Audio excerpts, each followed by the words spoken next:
Everyone says, just prove it. No place for you anymore. They'll give up your seat. But you don't break down.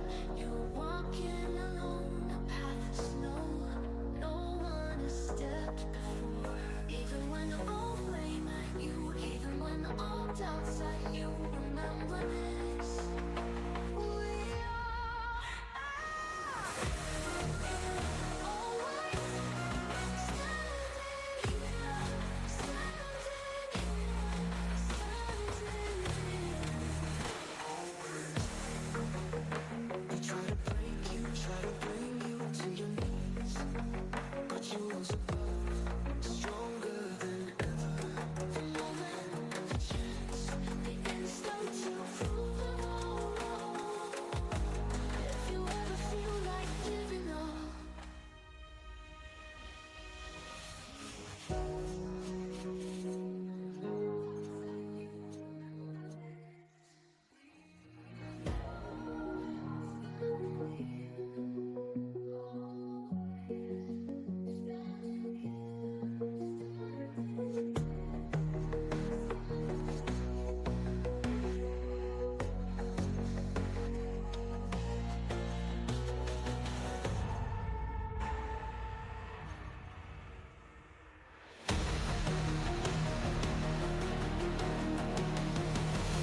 Tried to break you, tried to bring you to your knees, but you rose above, stronger than ever.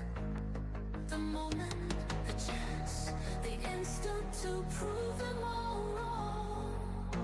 If you ever feel like giving up, remember this. We are always standing here, standing here, standing here. Always. You've always walked your own path. Doesn't matter if that path is right or wrong. You don't have anything to prove because you're already a legend. We are always standing here, standing here, standing here. Always. Even when all blame at you, even when all doubts at you, remember this. We are standing here, always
Oh,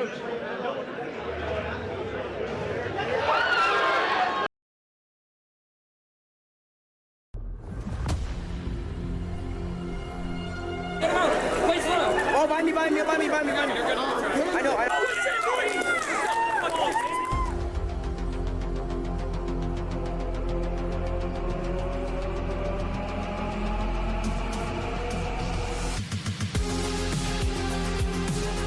He's going in!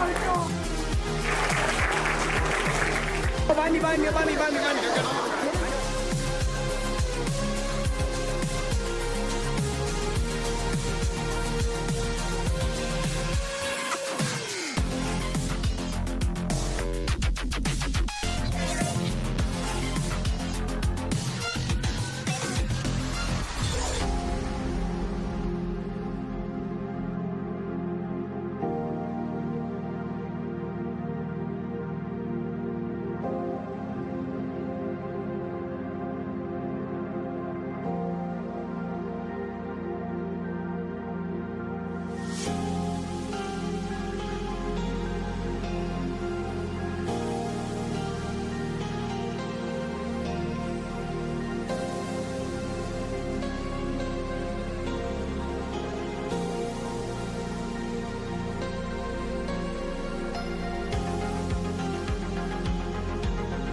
been waiting for here today. It is the Texas Undisputed Esports State Championship presented by the Texas Army National Guard, Bordy McBoard, Zip Master Flex, and Flex. Today is Championship Saturday. Yes.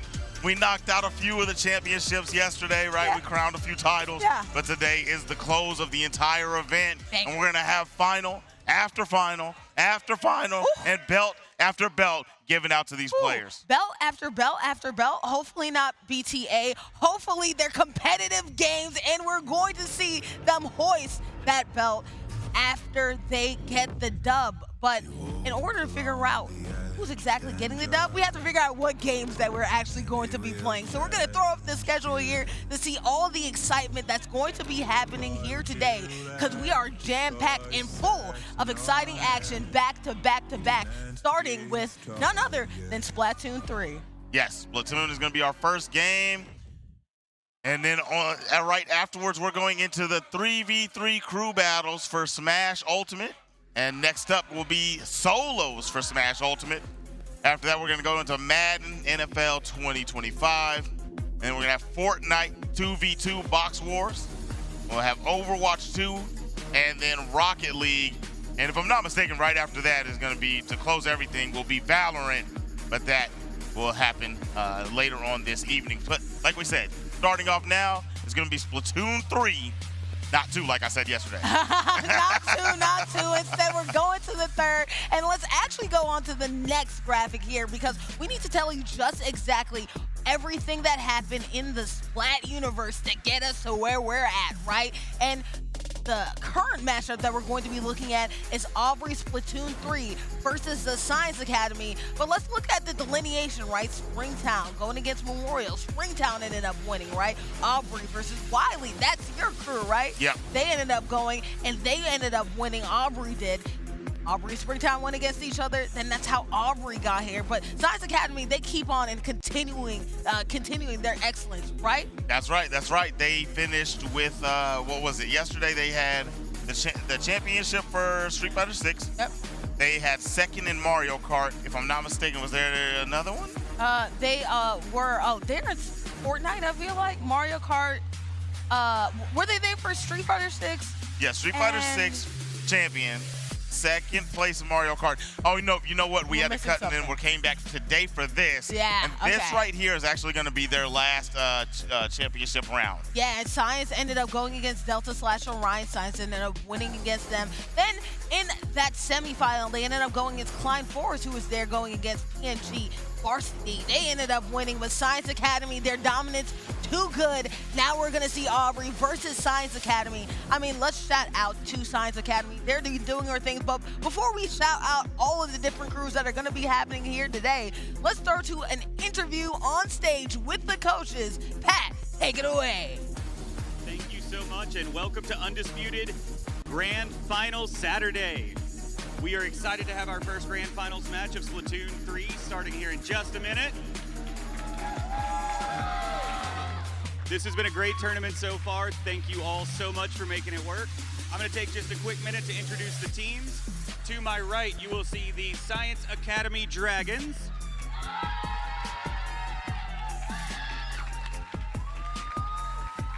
And to my left, I have the Aubrey Chaparrals. And I'm going to bring the coaches up here. So I'm going to start with Claudia Carranza. Come on up.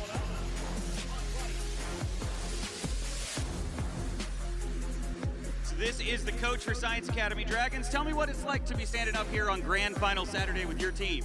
It's nerve-wracking. I'm so nervous for my wonderful babies. They've been great all tournament. I'm sure they will be today as well. What's it mean to be at an Undisputed championship like this and get the chance to be on stage? It is undescribable, the amount of work that these young people have put into not just their academics, because they have to be passing their classes to get here, but the work that they put in with the game, the amount of research that they've done. They know their characters, they know their game comps, they know what they're capable of. And as our team captain had said this morning, We're ready, and I know my team's ready, and we're going to give it everything. Awesome. Can you give that one last piece of advice before I bring the other coach up here? Burn them down. Fiery words. All right. Coach, come on up.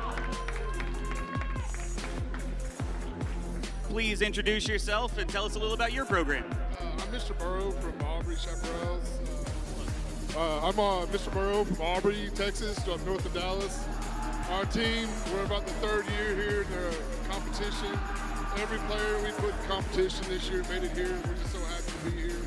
This platoon team has been on point all year, and they're finally ready to bring it home. So what's it mean to be on the grand final stage for y'all? Oh, it's fantastic. This is our first time up on the stage, and I couldn't be more proud of these kids. And what are your last parting words of wisdom for your team before we kick this thing off?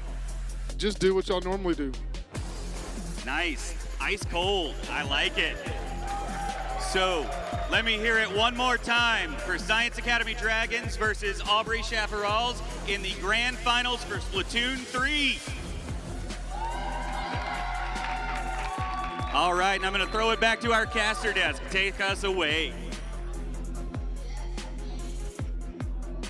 For an exciting matchup, best of 5 series, Aubrey Splatoon going against Science Academy, and this is very good for both squads. Aubrey Splatoon, you know, I lost this the other day, Zip. It's one thing for Science Academy. I mean, hey, they do so many different esports, right? They're good at this game, that game. Aubrey, this is the only appearance that they've had on a grand final stage, at least for us in our view. Yes. I wonder if that means that, hey, they may not be diverse in all these games, but hey, Splatoon, we're specialized in it, we're well-versed in it, and maybe that gives them an advantage because they have a squad, a platoon, that's really into Splatoon. Look, I mean, they're literally Aubrey Splatoon, right? Yeah. I mean, from game to game, I think it differs for every team. It's never the same kids on any of the specific games teams, right? No. So obviously, the Science Academy just has a plethora of good players at that school. Mm-hmm. But you know, we going up against Aubrey. If this is the game that they excel in, Yeah. it's gonna be a good one. It's gonna be a good one. It is going to be a good one because Splat is something that I feel like doesn't get enough love in the grander world. The Splat community can be very insular and closed, but this is a very fun esport in case anybody has not seen it.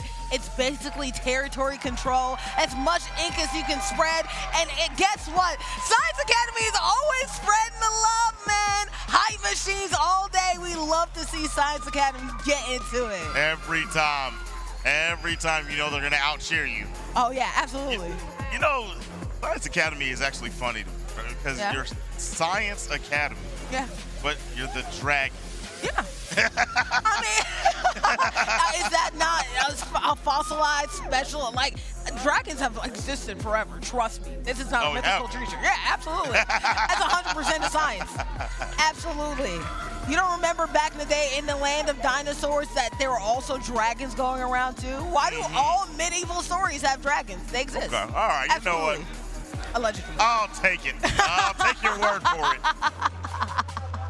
Oh, goodness.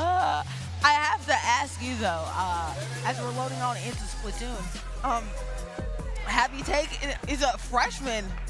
Oh, we have some interesting crews going on here, some interesting lore going on as well we can talk about a little bit later, right? But I will say this, right? Have you played a Splatoon? Because this game can be very, very sweaty, much sweatier than I feel like a lot of esports really realize. Uh-huh. Okay. Yeah. Yes, Splatoon is a game that I know we played so much, and guess what? We're just loading on in right now. It is Aubrey going against none other than Science Academy. All right, Aubrey versus Science Academy kicking it off. We're gonna be You know what it is. Ink it up. Lock it down. Inking it up, locking it down. Guess what? We got a paint bucket going on here. There are different brush types for Splatoon. The whole goal for Splatoon is basically territory control, right? Whoever can ink the most places gets away with the dub, right? And with a paint bucket going all over the place, that can deal a lot of damage too. But guess what? You also have your shooters on board as well. Yeah, you want to make sure that you're putting people on cooldown respawns, right? Yeah. And it gives you more time to rip and run across the map. Now, this is a tightly contested one, small area that they're boxing in right here. With 2 minutes left on the clock, it's been a tightly contested one, but Purple holding it down. Purple, holding it down for real, right? Oh, when we see right here, paint buckets going galore. We have the Gatling gun action right here. Can they sneak behind? I see the high ground is being taken at this moment. Right now, Team Yellow is in danger right now. Have to go ahead and take up more territories. Oh, I love to use the paintbrush right there. The paintbrush, you can get up close and personal, but guess what? A reverse Uno right there, I believe, by the paint bomb. Oh my goodness, got a little battle over here in the corner. And there we go. One of the Aubrey players is gonna take that one. Oh, but Green Octo decided to go ahead and get packed out. I love the paintbrushes you're seeing right there. You can get up close and personal. You don't have as much range as you do have of some of these guns over here too, but in a tight, close-knit corners like in this map, it works out if you're really good at getting close to your opponent. Yeah, exactly. Getting close to people, and it's a good left to right, right? Yeah, good left to right. Covers for horizontal. Yes, horizontal action, but guess what? I'm gonna need them to get better horizontal and vertical right there. Team Yellow holding on for dear like Craft King, and Green Knockout getting packed out right there by the Get Splat. Splatting all around. The bomb unfortunately missed. Good job backing out right there. And to go ahead and activate that flank area splatter. Look at this. This is a good move right here to get more territory when unfortunately just packed out. Had the ultimate on deck too. Could have used special. Then wasn't able to get that off. Now we're looking at them racking up a lot of purple going on over here. Indigo, if you will. The Yellow boys have most of the high ground. That's the thing. They're being contested on the low. And the Yellow is really dominating most of the high ground.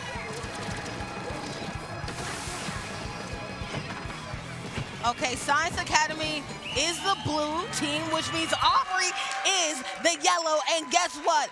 We love blue. We love indigo. Whatever color it is, Science Academy, guess what? They're cheering, and they just ended up winning.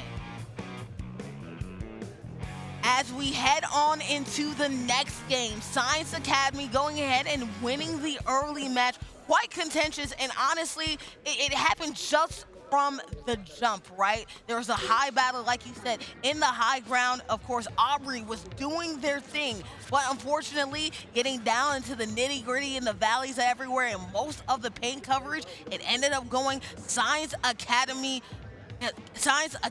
way. All right, Science Academy coming away with game number 1. That was a fun little battle right here. I mean, this is a super fun game, right? Oh, super fun. I love to play I don't know who thought of this, but they're a genius. Yes. And I love that it can be, there's a lot of games that they're either super competitive and they don't have a light fun aspect. Yeah. Or then there's some that have a very light fun aspect. Yeah. And you try to make it competitive and it just doesn't work. Yeah. This does both of them perfectly fine. Absolutely. And it's one of those things that so many times, especially in the gaming world, you know, especially too when we were growing up, that was that nitty-gritty era where every game was like edgy and you had to have the biggest gun possible and you had to be like a mysterious guy. Well, guess what? You can have fun light games too that can involve the whole family and crew, and that's what I really love about Splatoon, right? It doesn't matter. You can bring this to elementary schools, middle schools. You can bring this to adults. You can bring this to whatever age range, right? I'm sure somewhere in the homes, right, their retirement homes, they're kicking back and playing some splat parties too, right? Yeah, for sure. Everybody's getting involved in this game because it's fun, it's colorful, and it's really a battle if you really get into it. Exactly. I've had some fun with this game here and there. These guys, I wonder how much fun they're having. There's so much on the line. Trying to take this trophy home, take that belt home for their school. You take that first loss, the Science Academy, got to lock in on the Aubrey side. Well, I have to ask you, as somebody who's definitely been a competitor, and boom, we're in a map that doesn't have a lot of coverage, right? Ooh, this can be a tricky map right here, because once somebody has dominance, you can just really just step your foot into it. A longer range battles are probably what we're going to be happening right here, because there's not a lot of movement and backdoor play right there. We have a Rainmaker going on right here. What are you doing with your ult right there? Oh, going ahead. Again, Science Academy taking a lot of coverage early on. Oh my goodness. Yeah, and like you said, this map is more of a tug of war, right? Yeah. But you can make some flank plays, and if you can get someone, you can splat somebody and make them have to respawn, you can start to push your coverage. So it is about, getting some knockouts and forcing your way upon the opponent. Yeah, it's important to go ahead. If you're seeing right there, they're not going ahead and getting home base, right? Ooh-wee, their ult's going off right there. Some great coverage from Science Academy with that ult, right? Rainmaker reset right now, a tough battle. Bit Dizzy getting splattered right there. But there's a real battle to get the middle of the map, because once you own the middle of the map, you basically own the entire map in this game. Yeah, you take the middle over, like we were talking about, it's a tug of war. You take that middle over, then you start to try to find your way methodically against the opponent to just start forcing your way. Or you can just straight bulldoze them. Who knows, right? The bulldozer. Everybody wants to be the bulldozer, wants to get into it. We're not seeing paintbrushes. We're seeing ults fly all over the place right now. Ooh-wee, Science Academy making good headway. And right now, Team Yellow, Team Aubrey is having a tough time getting back to that mid position in order to make this a neutral matchup. And Ink Cannon, interesting, losing the exchange right there, and it's giving Aubrey a bit of a chance to push forward. There goes that paintbrush you were talking about. Yeah, I'm surprised we're actually seeing the paintbrush. I'm a fan of paintbrush for any map, but I would feel like, I'm not that very good, honestly, too. But you have to stick to what you're good at. That doesn't have a lot of paint coverage, but one thing when you get up close and personal, you want to go ahead and get team wipeouts. And you're seeing a team wipeout right there. Guess what? It's purple. Hey, purple owning the middle of the map and owning the game. There we go. Science Academy coming away with another one. You knock out one, you knock out two, you knock out the whole crew, then guess what? It is for you owning the middle of the map and owning everything right there. He's bold! He's bolding, sir! Shout out to that Luigi right there. But guess what? You do that, you end up winning the map. That's exactly what happened. Great job from Science Academy right there. And shout out to the Splat rep itself, the cat, baby. Okay. Look at that. So that's one of the things I was paying attention to as we got rolling, right? Yeah. Look at Science Academy's side. Yeah. They have so many plushies up as opposed to the other side. I think we only have one on the Aubreys, but that means they are locked in. They love this game. Every single one of them, they got the little ones on the front row and then the big ones up on the top. Yeah, especially having a Splat cat right there, too. Like, you love the game, you rep the game. You have the Miku right there as well. There's so many different characters, so many different plushies that they have right there. They know I have to get in style, right? So you remember a Tascasita, right? Yeah. They had their nice little Leatherman red jackets, their varsity jackets there, Science Academy, shout out to the baseball jerseys right there, dude. It's insane. Actually, some of the swaggiest esports jerseys that I've seen here in the entire weekend, right? But, you look good, you play good. You know what I mean? And that's the thing. There's showmanship all the way down, whether it be a Tascasita that we saw last night, whether it be Science Academy today. If you have that swagger, guess what? You have that swagger in the game. Let's see if that swagger can stagger them up to another game and therefore a win, because this could be match point. It definitely could be. Point. Definitely could be. Well, it is match point. It could be championship. Yeah, championship point. Yeah. You really got to lock in here. I mean, in these matches, they go pretty swift.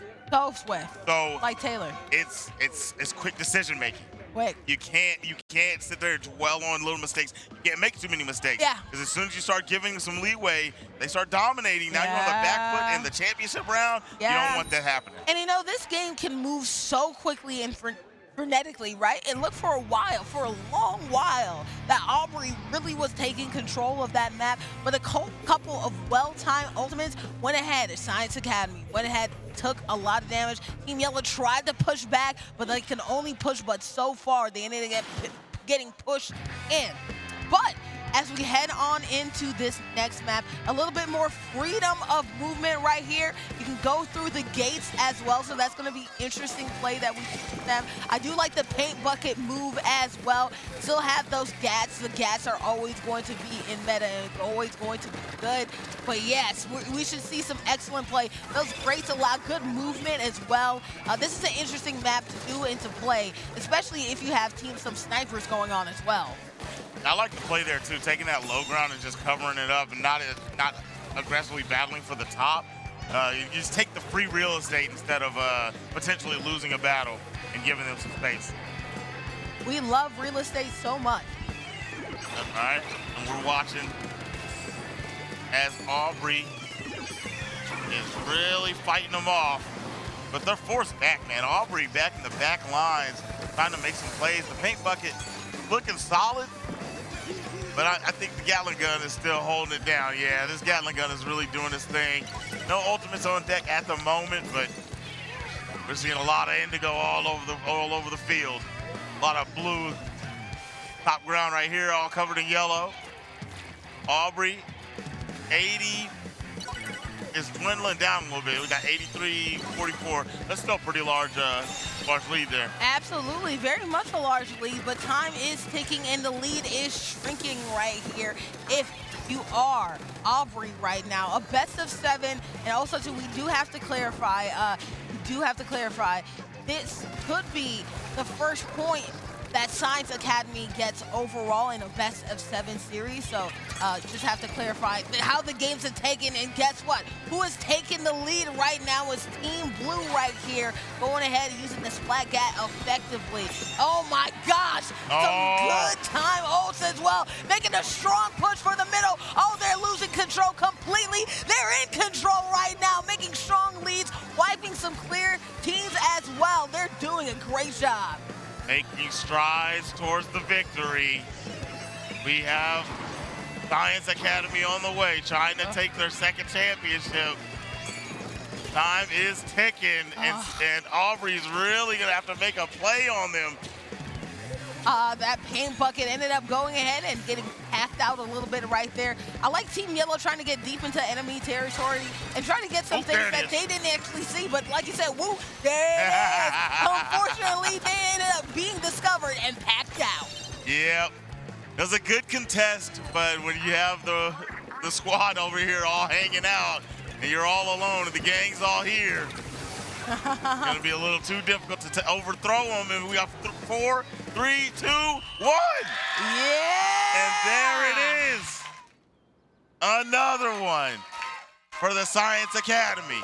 And now they have their first point overall for the contest. They won 3 maps, which means that they go ahead and get 1 point overall in the contest in the best of 7. Yeah, we had to clarify just a little bit right now. Okay, all right. Clear 3 maps, then you end up getting a point. That point goes towards the best of 7. So now they're finally on the board. Sorry to the imaging and graphics team right there. And our whole crew. Got that a little bit wrong. That's on me, that's on me. But Science Academy finally on the board, and good job for them to clear out a lot of that crew. Even if it looked like, hey, Team Yellow was making some momentum, at the end of the day, they were able to flip it, reverse it, and end up pushing towards victory. That's good, that's good. It looked pretty dominant all the way through. I ain't gonna lie to you. It was Science Academy the whole time. There was some bouts in the middle of those where it looked like they could swing. Oh, yeah. But for the most part, we watched Science Academy dominate that. And we love domination right there. We love the figures that they have right there again, too. Science Academy, I feel like you do anything, and they're like, oh, yeah, what's good? You know, you say hi, oh, my gosh, hey, it was good. Oh, my gosh, you say, hey, it was good. They're just so fun and such a fun crew. Yeah, these are my guys. I'm really growing to love the Science Academy squad just because they're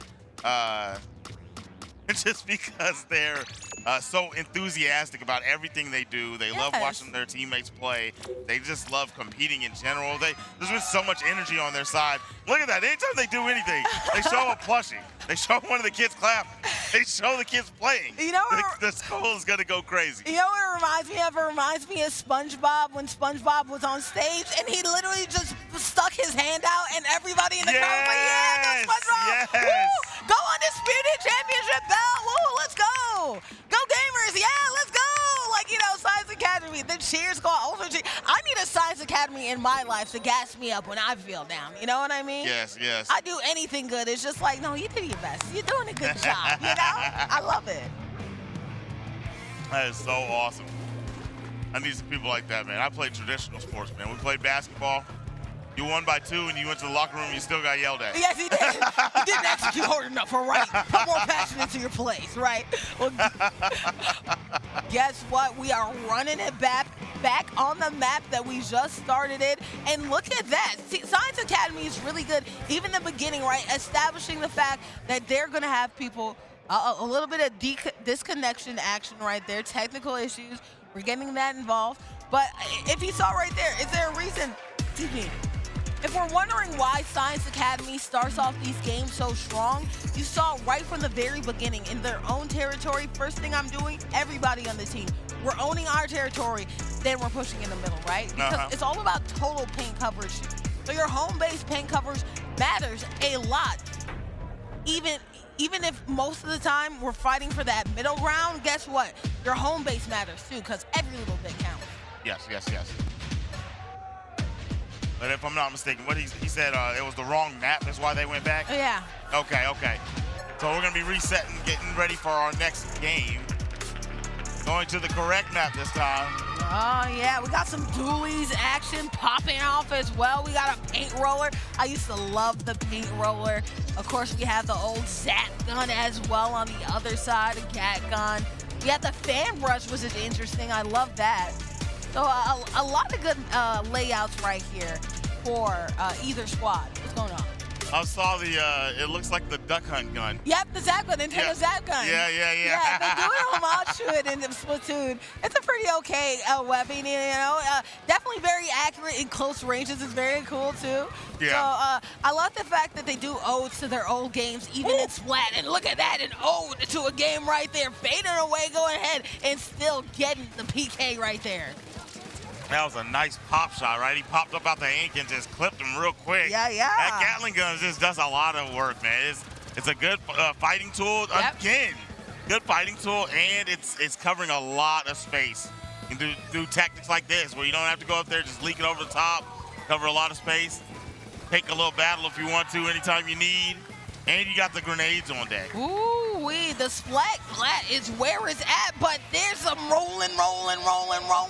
Look at that, the paint roller doing its job right there. I'm telling you, in close ranges, paint rollers that can do some excellent plays, some excellent job. Good coverage of area too when it comes to just getting some more paint overall. So we'll see how good the roller is a little bit later, but obviously Science Academy doing their thing. Aubrey, unfortunately, whatever momentum they're able to acquire, they just can't keep a hold of it. All right. Oh, we got I a like little battle on the hands. Oh, nope. Decides to opt out of that one.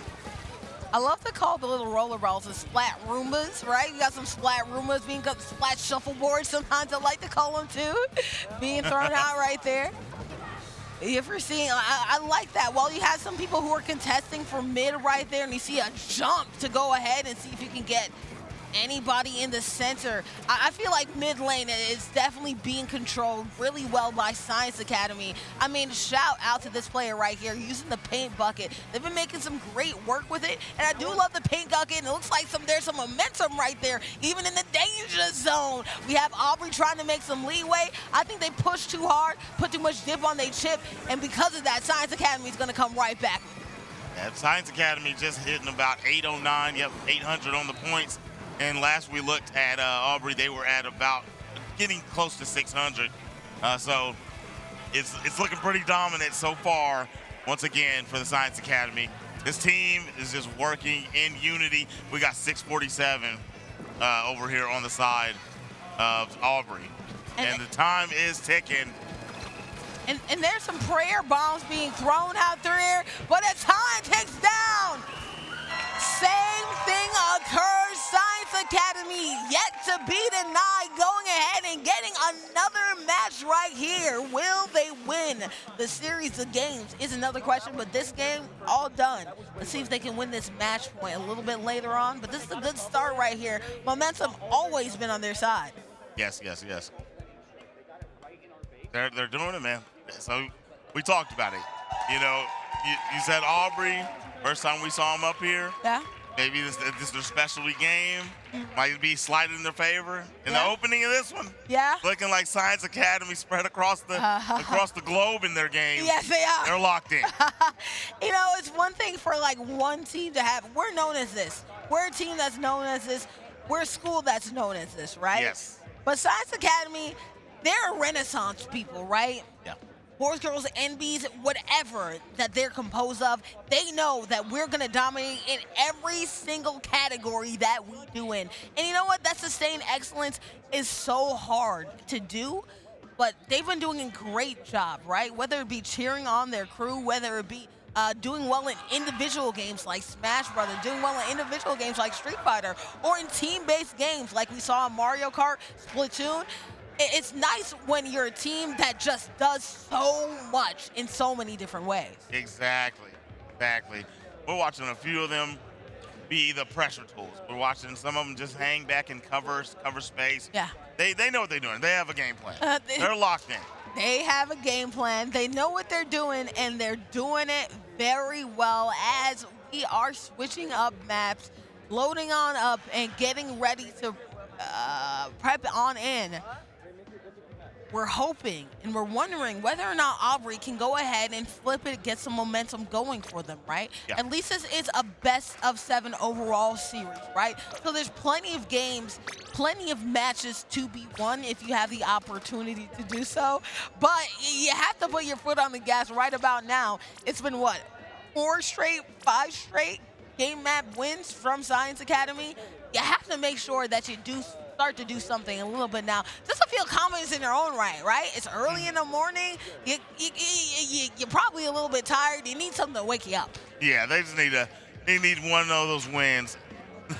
So you need something to wake you up as you take a sip of your coffee. Right, exactly. I love that. I really needed that. But they need just one win. Just get a round win and build your confidence back up.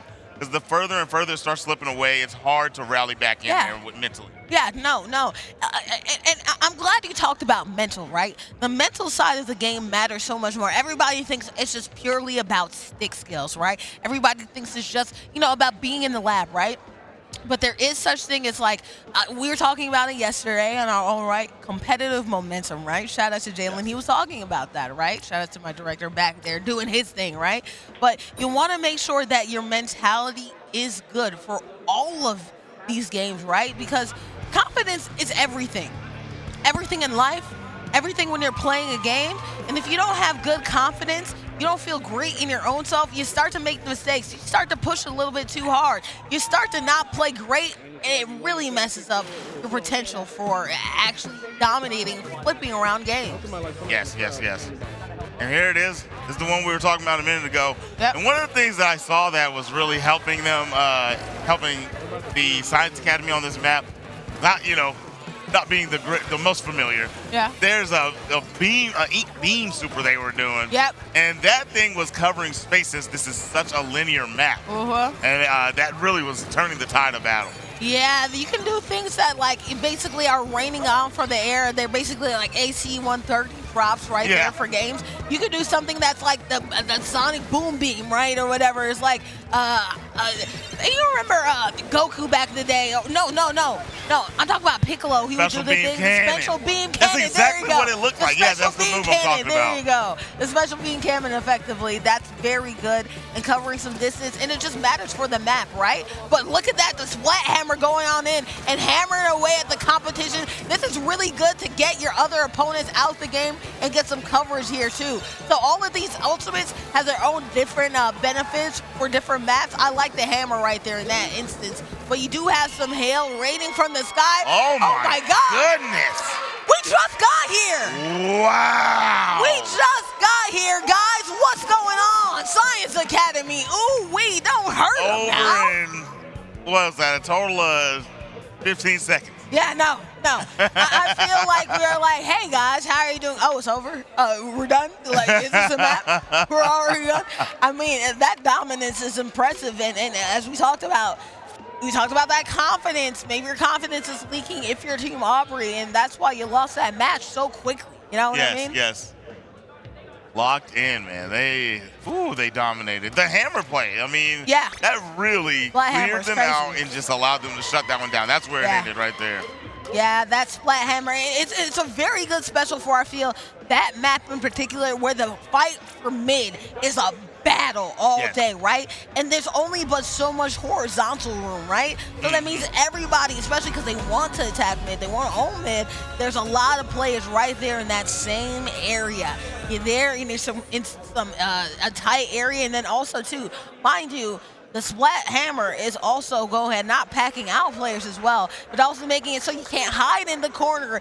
Once that hammer comes, I mean, it's not like you can hide underneath any ink. You don't have any ink because it's also putting some ink there too as well. There's nowhere to run, nowhere to hide. Instead, you end up going away.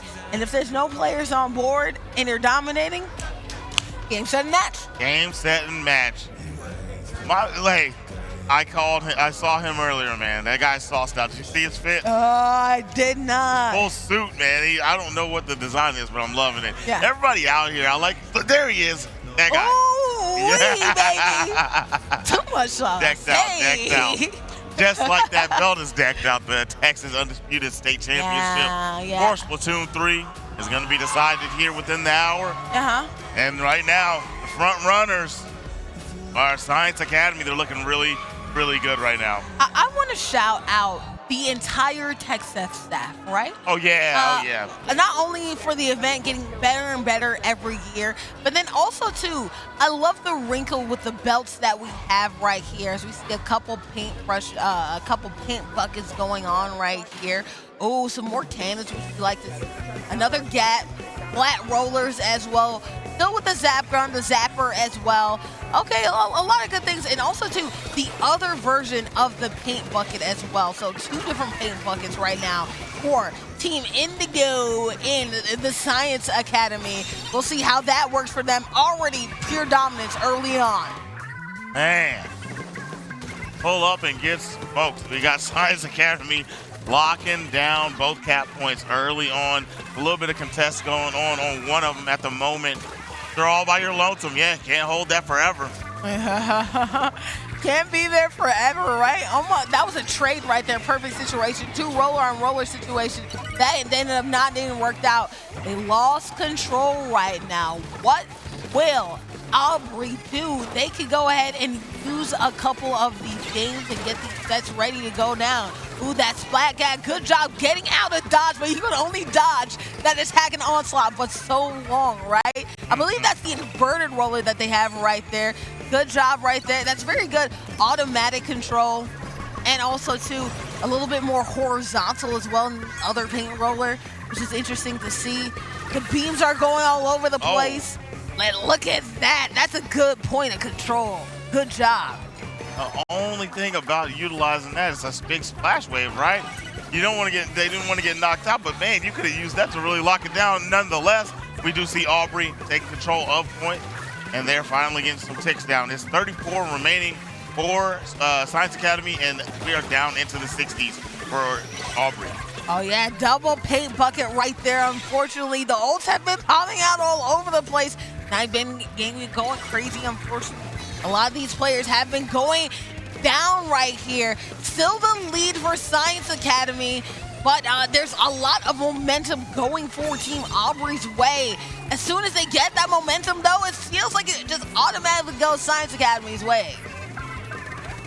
Caught in the corner, trying to make a play up top. Gonna try to put some defense on the cap point, and there it is. Hold on. Yeah, I like them sneaking around right there to catch the other 2 players off of guard right there, going ahead, going low ground to high ground. We got the Spire Splat game happening right there. Crabola action. Good job getting some bombs right there to cover up some space. they're losing control right there. Raining down from the sky, a couple splat bombs as well. Oh my goodness. Oh, team wipeout! There it is, finally. We see Science Academy start to earn some points here after a long, hard-fought battle there in the middle of point. And now 16, 15 seconds left. A play has to be made by Aubrey. 4, 3, 2, and game. Keeps rolling on like the paintbrush or an Erykah Badu song. Who knows? All I do know is that Science Academy, it's light work. Nothing major, nothing too much, but they continue with excellence. I will say shout out to Aubrey. It looked like for a second they were going to go ahead and gain some momentum. What they were doing, of course, you know, there was a big focus to go ahead to cover and control from high ground from Science Academy. So guess what? Aubrey tried to go behind the back door, right? Go up the vertical walls and catch them off guard. It happened maybe once or twice. But in terms of sustained ability, Science Academy is too real to be beat. I'm telling you. They're looking too solid. It's been a complete shutout so far. I don't think they've lost a round. No, they haven't. Put my man Luigi's hat back on, please. He's balding. Did he know he's bald? Oh my gosh, he's balding. Shout out to that meme, man. Shout out to that meme. I love you, Luigi. Why is his hairline like that? I love you, Luigi. Please don't go bald. Shout out to those memes, man. Oh my goodness. I just want to know why you got to do my boy like that, man. Where's his hat? Beijing him at least, you know what I mean? Yeah. You know, make sure he gets his enhancements. Exactly. Paint his hairline in it if you're going to go ahead and take off his hat. Go give him a turkey, you know what I mean? Yeah. What is it, the minoxidil? Minoxidil, go ahead and use those drops or whatever. The strawberry mint oil to go ahead and make sure that the waves are good. Oh my goodness. Poor Luigi. Poor Luigi. Look, do you know what this cat is from? This cat's from Splat. This is really? Yeah, it's a Splatoon cat. The cat from Splatoon. What cat? Like, can you use the cat? You can't use the cat. The cat is just like a little, like, what do you call it? Like an avatar that's in the game. Oh, okay. Yeah, it's a little cute cat. Has a little mole like me too, so I call it like my cousin. You know what I mean? That's my avatar. That's me. I see it right here. I got Looking in a mirror, you know? But loading on in, taking it on down. We're going to Turf War. Ooh-wee. So going to another Turf War matchup right here. Bucket Supreme, different types of paint buckets. That's interesting to see right here. Going with the blade saw, that's also going to be interesting as well. I like the variety of different weapons that we're using on into this matchup. As we're loading on into this map, a lot of cubby holes right here. Not as much contest for mid. There's 2 different points that you can control. A lot of sneaky straight areas as well, backdoor areas to get some cheap points and percentage points. But look at that, crab bolas popping off right there. 2 crab bolas, ooh, we getting in there and dodge. Probably put too much dip on the chip right there. That was a trade. 1000% if I played this, I would use the blade saw. That thing looks so cool. Oh, yeah. Give me the utility of it. What's the use of that I mean, weapon? slicing up close, you know what I mean? Slicing up close doesn't have as much like paint coverage-wise, but if you really just want to get people out a dodge, that's also a good weapon to use, you know? Okay. Got it. Paint bucket definitely is looking like a strong tool. Yes. Has big paint splashes yes. and KOs, but man, when you get snuck up on, there's nothing doing. Yeah, that's in the corner. That's one thing about the paint bucket. It's really nice. A lot of coverage plays. Inverted rollers also good. You see how that is a really straight pathway, really up close to paint bucket, and also that very good for up close and up range. But paint bucket, think of that like a grenade launcher, I suppose, where it's like boom, good here, good here, good here. But in terms of actually like long range, you're kind of getting yourself out, unfortunately. There's so many more weapons than I remember it having. Yeah, no, blade saws are actually relatively newer. I don't think when I was playing in my heyday that was actually, there. So shout out to that. The ink pet crab over here.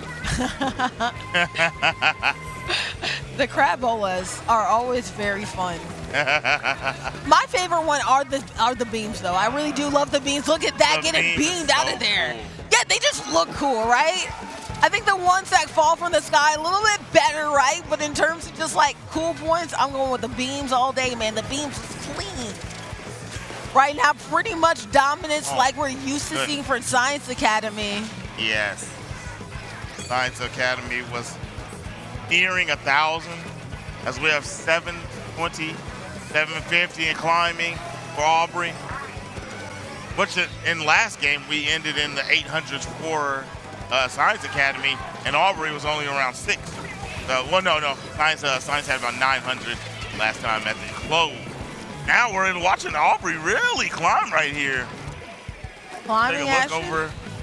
Oh, hold on. Oh, never mind. Yep, and we do have 1,210 seconds on the clock. The lead is insurmountable at this point. Yeah.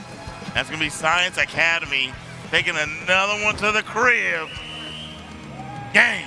I like the variety. I love the variety. I love the variety right there. You have some gathers that'll go ahead and splat a lot of different area, but then can hit you from like middle range. You also have that blade, so you can go ahead and get it up close as well. You have the Zapper. You can go ahead and do that a little bit medium range, but that's really a particular aim variety. Listen, there's tons of tools in their arsenal, and they know that it takes the team in the village a multitude of different loadouts in order to make sure that you can do things in any type of situation. Science Academy is prepared for this. Yes. All right. From your experience, Gordy, Yeah, it was good. what is something you believe that they need to do to rally back here? I feel like the best way to rally back, right? The best way to rally back, obviously, the whole point of this game is to really just get as much territory as you can paint-wise, but also another way to get as much as you can paint-wise, go ahead and knock out some of the other players, right? Yeah. If you can get more team wipeouts, guess it allows you to have an advantage because you have to wait to respawn, which means more time to unabated, uncontested, unannoyed, get more territory and get more coverage of your paint in order to make sure that you can get more points, right? Yes. So You're spitting because I really think where it's getting lopsided is it's not like their strategy isn't good on Aubrey's side. It's every time I see a 1v1 situation happen, one of the Science Academy players is coming out alive. So with that being said, right, instead of trying to get territory coverage weapons, right, go ahead and use some of these splash blade weapons, up close and personal type weapons, right? Yeah. Maybe they can make splash blades like a paint bucket, right? The rollers are also very good, whether you use an inverter roller or whether you use the regular paint roller. That's something that you can use up close and personal, but then you can also use that as well. And also, too, I like the GAT, whether it be the automatic GAT or whatever. I like the GAT so you have something that can get a lot of damage area and also take up a lot of territory as well once you get those KOs out the park, right? Yeah. So something like that, but really emphasize knocking out the other opponent because at this point, if they can't play, then they can't paint, which means that you can paint, which means that you can get the most territories and you can walk away with the dub, you know? All right, we're getting into the thick of it. And we got that blade saw again, right? Maybe taking some of your... No, this is that's Aubrey's side. I mean, that's Science Academy side. Yeah. They already know they're ready to tussle. Oh yeah, we like to tussle around here. Some paintbrush action as well. Paintbrush can actually be really good in close range too, but unfortunately, that's a little bit of a thinner area of range. You have to be a little bit more precise. So we'll see what's happening right there. Boom, Craft King going ahead, splat it out. Unfortunately. What was that thing? An energy sword? It looked cool. Yeah, it is. I really like that. It's really fun.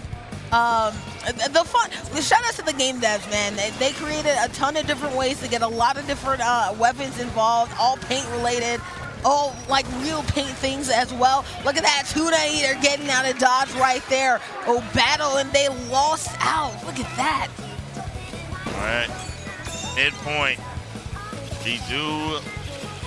It looks like we're got a lot of dominance happening on the side of Aubrey for the one time. Getting real close, pushing forwards. Trying to make their way back there into Science Academy's territory. Green Octo tried to go ahead, I think, sneak around them. Unfortunately, you can only sneak but so long. They saw the splatter lines. They realized someone was there, but as soon as he tried to go ahead and get that checkpoint, boom, I'm coming on the other side. Don't get caught slipping or else you will pay. Going ahead, using their ultimate, taking up some territory. That's very good. Green in heaven from the skies. The ink is coming down, which is super good for Science Academy. Yellow looked like they were getting some momentum, but oh my gosh. After that happened, Science Academy just put their pedal to the metal and went on in. All right, 58 remaining on the side of Aubrey, so they do have a nice lead here. 15 remaining on the Science Academy base. Trying to protect here, yes. Yeah. Aubrey looking solid back there. No. Takeover is happening. Yeah, we love some paint bucket type action. Both of the paint buckets, whether it be the slosher or the real paint bucket, we love to see paint bucket action. And that's why Science Academy is winning. You have some long range, you have some close range, you have that charger as well. They're just going ahead and just really racking up every single territory that you need. Only 15 more territory points remaining. So let's see what they do with it. And we're making a strong push right there, packing out with one. Oh, gonna have to back out its Green Octo a little bit right there. Okay. Trying to make some progress here. What? Somebody fall off the map? Well, I mean, we could go swimming, you know what I mean? But I don't think that ink and water mix out very well. Dizzy with look at that right there, two-piece combo right there from King Cat. So King Cat with the pack out right there. Science Academy. Domination all the way in this nation. They continue to just be an absolute problem. Oh, stopped in the nick of time. Almost had it there. It is right by the finish. And there it is.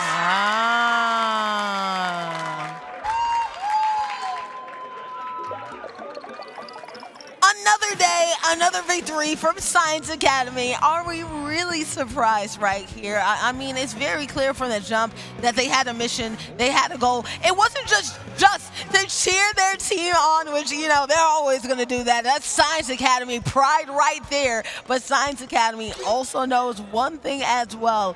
It's about putting on a show, putting on domination, and making sure that everyone knows just who you are.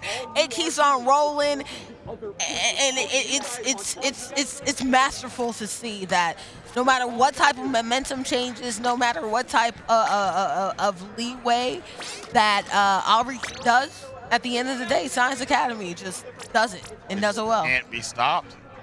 They're playing too good right now. They really want that belt. This will be their. They will bring home 2 for the weekend if they do so. Hey, that Luigi right there has his hat on. I respect it. Oh, he's not bald? He's not balling?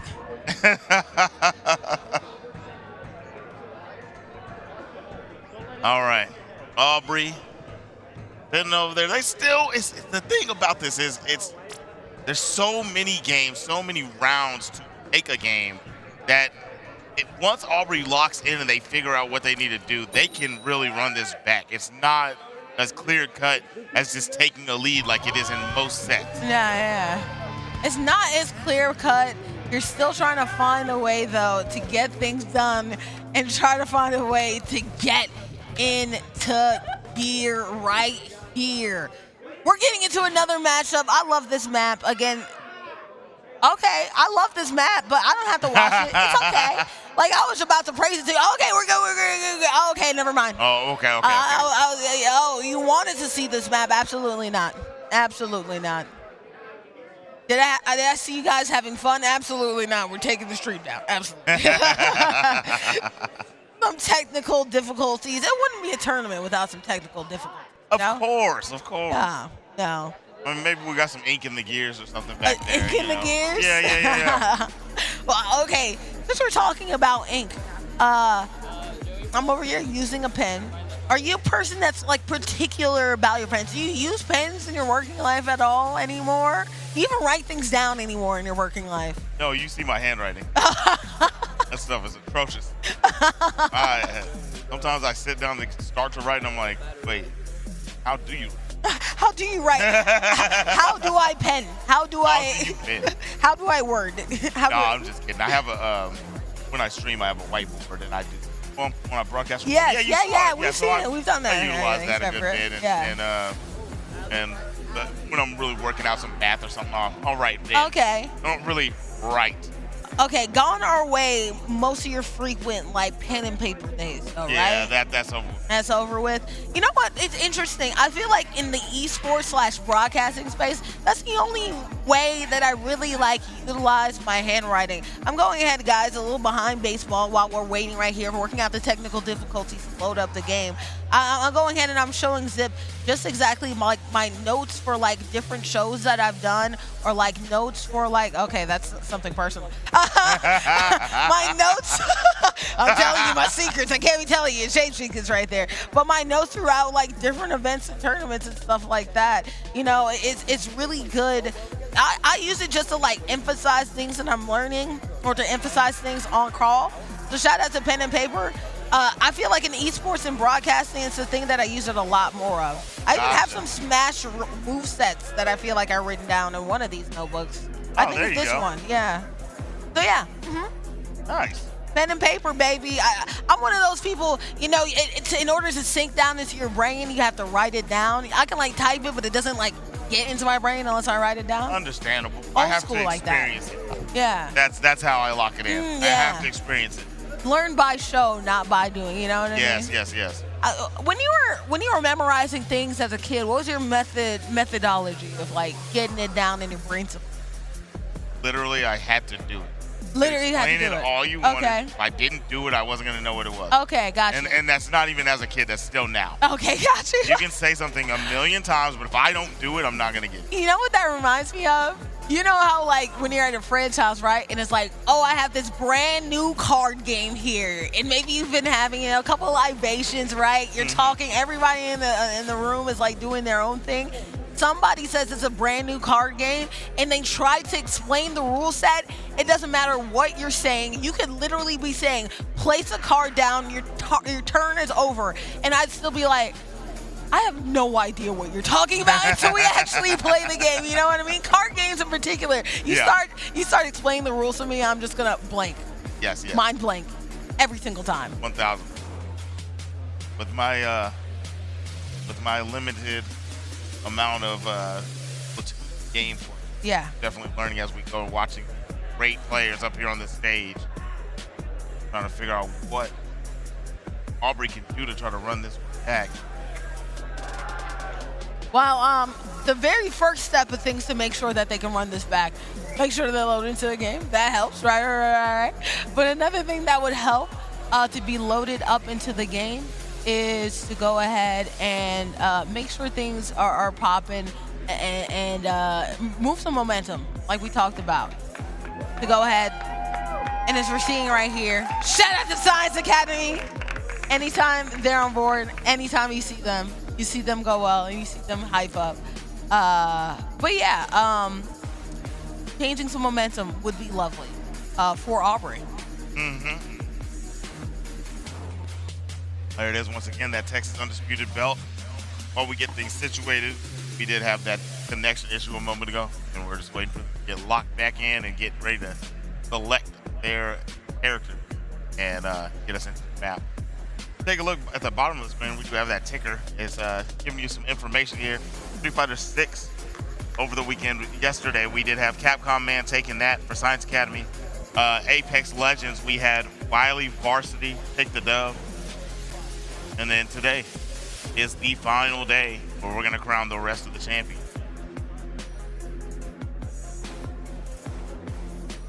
Right. And live game. Yes. All right, yep, this is it. They're in the game and we're ready to go. Okay, we're loaded. Oh, no, never mind. Oh, that's a colorblind setting probably for one of the gamers, right? Oh, Obviously. is that what it is? Okay, I think so. So we're seeing right here, loading on back into the action. We're seeing Crafting get knocked out right there. Oof, ouch, owie. That's a bad look right there. But taking control of the map, taking control of the territory. I love any type of paint roll action right there. Ooh-wee. You charge that thing up. Ooh-wee. You start to go ahead and you whip it over here like nunchucks. I love that weapon so much. What a very fun one to use, especially if you time it well. Yeah, it looks really cool. Yeah.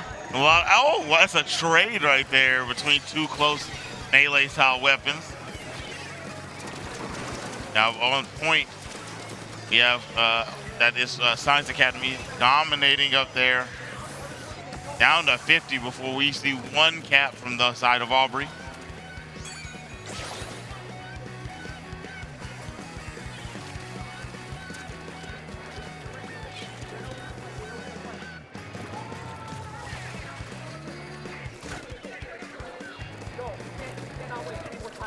All right, this is ticking down. We finally get a cap on the side of Aubrey. Time dwindling down. They're gonna have to make a strong stand here. Try to take it back. Got a nice 10-piece, but we do see, oh my goodness, a 2-piece chicken and biscuit from one of the Science Academy players as he took over. Battling back. A 3-man push coming here. Aubrey squad, that paintbrush, if they can get up there, can really cover some space. Start some up-close battles. Oh, are we seeing a little bit of a shift right there? As soon as you're going ahead and you're gaining control, we talk about this all the time with Aubrey. As soon as they go ahead and try to get something, a fight for control, as soon as they get it, no, it's no good. Ooh, I did have it. No, I don't. Look at that territory control. Science Academy going ahead and controlling both of these points right there. And the time keeps on slipping into the future right there. I don't know if the future is looking really great for Aubrey, at least for this game right here. All right, we do have point cap trying to rack up. Oh, there it is. A nice contest here. One of the Aubrey players up here ready to get into a battle. They notice he's there. Oh my goodness. Preemptive play. What was that? He threw like a sprinkler out at him? The Octashot rep. The what is it? Octashot. The Octashot? The Octashot. All right, there we go. There you go. It's basically an automatic weapon, right? So automatic weapon going ahead and doing the controls. Look at that right there. Game team wipeout. And guess what? It's all about territory control, point control. They control the points, they get the points, and they end up walking away dominant. Man. Oh man. Yeah. Back to back. To back to back to back to back to back to back to back to back, back to back, back to back. I beat El Cardi beat on me. Shout out to Chung Lee. That's a Chung Lee right there. We actually did see a Chung Lee cosplay yesterday in the matchup, so that was really cool to see. But again, the dominance that we've seen from Science Academy. I mean, how many more ways can we say they're good? How many more ways can we say, oh, they're excellent? They're fantastic. They're doing a great job. They're dominating. They're cheesing. They're smiling. They're reffing. Everything is cool. Everything is great. And the smile and the joy that we're seeing for Science Academy, palpable. My goodness. Science Academy, the power of friendship, the team up, playing so well. Yeah, playing so well. Dominating real well as well. There they are. Yay. Hi, FaZe. What's going on? Our favorite hype crew is That's what I wanted them to show. Why'd they push? She's moving. Capcom Man came up and pushed his hairline back and pushed her hairline back. She's boss. She is balding. I like the Miku to play, okay? You know what I mean? She has the fade all the way back, all the way back, you know? It's just like, man, you ever see some of those old school kung fu movies? Where the hairline would literally start at the back of the head and it would just be one little circle with a little break. It's that type of stuff with Miku. That type of stuff right there. You know what I mean? I aspire to have that hairstyle one day. You aspire to have that hairstyle? I aspire. So you would like to be mostly bald except for that one patch? Oh yeah, I'm gonna have the one thing in the back, maybe cornrow it as much as I can, let it hang down, braid it. I was gonna ask, are you gonna dread it up or are you gonna cornrow? It sounds like you just wanted to cornrow that, twist it up. I'll braid it up. I'll braid it up. Braid it up. Okay. I'll look forward to it. In about a good, 20, 40 years, if I don't see you rock that style at least once, I'm gonna have a problem. I'm gonna type, remember back when we did an esports tournament? Oh, look at that! That's team hype. That's team play. That's team competition. All about that. And the Undisputed Splatoon champions are going for the Science Academy Dragons. They are so happy. Look at them hugging it out. The squad going crazy for them. The Science Academy takes home 2 of them things. Holding up the flag. Look at them jumping around. The pride, the determination, the celebration. It's always Science Academy that always loves their team and hold it up, Dragons. The wave its flag in. Dragons, Dragons, Dragons.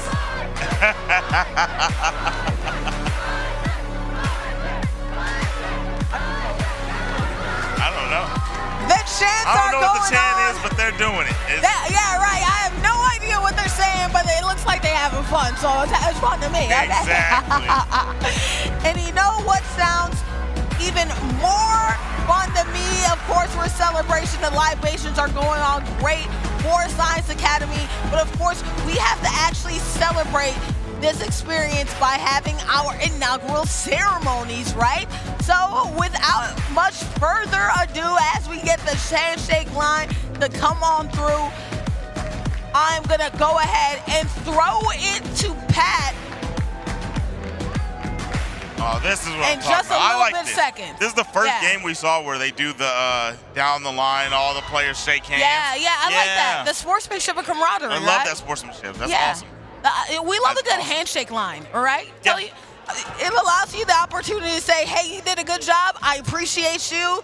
And I know what you do is so excellent and so good. That's awesome. That is awesome. All right. We Well- are about to be presenting the second place Right. before we go into the belt ceremony. All right. And we're going to go All ahead right, and pass that hello over and to welcome. Patrick. Let's get a huge shout out for the Aubrey Chaparrals, our runners-up in the Undisputed Splatoon 3. How did it feel to be out here playing on the main stage for the grand finals? I would say it's definitely a little stressful, but when you come to it, you came here to compete and you got that. That's a competition. That's how it's going to be. I just think it's amazing how far we came. Like, we put our team together at the beginning of the second semester, and we made it all the way here to grand finals. We barely put together a team, and we're still up here competing. That is awesome. Here, come here. All right, we are going to present you with your medals. One more time for the Aubrey Chaparrals.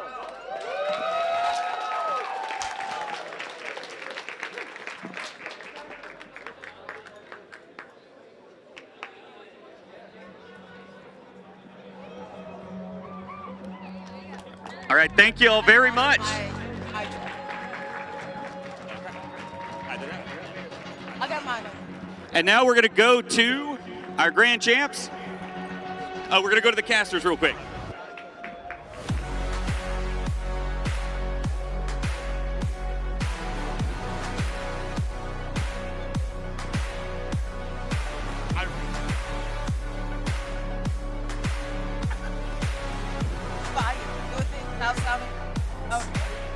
Grand champions, the undisputed Splatoon champions in the state of Texas. Come on out. Raise that belt up. Let's hear it for them.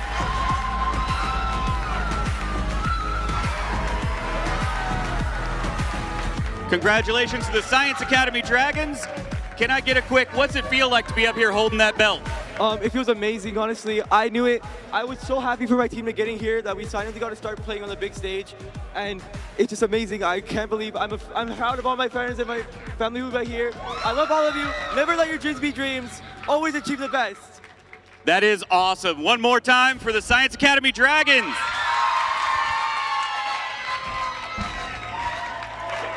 And here are your medals.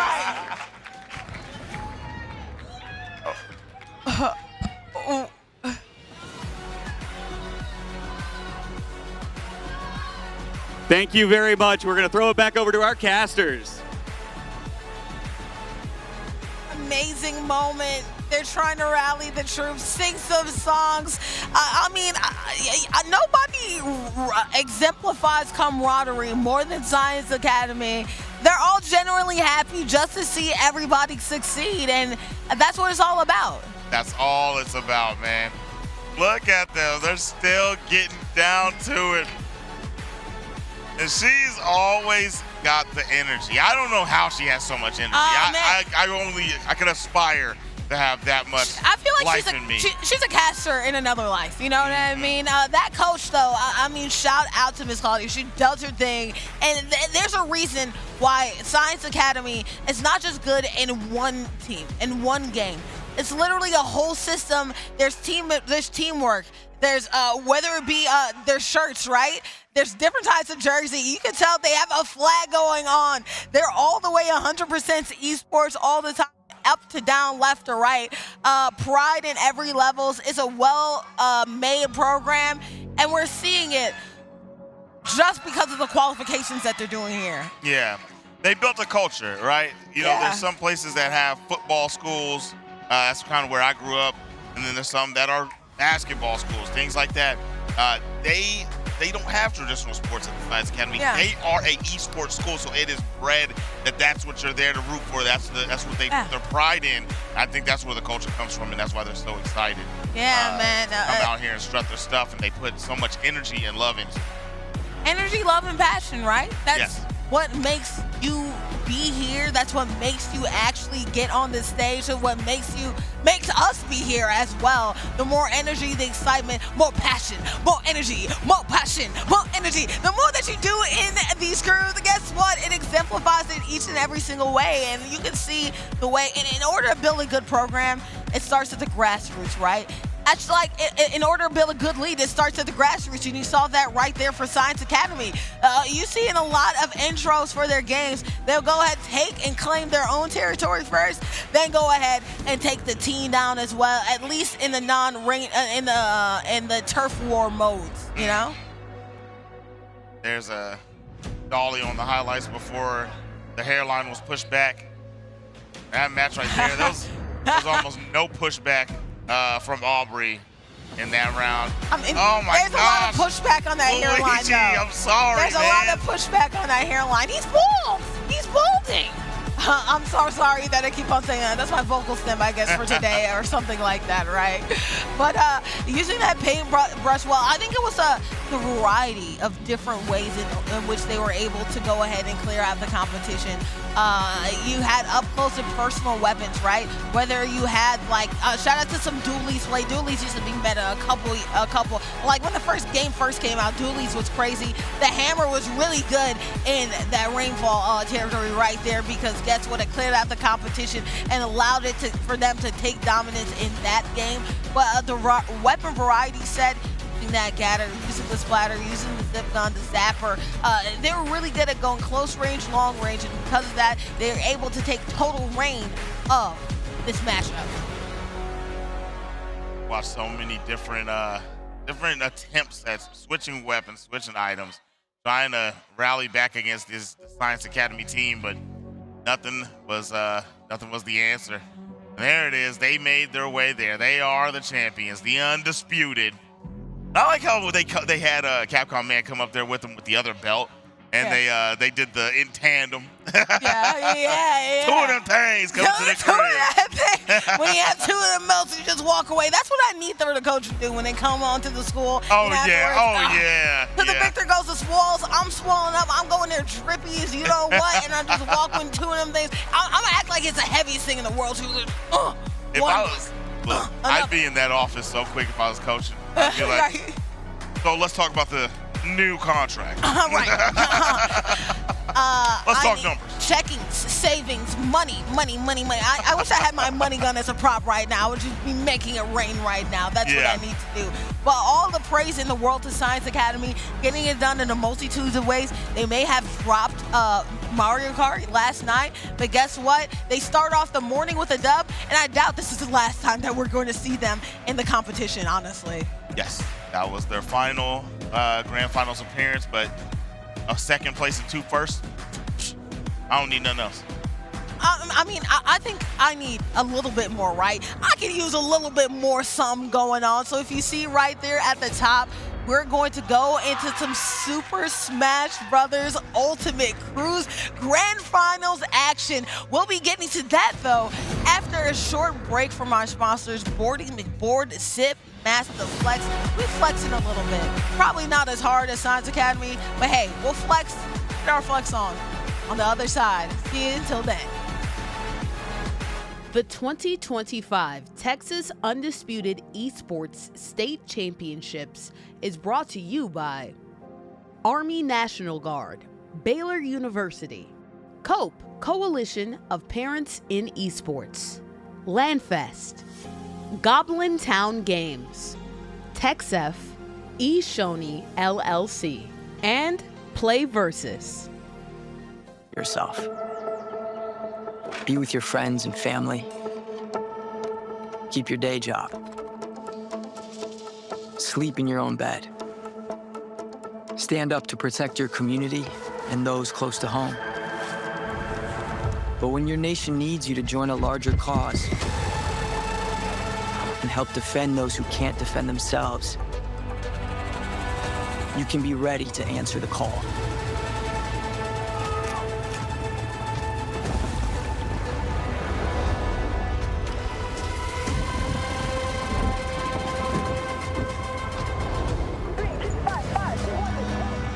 Serve with us a few weeks a year for the most uncommon mission of your life.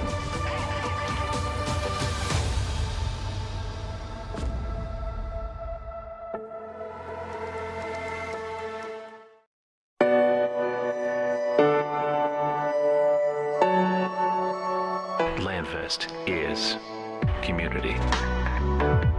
LandFest builds and supports gaming communities to support charity. We have more than 25,000 attendees and 400 volunteers across 18 chapters that span 3 countries.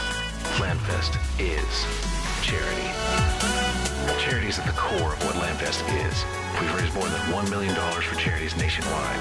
We support food banks, veterans, animals, hospitals, and so much more. LandFest is gaming.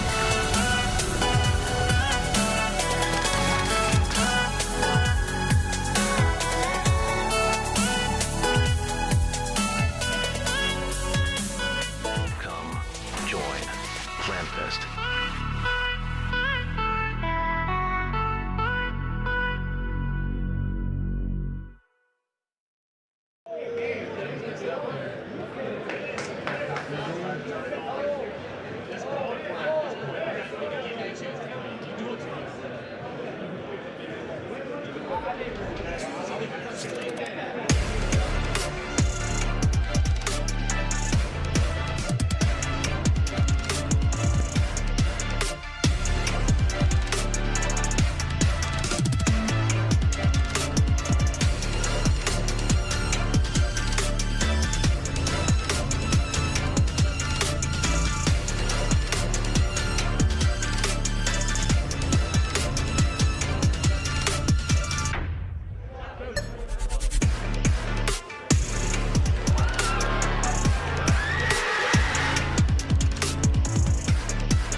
walk along the edge of danger, and it will.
And blood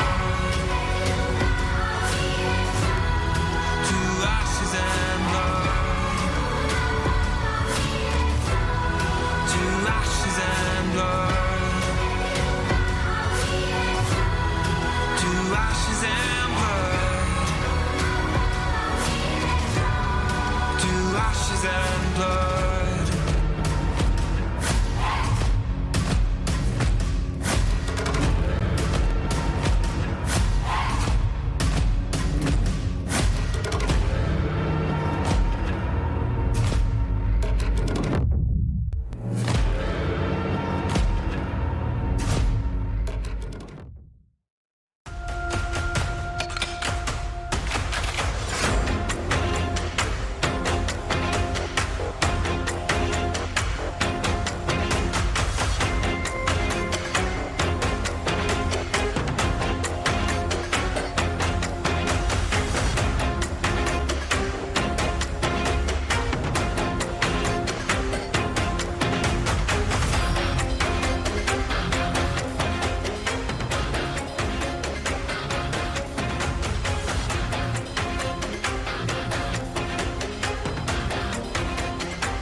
Welcome back. It's Championship Saturday. We're here for the Texas Undisputed Esports State Championship presented by the Texas Army National Guard, Bordy McBoard.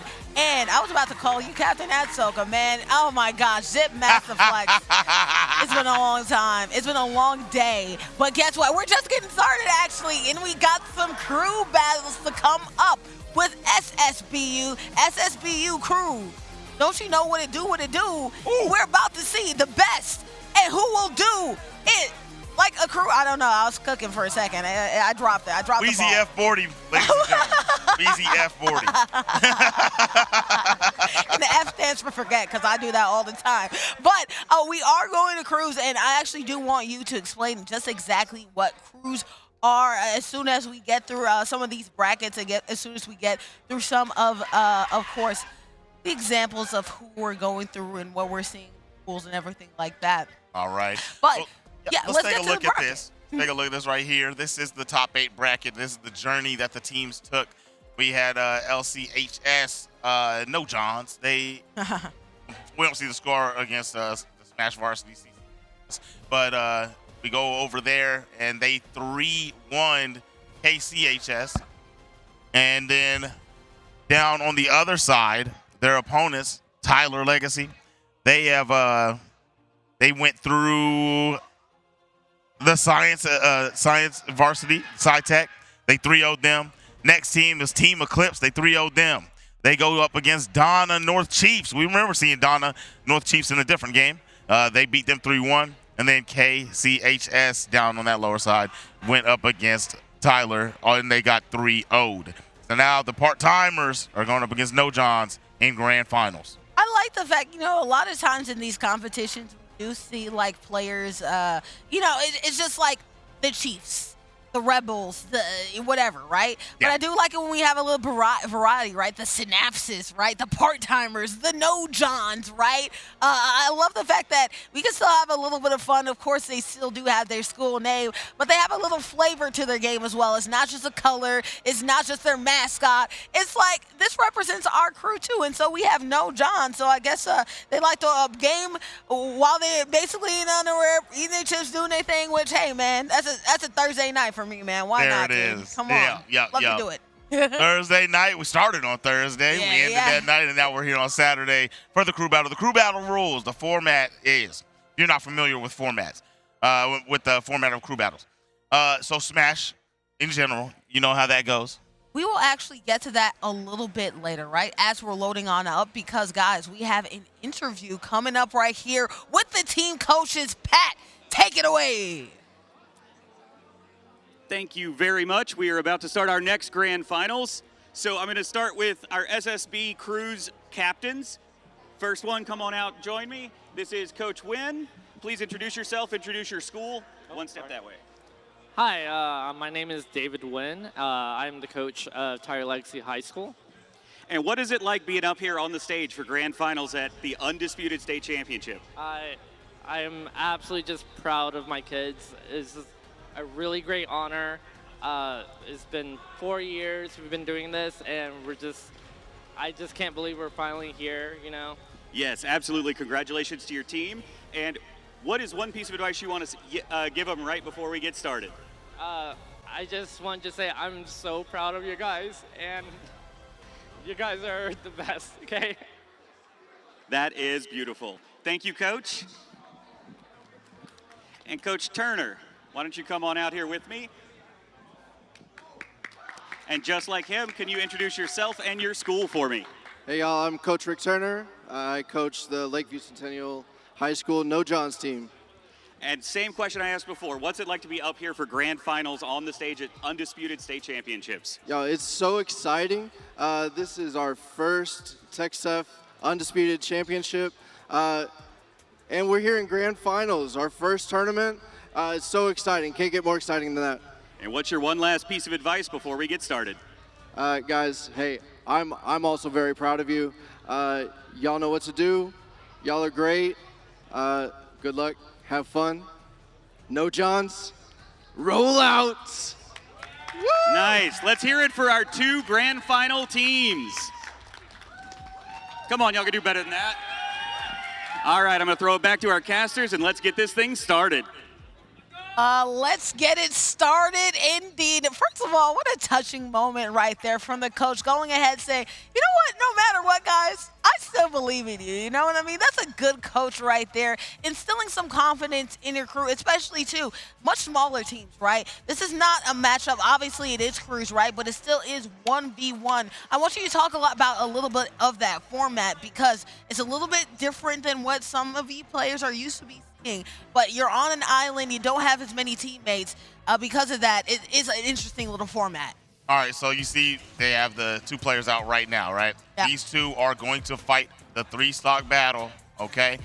And then whenever one of them loses, right, they'll go out of the game and say they have the winner of this has 1 stock left. The second player for the losing team is going to come out, and then the player that had 1 stock left will stay and run about with the next player. Okay. And so each team essentially has 9 stocks. First to lose 9 stocks is the one that loses. Okay, 9 stocks, 9 chances at doing their thing, and I love that right here. He used to be my old man back in the day. We're going to see some Roy going against none other than Pyrite and Mithra right here, right now in the Pyro mode. So 2 fire modes going at it against each other. Fire sword types, we love to see right there. Yep. Go into that Pyro mode, secure your KOs. Essentially, you know, going against Roy, he's just Pyro the whole time. He's just a high damage, big slapping character. Ooh, that nice there with the up special. Not able to get the KO. Out of shield up special again. No, goes for the neutralize. Oh, there it is. Side tilt from the banger boy Roy. I couldn't see if that was the counter or if that was a down smash, but I do know this, that Roy did an excellent job knocking them out right there. The up B is really how they've been getting a lot of their damage. But as you said, Roy's incredibly powerful. Not that mobile though, so I wonder if, especially if we're going to Mithra form right there, you're going to take advantage of your mobility that you have when you have that sword type against the other sword type.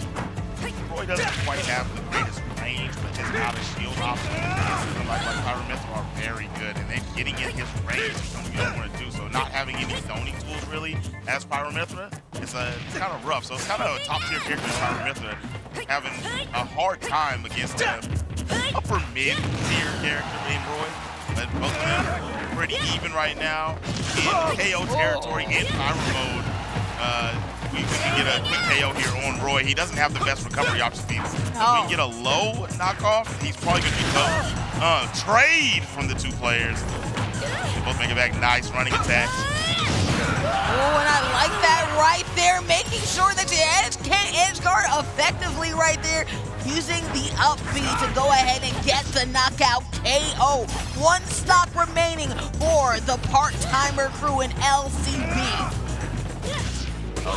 Yeah, he's getting edge guarded tough here. Nice dodge to grab ledge. He needs to find his last touch. Looking for an out of shield up B. Probably wouldn't finish, but never mind. The side tilt does the job again. I mean, one of his strongest moves, and in this iteration of the game, he doesn't really have to rely on sweet spots like he used to get the big swing. So he can get some easy KOs. Talking about easy KOs, man. We're back at it with the Pyra. Oh, juggling situation. Luckily, Roy's able to get out of that situation. It would have been crazy, right? But that up air, going ahead and making sure that you get a lot of damage hitting that side B as well. You talked about the recovery. Not a lot of recovery options, like you said. Yeah, this recovery is actually terrible.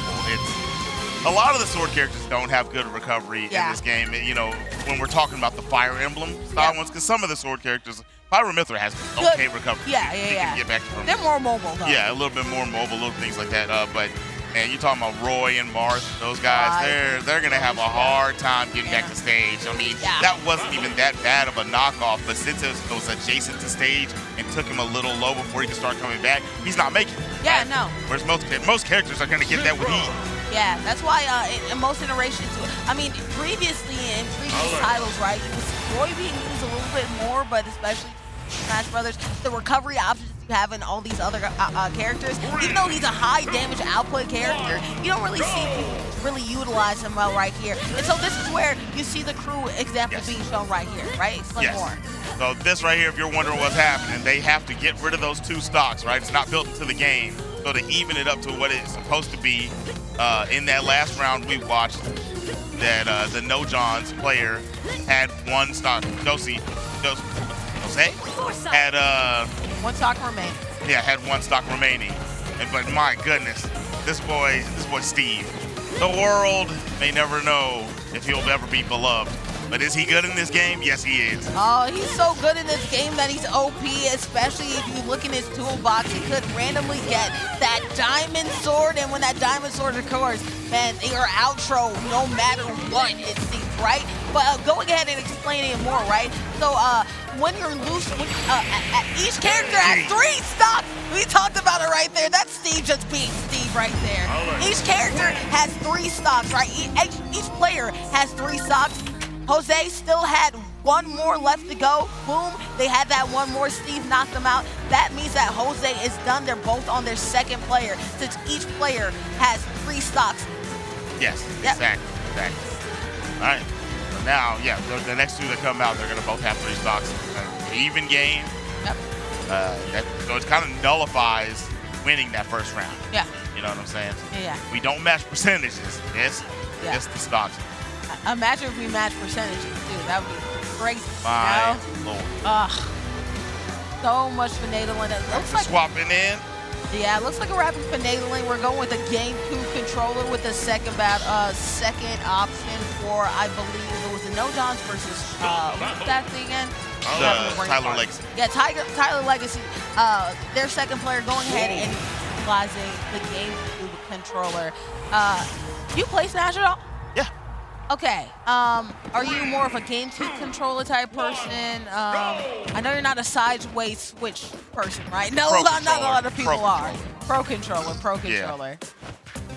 I mean, if I still had a GameCube controller, maybe. But no, I just use my Pro controller in my games. And there it is, the game volume coming in. Yeah, we do have the good old Wolf in the building. And we like Wolf right there going ahead and parrying to make sure that Steve situation doesn't happen. We're talking back about Steve, right?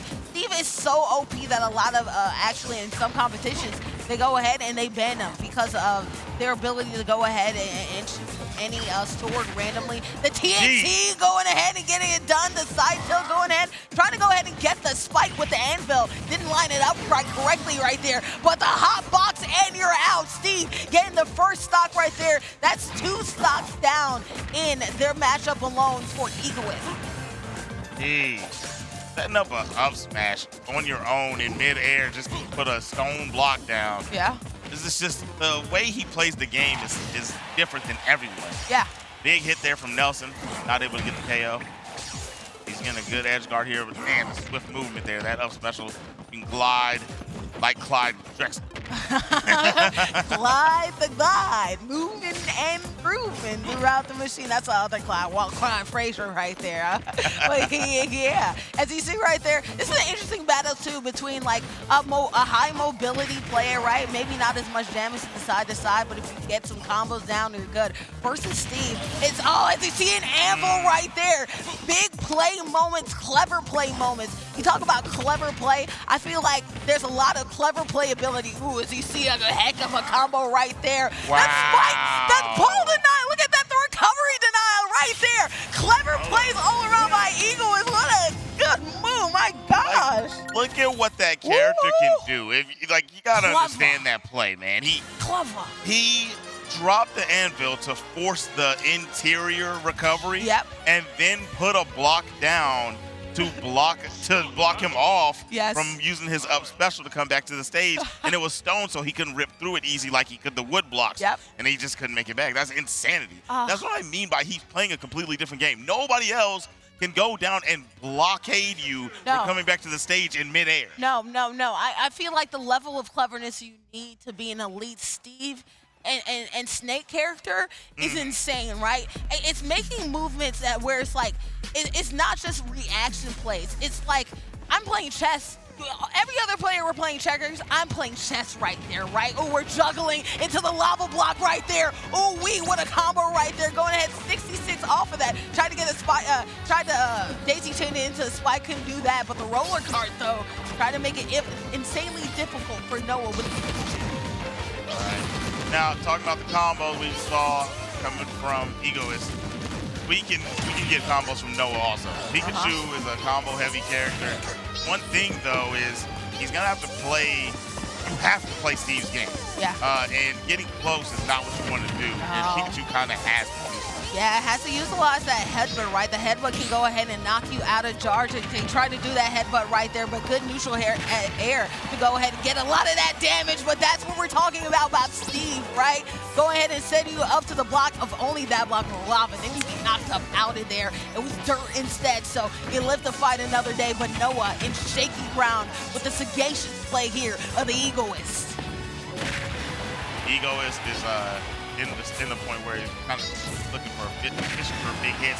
That was a good chase down, and it was a good evasion from Egoist, forcing him to go for the run attack. Didn't want to land on the down smash, and there it is.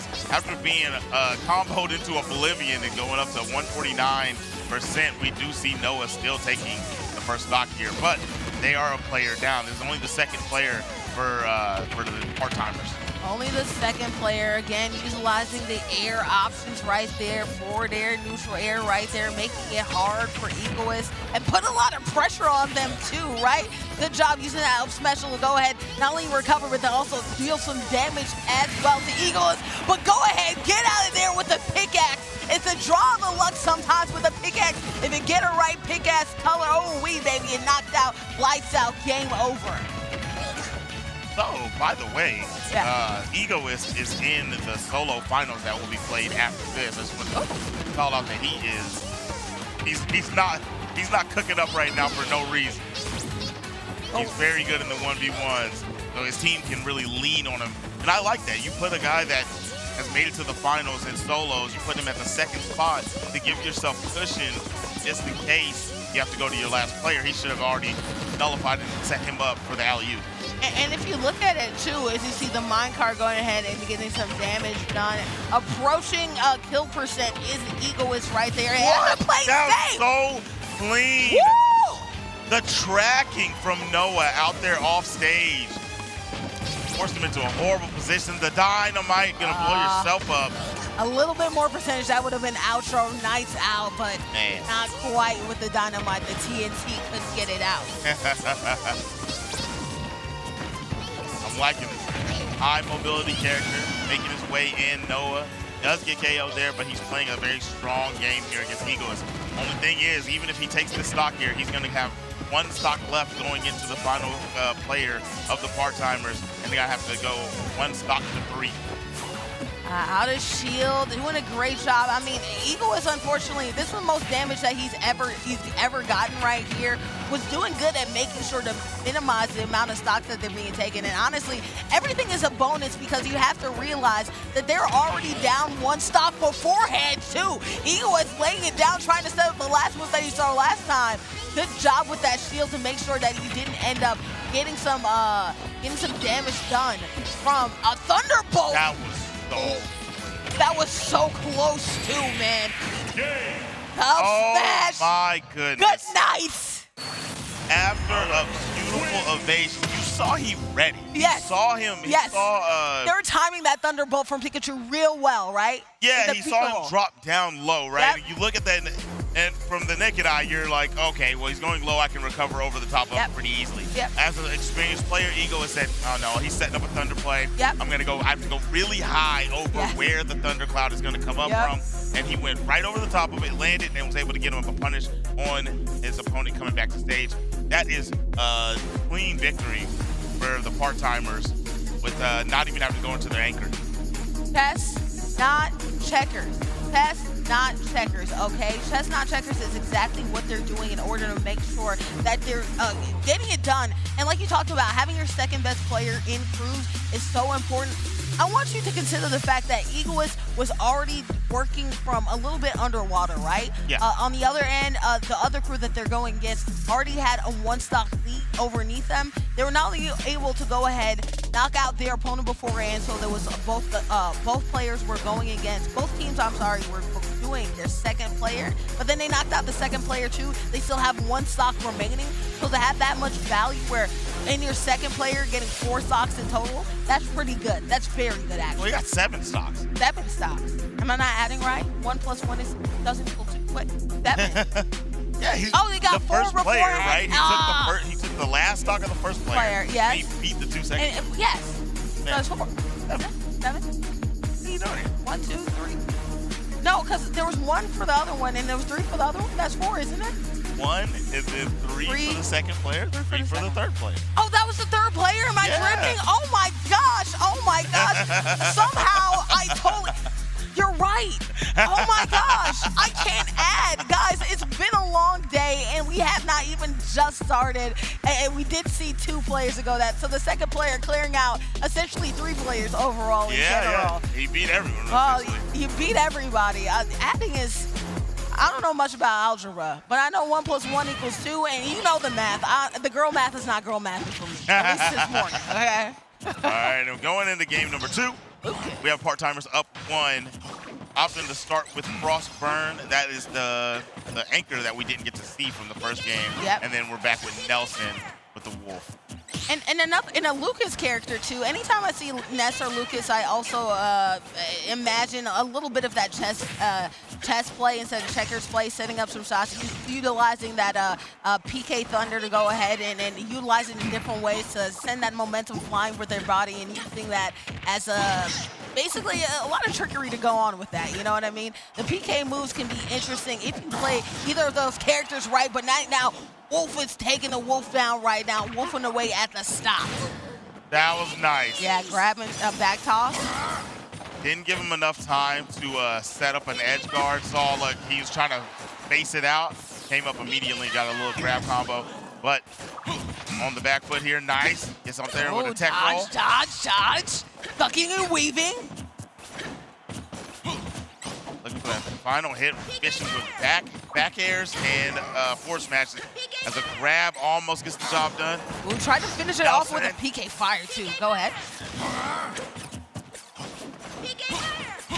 PK fire for a setup, no. Punished. I know he tried to press something after the PK fire. The run attack from Wolf is going to do the job. But Nelson, not the lightest of characters, but he's definitely not going to survive another back throw from Frostburn. No, and Frostburn is trying to zone out with the PK fire, which could actually get the kill out too, but guess what? The back throw is just as effective right there. I figured it was coming sooner rather than later, and that's exactly what they do, but great edge guarding right there from Nelson to make it so that they are in a bad positioning right there. Back to neutral, grab and up throw, trying to juggle in some 2. Couldn't get anything going, couldn't chain it with the up air. But good job from Wolf, already making it so that Frostburn is in kill percent territory. Oh! Beautiful back air. Yeah. Perfectly placed. Took a swift stock there. Now has an opportunity to get this one done with 2 left. Frostburn's gonna have to answer back if anything. He wants to set his next player up and get 1 stock at least off of Nelson here. So he only has 1 left going into the next player. Frostburn understands the fact that as soon as Wolf gets up in their face and gets up in their grill, there's not a lot of close range option that Lucas really has to their effective. Try to get him out with the down smash, that didn't happen. Using that thunder to make sure that the recovery is hard, but look at that, ooh-wee, could have ended up knocking them out right there. Didn't end up getting it done. Barry doesn't end up going out, but Lucas is trying to zone them out because they know that their demise might be inevitable, especially with the way Wolf has been utilizing their 4V. Look at it. Clawing away. Yep, there it is. That back the paw to the jaw. And then we're going to go into the next one. He does have 2 stocks left, waiting for his next opponent, and we'll see who they throw out this time. We saw everybody from their crew. Actually, no, wait. Oh, is this okay? Yeah. This is the second matchup. Yeah. Part-timers. No. I know it's the second match. Oh. This is the part-timers, so it'll be swapping in, and I think that we are getting Egoist in the midpoint again. By the way, I like the name part-timers for a crew event too, because like you're only in the matchup for part of the time, not the whole time, right? True, So true. everybody has a part-time job, everybody has their shift. You work the first shift, the second shift, the third shift, right? The night shift. So everybody has the things, and then we had a little bit of a shift rotation where Frostbite ended up going first. So I wonder if we're going to go back and we're going to see Egoist, and guess what? Egoist is going to be second in the pitching order regardless. All right, so Egoist did play Nelson a moment ago and kind of dominated. I don't even think he lost the stock, to be honest. But this is, I really do think this is rough for Wolf. He has to really play into, except everyone has to play into Steve's game. Yep. But he really, truly does. Like, his projectile game gets nullified. What a spot dodge and a full combo. And now, and another thing, he just doesn't have the greatest recovery. He has pretty solid, about a mid recovery. And that's the way he has to do it, either from low or horizontal.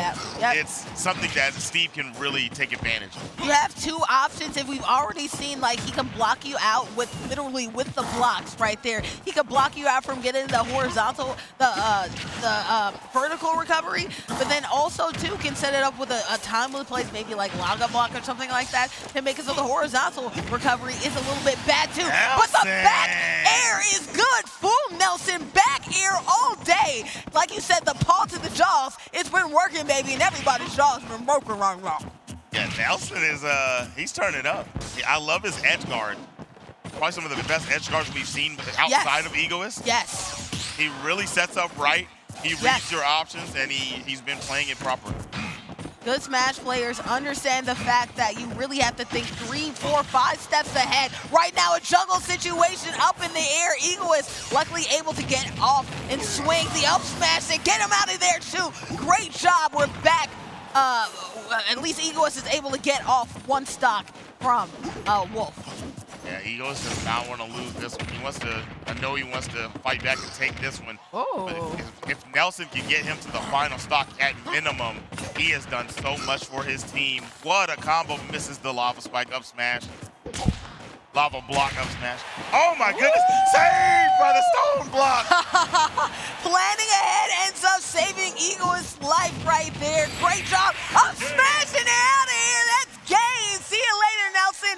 And that's great for Egoist right there, because if there was anybody that was just as cerebral as them, it was Egoist. I mean, it was Nelson. So great job getting him out of there. If that was any other character on that side smash, he killed him. Yeah. He got him. Yep. But you got saved by a block that I crazy. guarantee you didn't set there for that reason. That's crazy, actually. Serendipity, my friend. Sometimes you set up the setup, and the setup doesn't work out, but it sets you up to end up surviving another day. I don't know, man. Final Destination stuff right there. You know what I mean? That was crazy. Okay, Final Destination stuff. What I call it. Yeah, no, they're making a new movie. You know? Are they? Yeah, they are making a new movie. I'm gonna watch it. The last one stunk. But Yeah, I think it's called. I mean, the last few have stunk. The last few has stunk. It's kind of, you know, the first 4 I think were pretty good, and it was just like, oh my gosh, and then afterwards, what a fall. It's just like Saw, right, where they just kept on making it and stuff like that. Yes. But I think it's called The Final Destination, which is not confusing at all. Right? Yes. Not confusing at all. Talking about Final Destination, we are not on that map. We are on Pokemon Stadium. Yep. Pokemon. And that's going to be, I like this call, right? You go to Noah, which was really putting up a great fight against Egoist. Yep. In that last one when he made that 7-stock run. He only has 2 stocks to deal with from Egoist. Noah has not even been touched yet as we roll in. Finally. Well, I mean, the speed of Pikachu is coming through real good, right? Obviously, you can't play Pikachu far out. Egoist is going to have to go at, well, Egoist is blocking out all the, oh, good job, Egoist right there, getting some combos to go on here with the minecart going ahead with just the regular tilt, so good job with him. My goodness. Yeah, Egoist man. was terrorizing him for a moment 4 there. airs, everything like that, too. Just great job. Good. Oh, shield. Try to go ahead. Dash, dodge out of that shield. Do anything though. But yeah, Pikachu has not been able to use really its projectile game is close. That's really been good. That was a setup that they meant to do. Oh, that for was sure. a setup. The TNT to the lava block smash. Get out of here, man. Get out, literally. Perfect blocking a quick attack, too, at that, right? That was so clean. Turn around, the combo's still going. You can't dodge and recover in time. This didn't lead into too much more juggles. Now back in the neutral. Noah trying to play it a little bit safer, been getting caught up. A few parts. These big combos. TNT down, back up, homie. Back up, buddy. Has been really trying to make that anvil work. We haven't actually seen it kill confirm, I believe, utilizing that down smash in the spike game. But we'll see if they can use it effectively right here. Oh, try the Thunderbolt him out in there, but the headbutt comes through. Noah getting out of there and making it only one stock for Ego remaining. Okay. Nice. All right, had a little juggle there. Pika can really rack up. We saw him do it last time. Haven't really seen any big combos from Noah this time around, but he's just playing nice, solid neutral. That 119, very close to losing the stock. Here is one of the loops. Gonna catch him again. No, it's this side air and the turnaround. Call an ambulance, but not for me. What, 9, 1, 1? Not for you, though. Okay, never mind. I'm hanging up right now. Guess what? Medical alert is needed. They've fallen. Can they get back up? Will Noah be able to knock out Egoist with the one stock they have remaining, because they are in kill percent right here? Let's see if they can finally get off that Thunderbolt. They've been real clever with it, but can they actually get this set up to go ahead and make sure that they're packed out? It's been the header! Not enough. Oh. The DI there, saving the day. 133.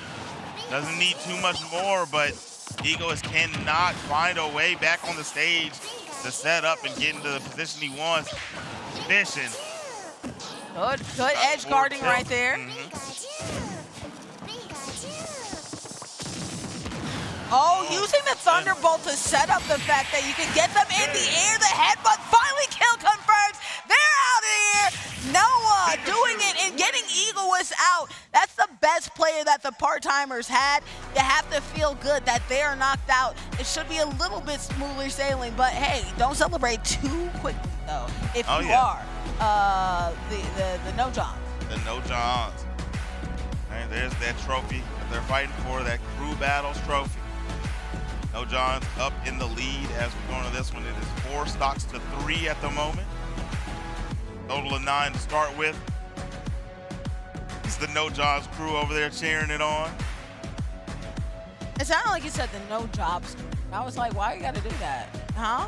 No why jobs. are we doing that? No jobs. No jobs? You know. Guess what? Hey, everybody in high school doesn't have a job. Not everybody. Shoot, you're in high school, right? At this point, you know, Yeah, rack up the bread, stay at home, you know what I mean? If you have the ability to do it, do it. But, you know, have the fun stuff. Play in the sports, you know what I mean? There you go. We are both in sports. Were you able to go ahead and get a part-time job when you were doing your sports game, or no? I was. You was? Okay. Yeah. You had a car? Most. Not at first, no. No, at first. Okay, got you. Okay. I was walking. You were walking everywhere. A walking man. I couldn't at all, I'll tell you right. Huffing it, and puffing it. But guess what? I couldn't at all. Bed was super intensive. And I was a star student. I really wasn't. I tried to. I lost it all in college, so I'll tell you that right now. Let's see who's going to end up being the winner or loser of this matchup right here. Going back to original characters, it looks like we're not going to have counter picks in this matchup, in these crew battles. Instead, it looks like we know what we're good at for either of these crews. Everybody seems to have their particular characters that they like, and because of that, we're going to have some consistency, which is good. All right. Nice quick attack on the stage. Gonna combo off of it too. Now the issue with this matchup right here is gonna be the fact that Roy has bad recovery. And oh my goodness, I wasn't even out of shield. He just ripped it. The up special. But issue is Roy has bad recovery, and if he gets put off stage, the way that Pika can come out there and pester you with back airs and forward airs, yeah. I mean, it's not going to be a good one. Shoot, a well-timed Thunderbolt to zone you out, make it hard for you to recover. Maybe a well-timed Thunderbolt, or whether a Lightning Strike, right? To do that as well. It's going to be very hard for you to go ahead and recover. So you have to make sure, if you're Roy, that you stay as close to neutral as possible, because that's the danger zone right there. Good job waiting. So clean. Good job waiting, going ahead, going as low as possible to get the vertical recovery. But like you said, that back here, vicious for Pikachu. Man, as the part-timers, you wanted to take the stock before losing one. That's a recovery. And the second one with an ill-advised lost resource on the jump. And there, it makes it really rough for him, because even if he finally does take this stock, that he primed himself to do. He could have had this without taking losing a stock. Yeah. That's all he needed this whole time. But it's you still can't not get enough. him One more should do it. With the back throw into an edge guard, try to go for the Thunder. No. Thunder. No, right there. Tried to get the up B to get them up and out of there is so powerful right there too. But unfortunately, Pika is also super fast. That's another disadvantage that Roy has as well, just not quick enough. Luckily able to get the forward tilt to make sure you can zone them out. Grab them, back throw them in, not as powerful as everybody else's, but the recovery issue still remains the biggest problem when it comes to Roy. Just can't get it done when they're too far below the stage. Yes, Noah came out there and put on a show. If you take a look at what just happened after that game ended, Egoist walked up to his teammate that just lost. They're going into the next game. He pointed at himself. He said, "It's me. I'm starting this next one." And he grabbed his controller. He sat down already. He's ready to get to it. Lock in. Guess who's gonna carry me? I put the team on my back though. Greg Jennings, one of the hottest hidden safeties in the league, but I put the team on my back though. And guess what? I am going to make it I was gonna say a tie game. I'm gonna make sure we have the lead. You know what I mean? The lead, exactly. So, and who but Nelson? Nelson really put some work in against Egoist last time, so see what's going on here.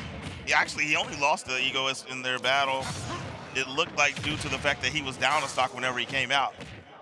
But oh my goodness, Egoist looking real good. I think he's heated up, a little upset about how that last one played out. I mean, they had an opportunity to do some things. Unfortunately, Nelson was just great at really countering a lot of this Egoist, a lot of Egoist moves. You know, it's interesting because there's a lot of slow planning. Look at that back. Like you said, the paws are in charge to the jaws, connecting every single time. The back air has been crazy, honestly, for the no-Johns in general. The way that we're watching Nelson play is actually crazy. Yeah. The first game, I would have thought, no shade, I would have thought he was probably the worst one on the team the way that he played the first game. Second game, he heated up. Now he's in his element. Well, sometimes, especially on stage battles, you need to get to cooking, right? You need to get that lightning on the grease on the fire. Oh, we tried to see a spike right there, not from Egoist. Couldn't go ahead and get that block to make sure to block them out of competition. But that was good to see. We actually saw them fall victim to that a little bit earlier in. So, it's funny. Egoist wants to set up the long-term plays, but Nelson moves so quickly that by the time they're already planning out what they want to do in advance, Nelson's already there in their face with it, with a claw right there to the jaw. Or maybe it's the other paw to the jaw as well. The back air has been the kill confirm for Nelson. They've been relying on it, and it's giving them blessings each and every single time. Now that back air is coming in clutch. Back air and neutral air on the edge guards. That's my favorite part of his game. He's playing good neutral in general, but the edge guards are just, oh my goodness. And we were praising Egoist. We were praising Egoist for their edge guarding too. So when somebody who's clever at edge guarding is also out edge guarded it, interesting to see. Ooh, try to set up a near like sneaky play with the TNT. Just couldn't get it done. Almost had it, but good evasive maneuvers from Nelson. Nelson back on board. Trying to find a couple more touches. take this last stock of Egoist and go into the next one with 2. Egoist probably has something to say about that. He got set up, and right there, we've seen Nelson really go for the down smash setups. Yep. And for once, he went for the forward smash in the wrong moment. If he wouldn't have went for down smash, it would have linked. Yep. Down smash. Try to go on the other side of them, but you know that forward smash only goes one way. Down smash, you get one end in the other side as well. That opportunity instead, guess what? That's my opportunity. Up and out of here. Guess what? Nelson getting Egoist away. That has to hurt the part-timers bad. One of your best players getting out of dodge super early. Leaving Nelson with 2 stocks left. That is rough stuff. Here we go. We're going into our next one. We'll see No Johns. Well, the part-timers. The part-timers decide to throw out their next. All right, take a look at that. Trophy right there. Got Patrick on the stage working hard. Got the players debating hard. Okay. Shout out to the crew that makes and decides. That again, I praised this earlier. That engraves the game in the background of the championship belts. I will say though, because there's so many Smash players, it does kind of look like finger smudges a little bit. I'm not gonna lie. That is funny. That's funny. I'm gonna call that's just the camera doing that. That is the with camera. The glare, you know, It with is the the glare. shininess. That is the glare. Yeah. I'm sorry, I it's had too many calm. donuts outside. Go ahead to that donut truck outside. Shout out to all of the food trucks outside supporting, obviously, this wonderful, wonderful tournament. But if there's anything you guys do, them donuts are it. Okay. Man, look at Nelson starting this one off. He's already got Frostburn at 91%. And he's actually in hill territory with this light of a character. He's gonna have a back throw. He's gonna try to find. Yep, didn't get the down tilt. Have been having a hard time landing that. It is hard to catch them with the down tilt on up special before they're grabbing the ledge. But one of these times it's gonna land. He's got to get that sweet spot timing. Yeah. And you know what? This is a little bit better, I feel like, of a matchup for Frostburn going against Nelson. Both squirrely characters, right? Both moving all over the place. Unlike Steve, where you have to plan and set up far in advance, at least Frostburn, you know, Steve versus and this might play for the advantage if they're able to go ahead and get a little bit of combos to go on down. But the combo getting has only been to Nelson. Whether it be forward air, whether it be side tilt right there. I was actually just shy. I thought he was going to have that. What's that? The forward tilt. Right there. Oh. There it is, Nelson. Sorry, force smash. But yeah, Nelson, he got this evened up stock-wise. 64% on him. But he's been doing a very good job when he finally gets the touch he wants. Racking up damage quickly. There it is. Yes. And Frostburn is really utilizing that PK fire to really space and zone them out, but it's not working because Nelson ain't afraid of the smoke. They're over here, they're able to jump around the PK fire, and then once they close on in, they're able to go ahead and get massive damage, massive combos. The forward smash didn't end up hitting for Lucas right there. You're going to have to work a little bit closer and harder to make sure you can get that forward smash to go on in. Try to hit him with the up smash, too. Not in the area, not in the zip code, not at all. Nelson just go ahead and whittling away at all the part-timer stocks. Yeah, it was very good patience on the from Nelson. If he would have walked up a smidge more, he would have got hit by that up smash. But now he's good to go. He's got another lead here. Up to 133. He's in back throw KO territory, so he's got to watch where he gets grabbed at if that does happen. And up throw. Yep. That's a banger. I didn't know the up throw was that strong. Dude. I think it's actually the blast zone of this stage. The ceiling is low. Oh, okay. I was going to say back throw, yes, with Lucas. I actually didn't know. But hey, again, the expert knowing exactly where the ceiling is the roof on these matchups. The sides, all around this is the blast zones are small as well. Yeah. All right. Frostburn trying to put Nelson out and not allowing his team to go down 2 players. But that boy Nelson is on fire right now. Look at the nuke. Everything he does is well calculated, and he's so swift that once he gets a bait, he's getting the punish. Oh, trying to go ahead and try to get that neutral B to clear him on out. Back throw, trying to hit him with it. Couldn't get the Thunderbolt out too. What's going on? Yeah, he's been going for grabs a lot, so he tried to wait for him to approach for a grab and then up smash him. Oh, yeah. That was such a bait. It was crazy. Oh, well, guess what? Bait, bait, bait, bait, bait, bait, bait, bait. Lucas thought, ooh, we up in the edge guard. Real nice for you. I'm going to hit you with that aerial game off the edge. Wolf said, ooh, you fell for my trap card. Boom, up out of there. That's 6 stocks in total that Nelson has cleared out. Only 3 more stocks for the part-timers. Nelson's got to be feeling himself right now. I'm telling you, dude. Definitely got to be feeling himself, right? That's 6 stocks down.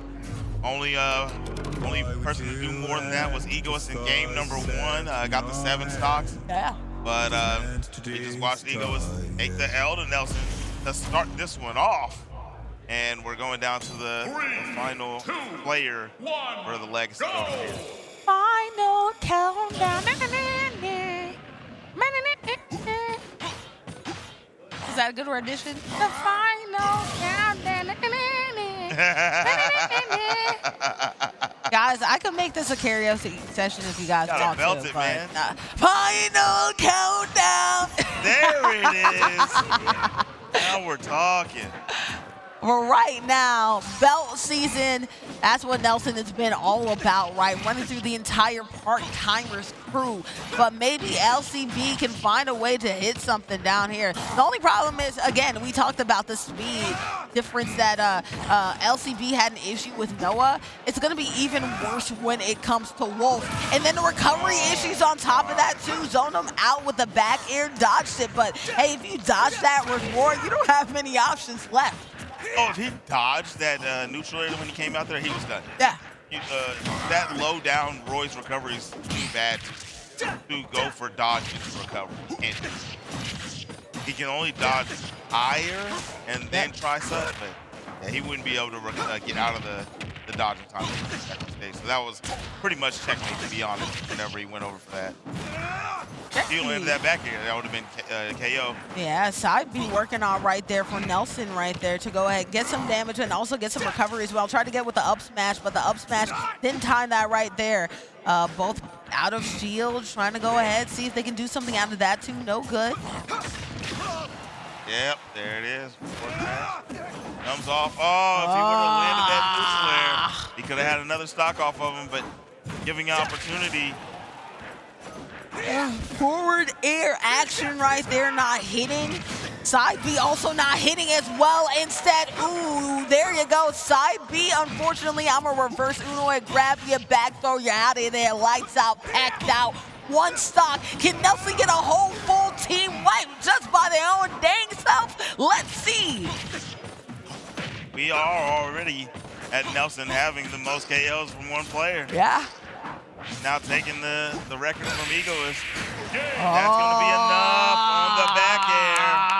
He's going to finish at 8 stocks, man. You know what, Nelson, if you're Nelson, you would have wanted to have a whole team clear and wipe by yourself, especially in a finals. That's insane to do. But guess what? You still made it very easy for the rest of your crew. 6 stocks remaining compared to 1, especially against a slower, not as good recovery Roy. Yeah. You have to be feeling good. I mean, hey, I didn't end up getting the whole team, but you saw him nod at the end of it and was like, you know, I'll take that. I'll take that. Yes.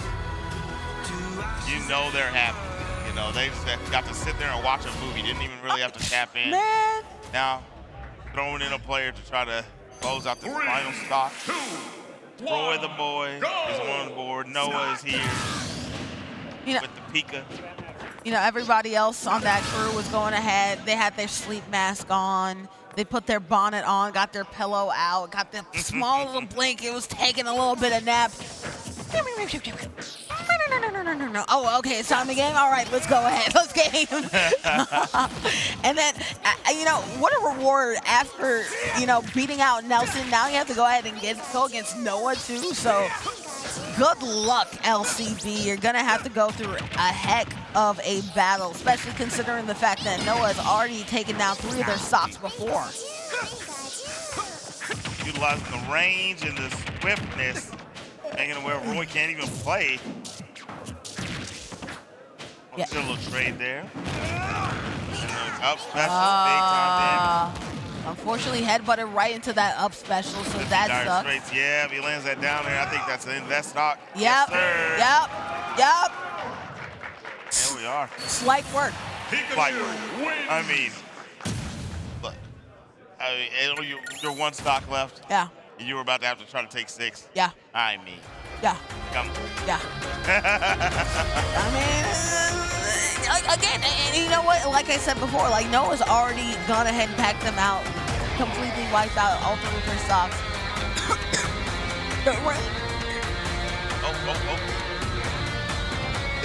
Help me.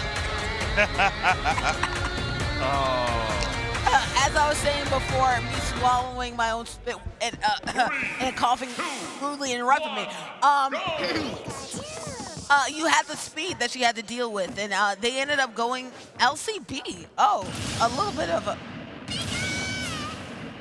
Oh, okay, all right. That was an accidental, it looks like, accidental choice. I was going to say LCB utilizing Steve. What a change, but yeah. Mistake. That's Eagle.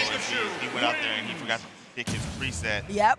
And, after what Nelson did to open up for the squad, going with Noah. Yeah, no. Especially considering the way that Noah really gave them trouble a little bit earlier on. But hey, maybe you want that smoke. You know what I mean? A real competitor is like, yeah, you beat me the first time, but again, I understand it now, right? You tried to lock me out, but guess what? I thought about it on the sideline. I was grimacing, I was menacing. And guess what? The strategy, especially with a thinker like that, oh yeah, they're game planning a way that they can counter Noah and this Pikachu. So I'm excited to see what Egoist has up their sleeve. But right now, the neutral air is all up their sleeve for one Pikachu. Man. Racking up damage, combo after combo. 2-1 for the No Johns here. The best of 7. And as you said, Noah has fared well against Egoist. They knew they were going to Egoist again first. So, why not let him match up and give Nelson a little bit of a rest? Oh, go ahead, rest those thumbs. You almost cleared an entire team. Cleared an entire team. I feel like that's deserving of a rest, right? I carried a lot. You know what I mean? You don't want to hurt your back carrying that arm, yeah? The Dynamite's down, runs into it. Actually surviving is Noah. But that was so clever right there, though. That was so clever, setting up the TNT at the top of that dirt pile, knowing that if you went ahead, and of course, Pikachu, like with their neutral hair, they're going to naturally go ahead and knock off those dirt. So the TNT dropped. It could have dropped on their head. If there were just a little bit more damage, it would have been kill confirmed. Unfortunately, they still survived for Egoist, but clever play and clever moves back on the docket when it comes to Egoist. Yes. Trying to use those sparks to get something going and get Egoist out of the comfort zone. Tried to go up and challenge and runs right into the cart. Egoist with a lead. I don't know if any of you guys have ever taken a minecart to the face. I never have, but that sounds painful. Just like that was painful right there. That doesn't sound good at all. What, taking a minecart to the face? Nah. No. Of all the things I would want to do in the world, that would not be on my top 10. Yeah, I try a lot. I don't know if I'm trying that one. Nah, Steve-O would probably try something like that, though, something like that, definitely. actually. We'll get him to experiment, get back to us right now, okay? But for the moment, at least, Noah and Egoist, 2 stocks each. Noah approaching the danger zone territory, but not quite there yet. Pikachu not as successful in the neutral air. Ooh, look at that. The diamond pickaxe, so OP. You go ahead, look at the trunk, see what you're finding. You could find bronze, you could find silver. We got the diamond. Oh, it's lights out, game over, KO, good night. On diamond, it does so much damage. It was actually 2 swipes a second ago. Had him at 29%. Think about that. It's insane. It's insane when you get diamond. I mean, there's a reason people say diamonds are forever, okay?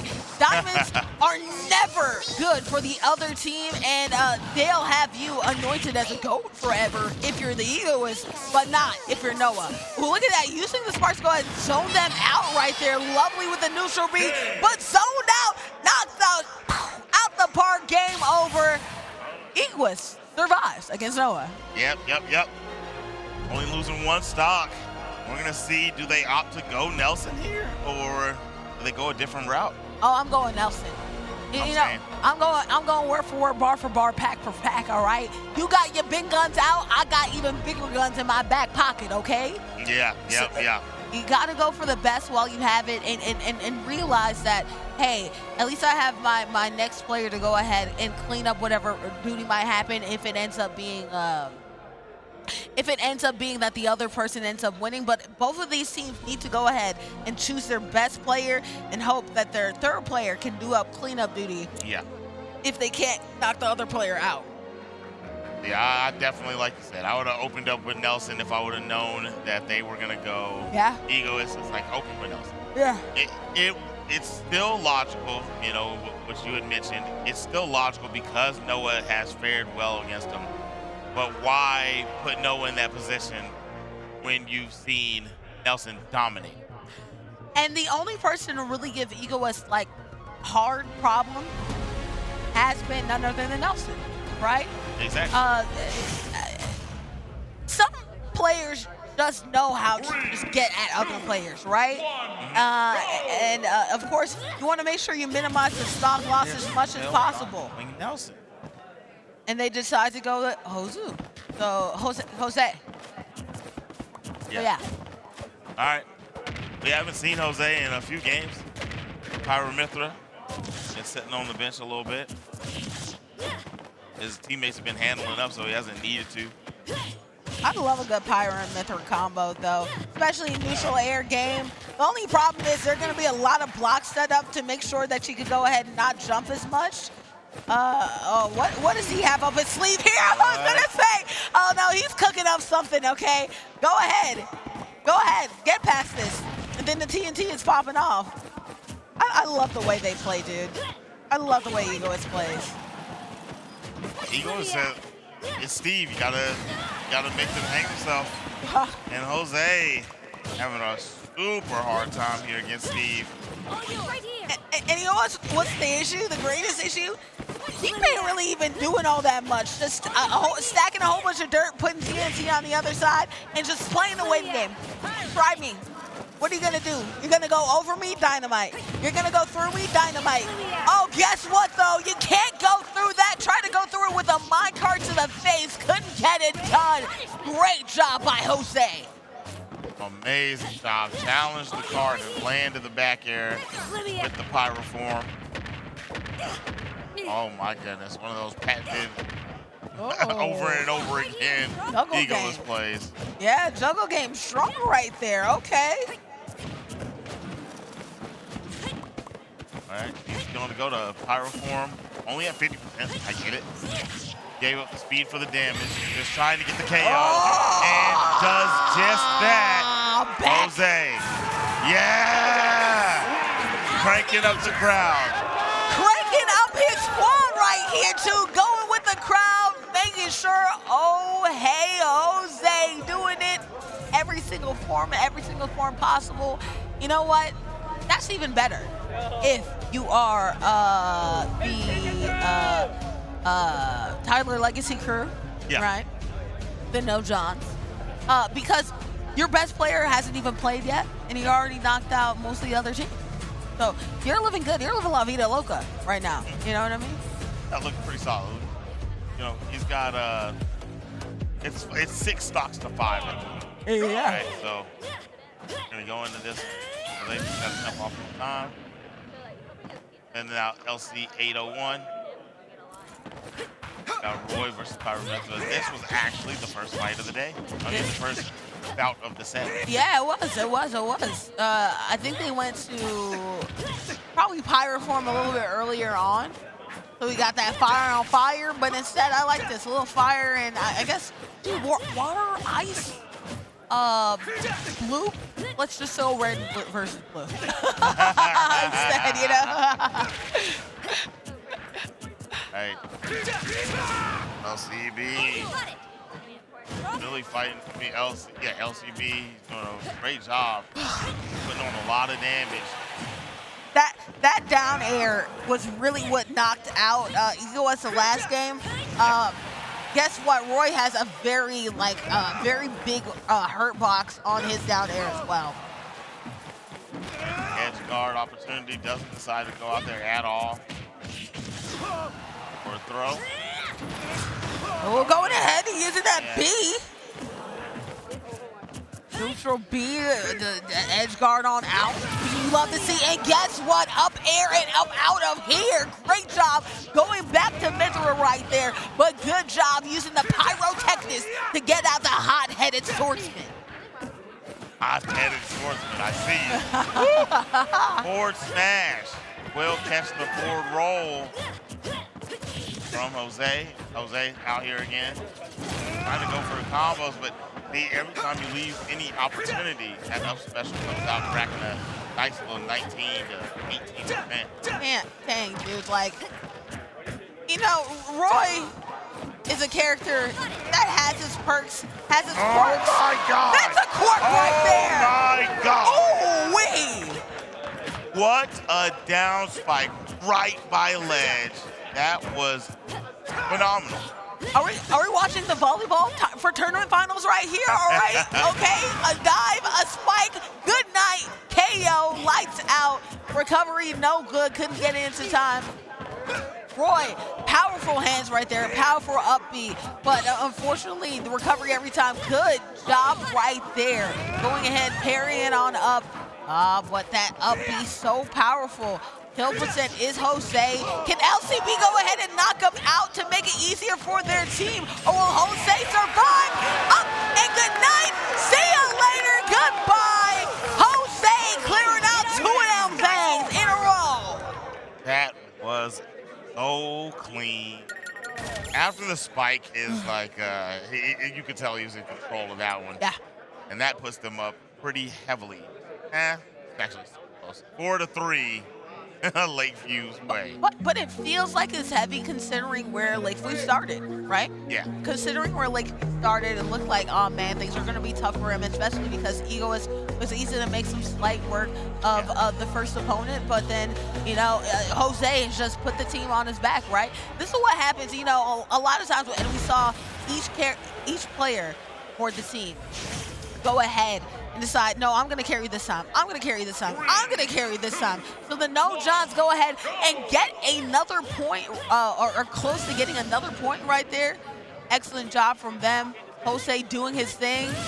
But Jose only down to one more stock and going against Frostburn. All right.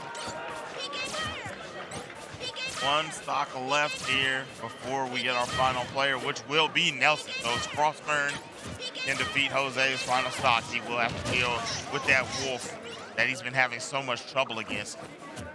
And then we got an edge guard here, going to lead to a nice little two-piece combination. Yep, rip that magic series. He said he has to deal with that wolf. Woof. Good luck with that, you know? I'm not going to deal with that. That's tough, man. That's tough to deal with, right? You go through a battle, you're already getting somebody who knocked out, 6 stocks in a row or at least 5 stocks in a row. And then you have to go ahead and do close-up duty as well. Frostburn going to want to make sure to keep as many stocks as possible in order to deal with the damage that Nelson can do. But right now, they're in more of a danger than Jose is right now. Can't get these consecutive hits to go down, but that back air, very nice. Trying to find a way through the keep away game here to make sure that he doesn't lose a stock from Frostburn, set himself up for victory. It's just not working out as great as he would like. Good back throw though. Oh, yeah, go ahead. I think that's PK. it. Yeah. Oh, PK Thunder coming through, using that as an edge guard, right? Sometimes he could go ahead and eat up the damage from that. PK Thunder, unfortunately, couldn't do it that time with the Pithra and Mithra. Jose out. Good job by Frostburn, making sure that they did not lose a single stock. We'll need each and every single one going against Noah. And now Wolf. When you're a sword character, you're getting edge guarded by that projectile home. Well, not home. Yeah. You can manipulate. Yeah. Right? The manual control on that yes, Thunderbolt. there it is. Yeah. You know, you get clipped one good time, and trying to avoid that, like I was saying, they have recoveries to where if you dodge, have to fall a certain amount before being able to use your up special. Yep.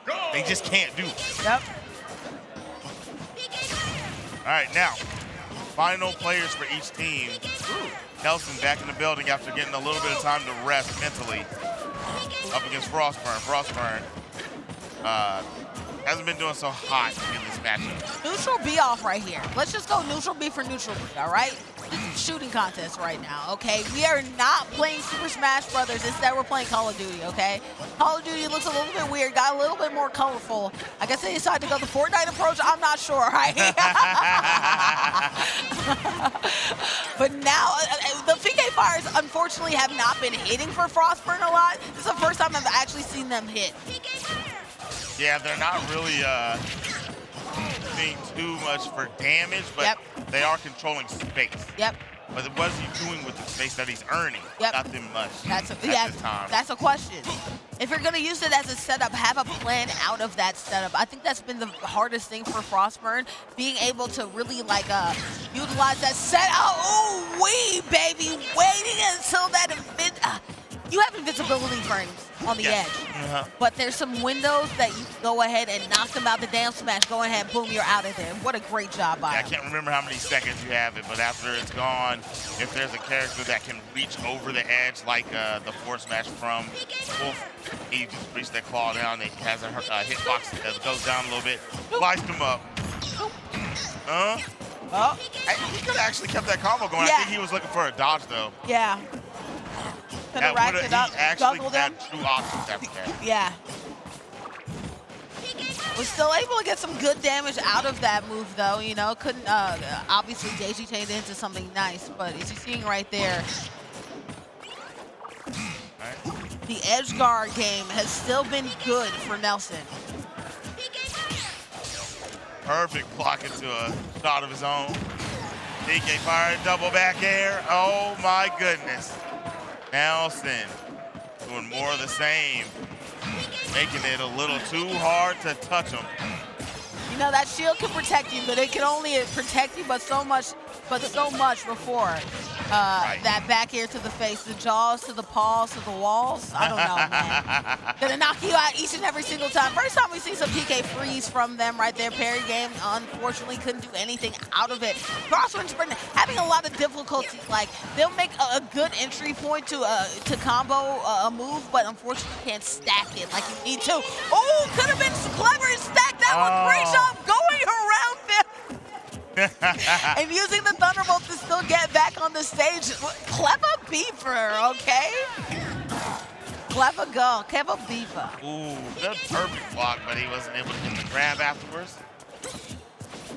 Just gave up a stock on a style attempt.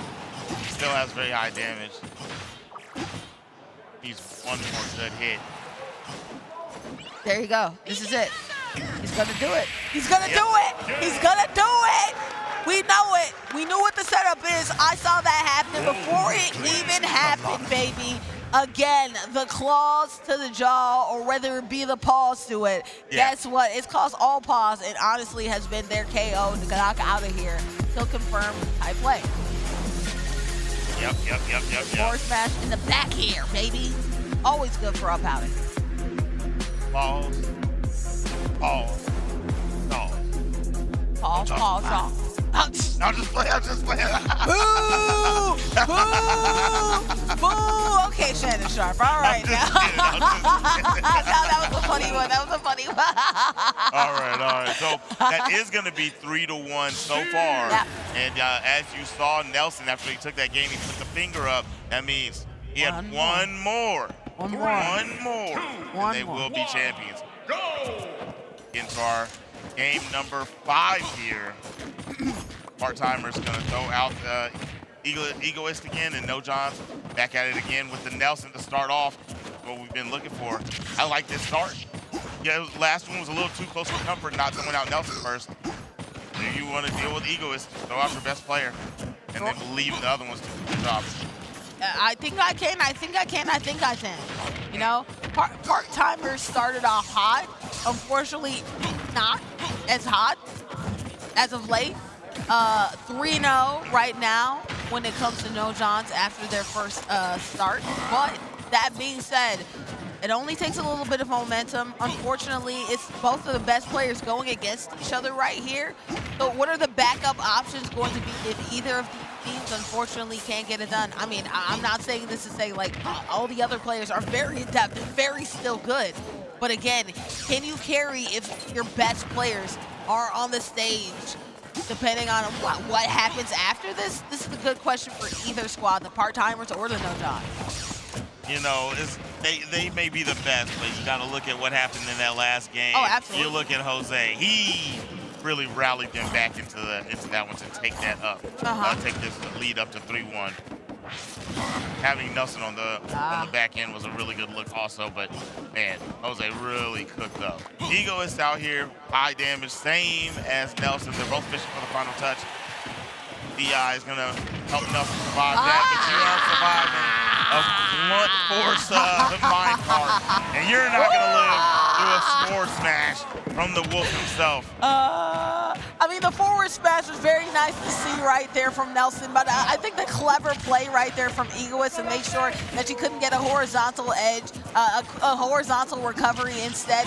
You're gonna have to go up and around B, and what did they do? They used the minecart, the side B on the other end to make it so that, hey, you're packed up out of here either way. So clever moves again. Egoist, they love to go up out of here, but a diamond alert right now. Diamond sword, diamond pickaxe territory. This could be dangerous if you're Nelson. The high damage is insane.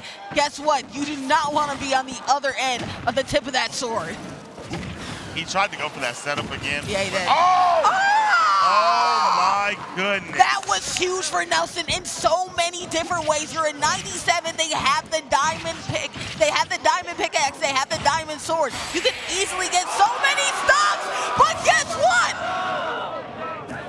Egoist turning it around off of the air. Oh my gosh. I thought that Nelson was going to get 2 in a row. I thought he had it. He went for a nice, clean combo there. A lot of characters wouldn't have been able to make it back. No. And even if Steve was a little lighter, he would have been KO'd off of that. Yeah. Very good DI, though, from Egoist. Let's go and give him props for that. Yeah. The only reason he lived through that is the DI, directional influence. Now, back out here, Nelson lost a stock that he might not have had to spend, really believing in that KO.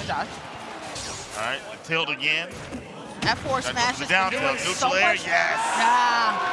I knew it was going to be one of two things. It was going to be the forward smash or it was going to be the back air. That's really how he's been getting all the stocks and getting them kill confirmed time after time after time, time after time. And guess what? If you're lost and you can't find it, you'll get a pause to the draw and then you'll find the exit stage because you're going to go up out of here. You know what? That's game over. That's game over. Yeah. All right. And that is going to be 7 stocks to 6. And we're going to have No Johns, 1 stock left. Nelson still out there. And we're going to find out who the part-timers are going to send out to heal him. Yeah, you know, I see these stocks and I see the other stocks and I'm like, 6-7, you know what I mean?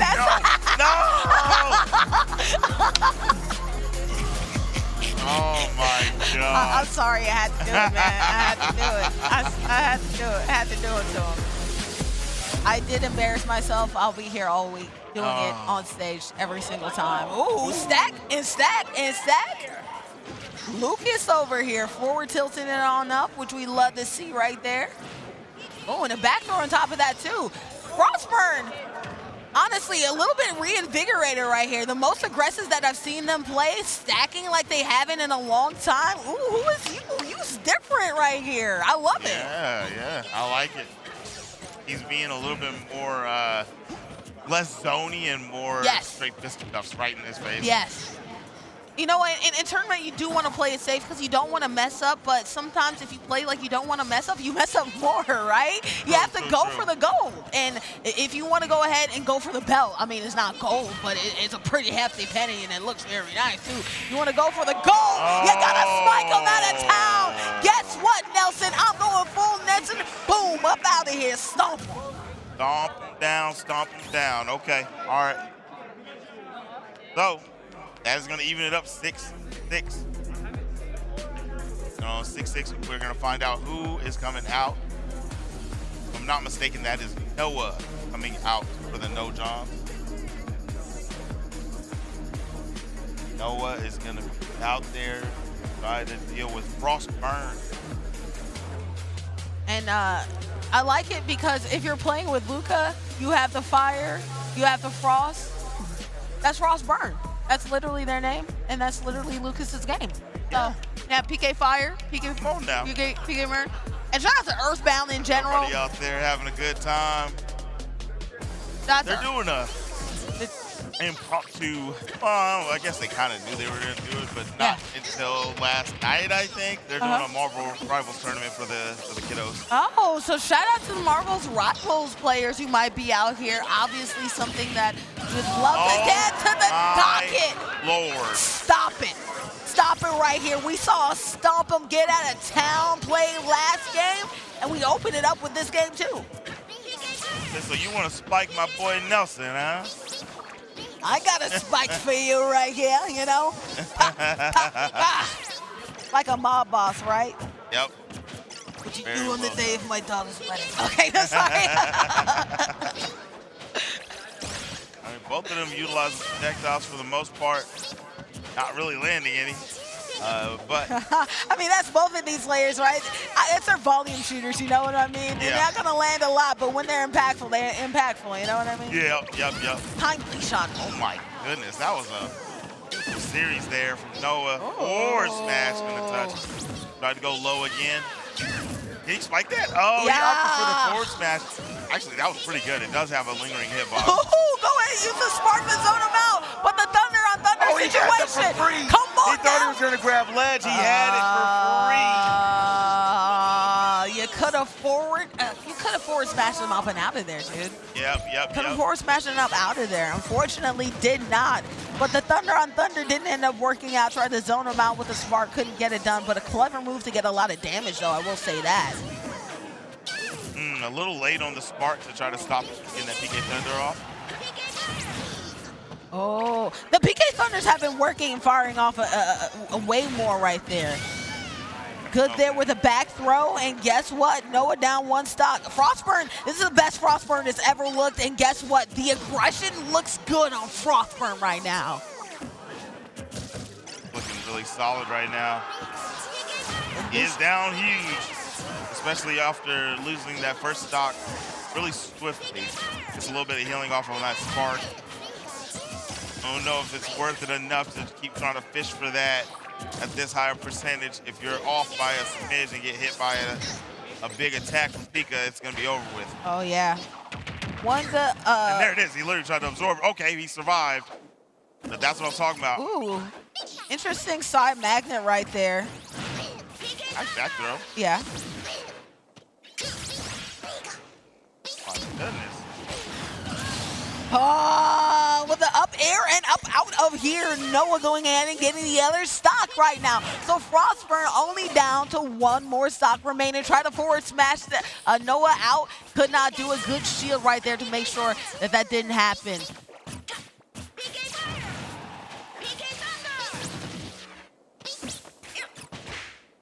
Tried to set up for the down air. No good. Back in the mid. Oh, we gonna get that down air? Tried to go for the double down air. Nothing doing. Oh, peek. Oh, what a nice forward smash right there. And up air. Well, neutral air up out of there. Good job right there, Pikachu. Going ahead and doing this thing. Noah surviving. 3 stocks left and remaining right there for, I believe, the No John's crew, if I'm correct, right? The part-timers, I believe. The part-timers have 3 stocks left. Part-timers, yes. And the No Johns are sitting on 5. So this could end up being the part-timers last shot at this, right? You have to clutch up, right? 3 to 5, Tyler Legacy. The last stand. You'll have to do it, all right? I believe in you. It's Roy. It's LCB. Nobody believes in you. What are you prepared to do about it, okay? That's what the mentality you have to have, right? When you're down so many stocks, down so many points, you have to go ahead and clutch up season. It's been a long time. You already have 1 underneath your belt. So it's not to say like you don't feel good already, right? Yeah. But there is a lot of leeway that you have to make up, a lot of time you have to make up too. So LCB, it's a clutch season for you. Let's find out. All right, here we are. Starting off in the neutral. Had a rough time with this because you see, oh my God, see, that's what I'm talking about. It's a recovery, He saw man. that he spent his jump. Oh, okay, all I got to do is pull you off. You're done. Yep. You cannot do anything about that. It's Roy. You have to be very sparing about when you use your aerial jump. I don't even want to see the edge. Like, getting close to the edge makes me scared. I get heartburn when I see that, okay? You know what I mean? I'm staying as close to neutral as possible to make sure. Guess what? I'm going to get you over here on the platforms. I'm going to up you up here in the platforms. I'm going to go ahead and make sure I can grab you in close quarters. Close quarters combat favors Roy in these situations. Yes. Roy, you have to realize that, hey, that's how you eat. Guess what, though? You are eating at least 1 stock down from Noah. 1 more to go. There we go. Here we go. All he had left, was the quick attack. Wasn't able to make it back. Quick attacks right back after he lands back on the stage. Gets a nice combo onto LCB, but no KO here. But I think death might be imminent here. Pow! Yeah. Force match, yes. Precarious situation. Once you in that air, you feel vulnerable. Okay, you know what I mean. It's like those dreams that people have. Good counter right there. It's like those dreams that people have. I've never had those where you wake up and you're doing a public speech and you look down and you're in underwear. You feel vulnerable right now, okay? Naked and afraid. You're scared. I don't know what's happening. Oh my gosh, I'm scared. You can't be over here. This is a bad position to be. You have the lightning bolt. You have so many options. You have the sparks to zone you out. You also have the back air. There's so many things that Pikachu can do, even a neutral air, to make sure that you can get him out of here. If you're Roy, stay in that center stage, man. I'm not leaving that circle, okay? He's trying not to, but Pika's when tossing you're being him. swarmed by the electric rat, it's a little harder to say to stay in that circle. He's at 1 hand. I was wondering where that headbutt attack was been the whole time. First time using it, Noah, in the final moments for his team, the No Johns can be champions if he can find this final touch. LCB does not want to go down. He does land a nice forward air, but the quick attack will get Noah back on stage. Tilt, up air, back air. No, that's a forward air from LCB. Okay. Try for the parry. They're both on their final hit. Forward air, still not enough. DI. LCB trying to stay alive for the part-timers, but the No Johns will be your champions of the Super Smash Bros. Ultimate Undisputed Esports Championship. And Noah problem right there. Guess what? It's the Lakeview Sentinels going in and hoisting the belt, and that's because of the great play from a trio of players who all contributed and carried at separate different times to make sure that they provided towards the victory, right? Yes. You had players like Noah, you had players like Nelson going ahead and getting things done and making sure that you're chipping away, getting it done. Actually, it wasn't even sometimes chipping. They were chunk plays. They were getting like whole team, what's it called? Stocks? There you go. Yes. Whole team stocks, several in a row. They were racking it up and doing a great job at doing it. Nelson was really holding it down. He was that dude. Then we were seeing We saw Jose have that big moment. Jose was huge in that second and last round. Jose huge. Huge. I mean, all of them all together. Noah definitely gaming right there at the end, feeling the deal, and putting some style on for the performance. I love it. But we are about to do the award ceremony for second place, and we're going to get into it here right now. Dr. Patrick. All right, we are here with the second place team from the Undisputed Championship. Let's hear it for them. Congratulations, great job making it this far. What was it like being on main stage? It was really great. These kids, well, not even my kids, my brothers essentially, I've been playing with them for like half a decade, and I told them the first day I ever met them, we went to a tournament, I'm gonna do the best to ever do it. And I know we didn't reach that summit yet, but we still got it, okay? Our journey doesn't end here, and we're just gonna continue working, and we're gonna be the best the world's ever seen. I love that attitude. Let's present your medals. Congratulations. I love that. All right, one more time, let's hear it for our runners-up for the Undisputed Championship Crew Battles.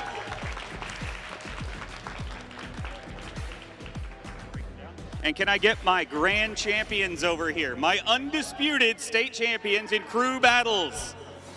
Let's hear it. Can we get you on one side or the other? Okay. Clear the belt. We want to see the belt. All right.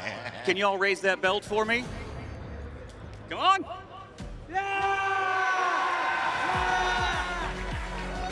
Yes. So what is it like being up here? It's one of the best feelings I've ever had in my life. Me and my teammates, we've worked so hard this entire year, and I'm losing my voice, but I'm just so proud of our whole team, how hard we've worked, and how we finally pitched it out in the end. This is gonna be my last team with my last year with the team, but I'm so glad I was able to finish it off on a good note and take one home for the team. That is awesome. Congratulations. We're gonna present your gold medals, and y'all can take that belt with you. Coach, come see him. And I'm gonna kick this back to my casters.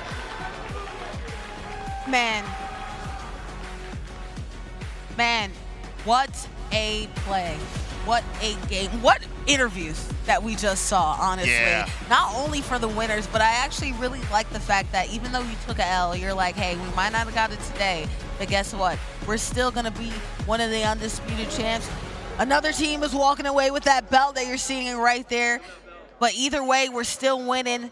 And guess what? Looking at the play of either of these squads, they're still great. Yeah. That was so cool. We didn't get it today, but we still got it. Yeah. Man, that's bars. Yeah, that's bars, man. That's bars. That's I like right that. there, man.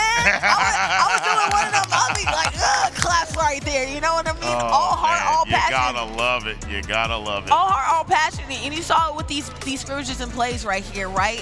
Part-timers were doing their thing real well, and Egoist was really just like stacking it. Oh, that was one of the plays of the day right there. Easy. Really easy, like making sure that the steps ahead, right, that we saw from the Egoists. Again, that chest level play, that's something that you don't really see all the time, but when you do see it, you know you got something special. Oh yeah, for sure. These Dynamite, the Dynamite setups in the early going were just phenomenal. I think he landed a really good one later too, like in game number 5. He landed another one later on, but in the early goings, he was landing it very, very consistently. Yeah. And at a certain point, it just stopped. People stopped falling for it. That is just unfortunate. That's why I don't like playing characters with bad recoveries, when people can do stuff like that, trade with you, and just injure your recovery chance. It's just too rough. Roy was having a hard time out there against all these characters. That play right there, where he got the side special to land and he got the KO off of it, and not just the recovery. Beautiful. Yeah, no, the No Johns really took advantage of, the fact that you had to plan and you had to set up right with some of the Egoist plays, so Nelson was able to get in close corners right there. Noah did an excellent job against Frostburns. You see right there, utilizing again that forward smash, the back air to make sure you can get those kill confirms right there. This was a heck of a matchup right there. I thought that was lights up and out of there. They would have doubled up, had a daily double. Didn't end up doing it, but shout out to Noah. Shout out to Nelson. Shout out to Jose as well. Oh my gosh, like they stacked it. They stacked it up. And in each moment, there are several times throughout this tournament, throughout this matchup, that they all shine in crucial moments. Oh, yeah, definitely. Guaranteed. Guaranteed. The first game, they got egoed. And then after that, they all picked it up. Nelson's performance with the 8 stocks, great. Oh, I mean, yeah. come on, bro. Yeah. Yeah, Yes. come on. All Let's gas be- on me, straight cash on me. But shout out to both the winners and, unfortunately, the people coming in second place. Again, that interview, I didn't want else. Aura, baby. Guess what? Good No stuff. matter what happens to any competitors today, yesterday, the day before, even if you take an L this weekend, it doesn't mean that you can't get a dub a little bit later on into the future. Yeah. That doesn't just apply to this tournament, that applies to life as well, guys.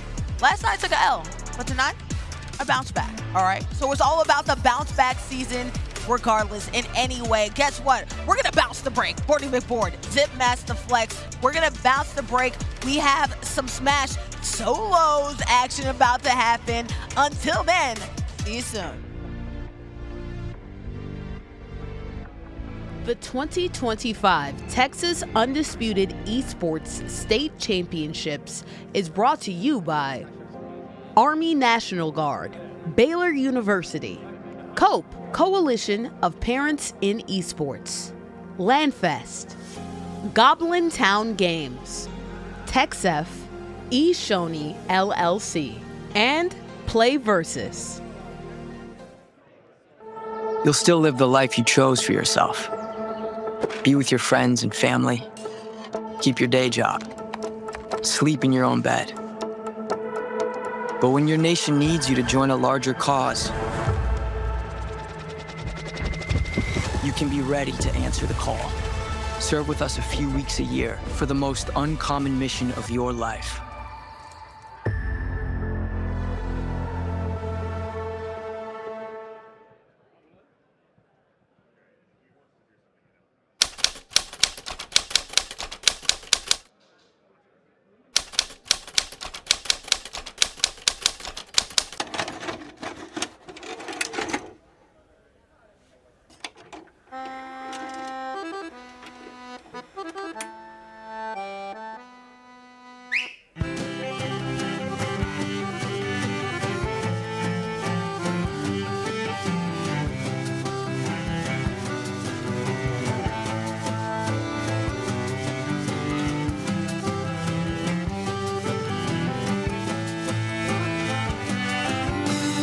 Un petit air et le jour.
for the win, Village. He's gonna put the tornado down, and it's gonna anti-air duty. He gets it. No, he needed the overdrive version of that. The tornado confirmed.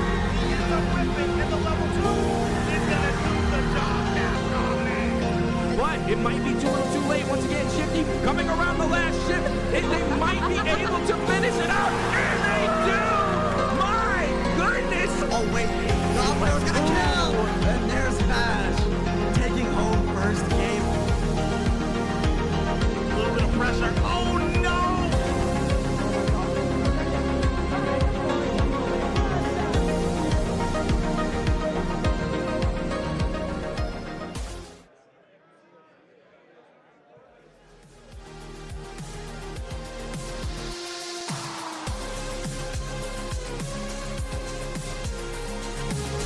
Welcome back to the Texas Undisputed Esports State Championship presented by the Texas Army National Guard. I'm Zipmaster Flex, and I am now here with a student caster. Go ahead and talk to the people. Tell them your name and tell them a little bit about your background before we get rolling with everything. Yeah, fantastic. So I'm the president of OSO Esports at Baylor, Josh Willett, or otherwise known as PK Power 88. I'm a big Smash player, our Smash captain on campus, and a filthy Nest player, so. A Nest player, huh? Yes, sir. What made you gravitate towards Nest? I played him back when I got Brawl. So back in 2009, I thought he looked really cool. He was like all the psychic powers. I was like, that's sick. Have you ever played his Origin game? You played Earthbound? Of course, yeah. I got it on the 3DS Virtual Console. Yeah. It was fantastic. What a good game.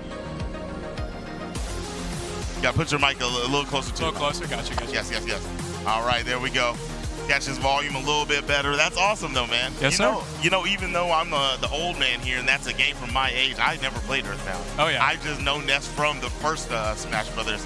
I mean, from the very first Super Smash Brothers. That was where I was introduced to it. Right. But yeah, that's pretty cool. So you are here with me to do the Super Smash Brothers solos, right? We just got through with the crew battles, and we're going to do the grand finals of the solo matches. And you told me that there's a Joker player coming up to play the player that we just seen a moment ago, Egoist and Steve. Yeah, I think the matchup is super interesting because Steve has a really hard time. He has to stay away from the Joker as much as possible because if the Joker is able to pressure him, he can't get enough materials, and he needs to be able to have a steady supply of blocks to be able to do a lot of the shenanigans that we saw in Cruz. So if he's able to pressure him a lot like we saw the Wolf do, then it might be difficult. Now, we're in here, and it's looking like a Mega Man, brother. Oh. How do you think about this matchup? Well, I've seen this. I played against this Mega Man earlier, and I think it's a similar thing, except Mega Man actually is probably even more difficult for Steve to handle because if he runs in with Leaf Shield, then Steve has a really tough time pulling out any option against that. Exactly, right. He has the stubby normals, and then he's going to be able to rip through the blocks with the Leaf Shield also. But back air out from Egoist there. Oh, yeah, definitely. Egoist is holding his own. He's doing pretty good in the matchup that stated is an issue for him, punishing him on the up smash. A really good anti-air option there. Up special. I see Greg come in with the down air a lot. It's one of his better options, I think. But it's definitely an easy thing to punish if he misses. No, that's for sure. If he misses, he's gonna have those recovery frames on the landing. All right, we see him coming in. Got to pressure the Steve. Don't let him collect. He's got to stop that. There we go. Got the forward air coming out. One more good hit from the Mega Man. There you go. Nice back air. Okay. I love it. Very good pressure. Stacking on some damage with the missile. Got the Leaf Shield. Expends it. Gonna layer some pressure on there. A little laggy on the forward smash. See how he pressures in the air. Oh, he's got him back into the wall that he created. Picks up the Metal Blade. The side B on ledge on the Mega Man is a really good option. I've seen him. I saw him pull it out against the Joker too, and it was very interesting. All right, gotcha. I was excited to see some Joker gameplay, but me too, Mega Man nonetheless. Still, but I believe in this Mega Man. He's a good player. Yeah. But that's going to be tough. Oh, he fields it. Gets a good counter on the down smash. It was just a little late. He almost had it. It was close. All right. Oh, there goes the down air again. Pressure. That's good. Down there. Very good play. All right, Steve has one more power rail left, so he's got to be a little careful on his approach. He's going to save it for here, right here. All right, here he goes. One more good hit. This is Rap City. Yeah, up smash on the missed back air from the Steve is going to get it. This Mega Man doing a fantasy look. There's a leaf shield on the block, so if he gets behind him, it's really tough for Steve to do anything. And this Mega Man's doing a fantastic job of pressuring the Steve here. I like that in and out play with the leaf shield. And great back here. If you can edge guard him here. Yes. Okay. Burning those options. Didn't quite get the edge guard. Catches them with the late hitboxes down air. Down smash. Lingers a little bit from the down smash. Yeah. Ooh, tried for an up close. smash, but just shy. Just shy. That's good. Woo, baby. Big back air there. There you go. Game 1 goes to Mega Man. No amount of DI was going to save him there. No, sir. Yep. Far off the stage a little bit. If they were a little bit more mid-stage, you probably could have lived through mid-stage back air wouldn't kill, but definitely no DI is saving you there. Exactly. I was loving Greg's aggressiveness against the Steve, doing exactly what I was talking about early. You got to make sure Steve can't get enough resources to pressure you because he's going to try to stall you out as long as possible. Yeah, and that's what makes the matchup hard for most characters in the game. They can't really get around him the way they need to, and if they do, like, they don't have disjointed normals where they can kind of, like he can do with the down air, they can't drop things on him and things like that. So they have to go into the vicinity. He has the blocks up. He can start juggles off the wall and things like that. But Mega Man has options to get in there. Drawing the L on him right there. Here in game you got to be careful 2. sometimes because if you're approaching correctly against a Steve, he has so many easy true combos. Ooh, okay, the down air. I've never played Steve. He's a he's a newest character. Pretty easy character. He's definitely not easy, but he has true combos from early percents that can rack up a lot of damage quickly, and it makes it hard for. So if you do mess up an approach, then you're in a bad spot sometimes. Got it. So the combos, because they're loops of the same move over and over. Right. But the barely setups living on that and TNT things like that, right there. Yeah, he's looking really dominant right now. Egoist is looking pretty solid. Game 2 coming out strong from Egoist. All right, got his walls up, ready to go. I like that. He's like, okay, you're gonna make an approach immediately. Every single time I get my wall set up, you're coming over. He just ran out as quick as he could, and he's gonna side smash. A forward smash from the wall. It's really good because it extends through the wall, so it ends up reaching way past, and people get caught with that a lot. Exactly. Because if you don't have an option that can break wall instantly, it becomes very difficult. Yeah, you end up too close, and he's able to capitalize on you trying to press. Doesn't get the punish after blocking the up smash. Surprising, yeah. If forward tilt or something right there would have been pretty good. Dang near anything, to be honest. All right, gonna get a nice little 2-piece. Oh, I like that fake out a farm and then just come over as soon as the block breaks with the run attack. Definitely. Yeah. Oh, almost connected with that full back air. I think that would have killed it that percent. Oh my. The up smash, so much knockback on the up smash. It's super powerful, and answers right back with the back air though. Idiot, but still down a full stock. I want to see Greg pull out some more leaf shields here. Yeah, I think he's very sparing with it. Yeah, I think it's way more oppressive than he thinks it is. Maybe it's a matchup he's not getting a lot of practice in. It is a hard matchup for most characters. Oh, that might be it. No, I think he makes it. No. I mean, he could have recover made high, it, but yeah. Low recovery maybe makes it, but yeah. But yeah, he right can make into the it, waiting but the arms of edge Steve guard is forward air. guaranteed there. If he went too low, Anchor is going to come down, trying to come up over the anvil. Sorry, if he goes up too high, obviously we saw what we just saw, right? Yeah. All really right. Close game. We got 1-1 now. 1-1 is best of 7. Remember, the first player to win 4 games will be taking this championship.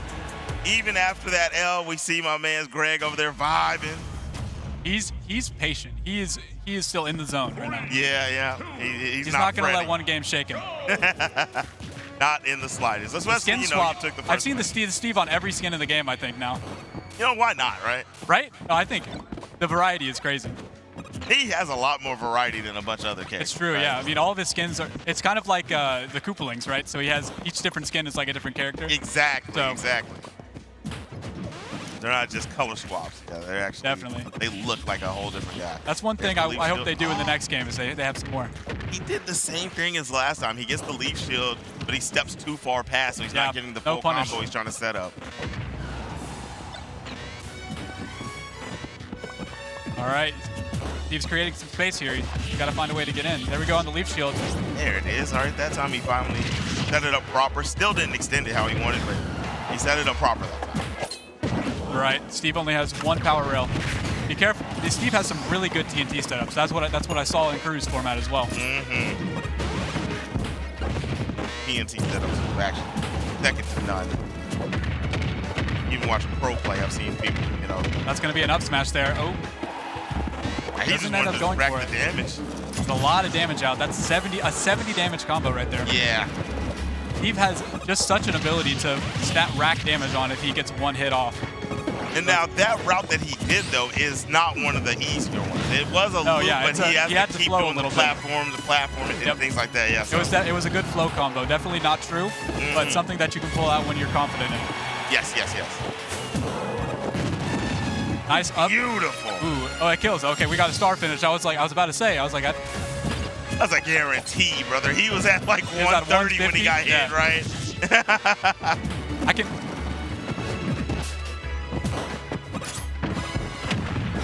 Nice. Egoist's percent is a little bit obscured because of the camera, so. Oh, I see. All right, we got he's at 18 Anvil right now. coming out.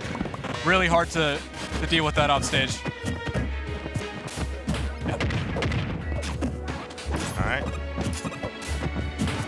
Back into the neutral space here. Full stock lead for Egoist. Who stops the power rail with the side B. Egoist being a little bit more active instead of just sitting around setting He's got a up. stock lead. He has the confidence to run in right now. Yeah. Wanted to end this early. Don't want him to get any ideas, right? Yeah, I feel like he's been boxing the whole time though. He's kind of not just sitting back. Ooh, big up tilt by the Mega Man. The sure you can. Solid. Fantastic. Very solid. Still anybody's game here. I think Mega Man can definitely bring it back. He has a couple good options that can bring him back. If he gets a good leaf shield combo off, he's got to win a lot of more interactions than Steve does to win. Ooh, big forward air spike from the Steve. Yeah. 1 and 2. He could have brought it back, but yeah, you know, sometimes commentator's curse comes into play, right? That's right. Came down there off the side and got the dunk. You know what? I'm loving that energy. He's like, you know what? Stay in your zone. Stay happy. And you stay locked in. As soon as you start letting those bad thoughts come in, that's when you start to spiral down. That's one of the best things to have when you're a fighting game player is you have to have that mentality, strong mentality all the way through. Because otherwise, if you start slipping, then it's going to start snowballing downhill. Definitely. All right, lock in for game 3. Game 4, actually. Game 4, yes. The 2 games, Egoist Wade. It's going to be an up smash combo, maybe. Oh, he does it again. All right. Yeah. Just the damage combo there. 77 damage combo is insane. Steve is just so oppressive with the combos here. Ooh, almost, if he got that spike hitbox. I think he's living. Oh, yeah, no. Kills it about 90%. He's a little off. Back air's going to kill there. Nice. Big edge guard by the Mega Man. Gotta love it. On his way back. He does get back safely. Pressuring with the sticky bomb right there. It's very good. Love to see it. Set it up so that coming off with a commanding start this game. He's not letting, just like we were saying, he's not letting the pressure affect him. He's looking really good this game.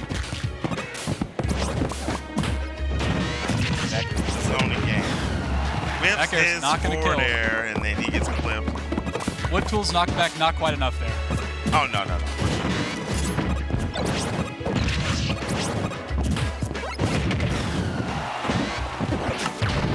The TNT down, make the landing. A lot of lag on that up smash.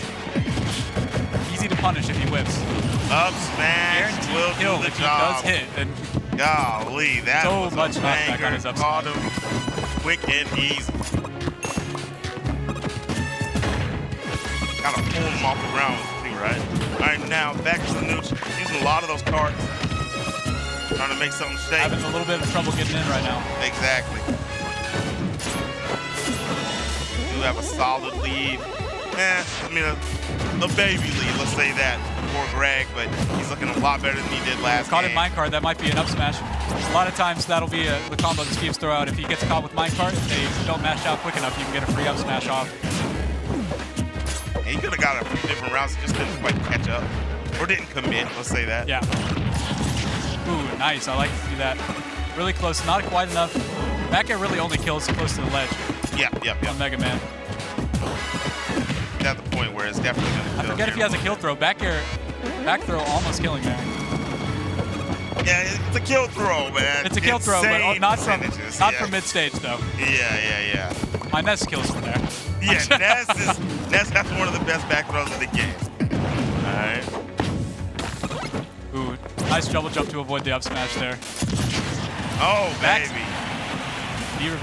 Nice little pivot back air. He reversed to back air is very nice. Not gonna kill Itty. Just like last time, just barely missing the kill threshold on the up smash there. Exactly.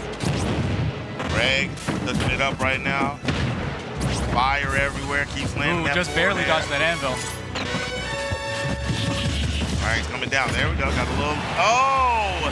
Knew he was going to challenge after the leaf shield and came back with a diamond back air. Yeah.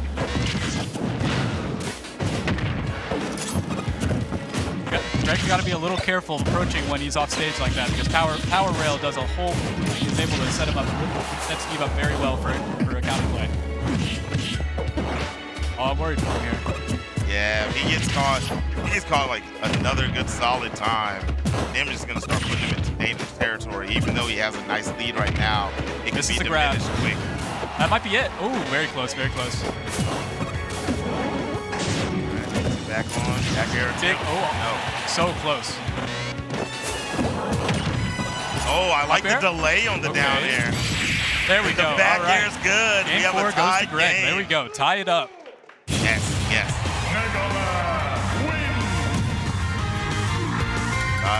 Tied game. Greg, see all that happy energy. Doing a great job overcoming the jitters there. Yeah, exactly. I feel like he has headphones. He has to. I just saw him. I looked over and it looked like he was singing. Or maybe is that just? I can't see because he has the head. He has his hair over the sides. Does he have on headphones, or is he just in natural vibes? If he's just vibing like that, then I respect that. Oh man! Either way, he's still here in the championship round. The grand finals tied 2-2. A close set so far. Who was on the loser side? Who has the reset? I'm pretty sure that Greg has the reset. If I had to guess, okay, actually, because he told me the other day when I played against him, he said that he was guaranteed third. So I think he's winners. I think he's winners side. Well, no, if he's guaranteed third, that's loser side. Okay, yeah, there you go. Third is loser side. And he's got a bit of a hill to climb, but I think he might be able to do it if he stays in the game. Okay. Playing very well. Gets caught by this cart there. Ooh. Little old Steve combo, lots of damage. He loves the TNT setup on ledge there. That's gonna kill. Oh, good DI by Greg right there. Exactly. Tried for the anvil. And a non-sweet spot punish. Greg trying to find his way in. Gotta approach. Gotta do something. He's letting him farm too much. And then he goes for a delayed anvil over the top when it looked like he was trying to run away. Oh, yeah. As soon as you try to approach him or chase, he's gonna be able to clip. Very good play. Super strong move. Got a couple up airs coming out.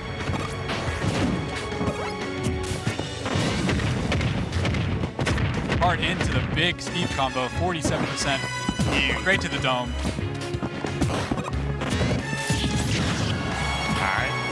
Eggman's needs one more good back air at ledge. Good parry. Ooh, parry into double jump back air. Fantastic move. All right. Threw the metal blade into a down air. That was pretty sick. There you go. He's putting on the pressure now. The first touch that we've seen Eagles get since that 47% combo we saw a moment ago. Platform's making it hard for him to approach with the down air, but he gets the angle.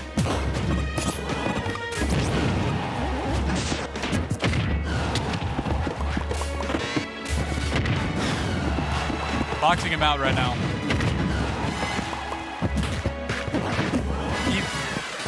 Sometimes blocking ledge is going to give recoveries, but if you have a hitbox, then you're able to break it. Really close on the downer there. Eagles found his way back, but it don't Ends up getting the matter. up tilt super strong. Able to kill at about 90%. Back. There's a little Mega Man for you. Another again on the anvil. So strong, such a strong move. Over and over. Steve techs on his own wall to avoid knockback there. Very, very fun tech. I love that. I love seeing that every single time. Oh my goodness. Jesus. If he could have got just a smidge higher. It's just, yeah. Oh my goodness. I'm so surprised. I haven't seen him pull out the up smash because he has some guaranteed kill setups there if he pulls out up smash. Yeah.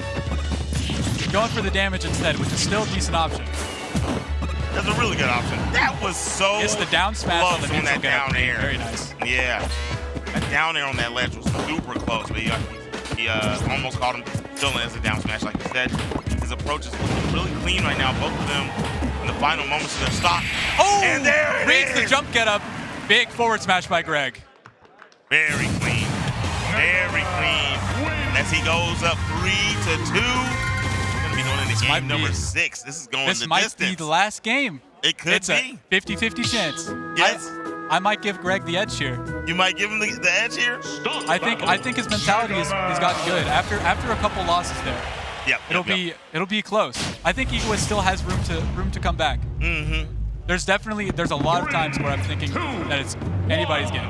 It's been anybody's game. It's been super every time, right? Nobody, neither one of them is smashing the other one out. They're staying close the whole time, and then one of them makes a game Good combo here. at Here we the go. end. Huge Another combo, 70% combo. 70%. It's just so much damage from this Steve. My goodness. You're watching the back here. Eagles Puts him in lose. instant disadvantage. Eagles isn't winning in as many engagements, but when he does, it does so much damage. That's It right. puts Greg into a almost KO It's gonna be hard situation. there. Edge guard. Abel goes high, avoids the anvil there. Very Gets caught again. That might be up smash. Doesn't kill.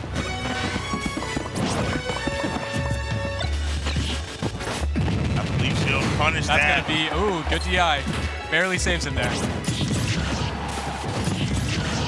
Double back air into the forward so smash. close on that forward smash. This is the sweet spot on forward air. Ooh, reads the get out. Yeah. Reads the get out of minecart into forward smash. So good. All right, you gotta find a way in. Only dirt, so only one attack does it. All right. Egoist adds him back to the block, but doesn't try anything. Forward air. Greg. All right. The stop with the back block, air not off the enough. middle blade. Yeah. If he had placed the block a little higher, I saw it in the cruise. He's able to tech off the block, avoid the knockback. Yeah, he did it in cruise. He did it once a couple games ago. He knows where to place them. Got the diamond tools out, so it's a lot more difficult. He has a lot less combo options, but his knockback is now so high that he can kill at even these low percents. Yeah, the knockback's high. The damage per touch is high, even without a combo, single hit damage. And so he's looking for some closeout potential here, but I like the aggression. Greg doing a good job being aggressive here, keeping his options very low. Mm-hmm. Steve just needs to create some space here. And placing those back airs very well. Greg is going to land a forward smash. Greg doing very good challenging his ledge options here. Mm-hmm. Ooh. Oh my God! It's insane. It's actually possible for Greg to tech off that block and survive there, but it's such a hard thing to read. Yeah, you just don't recognize. You're not ready. You're not ready to hit. know? You're not ready to hit the extra mile. You think you're already dead. Exactly. If he would have landed the tech, I would have definitely got hyped. That would have been a great play. He's gonna need a great play right here to try to keep him from tying the game. And there it is, the back air is there. He's only at 64%. He has an opportunity here. That sticky bomb's not gonna last the rest of all of his invincibility, so get some damage on him. Mm-hmm.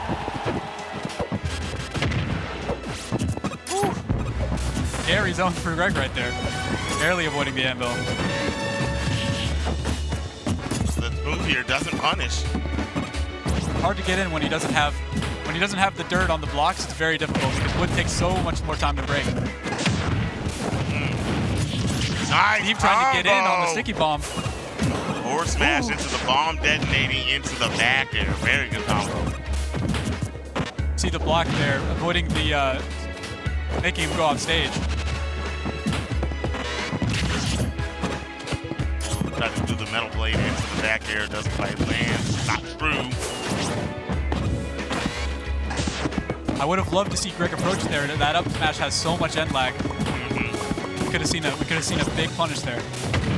That'd have been tough though, hitting that short hop over the over the block setup. That'd have been tough. Let's see. Ooh, he went for the back with the back air. In the back Let's air, back go. at him. The reversal. Greg. That's it. That's the set. That's the reset, isn't it? I'm pretty sure is that bracket reset. Yeah, that's bracket reset. All right. Oh no.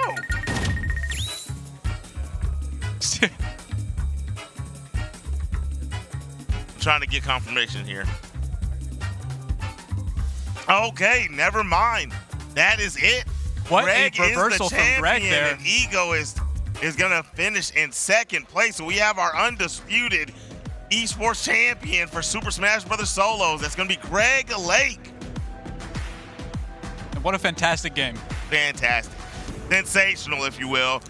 And we are ready. We're gonna do the medals. We're gonna go ahead and pass that over to Dr. Neff. All right, we are here on the main stage with our Grand Finals Super Smash Bros. Champion. Why don't you pick up this belt? Come on, let's hear it. There we go. All right, what's it feel like to be lifting that belt right now? Oh, it feels nice, man. I don't know, I never thought I'd do this. I felt kind of lucky, you know? Absolutely. So how many of these tournaments have you come to? School tournaments or tournaments in general? Oh, I've been doing this since like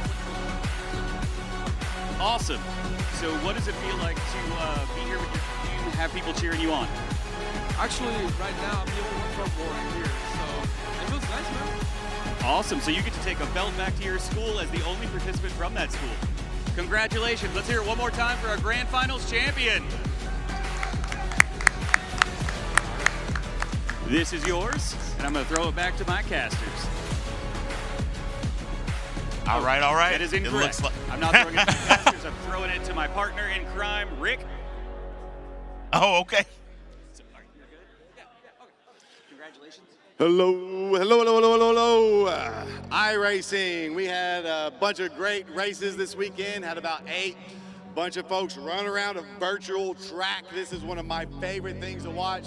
I love cars in real life, and this is just so much fun to do.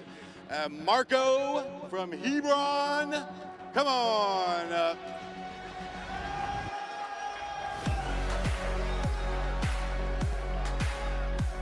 Marco Vander Westehaven, and Wesley Shaw is presenting the medal today. Take that belt. On top, once again, it happens. Let's get some shots like this. 1, 2, 3. Thank you, Marco. You've been amazing. Congratulations on graduating. We'll see you soon. Now we're going to send it back to our casters.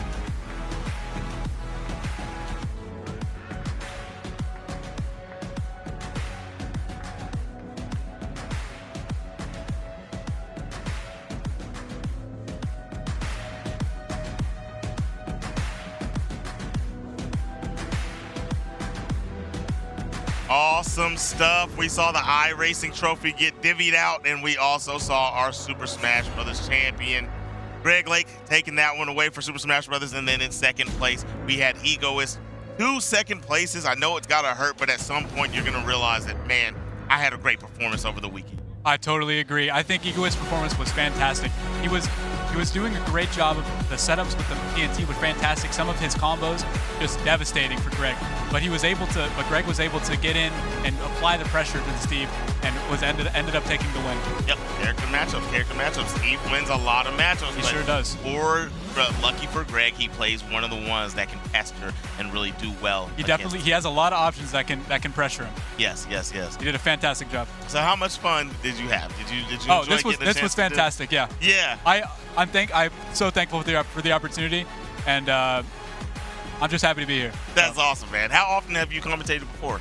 Only a couple times, like small tournaments. So, Gotcha. like I've commentated just tournaments that we do at OSO, so like small in-person events. gotcha. So Yeah. It sounds like you love Smash. Smash is one of my favorite games. I've played it forever. My whole life. So that's so just awesome. something that we're really passionate about. So I'm really excited to be up here, and I'm just glad to watch that finals. It was a fantastic match. Heck yeah, that's great stuff, and it was great being here with you. We still have more of the Undisputed Championship coming up. It's going to be Madden 25 next, but I'm done for right now. We'll be back in a little bit. We're going to do a short break. We'll see you soon.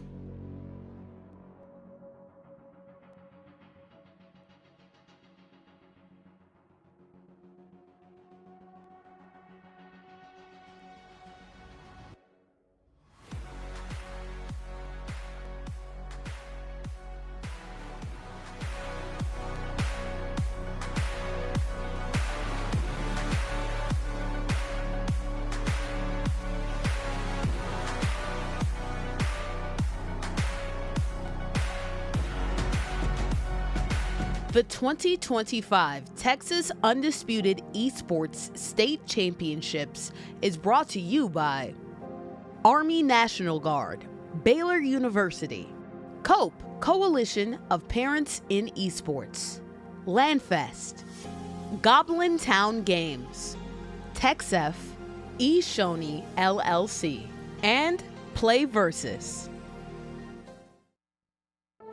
You'll still live the life you chose for yourself.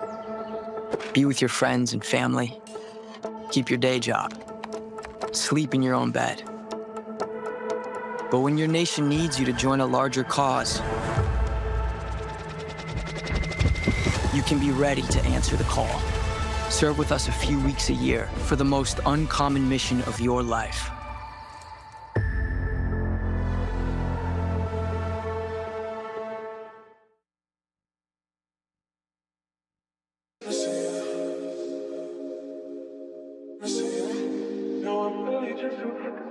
What's going on, guys? It's your boy, Jalen. Here doing an Ishoni production at Nishi Fest, Rage event here live at Lake Highlands High School in Richardson, Texas. We just finished the Rocket League semifinals and finals. Great competitions all around. And then we are doing our Smash event. We're about to wrap up here in a little bit, but wanted to talk to you guys a little bit what's going on. So we just did a little setup, a little something slight. You got your main TD computer, naturally, of course. Keep it bare bones simple for a show like this. We got the rack that has our internet solution. It's got our power, all that good stuff. Program feed with the multi-view, naturally, production 101. On this side, we had an observer. Traditionally, we want to have more stations and things like that, but this event was more on the smaller side, so it's all about optimization, being smart with the time, resources, and budget that you have. But yeah, all in all, it's been a great event. It's really smooth. Setup was great. It didn't take us too long. And the show day, everything was cool. But yeah, man, big shout out to Justin Rojas for wanting to do this event with us. We're definitely happy to work with him. He's one of our premier clients we work with, a really good friend of mine as well. And yeah, other than that, big ups to everybody who worked on the event today. John, he did the stations, and then Brock, the guy on the camera, did TD and engineer, and me, and just doing Jalen stuff. But really small bare bones crew, but again, all about optimization, being better the next time, making sure everyone's happy, spectators, client, sponsors, partners. That's what we're all about, retention, turnkey, and yeah, but again, Boyd Ontavius, that's my in-game name, Jalen, whatever. We look out for you guys for more shows, be able to look out for what we do, and stay tuned.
I know.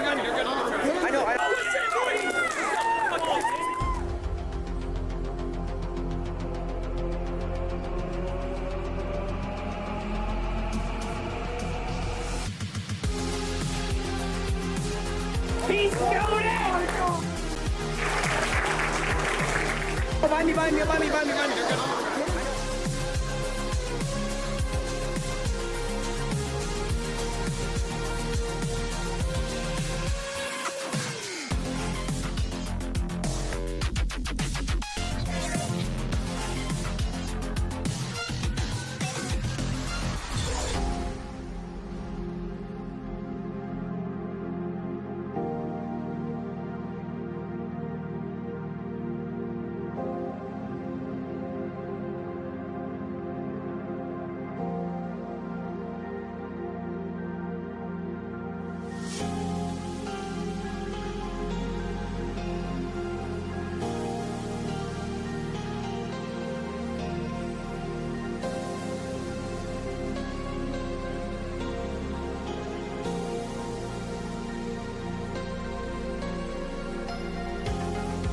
Hello and welcome back to the Texas Undisputed State Championships here, presented by the Texas Army National Guard at Baylor in Waco, Texas. My name is Dr. Patrick Neff. I am one of the board members here, and I get the very great honor of casting this Rocket League game along with a very good friend of mine, Dalton. Yep. Why don't you introduce yourself? Yeah, I'm Dalton McGee, former competition director of the Illinois High School Association, now a proud resident of Nashville, Tennessee, and came all the way down for this great event to join, and I'm excited to do this Rocket League final with you as well. That's awesome. This has been a great event so far. We have seen multiple grand champions already go and present themselves as undisputed state champions, and we're about to have one more here with Rocket League. So what are we looking for in this Rocket League match? What are you going to be keeping an eye on strategy-wise? What are you really excited about? One thing I am looking for is what's been happening all day. I expect we're going to go deep in this series. For a scheduler's nightmare and a player's dream has been what today has been. It's all been so competitive. We've had upsets. So the one thing I know for sure is don't expect anything see good other than good gameplay, really. Absolutely. I think you're going to see very, very fast gameplay, especially compared to what we saw in pools maybe the last couple of days. These guys are no joke. The ranks of these high school players that they bring into this finals, I'm just expecting to see some really, really great gameplay. Absolutely. Sorry about that. I'm just reaching over and pressing on your face. So our two teams in the grand finals, this is a best-of-5 series, and we have the Dr. Gene Burton College Career Academy versus the Wiley Birds. And just like you said, we're looking for this to go deep. These are very evenly matched, very good teams. They have played through pools. They have played through brackets of elimination, and they are now playing for the chance to hoist that belt and be the undisputed state champions. So I'm really excited to see how this plays out. I love good Rocket League play. I can't play Rocket League well, but I enjoy watching it. Kind of like football. Like, I love watching good football. I can't play it. Yeah, you don't have to be a good football player to be a good football coach. Ask Bill Belichick. So, absolutely. I think, like you said, this is just going to be electric from the start. It's hard to tell, and I think we'll know after game one whether this is going to be the constant scorers, high-octane Rocket League, no pun intended, or whether this is going to be a defensive struggle. These teams, you may play one way against one school, but then another way against another school just based on the chemistry of the interaction. So we're going to see pretty quick what type of matches it's going to be, and I'm pretty pumped for it. Absolutely. It is so cool to see these students up there. You know, they work all year. They play in seasons. They play in tournaments. They earn their spot at state. And then they face a huge pool of other really good players from all over Texas to come down to these final two. And one of them, like I said, gets to hoist that belt, take that home. I love the belts, by the way, because trophies are great, medals are great, but walking out with that WWE-style belt and being able to be like, we are the best in the state of Texas, that is such a cool feeling. Yeah, and there's been some emotional moments with those belt raises, too. I think of the Street Fighter champion, one of the most electric moments of the tournament so far. The entire arena was behind him here at Baylor. It was awesome. And this is a game, I think, that maybe is near the top of the list in terms of spectator enjoyment. Everyone here is going to be glued their eyes on the screen, and I'm really excited to see whether this is going to be Wiley or whether it's Dr. Gene Burton. Absolutely. Either way, both of these teams have performed exceptionally well, and they deserve to be celebrated here. So you've been here a little bit, and as we're getting ready, we're just cleaning up the last few things to get these games started. So you've been here for a couple of days and watching this happen. What are your impressions of this tournament as a whole? What are your takeaways from being here at Undisputed 2025? I think what's different about Texas compared to most other high school esports situations in the country, Texas really is a conglomerate of multiple different schools of thought. Where there's different tournaments, there's different seasons going on, all part of this big picture. Texas is so diverse in its esports offerings compared to other schools. And the challenge is, how do you get an experience for the kids that's going to bring all those different ways of doing it into one undisputed champion? And I think that the naming of the trophy and the naming of the tournament is very fitting in Texas. Because in most states, this is how you do it. You do the exact same thing once you get to finals. In Texas, it's saying this is such a big state, so many different backgrounds and different programs. Let's find a way that works for all of us at the end and really figure out who the best is. So my biggest impression is Texas does it right in terms of offering a diverse and equitable solution to the teams throughout the season, and still having a competition at the end with competitive integrity and something that everybody's proud to say they want. Absolutely. It's great to hear that. It is, where you have the belt on screen right there, I love these belts, by the way. Every year they get cooler, and they really are, when I say WWE belts, these are actually made by the same company, so nice. We go big on these. And for me, I grew up playing video games, but back in my day, there was no high-speed internet, so you brought your Xbox or your computer to the facility and did the LAN party thing. And as much fun as it is to be able to jump into a lobby and play online with my friends all over the country, and I love that, it is also a little bit different. It's something unique to come into a venue like this, where Baylor has been so great and set us up with such a path to success for this event and for these students. And we can come in and they can see their competitors across the way. You can see the students' expressions. It hits on a different level. And so many of these students, we'll see students get beat in a match and then go hey, can I get can I friend you because I want to play with you and learn how you do that. Yeah. And so the competition is always growing. We have players that are playing at the highest levels of Rocket League. We've got champs, grand champs. I think we've had some Supersonic legends. These are the best of the best in the whole country, and they're doing it right here on stage in Texas. I think one of the other things that's really cool about these LAN events is you can tell when a team is getting a LAN buff and when they're getting a LAN nerf. Yes. And that is where some of these upsets that we've seen, I think I would attribute that to, is some of these experiences are first-time experiences. We've had kids that we've talked to through the weekend. This is their first time leaving their home county. Yeah. Coming here and compete. So others, you can see the fuel behind their fans, they're yelling, they're excited, and then some it's the nerves. And I think that's what's exciting about these in-person events, like you said. That's all we knew back then because it's all we could do. Yeah. Now they're playing online. The majority of their seasons come here, and they have to show out in this pressure. And it is immense pressure. It is pressure. It's a big room. There's 12 different competitions going on at any given time, and they have to focus and lock in. And lock in, these two teams have. Yes, and that, like you say, there is a lot of pressure, and then it amps up another notch being on the main stage. But they have risen to the occasion. They have absolutely played out, showed out, and and it looks like we're going right in. This is awesome. So we've got our first kickoff. Tell me what's happening, boss. Yeah, we're looking just to kind of get the chaos died down here off the kickoff. No real clear advantage to either team. Dean's going to take the ball up in the corner here. Look for a pass in the middle. He's not going to find this guy. Instead, he's going to find the other team, taking it right back over there and interrupted the middle field. Still a 50-50. We'll see pretty quickly whether this is going to be a fast or slow style game. So far, it's pretty slow and defensive. Bunt up here on the blue side of the field. Finally, we get a little bit of a clear.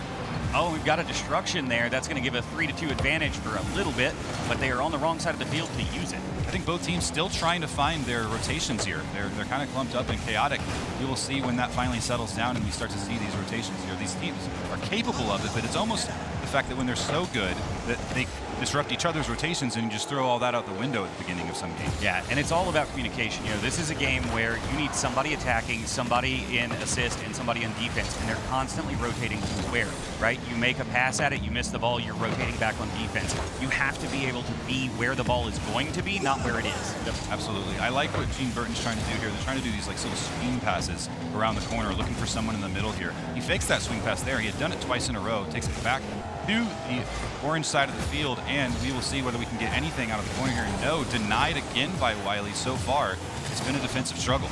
It is really interesting to see this because both of these teams have scored well throughout the tournament, but they are really well evenly matched. And the other thing is both sides are trying to starve the other of turbo, because if you don't have turbo, you have no air control at all. This is a dangerous moment for Gene Burton here. They lost control straight up in the air, but they're going to get away with it appears. Oh, wow. They get a soft clear here. Little Birdie looking for more.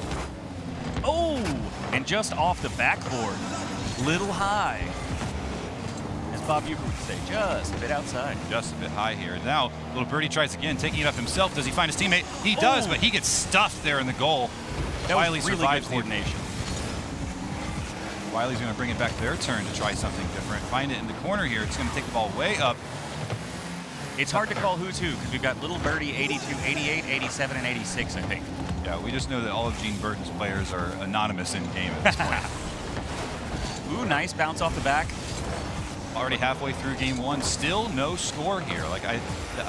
We talked about it before the game started. I'm officially ready to diagnose a defensive struggle in this match. Absolutely. You're a big baseball fan, and I know a lot of people don't love a defensive pitching battle, but this is what this is. Yeah, this is giving me really great NHL vibes. Absolutely. You never know what's going to happen in Rocket League. It can be so quick. Any one demo could open space up on the field. It's not going to go off in. the post. Oh my goodness. Wiley takes a deep breath. They almost had it there. Almost broke this scoreless game. But they're going to have to wait and see what happens still. And as you can see, there's always somebody back, always somebody rotating, cutting across to make sure there's no, it looks like an open goal, and then it isn't. Yeah, and that's the rotations we talked about with the unsung hero of this level of gameplay. Absolutely. The team that gives up the rotations quickest is the team that's going to give up the goal quickest. Yeah, Gene Burton is living in the attacking third right now, but they just can't get any kind of shot on goal. Set up for the middle, stopped again by Wiley. Wiley can't clear it out. They're preventing the score, but they are not getting in control of the field. Yeah, so far, I mean, still scoreless, obviously, but I think Gene Burton does have a slight advantage, at least so far in game one, because of how much time is being spent on the blue side of the field. It is sometimes just as simple as the ball's over there more, you're more likely to score. Absolutely. But that is so far been well controlled. And off the top, do we have a shot on goal? And we do. Gene Burton scores. Got to keep it on that side of the field, look for opportunities. That's exactly what just happened. One breakdown in the rotation. You can see here.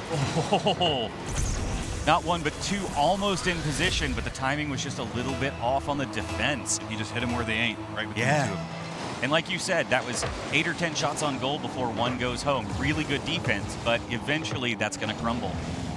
Now, this is such a momentum-based game. Let's see if Gene Burton can capitalize and quickly score again, or if Wiley will answer. Absolutely. Wiley does want to get back in on this. We've got about a minute left in this first game in the best of 5.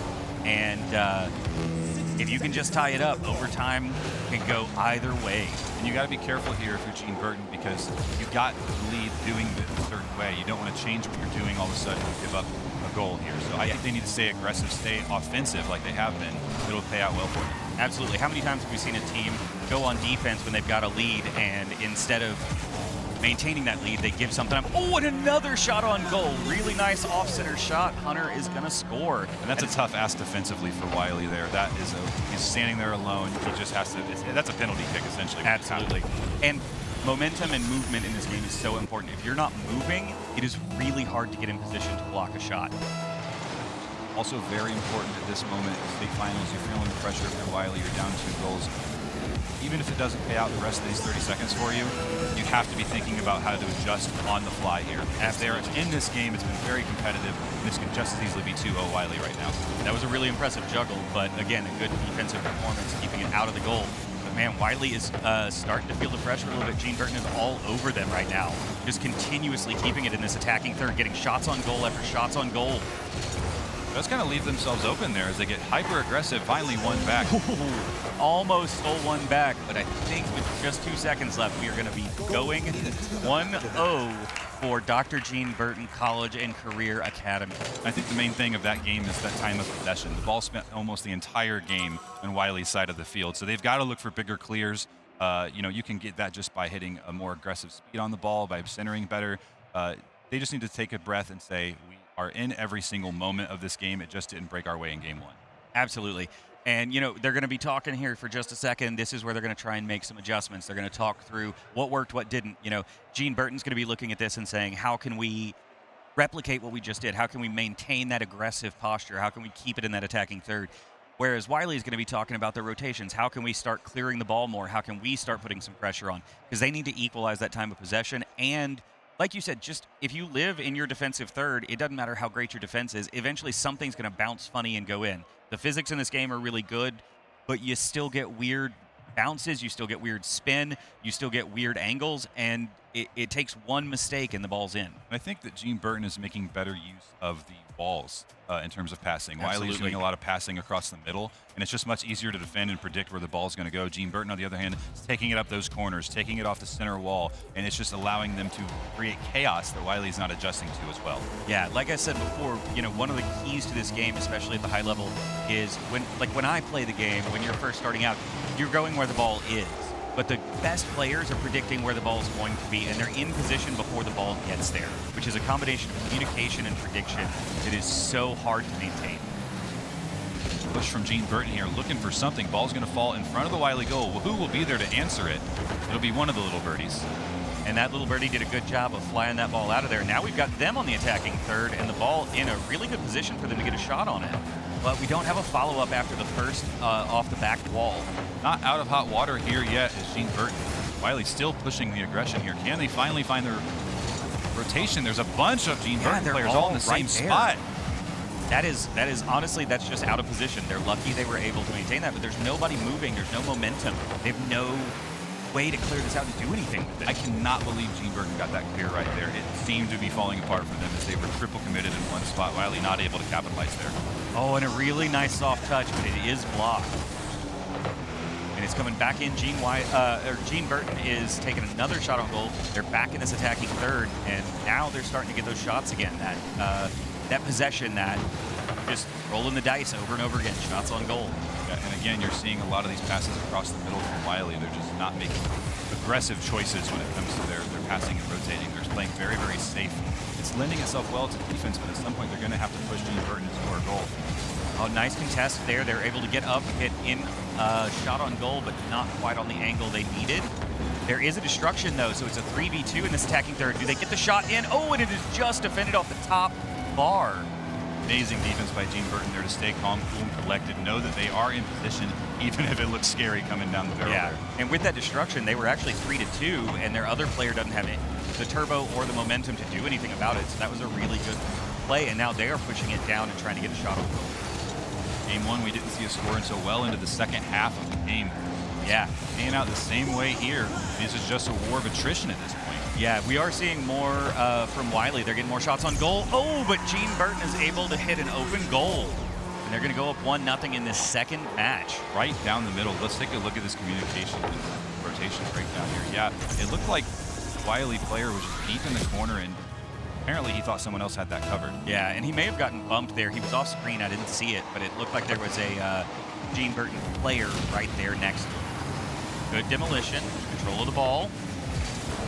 Wiley Bird is getting it off that back wall, bouncing it, not quite centered, but they don't have anybody to follow up on it. All right, Wiley gets another back into the attacking third for them. They need to get one back here, tie this game back up, whereas Gene Burton would really love to bust this game open. Yeah, and the three-player needs to be smoothed back more often for Wiley here. Be the 1 and 2 trying to follow up on each other, and that's all fine and dandy, but the 3 is right behind them. They're leaving their back corners wide open, which is why this time of possession battle is going.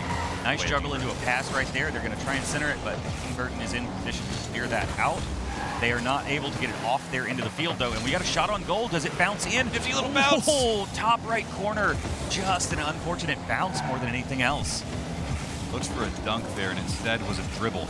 Yeah. Didn't quite make it. Oh. And once again, that was a really good shot on goal, but good defense out of Gene Burton. This has been a much more contested round than the first. Yeah, Wiley's not done fighting, that is for sure. They're looking a lot more aggressive here. There's another shot. It's still off the side of the goalpost. They are painting the outside of that goal. They just can't quite line it up. But like before, it's a couple of shots on goal. One of them's going to sneak in. If the goalpost counted, Wiley would be winning 8-2 before. Keep hitting it over and over. That's got to be taxing mentally. I always feel like the other team's goal is really small and my team's goal is huge when I play this game. Ooh, and that deflection just almost goes in for Gene Burton.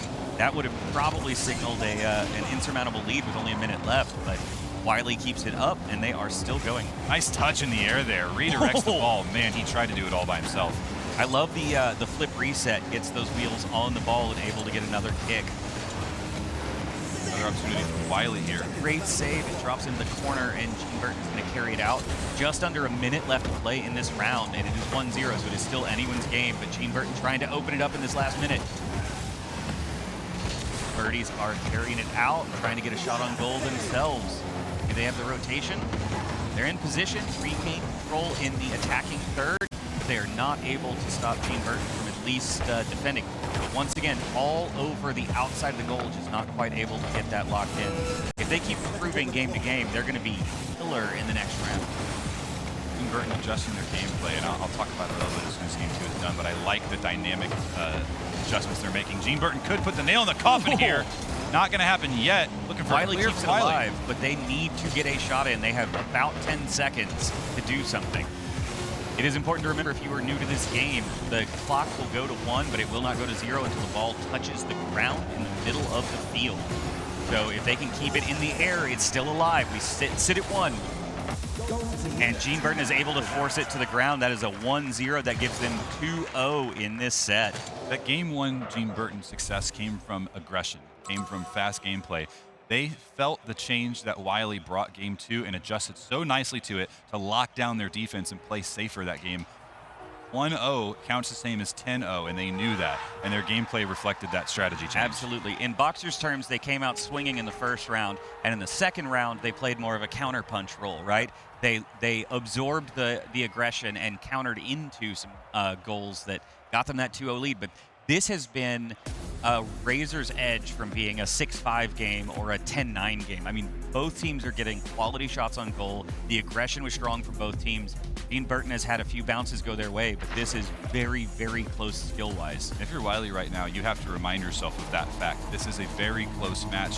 2-0, 1-0 is nothing in Rocket League. You have to stay locked in, focused, and positive. This could easily go your way here. Yeah, and if Gene Burton gets a little overconfident and starts playing a little too aggressively, it can turn around just like this. We've got an open goal. Are they able to dribble it over? Oh, just gets a nose on the ball and defends it there. Gene Burton's going to clear it out. Gene Burton doing such a nice job of bailing their teammates out when they're in trouble defensively. They recognize when they're about to get beat. And they get a destruction there, so it's 3-on-2, and they're twice off the top bar, but not able to get it. A breath of relief from the Wiley fans, but they're not out of it yet. Ooh, this attack, all of a sudden, they're back to that all punches all the time approach. Living in the attacking third, controlling the ball, controlling the tempo, and it's been tough for Wiley to get anything. Nice kick flip there, passing it up into the attacking third for Wiley, but nobody there to follow it up. And Gene Burton is going to get it down to the other end of the field once again, but Wiley trying to clear it out. Not able to juggle that pass, so well done by Gene Burton. God, they're always in position, it seems like. They're doing a good job rotating. There's a strong shot on goal by Gene Burton to take the lead here in game 3 again. And I especially want to call out that assist, because that's really good communication, not only to take the ball, but to know where their partner is, put it right in front of them for the open shot. If they had taken the shot from where they were, there were 2 defenders in the way, but kicking it across the field like that gave them a clean shot on goal. And the acceleration on that goal, too, was so great pass to pass. Absolutely. That 45-degree angle hitting it perfectly on the tip of the ball. And are they going to get another? No. Wiley is able to clear that out, but Gene Burton is not letting up. This is a really aggressive game, and Wiley wants to extend this series as much as they can, but they're going to need to start getting some goals back. Gene Burton clears it there in the corner, starting to carry it back up, get on the attack. Wiley, misses the defense there, so it's going to go in right in front of the goal, but there is a second defender able to clear it out, and now they put it in the corner. Get a destruction, so it's a 3-on-2, but not quite able to follow up on that pass. And one thing I'm noticing, when you have a big skill disparity between like a really high school team and a really low school team, the high school team will juggle the ball down the field, it stays in the air, it never touches the ground. But when you have 2 really high skill teams, this happens. You get a lot of defense, the ball gets cleared, gets hit the ground. Oh, and another absolute save. Looks like a great pass like they got on their first goal there. Didn't pan out this time, but yeah, you're right. When they're at this level, they're trying to do those things. They're so good at disrupting each other's rhythms, and it feels clunky. It feels like they're struggling, but really they're just both at such a high level that they're forcing mistakes. Absolutely. You know, you can see an NBA player plays a high school player, and it looks one way. 2 NBA players play each other, and it looks a very different game. A rare miss by Jadon there as he way overextends on that ball, puts himself a little out of position. Gene Burton tries to serve it to himself off the back wall, able to get it down in front, but not able to get a shot on goal. Nice flick there, but not able to get the attack. Is Wiley gonna, oh, they get the 3-on-2. They have the advantage. Ball is just hanging there, but they can't quite get in position. Massive disparity in speed with which these goals are being attempted by the two teams. Each one of Gene Burton's goals are coming in hot. Wiley goals, they're on target. They're even nifty in their angles sometimes, but they're just not very fast, making them more easily defendable for Gene Burton. Nice little shot there, but not quite able to get it a little far right. And Gene Burton is going to clear this out and try and juggle it down the middle. Really nice double tap, a kick reset, or a flip reset, but not able to quite get that last juggle. Under 2 minutes left in this potentially series deciding game 3. Wiley is doing a phenomenal job of keeping themselves in this, but they've got to get a shot on goal. And Gene Burton just will not surrender this pressure. I mean, again, this is one of those time of possession games. We had a knockout type of punch in the first round. We had a counter puncher in the second round. And we're back to that swing away. Don't forget, these have been very close games, but it was 2-0 and 1-0. Wiley has yet to score in the series. It's a lockdown defense Gene Burton's had. Yeah, and that's crazy because they're really good. Oh, and Gene Burton is going to go up 2-0. That is going to be tough to do, but something I will say, I have seen a lot of Rocket League games in that last minute absolutely explode with goals. Because you have to throw caution to the wind and start just taking your shots where you can get them. And sometimes that can turn a game around. This could easily swing in Wiley's favor, but they've got to get some of these shots on goal a little bit faster, and they've got to get a little bit more, really nice juggle with the angle just a little bit off. Yeah, at this point you do have to start with empty net strategy, and you're not going to get any worse situation. You have to go for it and really bring the heat. They start to do that here. Nice faster touch stopped by Gene Burton. But they get all three clumped up, and if they can get past them here, they may have a shot on goal. Oh, and Gene Burton able to defend. 3 shots on goal, 3 shots defended, one after another. Wiley gets a chance, but they just can't get the angles, and Gene Burton will not let up. That may have looked like a mistake, but that was actually a really good defensive play to bounce that ball right there on the post and not let it bounce in. Just his man in the middle there. That could have been a goal for Wiley, but now we're under 30 seconds. Backs against it. Can they fight back, or will Gene Burton put the nail in the coffin? I'll be honest, I love these kind of matches. I want this to go to a full 5. I want to see both teams play at their absolute best. Really nice play. Can they bump it in? Oh, and another defense. Gene Burton just will not let that ball in the goal. They're going to sneak in an empty netter, and I think that's going to do it. 5 seconds left. Oh, man, this looks like this looks like a one-sided affair if you look at the scoreboard. This has been an absolutely phenomenal, well-fought match. And there's a reason Wiley's here on the stage at all right now. They've been doing this all week. Absolutely. They are a phenomenal set of players, and I suspect we will see them again in the future. But it looks like Gene Burton is going to end this game. Congratulations, Gene Burton. Like you said, they changed strategies in the second match when they started to be a little more pressured, and then they went back to that original strategy, and it worked for them. And so they've been able to maintain that pressure all the way through, and they pull off a 3-0 that was a lot closer than it looks on the scoreboard. Yeah, nobody got cheated there. Great effort by both teams, but Gene Burton, your undisputed Rocket League champions. Absolutely, and I love seeing the sportsmanship here. I love seeing the players and the coaches shaking hands. And here in just a second, we're going to be going over and presenting our runner-up medals and then presenting the belt. So I think at this point, I'm going to kick it over to the main stage, and Zipmaster Flex is there with our players. So we'll first see the runners-up in Wiley, and then we will see the presentation of the belt with Gene Burton. So I'm going to kick this over to you, Zipmaster Flex.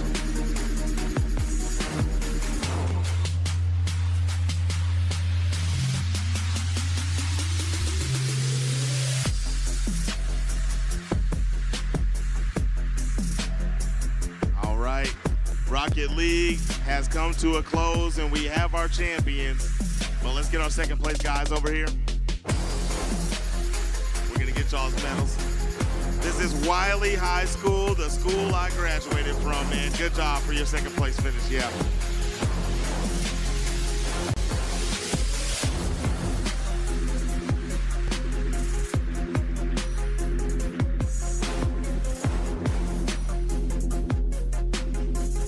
All right, you guys, how do y'all feel, man?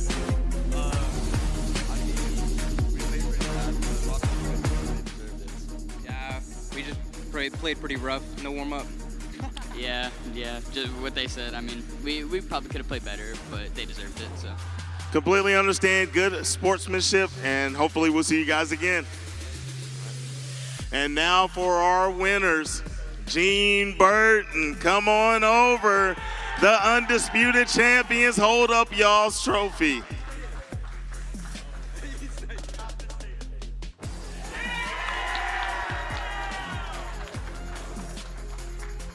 All right. How y'all feeling? We're feeling great. We practiced, we trusted each other, and we came away with a win. Right on. I'm feeling so great right now. All that practice, putting the work, it's amazing. I love handling the belt right now. It's great. I can hear the shake in your voice. You're feeling it. I feel really good. We last year we competed and we were right there and we didn't win, but this year we felt a lot better. We practiced a lot and we played a lot of tough cookies. But all cookies crumble. Ooh! Leave them with the bars. You guys, that's y'all's. Take that with you, and your medals are coming in. Oh, hold on. I got one more thing to say. All glory to my Lord and Savior Jesus Christ for the victory. There it is. All right, guys, Gene Burton, your champions for Rocket League. There it is, and we're gonna go back to the casters.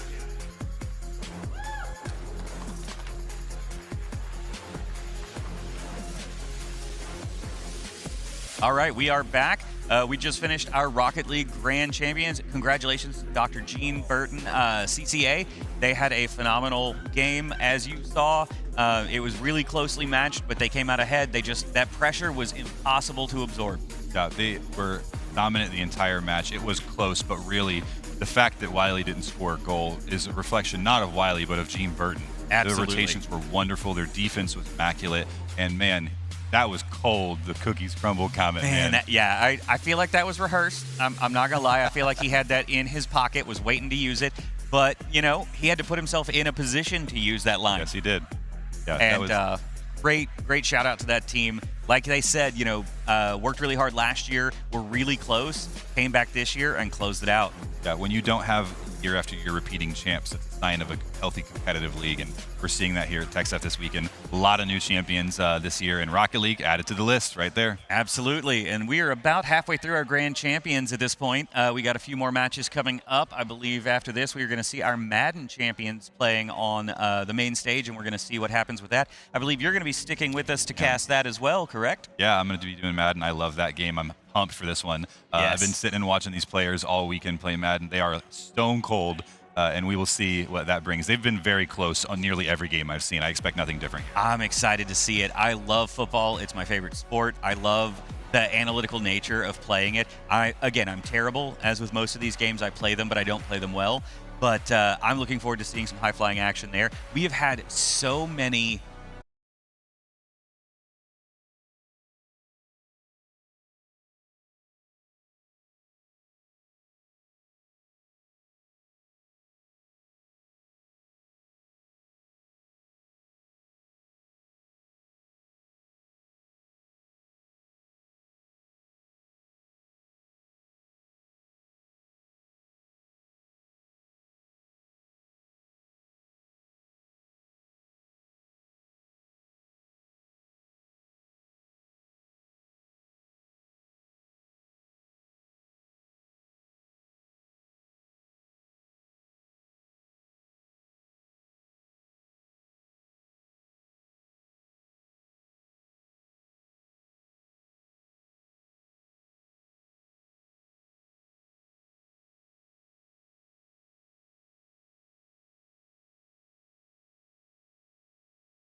The 2025 Texas Undisputed Esports State Championships is brought to you by Army National Guard, Baylor University, COPE, Coalition of Parents in Esports, Landfest, Goblin Town Games, TexF, eShoney LLC, and Play Versus. You'll still live the life you chose for yourself. Be with your friends and family. Keep your day job. Sleep in your own bed. Stand up to protect your community and those close to home. But when your nation needs you to join a larger cause and help defend those who can't defend themselves, you can be ready to answer the call.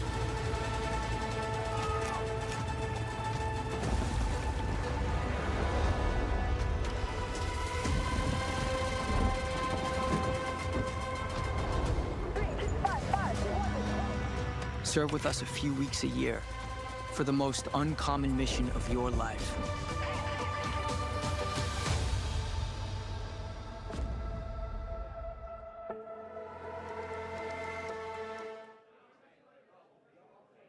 Hi, I'm Rolando Hernandez, and I'm a junior on the Robinson Esports team.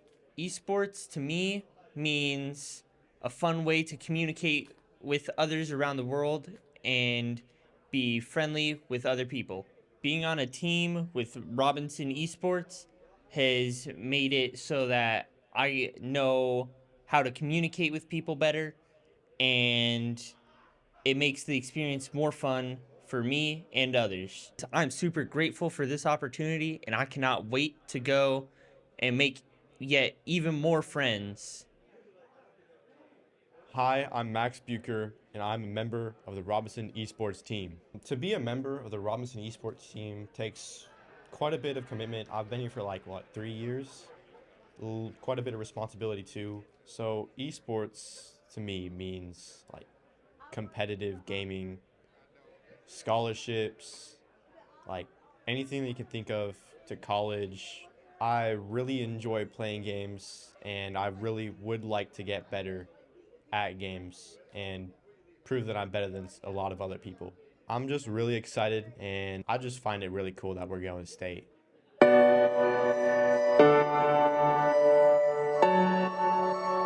Landfest is community. Landfest builds and supports gaming communities to support charity. We have more than 25,000 attendees and 400 volunteers across 18 chapters that span 3 countries. Landfest is charity.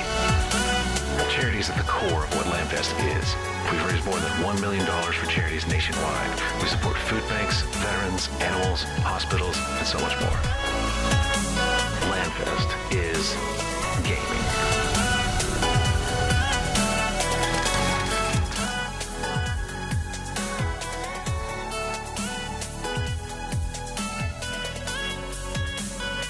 Come join Landfest.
welcome on in for some football action here at the TechSF Undisputed National Esports Championship, at National State Championship, here for some National Football League. I am Bordy McBoard, and of course, I'm joined by my boy, Dalton. We're going to go ahead. Dylan? Dalton. Right. Yeah, I was like, oh, no, Dalton, Dylan. I've been hanging out all weekend for nothing. We haven't. But I don't know if we actually exchanged names when we hung out. We have been hanging out, having a good time, enjoying each other's selves. And then guess what?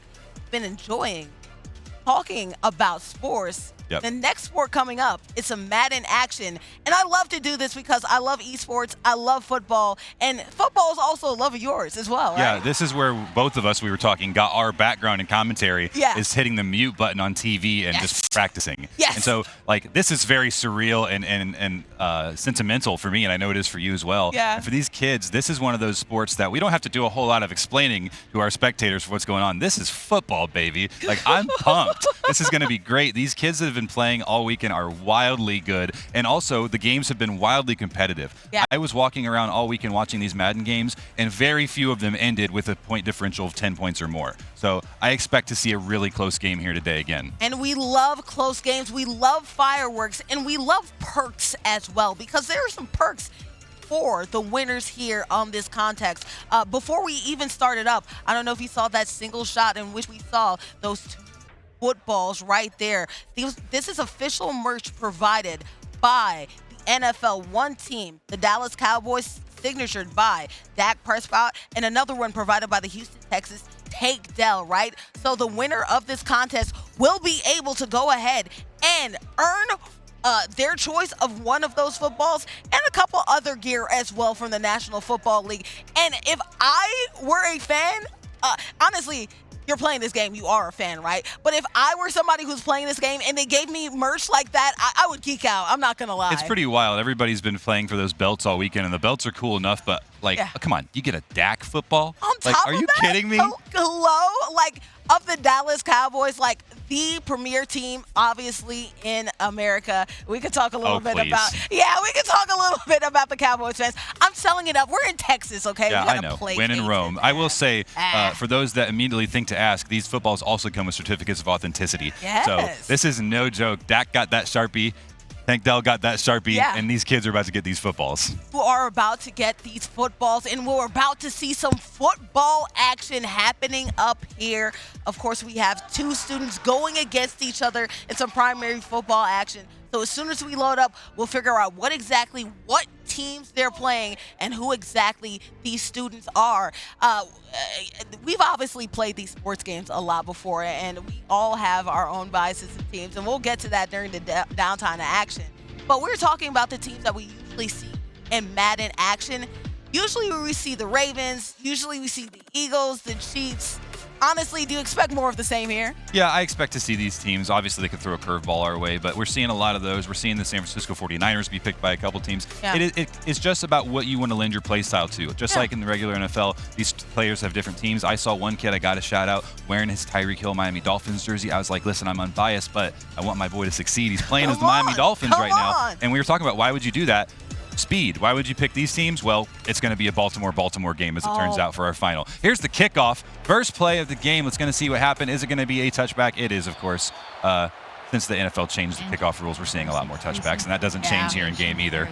No more Devin Hester moments, which really does really hurt our hearts. But hopefully one of these days we do have a whole, from the goalpost to the other end zone touchdown. Talk about being a Dolphins fan, though. It's interesting. I'm a Jets fan. Oh, God. We should hate each other right now. I thought that you said you were a Cowboys fan, and I could tolerate that, but Jets, come on. I mean, honestly, we're both miserable franchises. Well, there's that.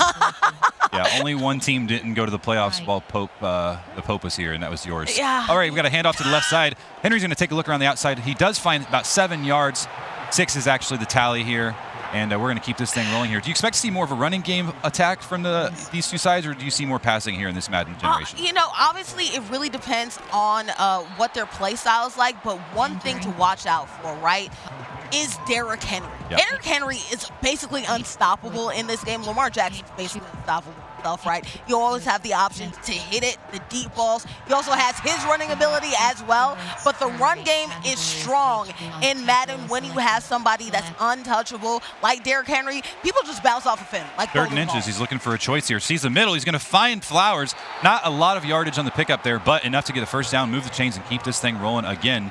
So far, 3 passing plays in a row. Even on 3rd and inches, elected to go for a passing play. Let's see if he continues that strategy here, if he's going to hand off on first down. He does. He's not getting a lot of space. He does hit the slight juke there, picks up a few extra yards, put it 10 on the day for Henry. RPO game. That's something that we're going to see a lot of. The run-pass option. Either give it to Derrick Henry or I'm passing it with Lamar Jackson, maybe running it himself. We see that right there, and we see the option goes to Derrick Henry.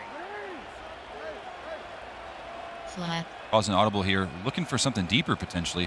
Play action is going to be a handoff instead. Henry's going to find some space in the middle, continues going for 10 more yards.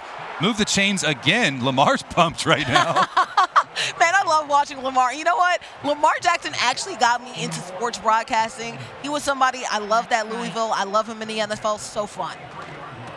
Has the option to go deep. Not going to do it again. So far, it has been the Derrick Henry show on offense for one of our Baltimore Ravens teams. And like you said, that's something we should expect the rest of the game, because whether he's running, catching out of the backfield, whatever's going on, he's just really good at Madden. Yes. So he's going to see a lot of plays today. He's a bowling ball. I'm telling you. You run over people at will. You can stop on a dime like we saw earlier. Yep. Derrick Henry's unstoppable. There's a reason he has an X factor underneath. So far, it's been death by 1,000 cuts on defense here. Finds an open man in the middle. Another pass to Flowers here. 12 yards on the pass at least there. I like the hurry-up game, too. Catch him off guard, right? Yeah, especially when you've just been getting like little chunks of yardage the whole time. Finds another shot down the middle. It's going to be a touchdown to start the game.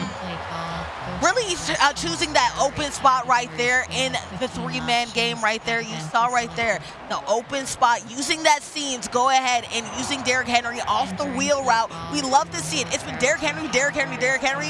He's the X factor in this team. That's why the Baltimore Ravens were chosen. And right here, we see this right here. Purple for Bunch, and then we also have Hayde with white. So a little bit of clarification as to who's who. Right, after the 2 Ravens. I think what's interesting, too, is that the routes that have been chosen are not complex. Yeah. And they're consistently being used and consistently flying open. This time, we're not going to get a touchback. He elects to kick. Very, very short kick there. We're going to start about the 29-yard line and see if iBunch is going to be able to do something on offense as well. I like what he talked about, like using the chunk plays, right? Yep. Not testing it. A lot of times that happens in Madden. A lot of players want to go for the glory, go for the long ball, and you can do that if it's open, but guess what? You're going to be picked if it's not. Smart play, there's a reason why they're in the finals. That's because they take their time. They know when to hold them, and they know when to fold them. And right now, they folded them with a quick pass game time and time again. Time for our away Baltimore Ravens to get the start here. Derrick Henry gets another run. He's going to find some space on the right side. He keeps going all the way down to about the 40-yard line. One little juke there opened the entire rest of the play up. And, oh, man, maybe this is going to be a heavy run offense from the Baltimore Ravens away team. Yeah, the away team is probably going to run that thing. I see chunk plays like that. I see the holes that's happening right there. Oh, I'm pounding and I'm pounding a rock time and time again until you prove that you stop me, all right? I would definitely, especially if I'm going against this Ravens team, make sure that I'm in a Tampa mode, something like that, where we have our cornerbacks a little bit more pressed in the inside and on the goal line as well. So we can get the tackles, and so that they don't feast on me time and time again. And so much of this is establishing momentum and expectations from your opponent. Yep. If you hit that, like those little chunk plays we're talking about, you do that over and over again. You do the short little handoffs out of the backfield. You know, obviously that run was much larger, but your expectation as an opponent is, okay, I know what they want to do on first down. I know what they want to do on second down. Then when it matters in the fourth quarter, drop it on them. And these players, they know the drop's going to come. Yep. The other shoe is going to fall. They don't know when it's going to fall. In that moment, expect a big play. Lull the baby to sleep, you know what I mean? Yep. You reach, I teach. That's one of the things, you rest on their laurels as it looks like we're having some setting changes right here, so we can go ahead and get some yapsters right here, right? Get our yap on, which I love to do, obviously. Both of us do, because we're in this stage. But yeah, you lull them to sleep. I feel like the best of them, right? You look at the LA Chargers coach in Sean McVay, right? You look at somebody like, let's say, Mike Shanahan, right? You create a system in which you're like, okay, pass play, pass play, pass play. We're only doing small plays here or there, and then we go for the big chunk plays, right? You have to mix it up in order to make sure that you're eating in all reality. Well, and it's interesting you bring up Mike Shanahan because that Broncos team in the late 90s was known for the bootleg and the run. And now it's a 70-yard pass. I think we're going to see something like that. When we finally have the other shoe drop later in this game, I think it's going to be a play-action pass deep down the side. Yeah. Will we see a play action? Not right now, though. It's going straight to Derrick Henry, and they at least bottled up and shored up that right side. So you tested it. It worked the first time, didn't work the second time. Hey, but I like that. Do it until you prove that you can That's the stop first it. defensive stop we've seen by either team in the middle of the field from Derrick Henry. So that is a positive sign for a defensive person. Now we're here at the 40-yard line, about 2nd and 7. Let's see what our away Ravens have in store for us. Finally going to be a passing play again. It's the out route. That's going to be it. Andrews there on the carry, on the conversion rather, and we'll get another first down. No real contest there. That was a very wide open route. You find that in Madden just because of its being a video game that certain routes lend themselves to being open more than others? And if so, which ones are we looking for as the wide open routes? Oh, man. I mean, if you have a speedster, Flowers can be a speedster in this game, but not as frenetic as some other players that you can see in this game. If you have a speedster, the 9 route, the go route, that's something that you're going to see. The straight going down the field for all of you all who aren't into football like that. It's just speed on speed, and if you can't stop them at the line of scrimmage, they have a little bit of daylight. You are streaking down the field. It's an automatic touchdown. Also in this game, a meta, the corner routes as well. Yep. Get them on the corner route, and it's pretty easy money a lot of times. 4 yards in the pickup there for Derrick Henry, 2nd and 6. And in the red zone officially. Let's see what we can do with this drive.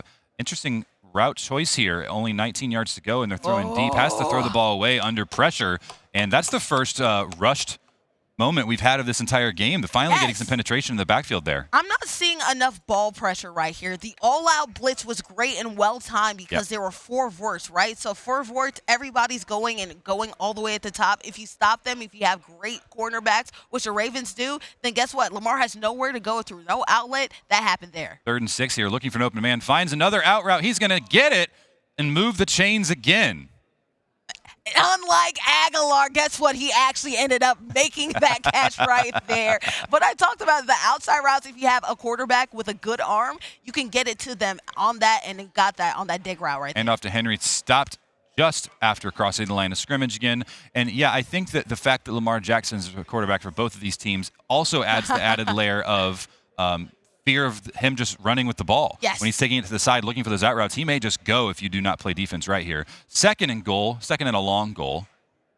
And I will say that from the Wise team, I am surprised there's not more RPO game. We'll see if that changes a little later. Nice blitz again under pressure. It's going to be an incomplete pass. One more option here. 3rd and goal. Do you see 3rd and goal at the 9 if this was to be another incomplete pass or no game situation? Do you see him going for it or taking a field goal here? It depends on how aggressive they are. Most of the time, especially knowing it's Madden, I see players go aggressive and go hard because it's hard to stop plays. But at the same time, too, if you really like your opponent, you respect them. You punt and you go, not punt, you go ahead and kick the field goal. Plus, there's a field position consideration that, even if you don't get it, their field position is awful. Another blitz from the right side. It is going to stuff him again. Finally on this drive, the defense stepping up. 4th and goal, and it does look like we're going to go ahead and take the 3. We're containing at the edge, which we really like to see. If we get the edge going right there, and if the left tackle and the right tackle can't shore up Lamar Jackson, guess what? We're getting to the quarterback every time because there's no escape hatch. Bro nailed that kick, by the way. Did you see that? Hit exactly on the 100 and exactly in the zone? They're not playing games here. They are playing games, but they're not playing games. They're playing games, but not playing games, but playing games, but not playing games. Exactly. Here we go. Going to go back to the purple Ravens here and see what they can do with it. Again, electing to go ahead and kick that touchback and get them started at the 30-yard line. This was the side that took the chunk plays before. I expect him to continue to do that. So far, he's shown that that's not going to be able to be stopped, whereas the White Ravens team here has been big plays and then getting stuffed. It's been feast and famine. So 2 different ways of calling offenses so far. 2 different ways, and I do like the RPO game. I do like the option play. I feel like you have a lot more versatility off of that, but I do want to say shout out to the defense, right? Having a lot of people, that's a stacked box that we saw right there. 8 players right there in the box, making sure that if a run play happened, you're getting the running back. That's exactly what happened. 2nd and 5, a shift by the defense is going to leave them wide open for a run down the left. Oh, no! Wow, the timing? What a hater move by the internet I don't know what happened on their end or our end. I can tell you what just happened. The players are just giggling. They know that. That's as goofy as it is. Finally, the play will continue. The buffering, the stuttering at the worst time. That would have been a house call or at least close to it, a big chunk at least. Yeah, I thought he was going all the way there. The secondary may have caught him, but what happened there in that play was that defense made a shift, and we were going to pressure. They were either going to blitz or just press up really hard. It left the backfield completely open for Derrick Henry to go around the outside there. And we'll see what the TOs make a determination for right here. Yeah, that's one risk that happens when you play up close to the line of scrimmage, right? If you're somehow able to, you have great blocking. You're somehow able to get through that first line of defense, and that happened when they did the right first shift. There's nothing else. It's home turkey. You're just good. You're ready to go, right? You're kicking your feet on up because he just scored a TD. So I want to talk a moment, too, about that last defensive drive. I really loved the blitz that came right as they got into the red zone, because red zone, you're at the 19-yard line. You think that they would probably look for an out, a slant, something a little shorter to chunk off a little bit. No, he actually called 4 verticals, which he thought was weird and different, and I liked the thought process. But unlucky for him, the defense blitzed, and it completely changed the tone of that drive. That was looking great for the White Ravens team there, and it just stuffed them once that blitz. It changed everything. Sometimes it's about serendipity. You call the right play at the right time. I would have loved if we get some inside cutters and some inside corner routes, too. Go ahead and some silent routes right there. Something like that to spice it on up. But there is a technical difficulty right now. We're going to go ahead, take a short little vocal break just to make sure that we can shore everything up, right? I'm Boarding with Board. That's Dalton. We're going to take a small little break. See you on the other side, and we'll figure out, is Derrick Henry going to go all the way? We'll figure it out. See you soon.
Everyone says, just prove it. No place for you anymore. Now give up your seat. But you don't break down. You're walking alone, a path of snow. No one has stepped before. Even when all blame at you, even when all doubts at you, remember this. We are always standing here,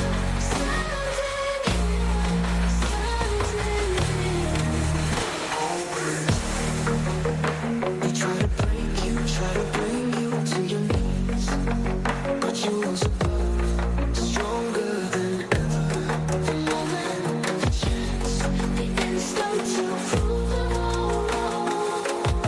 If you ever feel like giving up,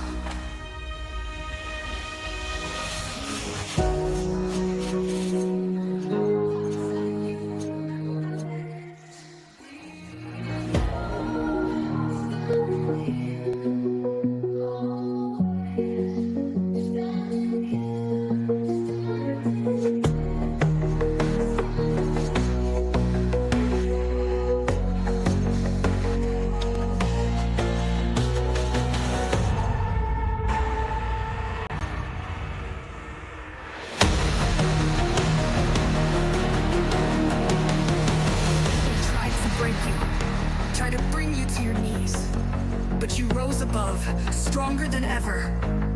the moment, the chance, the instant to prove them all wrong.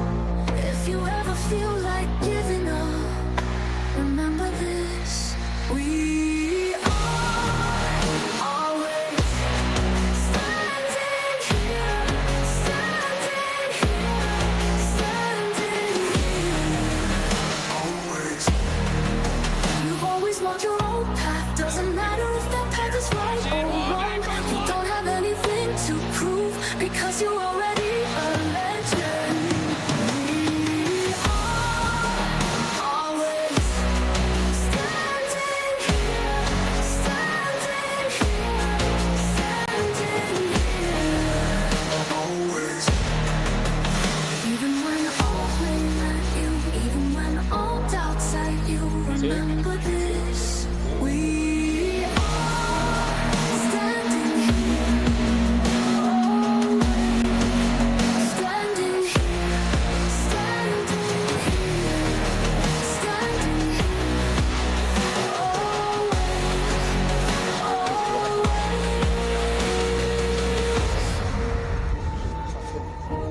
What's that? We are standing here,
All right, we are back. Texas Undisputed Esports State Championship action. Look at those 2 footballs right there. One signed by Texans wide receiver Tank Dell. The other one signed by Cowboys quarterback Dak Prescott. The victors will go to the spoils for whoever wins this match, but we're doing a little bit of a reset here. Yeah. The players just agreed that with the technical issue we had in the last game, it's going to be better for everybody involved. Go ahead and restart the game. Now, what I wonder is how will what we've learned in 1 quarter between the 2 of them adjust their gameplay and their choices they make? What do you think? You know what? We had one that did RPO heavy right there, basically gave up a touchdown, but didn't put any pressure. So I'm expecting a lot more pressure from the first starting, I believe, Team Purple, right? And I believe Team Purple was, if I'm just look at my cheat sheet right here, that was iBunch, and on the other hand, right, Hayes, they were doing pressure, but they really weren't going for the chunk plays. They really weren't going for that. So I'm expecting a little bit more going for it there as well. I think iBunch's strategy, at least in 1 quarter of gameplay, was those 3-4 yards at a time and then see what you get. Whereas from his opponent, you were seeing bigger attempts, bigger plays, huge plays with Derrick Henry, huge passes down the middle into the outside. So I expect to see a little of the same because I think they know that that's happening, but they're not quite ready for that other shoe to drop like we were talking about. I do think that in the 3rd and 4th quarter, we're going to see some different gameplay. We're going to see some different gameplay. I was excited about the fact that we had a lot of pressure, a little bit of reversing, all right? I talked about the fact that you want to play a little bit close to the locks when you do have Derrick Henry. We did have a lull to sleep moment, right? You talked about that. The play action is something we expected, but another thing to expect when you have so many players in the box, long runs if you get past that first line of defense. So that's something that shoot dropping, that's going to happen a lot as well. We'll see how that affects the score in the gameplay, because as you said, especially when things get to the end, people start pressing a little bit, making interesting decisions. Turnovers might be bound as well. Yeah, I think what I'm surprised by too, and almost inspired by, if I'm being honest, is the fact that these 2 players are both committed to making these runs between tackles still. Yeah. They're not sending every run like route around the outside. They're going right down the middle and seeing what they get. And we've seen it pay it off because the tiniest juke in a hole in the middle has led to massive yards for Derrick Henry because, as you said earlier, this is a refrigerator walking through the line here. He's so fast, so big, that at any given time when you're playing Madden, Derrick Henry can be the reason you break off an 80-yard run for a touchdown. Refrigerator Perry-esque, I would say. Speedster can definitely break it into the open field as well. But in between tackles, you know what's one thing? Inside, in the interior, Justin Madubuike has that star power factor. So going in between the tackles is not easy for with Derrick Henry, right? Shout out to the center, Lindenbaum. He's great, but not as good as a star power player, Justin Madubuike. So the fact like they are going in between tackles, even though they have a star player on the defensive line, it shows that they have a lot of confidence in Derrick Henry's game. And you know what? Derrick Henry is so big, he could probably make a whole bunch of D linemen also bounce off of him as well. Yeah, and I think the other thing that I'm noticing is so far all pass attempts have gone to Flowers or Andrews. Yeah. So I'm wondering if we're going to get any other receivers involved in the action, and so who and why. And also, we haven't seen any rushing from Lamar Jackson yet. No, we have not, which is crazy because you would think you have Lamar Jackson, obviously with Derrick Henry in the backfield. We're going to run mostly through Derrick Henry. But Lamar Jackson is one of those when it comes to the shiftiness, when it comes to his big playability, and speed kills in Madden. Speed kills in Madden. We haven't seen one of the fastest players in Madden take off yet. Yeah. Crazy. And I think that if I recall correctly, in real life, there was a Ravens game this last year where they had something like 40 to 45 rush attempts in the game. Yeah. And it's because when you have Derrick Henry as your running back and Lamar Jackson as your quarterback, you pretty much can tell your receivers to sit on the bench and enjoy themselves because they're running all over you. So I really want to see if we come out swinging the exact same way we did, or if they say, you know what, I've shown my hand already, let's do something different. I do expect to see more action from Lamar Jackson. I do expect to see the play action pass become a big moment late in this game. Play action pass, and something I want to see more of is I want to see more RPOs, and I want to see more option plays. We did see, I believe, iBunch used a lot of option plays, but I want to see that more RPO as well. It really conflicts that defense, and it really is unstoppable in this Madden if you have a quarterback that's really good at passing and really good at running. Someone like Lamar, someone like Jalen Hurts, it becomes impossible to stop. Yeah. Looks like the players are about ready to go. They gave our staff the thumbs up, and I'm excited to get into this. There's other thing about this Madden final, unlike a lot of the other games where it's best of 3, best of 5, best of 7, these guys get one chance. I guess in this case, a warm-up and then one chance. But they have one game to prove that they should be the TechSF Undisputed State Champs, and there's a lot of pressure in that. There's so much pressure in that, right? Especially being on the stage, you're there, you're alone, you see your opponent right there, and the crowd is just staring at you too, right? And you also have the same team that you're going against too, so you can't even say it's a personnel difference. You're going against literally your mirror in a mirror match right now. Kickoff, like you said, no fireworks. Darn that rule. And what we mentioned too, while as a football fan, you'd kind of wish you weren't seeing a Baltimore mirror. As a sports fan, you have to acknowledge that this is going to really prove who the better player is. And Absolutely. you cannot blame because you played a different team. You are the same team. You got the same weapons. What are you going to do with them? iBunch is going to be the one to start our offense here. The purple Baltimore Ravens is iBunch there on the top left of your screen. The white Ravens is Hade. And so let's see what we've got here. Starting at the 30-yard line. Also, too, not a lot of audibles when it comes to the route option. Looking right up the middle for Andrews, going to find him. And a good little chunky yardage passing to start the game. He ran to start the game last time. And so maybe we will see something different in the strategy. Maybe they've started playing chess and not checkers. Yeah, the seam is always clean and mean, too. But look at that, running into a bunch of white jerseys right there. You don't want to see that happening because that could easily end up in a turnover. Yeah, that was a poor choice to drop the pass right there. He had a man open across the middle of the field. Obviously, you can't see everything all at once, but throwing into double coverage and Madden is asking to get the ball intercepted. Look at the halfback pass down deep. He finds a dime. He's going to go all the way to the 1-yard line, it looks like.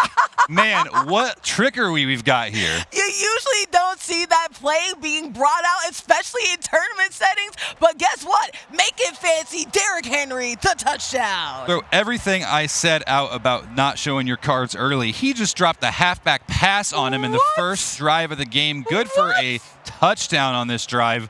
And the extra point is good as well. Now it's Hade's turn to show if he's got something up his sleeve as well. I usually never see that being brought out. Do you know the chutzpah? Do you know the audacity you need to do to have that and to play that in the grand finals? Risk it for the biscuit, I guess, huh? Second play of the game, no less. It's borderline disrespectful. That is some wild work, but you'll love to see it. And iBunch is saying, listen, I'm going to give this to you today, and you have to prove you can beat me. Last game he started his opening drive with a touchdown. He does it again here. Let's see if Hade can improve upon the field goal he got in his opening drive. Oh, absolutely. And I like the customization right there, making sure that you have the best, most powerful, the strongest and the fastest players right there when you're going to his defense. And look at that. It ends up working out right there. Stop at the line of scrimmage. Yeah, actually a loss of 2 yards on the play there. And also pay attention when the players are playing defense, what play or what position they're controlling. It's not always the same, and there's a reason for that. And I'm going to play close attention to that. We've got the iBunch, running with the middle linebacker here. I think he likes to stuff that middle of the line. He wants to prove that if you're going to beat him, it's not going to be right there. Go around the edge, create space. Here we go, Jackson there for the pass. Gets rushed and broken up. It's actually intercepted. Oh, my goodness. A wild turn of events here as the big man gets it done on the interception. It's 13-0, extra point pending. I'm a big boy. Give me more chicken. Give me more touchdowns. We like it when the big men get freaky with it and end up getting the ball going down and not only just getting the recovery but scoring as well. We love house call season. A defensive play being the second scorer. What a play. That is wild, and if you're Hade right now, you're too stunned to speak and not believe that just happened. He's going to try to get this going again. Not the auspicious start he had in the first go of this game. Because think about the ways that you were scored on. One was a tricky play, right? And another one was a fumble sack, right? A sack fumble for a touchdown. Things you didn't expect to happen. He would have written down on paper. Sometimes Madden's good to you. For Hade, it's bad to you, but maybe you can flip it and reverse it right here. First and 10 from the 32 here as he gets his next drive started, looking for a different outcome this time. Starting with a pass here, has no options, finds one in the middle, overthrows him a bit. You can lead receivers, but you can't lead them into incomplete passes. It's 2nd and 10. No, I think if they stood strong into the pocket or only moved a little bit right, then they would have actually got that. Throwing on the move does throw off your accuracy. Even though Lamar Jackson can make some amazing plays on the move, not that. 2nd and 10 here at the 32-yard line. And again, an incomplete pass in the middle. It's the same spot as last time. He's not finding any success there. Is he committing to this is what he wants to be, or does he need to make an adjustment? I guess we're going to see.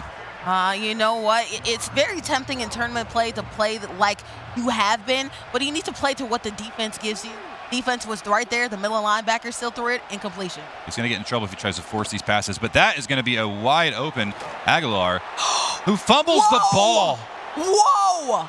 Another user strip fumble. Even iBunch can't believe what's happening. Hayde is out of his mind. The reset has been anything but curse for him. And he just made a football move there, which is why that's a fumble, not an incomplete pass. He had that ball for 0.2 of a second. Finds Andrews across the middle, gets lit up, but still going to get the first down. 1st and 10 from the 21-yard line for iBunch's Baltimore Ravens. What's Lamar Jackson going to do here? He's going to drop back to pass, looking for somebody in the middle. He's going to find a short pass there to Derrick Henry and keep the ball rolling. A defensive stop would be huge right here for Hayde. Can he turn it around? A score here would be devastating, especially a touchdown. Yeah, he really needs to get a stop here, or at least prevent the touchdown. Let's see what he's got here. 2nd and 7, called an audible here by iBunch. Doesn't like what he sees on defense. Everybody close to the line of scrimmage there. Dropped back to pass again.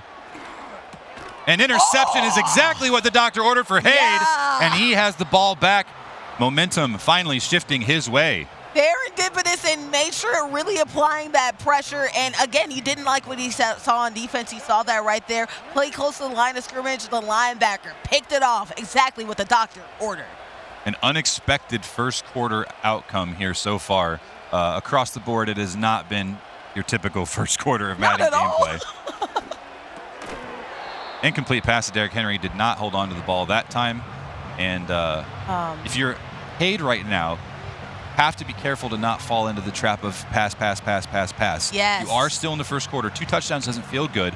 You've got a lot of game to go, and you need to make sure you're still playing your game, not what iBunch wants you to do. Especially since both players are making aggressive moves towards the wide receivers, right? And another pick there. Simpsons on this one. He could have the angle to go all the way. He stops and just short of the goal at the 1-yard line. He tried to get fancy with the step back there. There was another White Raven there for him. Should have dead-legged it instead. Hey, it's okay. You're on the 1-yard line. I said they were both making aggressive plays towards the ball and really trying to either knock the ball out or be there in front of them to intercept the ball. And that's what you just saw. They're both being aggressive. Run, pass. It might be effective rather than pass. And all the good feelings Hayde had from getting the stop and the interception are gone now. Derrick Henry, a desperation tackle. He walks it in to take a 3-score lead for iBunch. It's 20-0, looking for the extra point. And he's going to get it. 21-0 here. If you're Hayde, what is the adjustment you need to make? First of all, I think Hayde had the angle for that. Maybe not the speed, but I wouldn't have went to the last-second dive that early. I think you're rushing. I think you're pressing. I think you realize that you're down, and when you're down, you try to get it all back at once with a play right there. Aggressive moves. So you have to take advantage of the aggressiveness on defense right here. Play action. Play action. Play action. If you're playing on ball really hard and aggressively, closing out aggressively, that means if you make a miss, go to the house. 1st and 10 from the 30 for Hayde here. He's been passing on first down every other drive so far. He'll do it again here. Finds an out. I cannot believe that ball is held on to. Huh? What? Superman on the field, apparently, guys. If only he had those hands right there in that championship game, things would have been a lot different. But hold on right there. Superman saves the day. Consistently, iBunch is stuffing Derrick Henry on defense, which is our key to the game when we were talking before the game started. What is Derrick Henry going to do is typically what you're going to do in the result. But so far, Hayde's Derrick Henry is getting stuffed, and he keeps running through the tackles. We were talking about that, too. He may need to look for those passes, those swing passes outside, just kind of create some more space and see what he can do with it. Going to take the draw to the left, and again, stop. 3rd and 11. You know what? That's a play in which, you were scheduled to go on an inside cut. If you cut back to the outside, which Derrick Henry absolutely can do with his agility and speed, you would have had a house call, or at least you would have been running towards a big chunk of green grass. Better vision, better ball carrier vision would have helped you in that situation. 3rd and 11 for Hayes. Baltimore Ravens, just under a minute left in the first quarter. He's looking deep. He's got a man. He found him going all the way to the big house, and he's finally on the board here. Flowers with a huge catch for the touchdown. House call, season alert, aggressive plays on the ball. You pressed up, trying to stop the run. Guess what? I'll press you. A touchdown. Exactly what Hay needed to turn it around. Now you need to stack the turnovers in order to make sure you can get back into this. Yeah, turnovers have been what this game has been all about so far. We're still in the first quarter, already 3 turnovers on the board. And a lot of times you say, like, the last person to have the ball is probably going to be the team that wins. I think this game is whoever has less turnovers is probably going to be the team that wins this game. You know, you can determine it by ball possession or mistakes, right? Yep. I feel like that's how most football games are won. So whoever makes the least amount of mistakes is a good way in order to choose the victor. Right now, though, it's all going Bunch's way. Yep, Bunch's turn again. Finds a guy in the middle of the field. Not going to break away from it, but a good chunk of yardage. 1st and 10 now from the 34-yard line. Inside route. We've been seeing a lot of inside coverage, but Wokron Smith is getting hot. We'll see how that affects his gameplay and those passes in the middle of the field. There it is. Finally, Lamar takes it himself, runs up the middle, takes a safe slide. And that is the first time all game we've seen either player choose to finally rush the ball with Lamar Jackson. He gets a first down with it. I saw hesitancy when you had Lamar Jackson rushing the ball. You're not playing with Tom Brady. That's Lamar Jackson. Go for it. Go for an outside cut. Put the speed boosties on. At least you know you do got legs. Yeah, Marmar's my fantasy quarterback the last few years for a reason. Let's put it that way. Yeah. One of my favorites, actually. Like I said, not got me into the sports, but got me to the sports business. 1st and 10 from the 48-yard line. He's a couple open options, thinking about running again. Everything's covered well, but he gets around. He had the wheel. He couldn't hold on to it. I like that route a lot, actually. It was very different than other routes we'd seen up to this point. Yeah. Just didn't pan out. I like the route, but I don't like the decision to bail out the pocket. I think that the coverage, I think that the pocket was good enough, and actually B would have opened if he stood in it a little bit longer. They'll shorten up your field by making a decision one way or the other. 2nd and 10, a very short 1-yard rush for Derrick Henry. Bunches Derrick Henry. And here we go, 3rd and 9 from the 49-yard line. A potential big momentum shift if Cade can get a stop here. Finds a guy in the middle, tackled immediately, 4th down. And here we see whether we're going to do the respect punt or the aggressive go for it. If he goes for it and converts here, that's really, really impactful on Hayde. Yeah. If he goes ahead and punts it, Hayde's kind of cooking here with the momentum shift. I always say risk it for the biscuit. You have a little bit of a cushion, and so far you've been playing more controlled as well. Believe in yourself. Believe in your abilities. I say go for it right here, especially knowing Madden defense. You can pretty much exploit it if you make a good decision. Well, he's taking your advice here. 4th and 6 at midfield.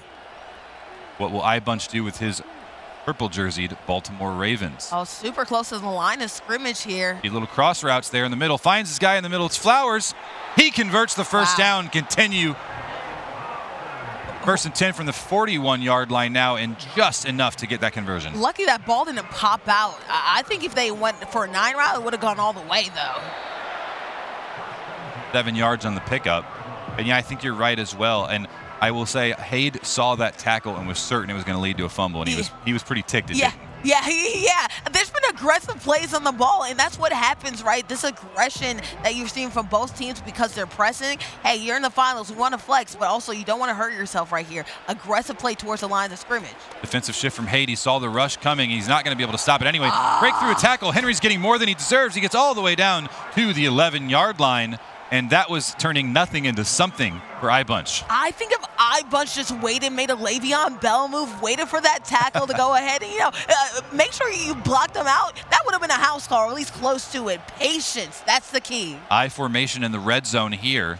Harder to tell where it's going. Oh, the penetration on the line. He gets there and gets the sack on Lamar. Didn't even get a chance to hand the ball off, and he can't believe it. X Factor plays, star plays right there. Madden BK has a star underneath them because of their abilities. Made a heck of a play. That's what happens when you have star players on your squad. Make it 2nd and 13 at the 2-minute warning.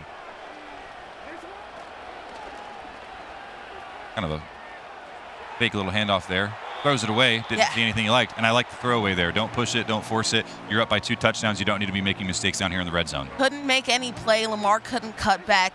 Like I said, you can be aggressive, but you also have to make smart plays too. While you're up, make the smart plays. 3rd and 14.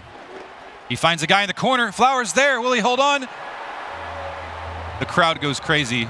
because he did in fact hold on here. I actually genuinely was watching that. I'm like, did he? I didn't even know. Come on, if they official, did. put your arms up. Right, I'm going to need to confirm. At least we have to confirm Yes. for the field goal. But bodega, the corner store is open. I love the corner routes in this game, man. It's good, man. 28-7 with less than 2 minutes to go, but all 3 timeouts for Hade as he's going to try to get one more score on the board here. Little broken tackle here. Nice little return. Going to be the 31-yard line, so 1 yard better than a touchback would have been. Yeah, All that work for that little difference.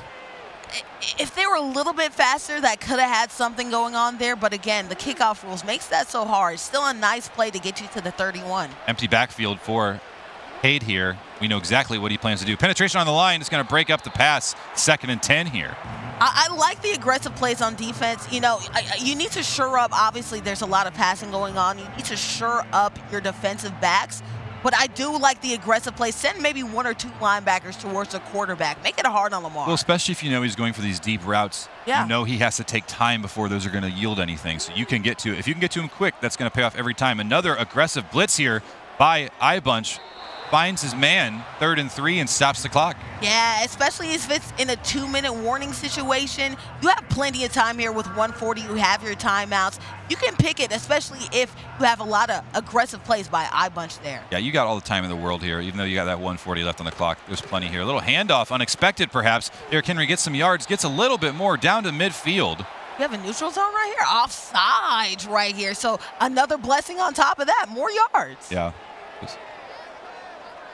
Obviously, Hade's looking for a touchdown here to cut this lead to another 2-score game. But, man, he's going to have to start momentum hot in the 3rd quarter because iBunch is rolling on all cylinders right now. Another handoff. He liked what happened last time. He somehow does not drop in the middle there. Derrick Henry still up and gets 3 yards.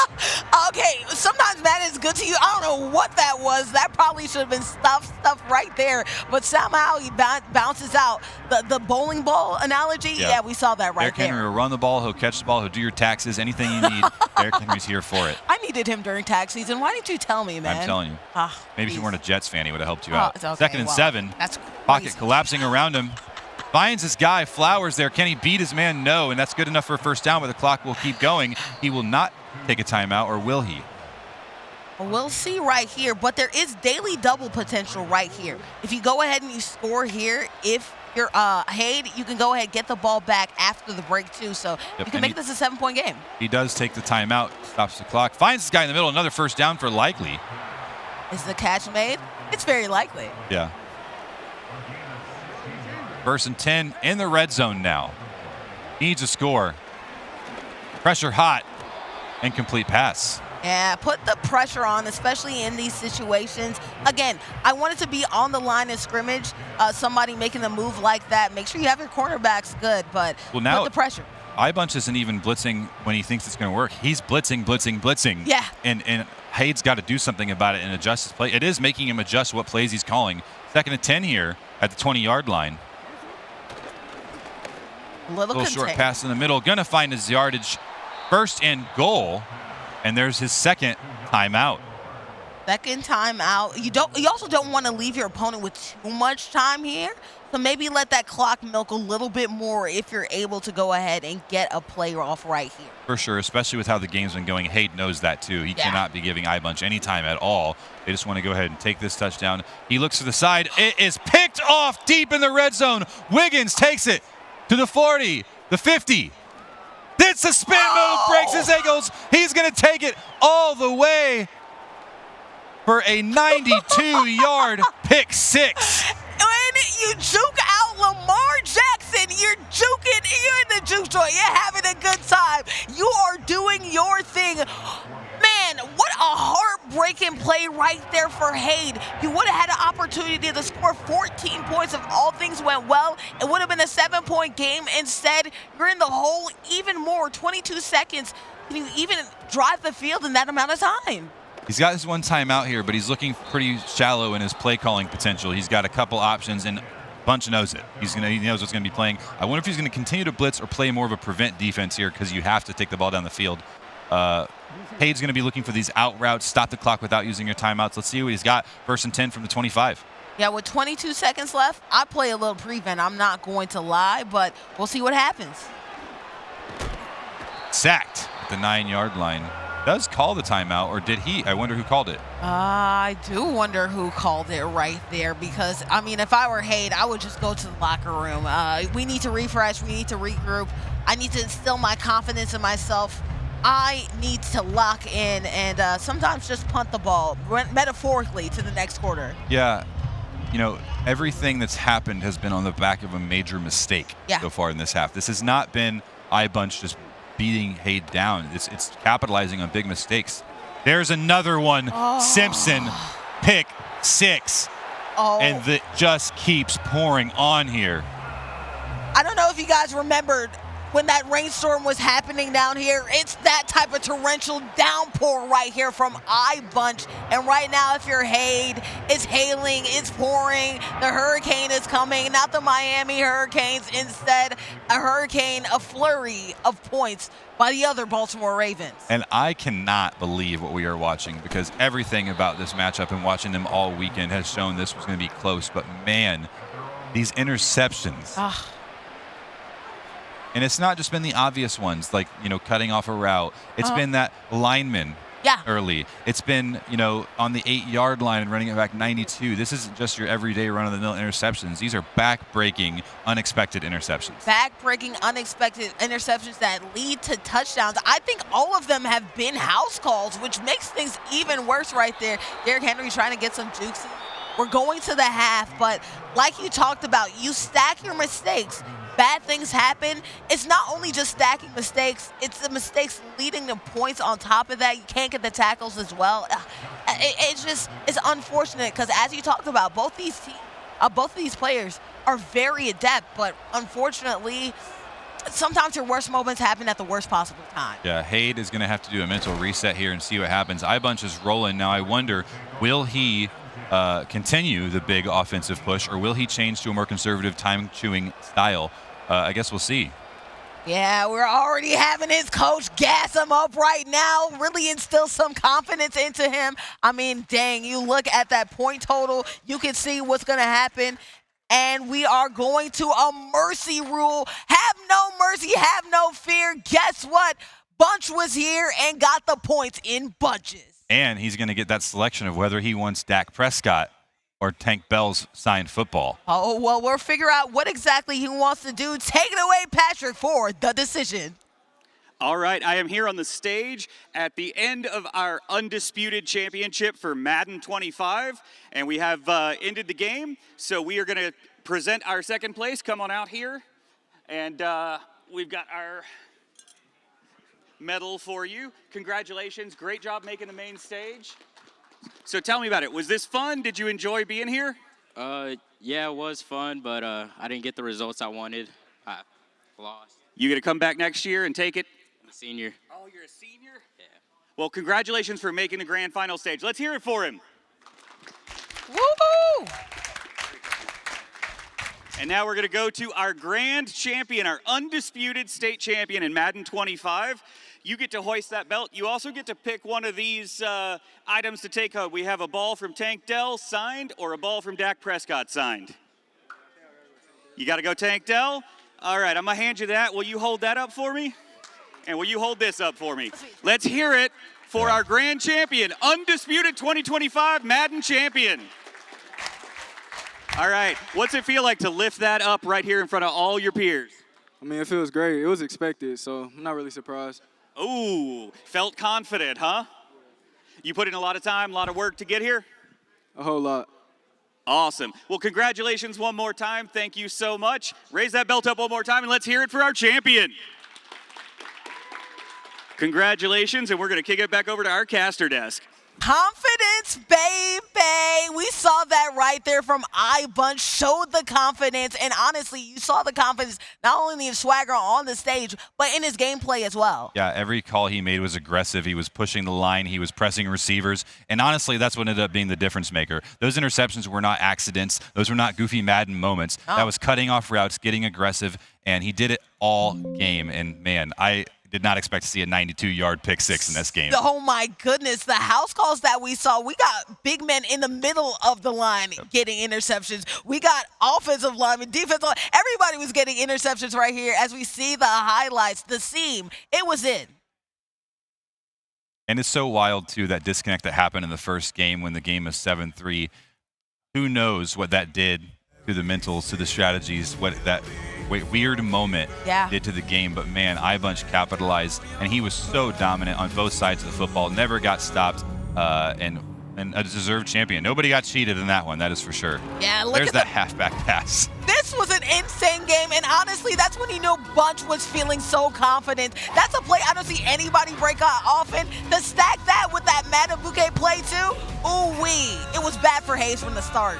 And I think early, you can even see how Hayes was reacting to those two things. Yeah. He was kind of cheesing because he knew it was goofy. Yeah. He knew that's a Madden thing, but then it just kept pouring on, and you can see that his demeanor changed dramatically. He even got his own there, finally get excited about it, but man, turnovers was the story of this game. You know what? You can see the frustration, the visible frustration from Hayde when you stack all these things. Sometimes you're a little bit tilted. You make uncharacteristic decisions. And, you know, you did have something go your way. Instead, that's an uncharacteristic right there. You could have waited. You should have been patient. Instead, you went for the risky play. You had some plays work out for you, but at the end of the day, you stacked mostly mistakes because you were pressing a little bit too hard. Yep. In any case, congratulations to iBunch. Put on a clinic there for everybody. There's that 92-yard Wiggins touchdown reception. And don't forget, you get the circle button here. There it is. Oh, man, that was wild. And the crowd reacted to that moment, too. Oh, I hope that you have the detergent out because you're on spin mode, laundry detergent. Ooh-wee, laundry mode, doing the spin cycle. Love to see it. Well, you don't love to see mercy rules at the end, but you do love to see people do what they do and do it well. And iBunch, man, he showed it today. He's definitely your TechSF Undisputed Madden champion. Undisputably, unreputedly right here. Dalton, it was really fun to have an opportunity, even though you're a Dolphins fan, to go ahead and cast with you. But at the end of the day, we're all fans of the game that we love, Madden. Yep. That was a blast. It's one of our great sports titles TechSF offers here. And it did not disappoint in excitement. The score was not close, but the excitement was very high there. So I was glad to do that with you as well. Oh, absolutely. And absolutely had a great time talking to Madden with you. We have plenty more games and plenty more action coming up soon. I believe we have some Fortnite action for you soon. So the Fortnite Grand Finals coming up soon. Gordy McWard, Dalton, nice to see you. See ya on the other side. Yes.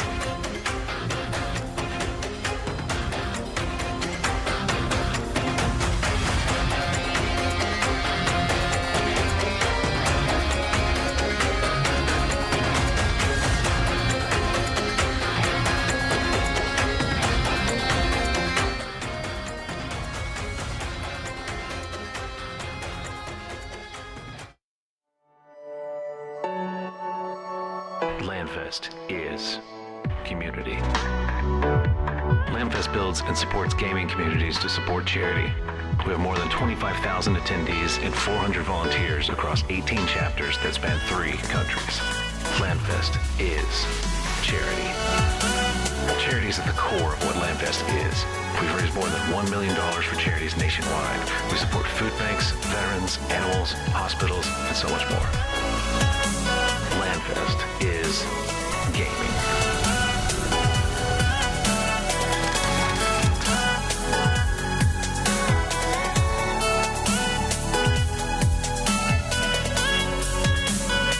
Come join LandFest.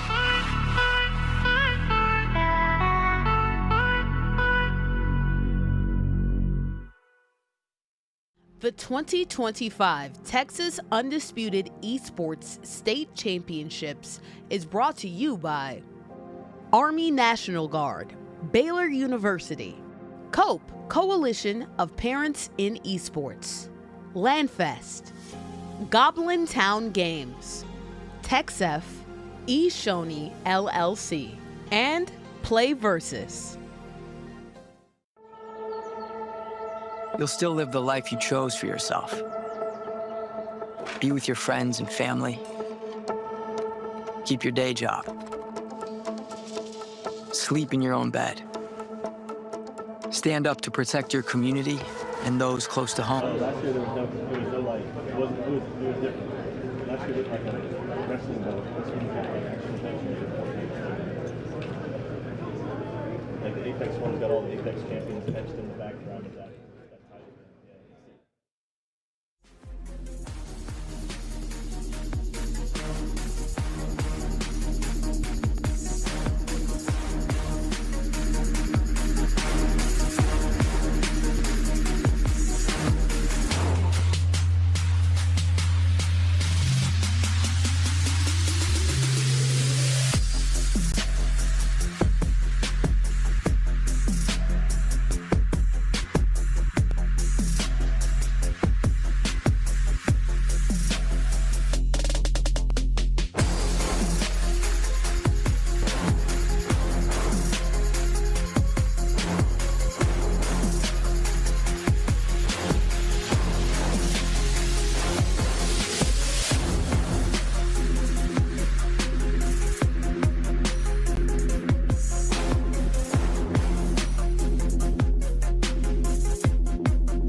Behind me. I know.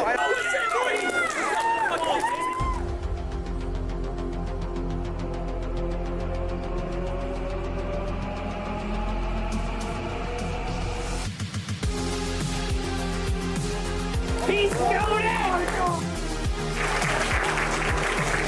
Behind me.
XF Undisputed Esports State Championship presented by the Texas Army National Guard.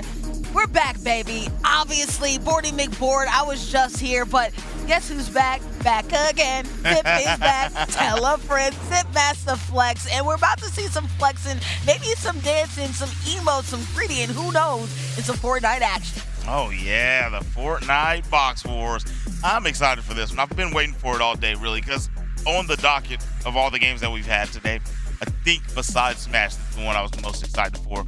We casted some of this on day number 1, and now we're here for the final. So obviously the talent pool is, the last 2 teams, the best teams. And I want to see what they've got. Well, we saved the best for last, obviously, and we're going to see just who is going against each other with a little bit of bracketology. Find out how we got here, why are we here, what's going on. I have no idea. We'll figure it out. But we did actually see some Fortnite earlier on in it, so we'll see if we actually see some familiar names and faces, because a lot has happened since the pool round 2 days ago. Definitely. Everybody that was there in the pool round, they're gone except for 2 teams. Yeah, no. They all got smacked up. Packed up, as you would say. Packed up, whatever. Their time was up. Good night. See you soon. We're actually going to see it right here on the lower third right there. Your team. You guys, I know you're so excited. The Wiley Pirates ended up doing it, and they're going against the Memorial Warriors. How many times can these dudes make the final? Come on. They're like the Science Academy. Yeah, no. They're out here. Yeah. No, your team has messed around and become one of the staples here for the TechSpef esports circuit. Go ahead. You're an alumni. I know Flex is in your name. Flex a little bit. You guys are built different. Your team DNA is crazy. Well, let's give a little shout out to the Memorial Warriors for making it here also. First off, let's give a shout out to them. Humble. But I just want to, Humble. Yeah. I got to give them a shout out, man. They fought hard to make it here too.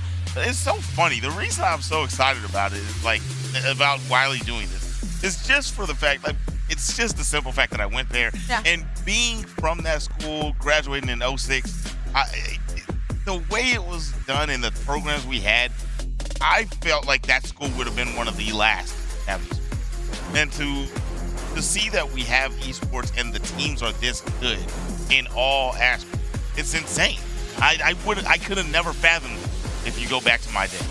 Man, if they went back in my day, you know what I mean? I didn't rasp it up. I know you didn't rasp it up. I'm rasping it up for you, so you sound a little bit like an old man. But a lot of time really has passed. You never know. Actually, if I crunch the numbers right, a lot of people who are participating here were probably born after you graduated, honestly. So, I know, right? Yeah, no. So, so you really just want to back in my day. No, that really, was no. crazy. I'm not trying to call you. That was crazy.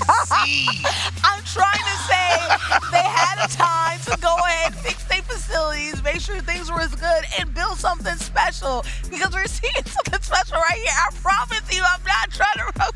Did that come out wrong? That came out wrong, guys. Guys are trying. I would say it's a good thing time moves forward and they level up. Your team. Yeah. Okay. Yeah. Flip, I'm so sorry. I'm always team you and always team everybody else. Anyway, let's throw it to the game and the bracket or whatever. I don't know. Production, you got something to save me. I accidentally dug myself into a hole. Just like we're going to see somebody build themselves up and drop themselves. Okay, good. Thank you. Thank you for saving me, production. Oh my gosh. But we'll see Wiley's journey in order to make sure that they came out here to the top. Wiley actually had 2 teams. Shout out to them. Wiley, I'll go to the first portion of the bracket. Wiley 2 went against Memorial. Memorial ended up winning, and that's where we saw them go against Springtown Poyo, who also ended up going against another Wiley team. But Memorial Warriors ended up going ahead, and they're in the semifinal along with your Wiley Fortnite 1 crew. Wiley might be the greatest team of all time. What's going on here? All these Wileys in the bracket? Everybody's Wiley. Everyone is Wiley, my boy. But yeah, that was some good journeys there. They made it to the end. As you see some of those in that, I guess I'll call it the semifinals round. Those were best of ones, right? Yep. We made it to the grand finals, and we're going to best of 3. All right, so they're going to have to take 2 of these bad boys to be the champion. And, this is the exciting game. We all love Battle Royale, right? If you're a Fortnite fan. But this mode, if you're not going to go Battle Royale, is probably the most high-octane mode. Straight up, spawned in, got your weapons, you got some mats, and you get straight to the attack. Getting straight to the attack, getting straight into the action, because in Battle Royale, you kind of have to wait a little bit long. You have to wait. Let's see what's going on here. Let me gather my loot, anything. You already have your loot loaded. You already have the circle closing on in immediately. So guess what? It's just about stacking it, finding out your fortress. You already have all your materials that you need. It's really, like you said, just jumping straight into the action, going into the deep pool, even if you don't know how to swim, and sink or swim. Guess what? I guess these players are like talented Olympists, I would say. Not Olympians, Olympists. Talented Olympists. They're like Katie Ledecky. They're like Michael Phelps, and they're swimming well. We'll see who swims across the finish line. I can't swim, so that's why I'm over here and they're on the stage. What's going on? Not even like a doggy paddle or like float. No, you can float at least. Like, really? So here's the thing. Okay. My bones are too dense to float. I don't have the same bone structure You have as dense other bones? people. My bones are too dense. That's why I don't float. I've come to that conclusion. I've been people tried to teach me how to swim my whole life. Your whole life. It's never worked. Now my children, they laugh at me because they both can swim and I can't. So obviously you don't have dense bones because they didn't inherit the dense bonosity, right? Huh? Hey, that doesn't matter. They look like me. They look like me, but just because I have the morph gene that made me the morph gene. The morph that gene. made me have denser bones. Cancer. That's it. You have lead pipes instead of bones. In your DNA, I'm not right? Wolverine. Okay, I was about to say you could be cool. My We can make you. density and my bone density are too much. We could have played off of this. I could have called Wolverine. You could have had a whole thing going on right here. No fun right now. But we will see some fun action happen from the Wiley Pirates versus the Memorial Warriors. We have not actually seen Memorial play yet, so that's going to be interesting to see. But I believe we did see Wiley play, if I'm correct. Was it in Fortnite? Remind me. Wiley? Yeah, Wiley. Did they play in Fortnite? I don't think we saw them in Okay. I don't think so. Okay. I'm pretty sure. Well, I mean, obviously we couldn't have, because if we did, they wouldn't be in this part because that was a fool. No, I know, but on day one, I'm saying on day one when we casted Wiley, they lost. Oh, okay. Oh, yeah. Okay, got you. Yeah, got you. Have been Fortnite. Was it Yes, it Apex? could have, because in pool play you get Several times to lose. yeah, you get multiple times. It was Wiley. It was Wiley. It was Wiley, and they did lose. And then, I don't know which one of these Wiley teams it was, okay. but they did lose. Yes. So either comeback season or redemption for some fallen soldiers right here. It looks like we had a little bit of a crashing situation. So hopefully the internet is good to us right now. Epic, if you can hear me, please actually work. Please actually work. And right now, our vocal cords are doing too much work right now. So we'll go ahead, rest up pretty. You'll see us on the other side after we fix a couple technical.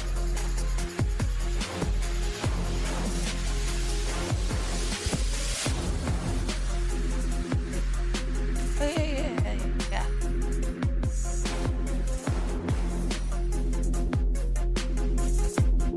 I'm gonna sound like this. Yeah.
Okay, after some technical difficulty configuration, it's looking like we actually might see these Wily Pirates end up going off against these Memorial Warriors. And who will live on in our memories as the TechSF champions? We'll see. Locked in and clocked in. They're dialed in. One thing about coming in. The dialed in. I'm sorry, it was funny. where we came in, we didn't get to see where the opposing team was, so we were looking for the push. It was them. It's Musi. Yeah. Oh, yeah. So it was them. And Look at that. And Aussie Slam. Oh, my gosh. Aussie Slam. Okay. Yeah. It's like seeing familiar faces. It's been a couple of years. You've grown so much since we've seen you. To go from losing on stage to being on stage in the grand final, very good right here. Trying to make a strong push. Look at that. The shockwave can be deadly right there. All Slam knows firsthand. That play it worked out in general. Yeah. But if he would have hit the first shot, that would have been crazy. Yeah. Saw what he did? Yeah, no, using the shockwave Dude, he can make some crap gravity plays. bombed himself through, right? Yep. And then popped him behind the player. He popped the shot in the wall. Ooh. He missed the shot, though. But regardless, he still ended up securing the kill. And now, boxed in here, Skippy has got to skip to his loo and try to get out of dodge. This dude is really, really damaged, and he's going to need some assistance from his teammate. And I like the name Skippy Jingle Top because their avatar looks like they would wear a Skippy Jingle Top right here. And you see right there a little bit of peek and a little bit of action. They find a little bit of opening. Ooh-wee, they're still able to find their downed teammate. They don't end up choosing to recover them, which is certainly a choice right there. When you have the med spray, you have everything with you, but you do know your opponent is very close. So interesting play right there and call from Skippy to go ahead and say, guess what? I'm going to have to do this solo dolo, man.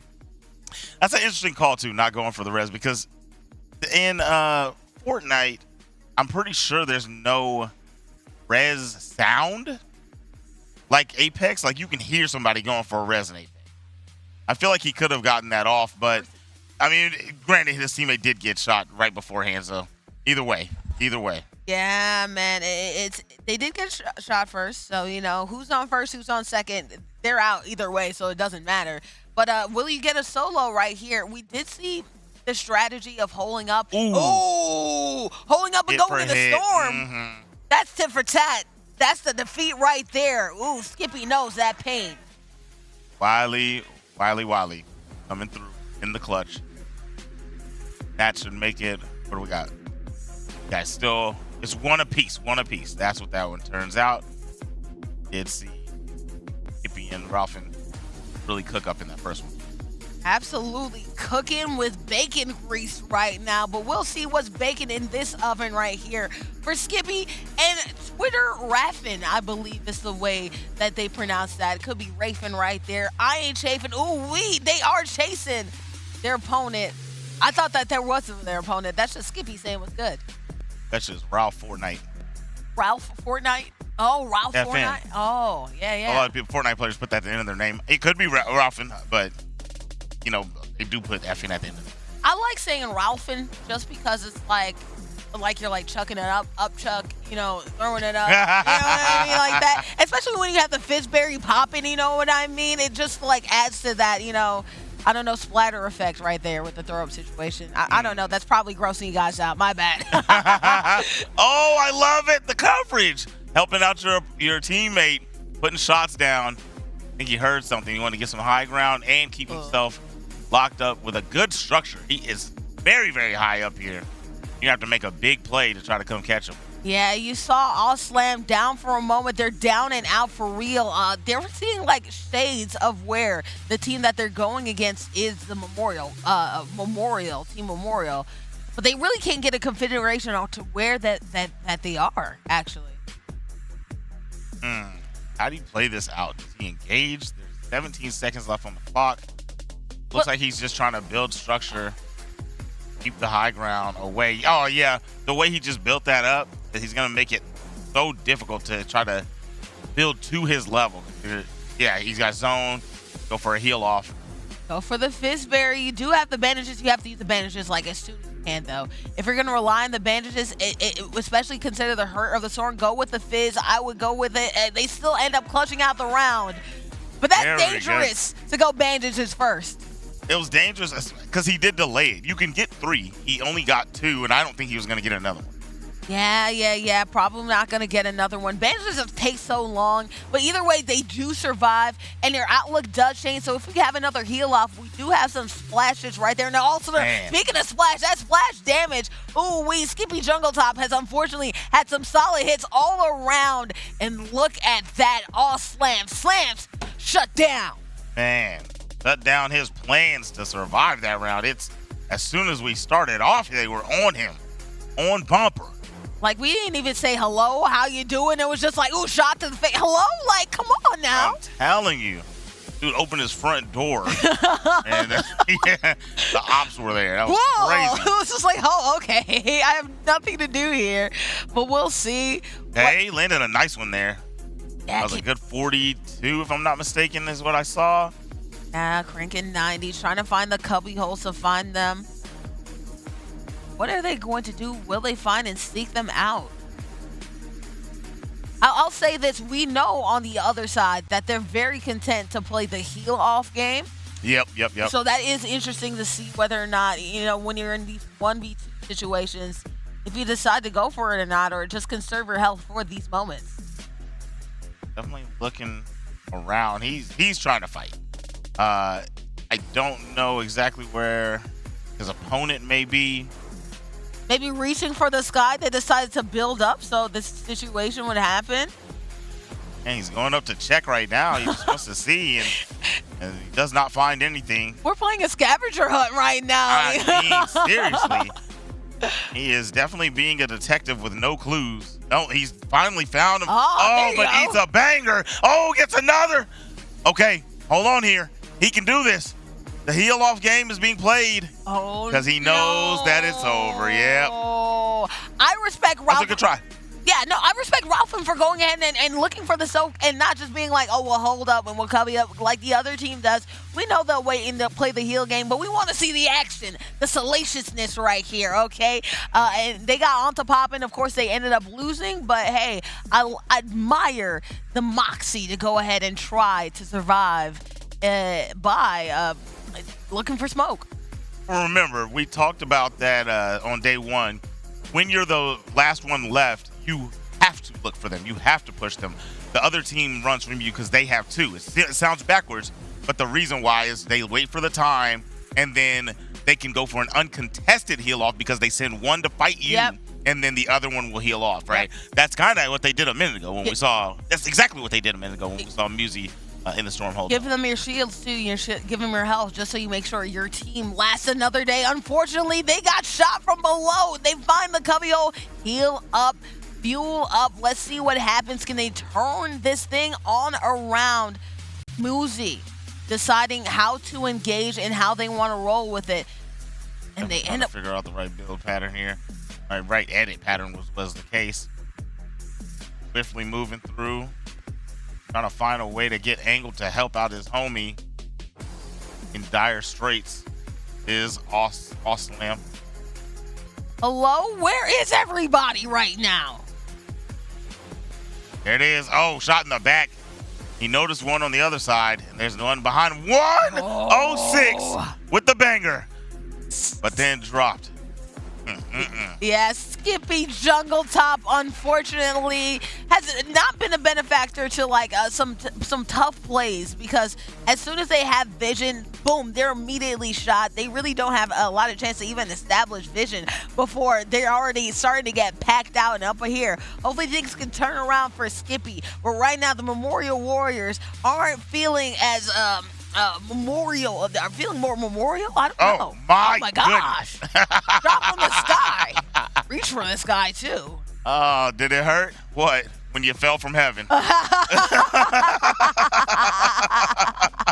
Be honest, have you ever used a line like that? Have I? Yes. No, not that bad. Okay, it's something of the sort. Yeah. Yeah, I've went in my cornball bag. Oh man, you know the cornball bag. It's a risk, but can be high reward if somebody's feeling it. I thought he didn't.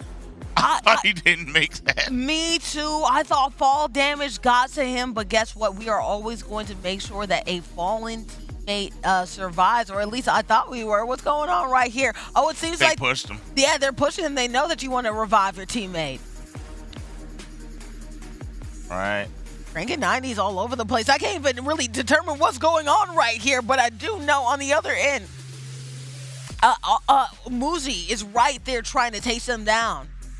Yeah, they tracked that build along the wall, now structured in on the low ground, not where they were trying to be, but the tracking on his momentum where he was trying to go was halted. Now he's trying to find a route out, doesn't want to get caught in the storm. Wants to try to engage a little early on, but here's the steps behind. The battle is on, chopping away at his fortification. That is it. What a hunt down. Musi was not playing. I'm telling you, it's a horror movie all over again. You're trying to go ahead. I'm locking the door. I'm doing a deadlock over here. I'm putting the baseball bat right there between the door and the floor. But either way, they find a way to kick down that door and find them, hunting them down and going for it. And I like the fact that Wiley, they could have waited. They could have played that game. They said, no, we thirst for the glory. We thirst to close this round up as soon as possible. They hunted them down because they knew they were going for the res. Because of that, they were rewarded. Okay, allowing one teammate, Oslam, playing lower. I don't know if he's going to maintain the low ground, but Musi playing right above the opponent, trying to crack open some structures while his teammate gets shots in. That's what it looks like. That's what it's looking like they're planning for. Yes. You know, we see one. He just saw it too late, and Musi could have got some shots down right there, opting to back up towards his teammate as they're trying to break down the structure below him. 150 knock. There's one down. Skippy is unfortunately, like I said, been caught lacking in a lot of different areas. He's been packed out the first in the round a lot of time. But can Ralph be able to survive? This is a question. At least they have a lot of fish berries in their name and in their game as well. The circle is closing on in, though. Yeah, this is unfortunate because you are out of heals, so there's literally no potential for a heal off, and you have 2 against 1. You know they've healed up. I mean, because you did, right? They saw where you went. Yeah. They saw how much damage they did to you. They could have came and closed you out, but they went ahead and opted for the long game. Now, as he's running away, running for his life, they have the higher builds than him. He's trying to make his way up. 1 lower. He's taking a lot of damage in the final touch.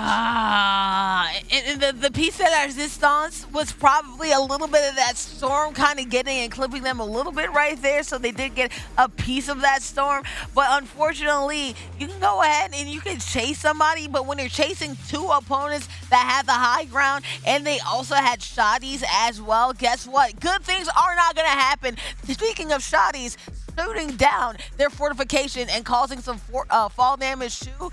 Great job right there by Wiley to make it difficult on the upward mobility and upward plays that Memorial tried to do there. Yeah, that beginning where you try to go for the high ground, Wiley just landed an immaculate grenade on the structure, broke it from beneath them, and landed a couple more shots, stopped them in their tracks. Now playing right above, you have to play low ground defense. We've seen how that keeps turning out. Yeah, the plumber bomb is very fun. It sticks onto objects, and that's something that I really wish that we saw a guaranteed a box clearer in this mode.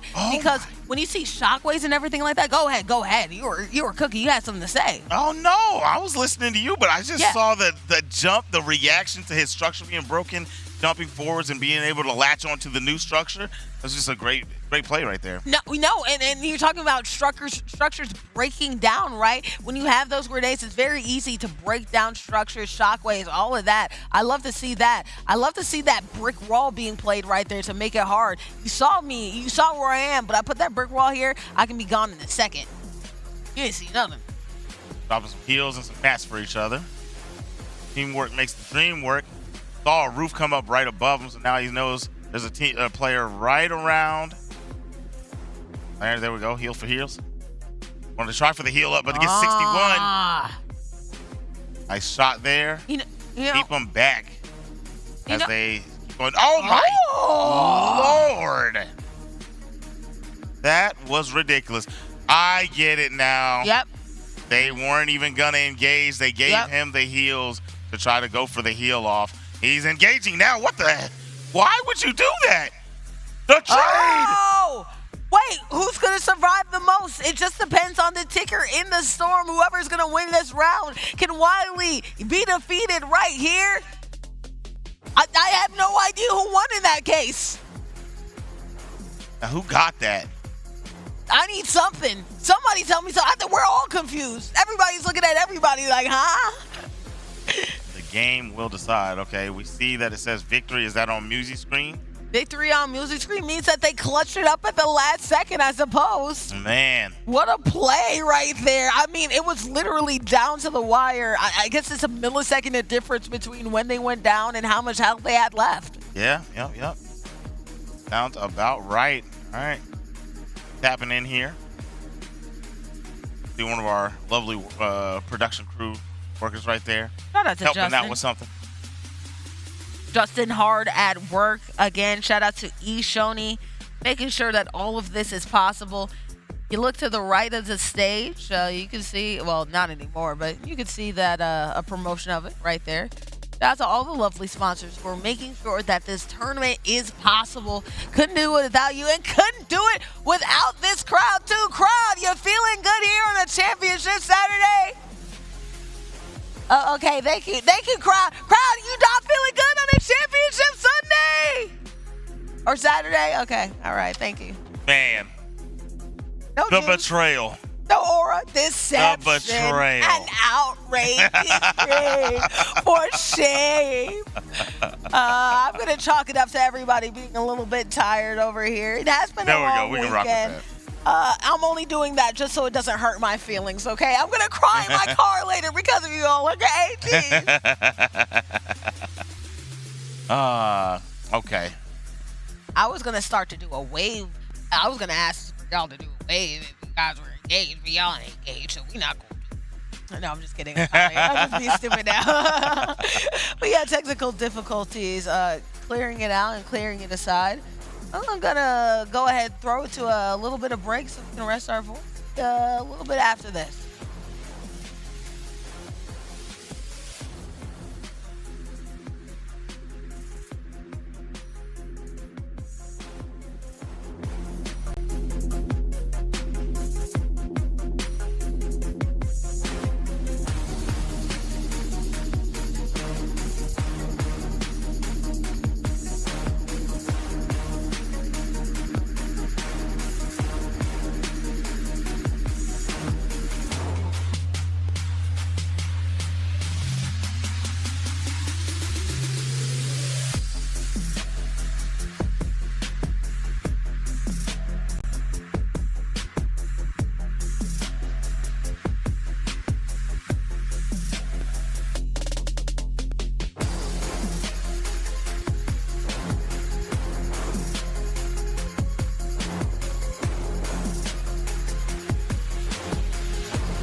All right back into it. The technical difficulties have been found out, and we'll find out soon who's going to walk away our Fortnite champions here for the TechStep Undisputed Esports State Championship for the 2025 season right now.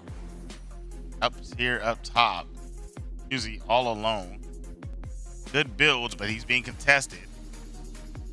Like he's gonna have to go for a little bit of a scramble. Yeah. Combat shotgun ready for action. Bam! Hits 100. 108. 108. Feeling great. He's going for a heal pot instead of an aggressive play after that big shot. Okay. Low and methodical. High ground claimed by the opponent. Wily boy trying to figure out what to do. Lands a banger. Lands another. Yes. Who's that creeping through my window? Wow. Look at that. It's the Wily Pirates going ahead and getting to, I guess the Pirates get to like the booty, the swagger, the what is it? They call the thing that they get. What is it called? Like the treasure? Swashbuckling. The loop. The loop. Get to the loop. There you go. But you were right already. Oh, that's what booty means. Yeah, but if I say booty, I feel like it was like, I mean, come on now. We're like all 12 effectively at heart here. So, you know. You're not a true pirate. That's why you think like that. That's true, You right? have to be a real true pirate. I have to be a real swashbuckler, for right? the word to mean what it means. You know what I mean? You have to know the game before you really believe the game right now, right? Goodness, yes. They know the game with the trajectory of that gravity grenade flying right up on the opponent, landing a shot, but now putting harm's way. Ralphin is having a hard time in here. Bam, bam, chicken and ham. Them boys are down as Wiley goes up another round. Yeah, Musi did a great job really utilizing the fact that that roof was placed down there so they could do a couple of sidewalls to duck and dodge between the smoke that they were getting. And on the other end, Osman doing their thing as well to go and get the angle that they needed to go and shoot out their competition. Oh, that's about as open shots as I've seen. I'm trying to figure out how he understood the range. I thought he was going to take a smidge of fall damage. That was a long drop. Yeah. And he planned that perfect to get 2 shotgun shots off and not take any damage on the landing. You know, when you're so used to a game, it becomes an extension of you. I feel like that's what the Wiley Pirates have done, and that's what they continue to do, right? They've really utilized the fact that it's easy to get fall damage in this game. They know just when to put a fortification below them so that doesn't happen. But, no fortifications right there. They're getting got right now. Hot one. I don't think he has. Okay, yeah, it's some up a little. But that's some Flowberry Fizz, right baby. Pinot Grigio. Pinot Grigio. There we go. You know, apparently I'm Bougie McBoard to you. Apparently. Yeah, there it is. So I know a little bit about the Pinot Grigio. It's Bougie McBourgeois. Oh, you gotta remember. Oh, Bougie McBourgeois. I apologize. I didn't get my own bougie name right. You're so bougie you didn't accept the real name. That's what it was. No, I didn't. I have to keep my last name because the bouginess is in the last name, like the game right here of All Slam finding a peek in a cubbyhole right there. 106, but reverse Uno, that's 99. And guess what? Memorial Warriors flipping it and getting around right here. Good job by them. Get down. Lay down and stay down, stay down. Lay down, stay down. Hey now, say now.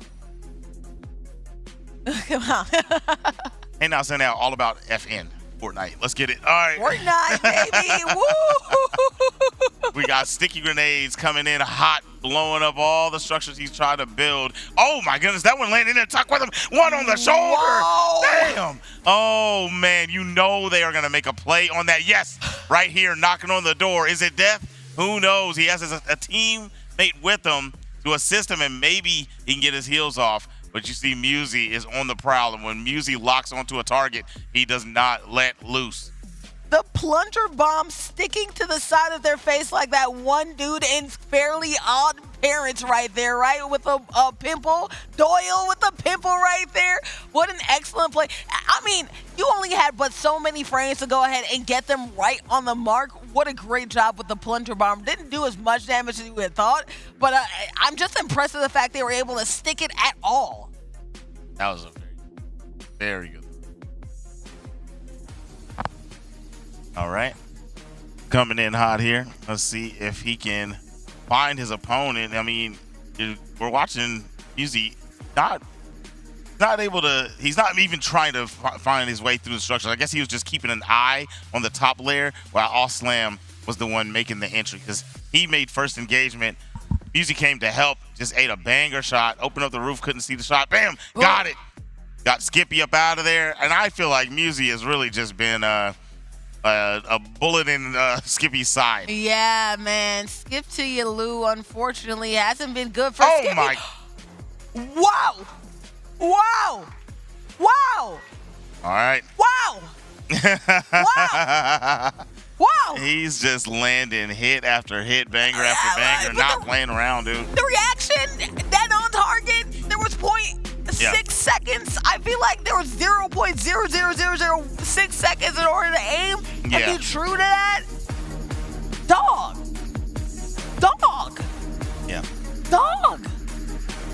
He came from under, and I feel like Ralphie didn't know he was coming. Yeah. No, he had already got. Oh yeah, he got Skippy first. I feel like Ralphie didn't see him through the build. He put a stair. He comes up. Yeah. He notices him. Yeah. Don't think Ralphie noticed him, and he came around the corner, and then last second, Ralphie took a look over. Head tap. That was very good. Very I'm good. right on target. I mean, it's talked about all the time about the skill level that you need for all of these games, but when it comes to pure reaction time for Fortnite, there's a reason why that base skews a little bit younger. Is because you have most of your reaction time when you're in your teenage years, probably when just about all these opponents are playing. I mean, they are in their teenage years, right? That's why they're in high school. But it's around this time that your reaction skills are the best, and we saw that right there. That was a reaction play, pure reaction right there. I could barely blink, and he got that.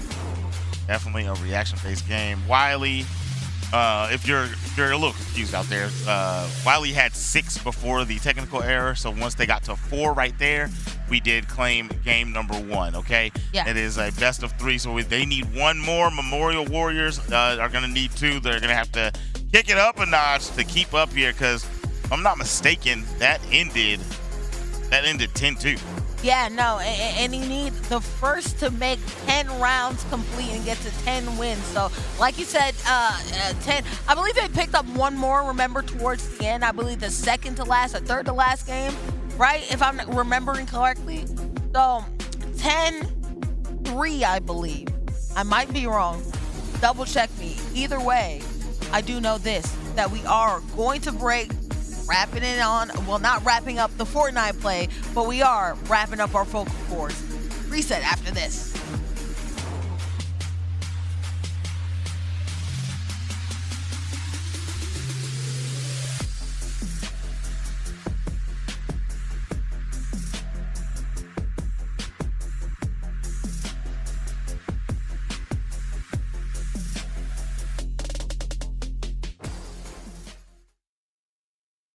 Undisputed Esports State Championships is brought to you by Army National Guard, Baylor University, COPE, Coalition of Parents in Esports, Landfest, Goblin Town Games, TechSef, eShoney LLC, and Play Versus.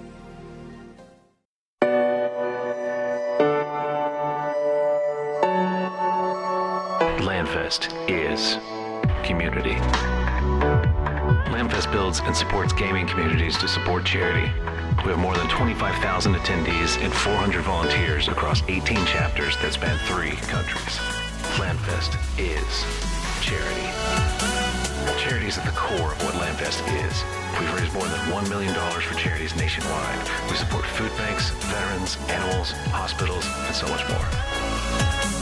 Landfest is gaming.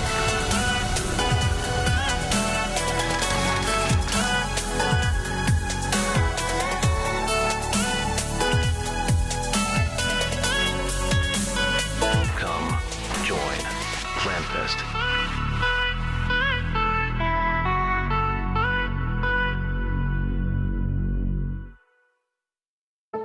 You'll still live the life you chose for yourself. Be with your friends and family. Keep your day job. Sleep in your own bed. But when your nation needs you to join a larger cause, you can be ready to answer the call. Serve with us a few weeks a year for the most uncommon mission of your life.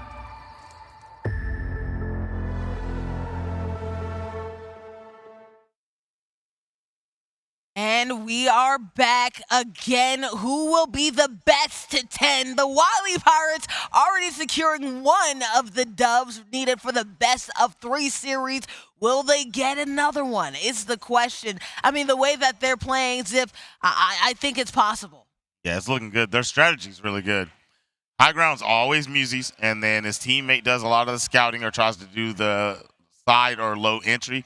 And then as soon as he makes contact, his Music comes to help. This time, Music taking massive fall damage. And attacks the weak point for massive damage right there. My That's goodness. massive damage right there. Still on the shield, but a great job finding one cubby hole and able to go ahead and do it with a half wall right there. Trying to figure out what the play is right there. He gave him the splashes. I guess maybe that's to make sure one of them has these in case they need to go into a heal off. Yeah. He doesn't want to waste them on himself as he's going to get knocked. The skin swap over there for Ralphin. Yeah, well, if they ended up getting into a late game situation, the circle only affects your health, and they only had 8 health left. You might as well give your health to the player that has the best chance, 100 and 100 right there. There's plenty of health to deal with. And if they decide to cubby it hold on up like Off Slam just might, then guess what? They have all the splashes in the world to deal with. Exactly. Yeah, sitting on 10 at the moment. Ooh, contact. They do have the opponents on them. Not want to engage. Zone is closing. Oh, 8 some fall damage, and that's going to be detrimental to the game tactic. Trying to keep building and running away as they're being pursued by one. It is a 2v1. But they're and there it is. They're both on him. Oh, he gets one, but then Storm is going to take him after eating a big chunk. That was a very good attempt, though. On Slam. Very good attempt to go ahead and rat the game away, but then also, too, they're like, no, we got one of y'all. We're chasing you down. We're making sure that you're not going to rat it out. They did. They sniffed it out, and they got and chased them down, even in the ground level. They went all the way high, then all the way low. They're still able to get them out. Definitely. All right, back in here in the next round. So we have one for the Memorial Pirates. The Memorial Warriors.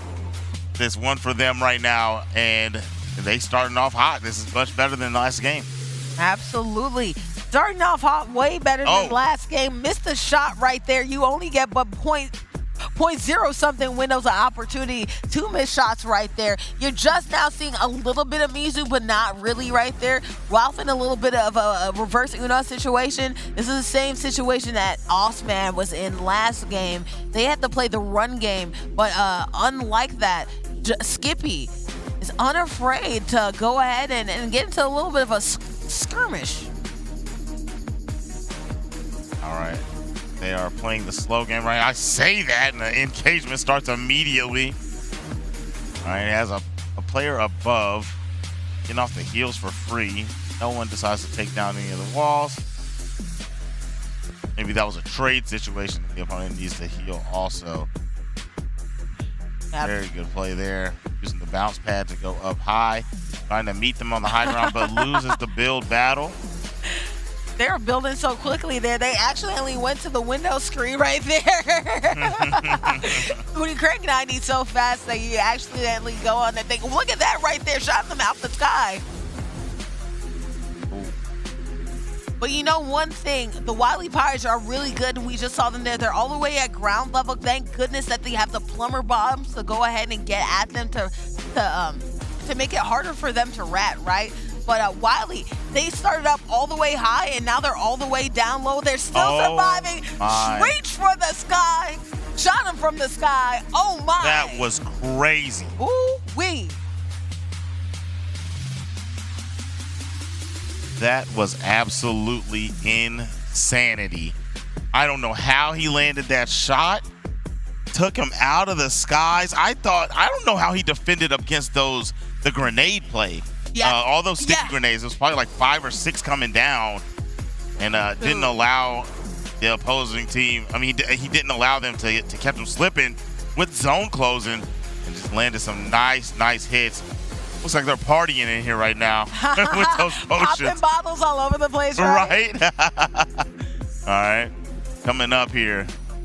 You know what? I think they survived by utilizing brick and keeping that brick until you realize you're right there in those skirmishes. You see right here, the brick is being used, which is a great switch to the brick. They're both going at each other, brick for brick, bar for bar. Guess what? Who goes down? It's Raffin, packed out. Man, that was a quick one. All right. Got one dude left. Yeah, to finish that round up. Good And now we got a lead after a quick dub for the Memorial Warriors. We have the Wily Pirates in the building. With the 2-1 lead coming up here. Round start. Large structures built. Try to immediate push. I like the aggression from the side of the Warriors. But he said, you know what? I've got one of those too. Anything you can do, I can do better. I can do anything better than you?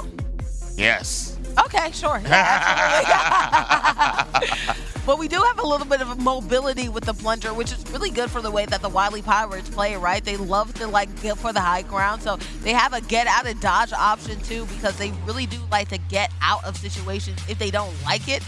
You might see them not attempt to wrap, because there aren't a lot of healing options, good healing options for them, but we will probably see them attempt to skirt away from the action to find out where exactly their opponent is. They have vision. I found him was interesting. Didn't do any damage right there. I thought the shots were on point, but you know, like I said, the game said the hitbox wasn't sticking up through that staircase. All the bullets were absorbed. All slam, not around to help Musi right now. There we go, on the backside. Musi was boxing with both of them. He's trying to edit his way through as his teammate takes the other side, and to try to close them in, take different angles. All right, there it is. They've given up their positioning. I think that was an off-slam knock. They have one left in a 2v1, dropping him some materials. Only has 60 steel remaining. This is worrisome. You only have 60 left. Yeah, it's just if the other player decides to go super low and shoot you down, it's gonna be hard to save with that. Yeah, gonna be hard to save. What will you do with it right here? I think they're gonna go ahead to their normal strategy. Oh no, they're gonna find them somehow in some way. I didn't even really see that right there. I know. What?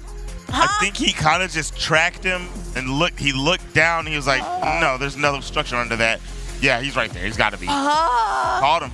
These guys are too good. They're way too good. You know what? Deductive reasoning, they say video games doesn't help you. That was a little bit of logic right there, too. Realizing the fact that, hey, there's a bottom to this. Wait, there's no bottom right here. You must be on that level. Ooh, boom. Get to my level. Eventually found them, and when they found them, you mess around, you find out. That's right. That's right. Yeah, you get a lot of reps in for a bunch of different skills when you play games, man. It depends on the game. It's going to offer you a lot to learn as long as you give the game your time, you know. And these two teams have given this game a lot of their time, and it's really a high brain functioning game. 50 damage right there on the attack. Skippy trying to make a play. 26.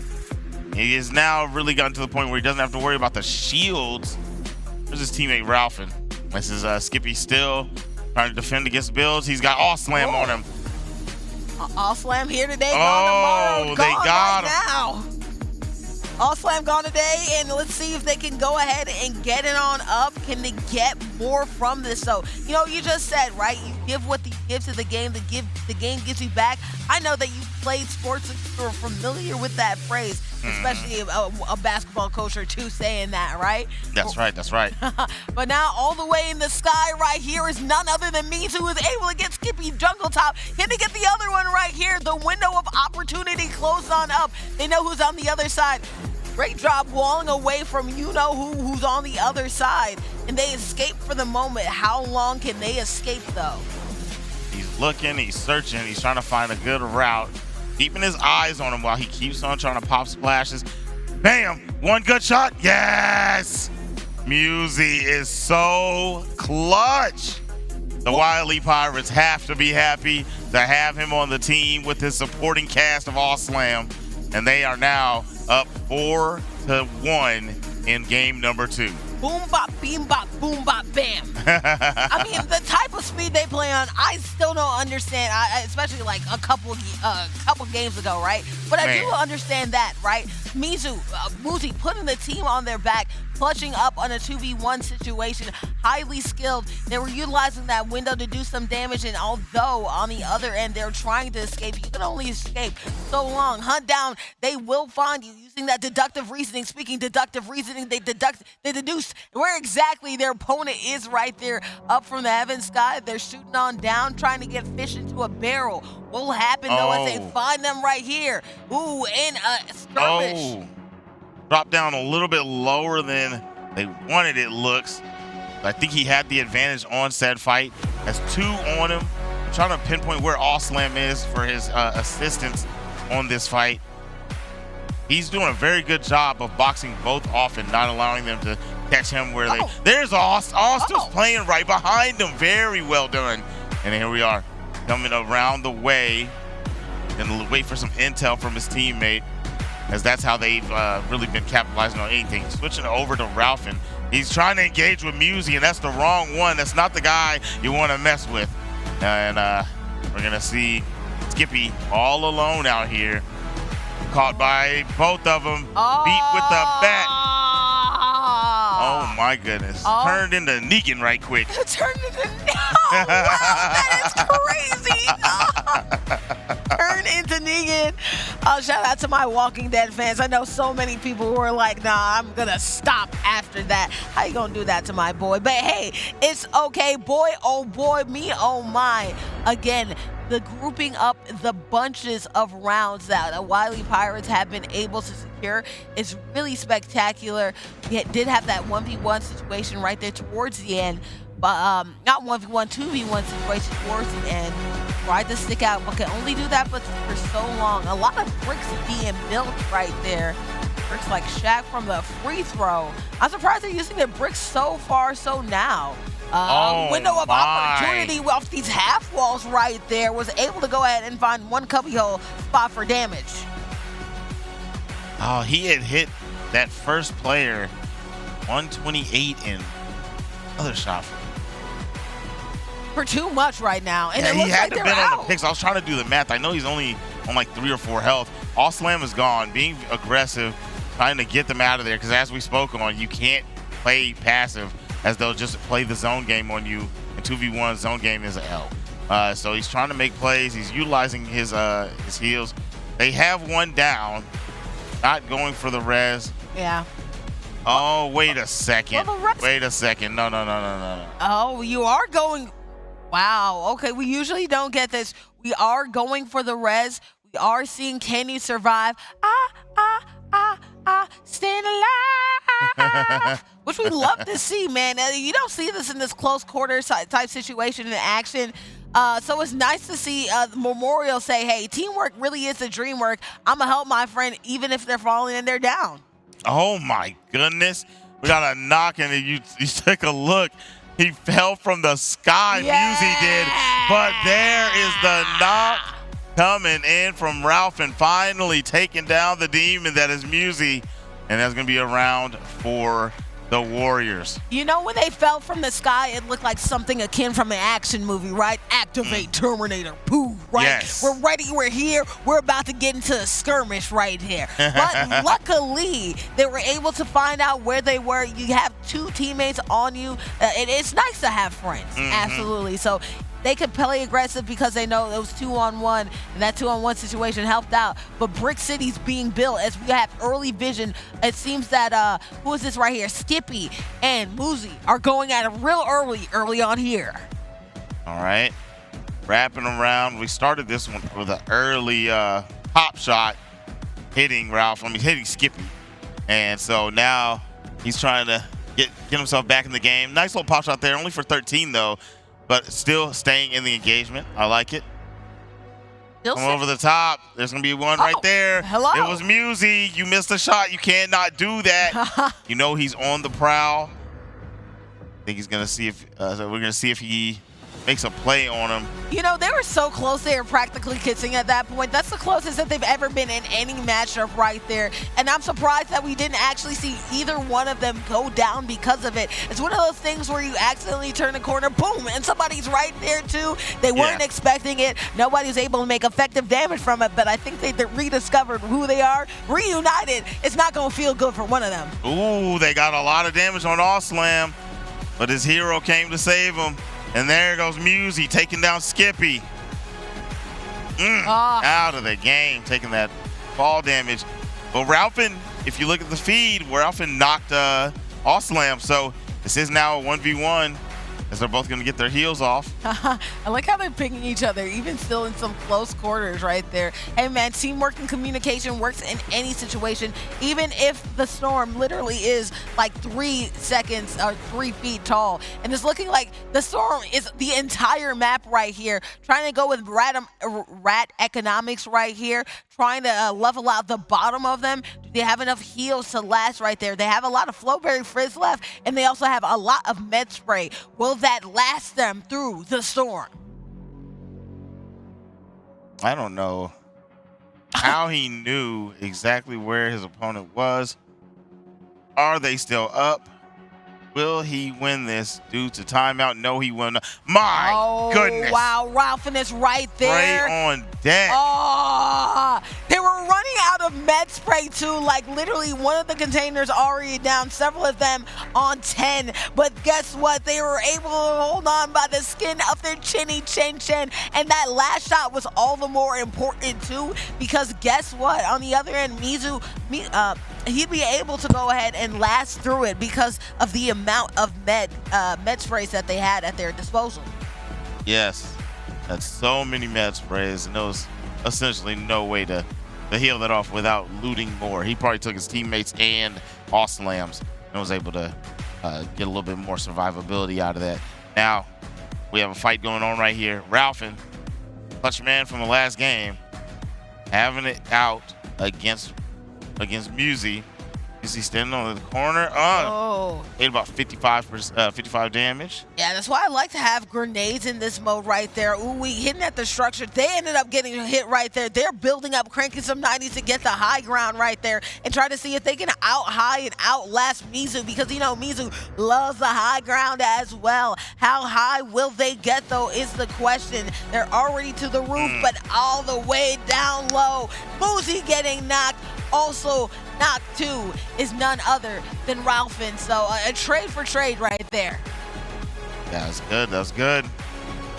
Skippy still up, and on the other side, Slam drops down right there on our screen. He's getting trailed.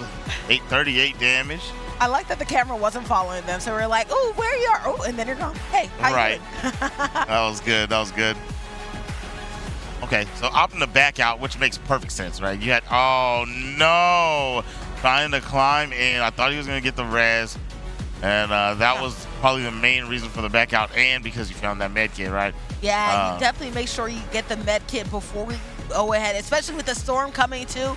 You know that the other team definitely is gonna play the rat economics type vibe right there, and that's where you see the storm. You have to weather the storm if you're the last one standing, and Osman with the Billy Irish skin says go ahead and Billy Irish goodbye, good night, see you soon. All right, so another quick game, 6-3. 4 more for the Pirates, and they will be running away with a championship, but we can get 7 out of the Warriors to tie this up 1-1. Nades coming down from above. Imagine you're just chilling in your house and you just have a whole bunch of nades raining down. I think that would be absolutely terrible. Yeah, that would actually be terrifying. Yes, to be yes. I would be scared. Yes, absolutely. I have a feeling. Oh, Musey mistimes. How much damage he's gonna take for doing that fall right there, and leaves his teammate Slam out there alone. And for the first time, I saw Awesome actually consider reviving them there just because it was an honest mistake. Muzi very good at knowing when that fall damage is going to get to them, but hot on their trail, the hot push right there from the Warriors. The Warriors, like a warrior, realizing that one person is down, weakness activated. Let's go straight for the Achilles heel and try to see if we can get them out right now before they try to waste their health away. Chasing them down, hunting. Awesome really trying to do his best to evade these two. Oh, hit with one. Oh. Only going to take a partial second shot, and there it is. Yeah. Now, got 6-4. And then it's going to be still in Wiley's lead. But we do have the Warriors making their way back in. Building up. And you know, into this next round. And you know they weren't in a great position because they had a med kit and they also had a big shield as well. Those take a couple seconds to pop off. Unfortunately, with people chasing you, you weren't going to have enough time to actually take the time to heal. It didn't end up working out in their favor, so you have to go for it again. But a much better performance overall from the Memorial Warriors. You know how the rain happens after a really bad drought and they say, hey, you need that? They need a lot of those wins because every opportunity the Wiley Pirates get to go ahead and score, they're that much closer to going ahead and wrapping this thing on up. Oh, yes. Aha. You're talking about they need a lot more. They got it. Grapple play for a 107 pump. That was a very, very good shot. And then we see he drops down, opts to go over with his homie. Just going to give him the little boost where they can jump far and not take damage. Uh-oh.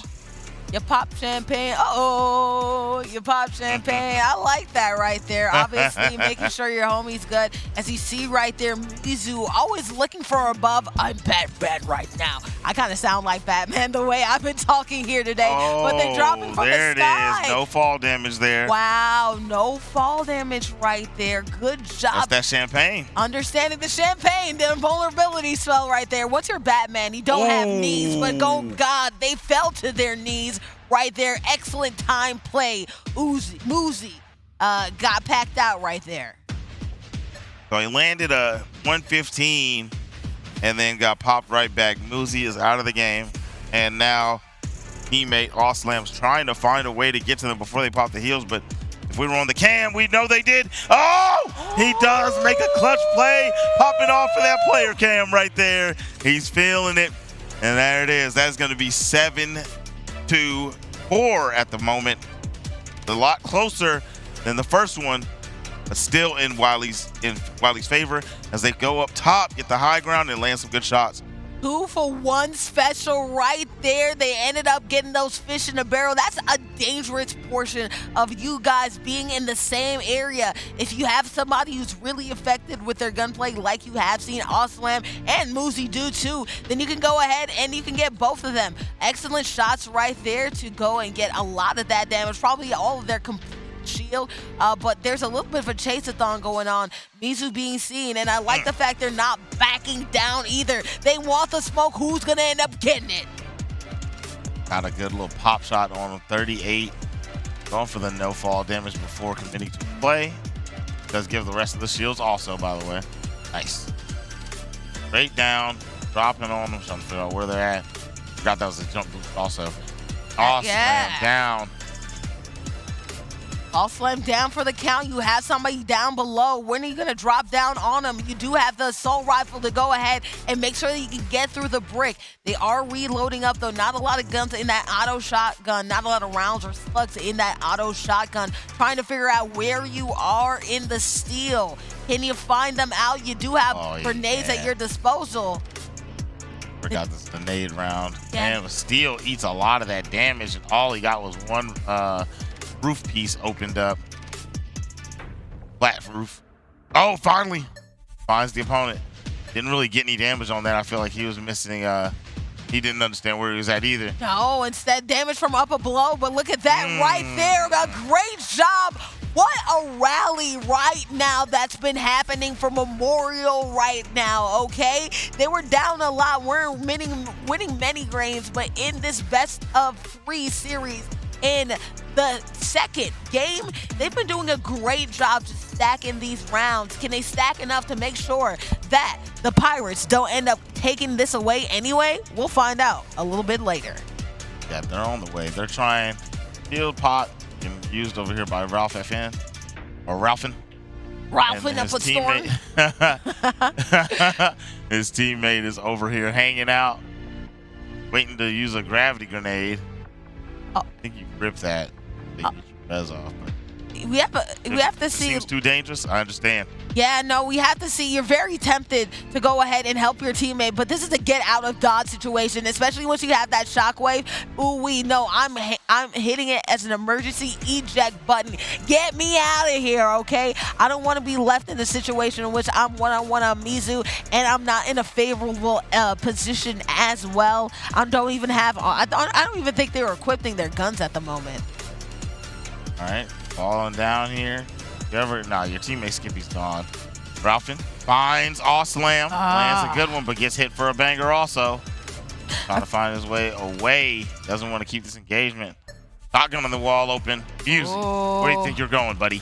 And it's 8-5. Wiley, 2 rounds away from taking this thing home. Almost there. We're almost there. Shout out to Disney right there. You're around the corner. You're around that bend. Will you swerve in that corner? Or will you end up saying, oh no? This is a question because guess what? The Memorial Warriors, have done a great job finding some momentum, but you have to stack it, okay? You have to be able to get the dubs just like the Wiley Pirates have been able to. Only 2 away before they get the victory. Memorial, what are you prepared to do about it? Oh my goodness. Skippy had no idea that Musey came into the building with him, and now hot in pursuit as he got his teammate Slam knocked.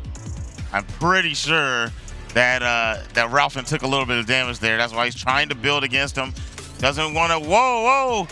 Going for the beatdown. Peanut butter jelly with a baseball bat. They trying to do it the disrespectful way. Oh, look at that right there. God. When you play too much games, guess what? You cannot be serious. When you play too much games, you get punished each and every single time. This ain't no peanut butter jelly time, all right? No baseball bats allowed. Terrible play right there. I understand he want the highlight, but come on now. You know what that one makes me think of? Wow. I feel like he got a call for hit him for a blah, right? This much.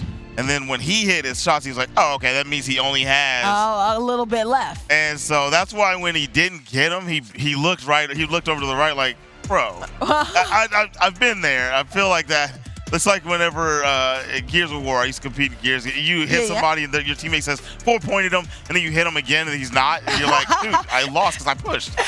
But there's a solid start there for Wiley after essentially throwing a game. You know what?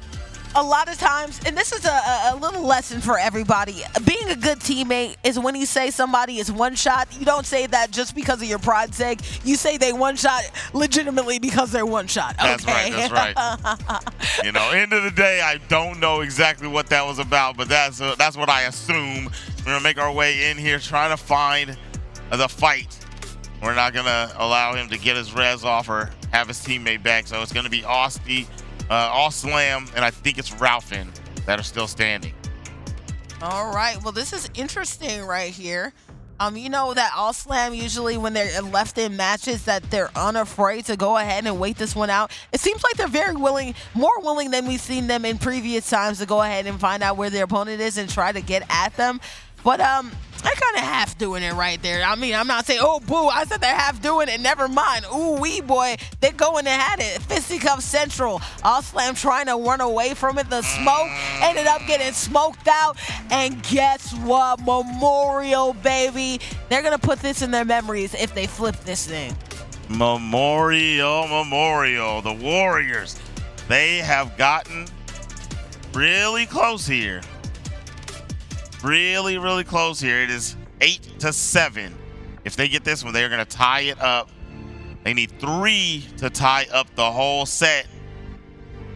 And Wiley, 2 games away from closing it out, letting the Warriors creep on up. Now, creeping down on the low ground is the Warriors. They're not even going to contest the high ground play. Now, what was working out for Wiley was the low ground push from Slam.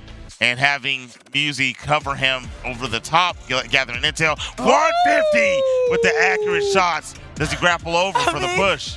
Calling that an accurate shot, I still feel like it is like underselling just how impressive it was from halfway across the map to find the only spot there in the roof to go ahead and chip away at their damage. What an insane play right there. I didn't even see a bit of a pixel that was available to get the shot. That's just seeing how good Musi is. The eyesight is insane. You don't have those glasses for nothing. I feel like I need a new prescription with the eagle eye vision they did for that one. The other moment, I don't even have my glasses on. I really did not see the person that he shot. I just saw the numbers come up, and I couldn't believe it. Ooh, we're both 150 clean, all head down. All right, putting shots down. They do know where an opponent is. A bullet hits in the back of Musi, giving them some intel, or making them use a shield pot. He's gonna drop down, going for the wall break. See how aware. Yeah, that's full health, right? So this is gonna be definitely a quick fight. Gonna take this one and not try to run. I doubt he will. Now Skippy taking a lot of damage. Barely any health on deck, but fully healthy is Ralphin. Well, as the zone closes out their medkits, but best believe medkits take a long time to go ahead and activate, right? Not as long as they used to. Well, you don't have to wait long until Musi kind of ran into that right there. Unfortunately, Musi, I mean, I'm sure they didn't intend to, but it kind of looked like they threw it a little bit just because he ended up going in the wrong spot at the wrong place at the wrong time. Now it's all about the medkit game. How long can you hold on? It's chipping away by denominations of 4 every single time. Will they survive is the question.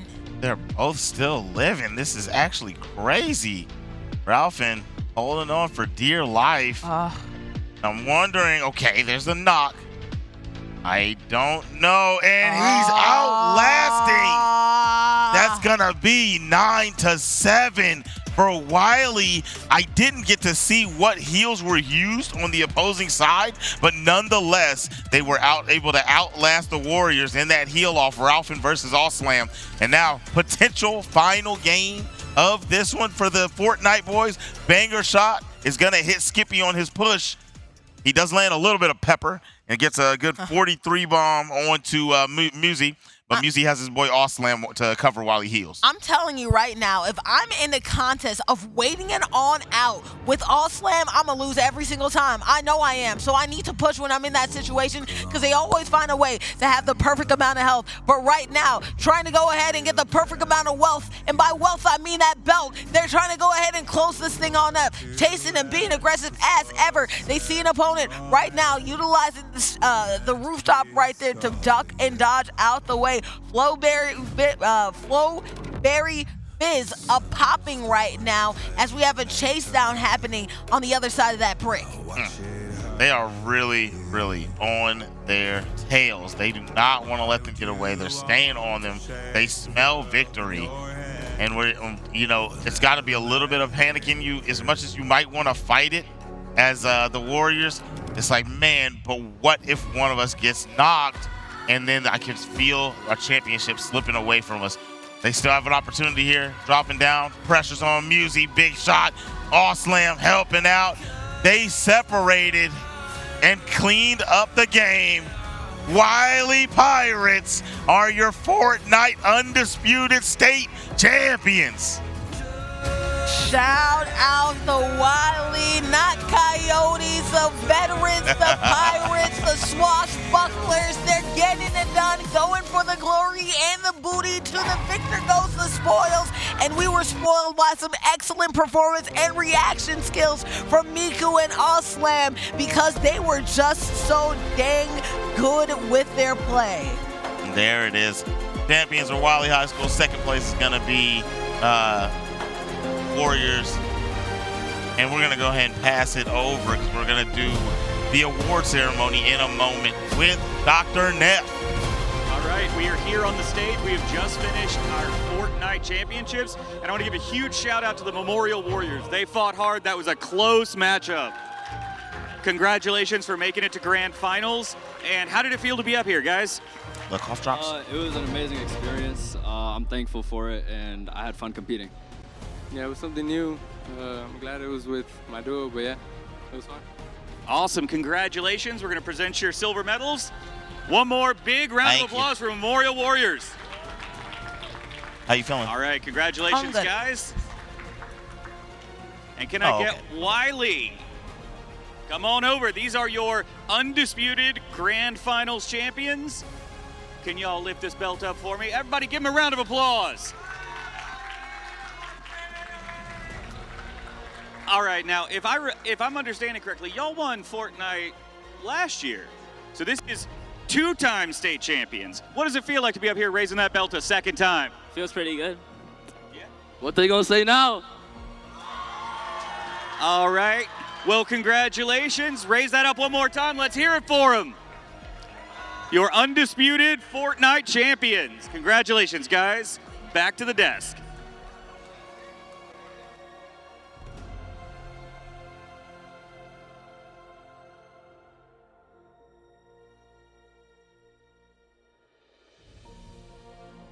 I'm feeling right. Team did displaying it, and they showed it in their game. They showed it in the way that they played. Man, that's swag. That's aura. I love it. I love to see it when you just cross the thing. You cross your hands, and you're like, I got it like that. It's funny because you see the Musi whenever they asked him how he felt. He's just like, feels good. Yeah, he's like, I'm fine. And that's literally, Okay. I promise you, that's personality part of it, but the other portion is this. I did it last year. I've been here. Yeah. No. If you guys did not know, they won last year. This is the second streak in a row that they're winning. So it's back-to-back. And honestly, as an alum, again, you talked about how Wiley, when you went there, it was a little bit different, but now they're racking things up in wins. I mean, in the esports program, whether you're talking about your traditional sports band or esports program, they're getting them things, they're getting them rings, they're getting them belts. And they're putting BTA in several different ways. Yep. That's good stuff. Happy for them. Good stuff to the Wiley boys. Good stuff to the Warriors. Shout out to the Warriors. Them boys was gaming. And they came back a little bit too, rallying. I really thought they were going to do it. I thought they were going to get the comeback and put us into a game 3. But you know what? They were on the way. They survived. They were able to stick around. And at the end of the day, surviving is what you need to do. You're not going to win every single game, okay? I don't think we even saw that while we were on this desk. Of course, once you're a grand champion, we're nearing the grand finals. I apologize. You're going to go ahead and you're going to do some things. But as we're seeing so far, what's happened and occurred here on Championship Saturday, so many games have been played, and we still have 2 more. Yep. Our champions for Splatoon, the Dragons. The crew battles for Smash, No Johns. Solos for Smash, Greg Lake. Rocket League was Gene Burton. Madden NFL was Bunchie. I'm sorry, I can't pronounce it. Fortnite 2v2s is going to be Wiley. And now next up, the Overwatch boys are on deck. And we will see you guys in a little bit with that Overwatch action. But we're going to take a little break right now.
doing a little bit of a sit down to really get inside the mind of some of these gamers. So we're going to go ahead and introduce my friend right here representing Hebron Overwatch team. Go ahead and introduce yourself, your real name, followed by, of course, your username that we're probably going to be seeing later on in the act. Of course. My name is Jack Bodwell, and I go by Johnny G in game.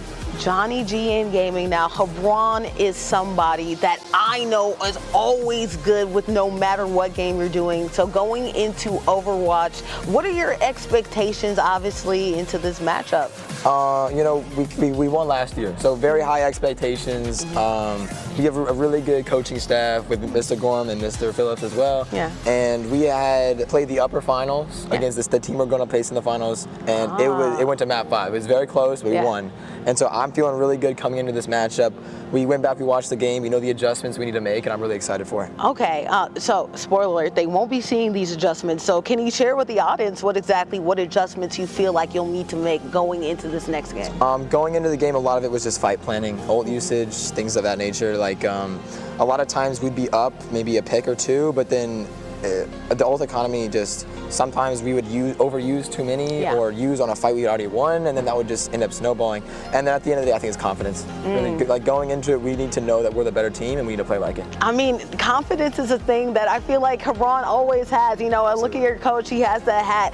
How is it to play under him? I believe he won like Coach of the Year, right? Absolutely, so how is it to play under somebody like that who has so much confidence that instills that into everybody in the team?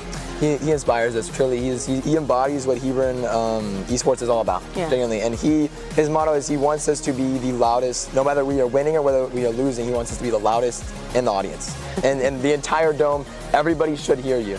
Like at the end, game 5, you know, obviously we were nervous, we got a little bit quieter, but then he stepped over and he was like, I want to hear your energy. And no matter whether we were winning or losing, we wanted to be loud. Hey, because we wanted to be louder than they were. At the end of the day, it's all about fun, right? Absolutely, yes ma'am.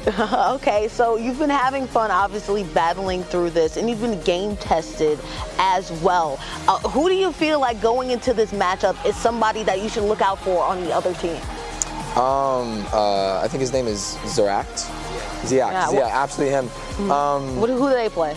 Sojourn. The ranks are very misleading in this game.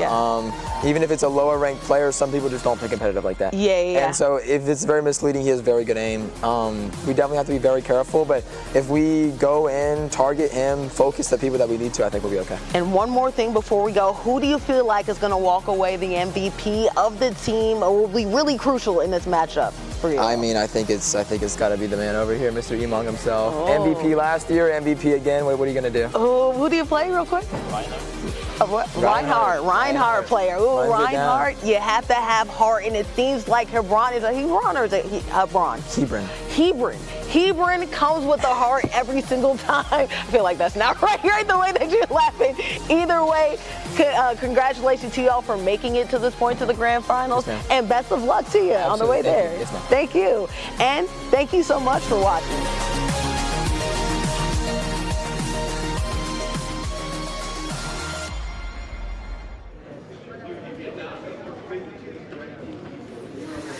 Even when all doubts are you remember this.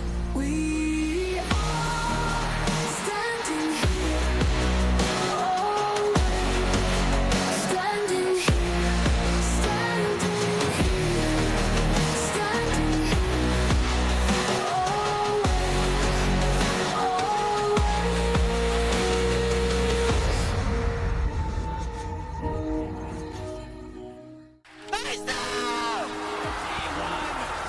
We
Texas Undisputed Esports State Championships is brought to you by Army National Guard, Baylor University, COPE, Coalition of Parents in Esports, Landfest, Goblin Town Games, TechSef, eShoney LLC, and Play Versus.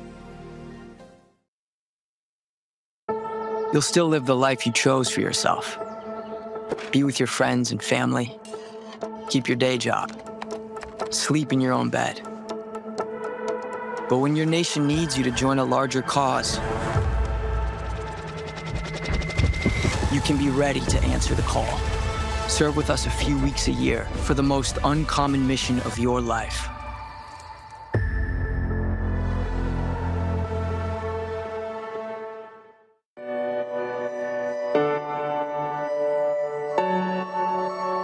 Landfest is community. Landfest builds and supports gaming communities to support charity. We have more than 25,000 attendees and 400 volunteers across 18 chapters that span 3 countries. Landfest is charity. Charity is at the core of what Landfest is. We've raised more than $1 million for charities nationwide. We support food banks, veterans, animals, hospitals, and so much more. Landfest is gaming.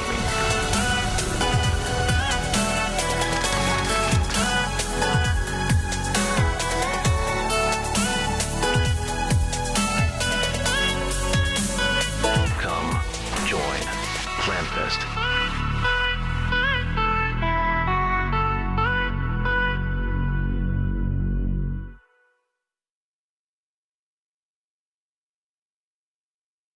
Hi, my name is Colton Morgan. I'm a freshman, and I'm a member of the Robinson ISD esports team. All right, well, I started playing probably, or playing for the Robinson esports team, maybe a week after I started. I can't remember. I feel like I've gotten better. I'm really excited to play for the state esports competition. I hope I can get seen, make some scholarship money, and, you know, not have a debt, and go to college somewhere for it. Hi, my name's Caleb Cruz. I'm a junior here at Robinson High School, and I'm part of the Robinson High School esports team. Being a member of the Robinson esports team has been quite the journey since our little beginnings with choosing a team captain, figuring out all the different members' roles in the video game. But I feel like we've come really far, and we're able to fulfill our roles to like the utmost extent. My enjoyment and overall excitement for the state competition is that, well, I wasn't really expecting it because first year for our entire school to be doing esports, I'm able to do things I love, like play video games, and I can get opportunities to get scholarships and all sorts of other things.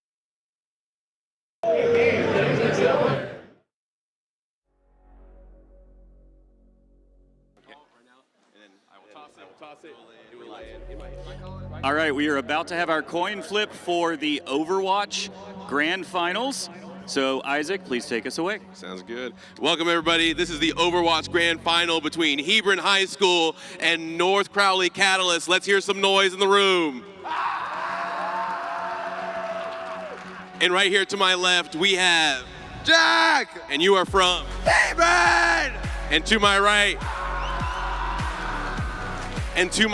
I have Ricardo. And he is from North Crowley. All right, everybody. On this coin, here I have heads, the official Undisputed 2025 logo. On the back, I have the TechSef logo. That is tails. The Undisputed logo is head. Hebron is the higher seeded team in this bracket, so they will be the ones to call the coin before it lands. What do you call it? Heads. Hold that microphone. All right. Here's the moment of truth. It is. Heads. Hebron gets to call the first match. All right. Good luck, gentlemen. All right, we're going to have a good, clean game. I'm going to kick this over to my casters, and we will take it away. Is the wrecking? Yeah. I want All right, Hold everyone, on. and welcome on into the action. It is the Texas Undisputed Esports competition. Feeling like LeBron James, go ahead, the king is here. That's the team captain of Hebron, and I'm going to say it right, it is Hebron. My name is Bordy McBoard, and I'm joined by Arrow here, the student caster, who's here to call some Overwatch action.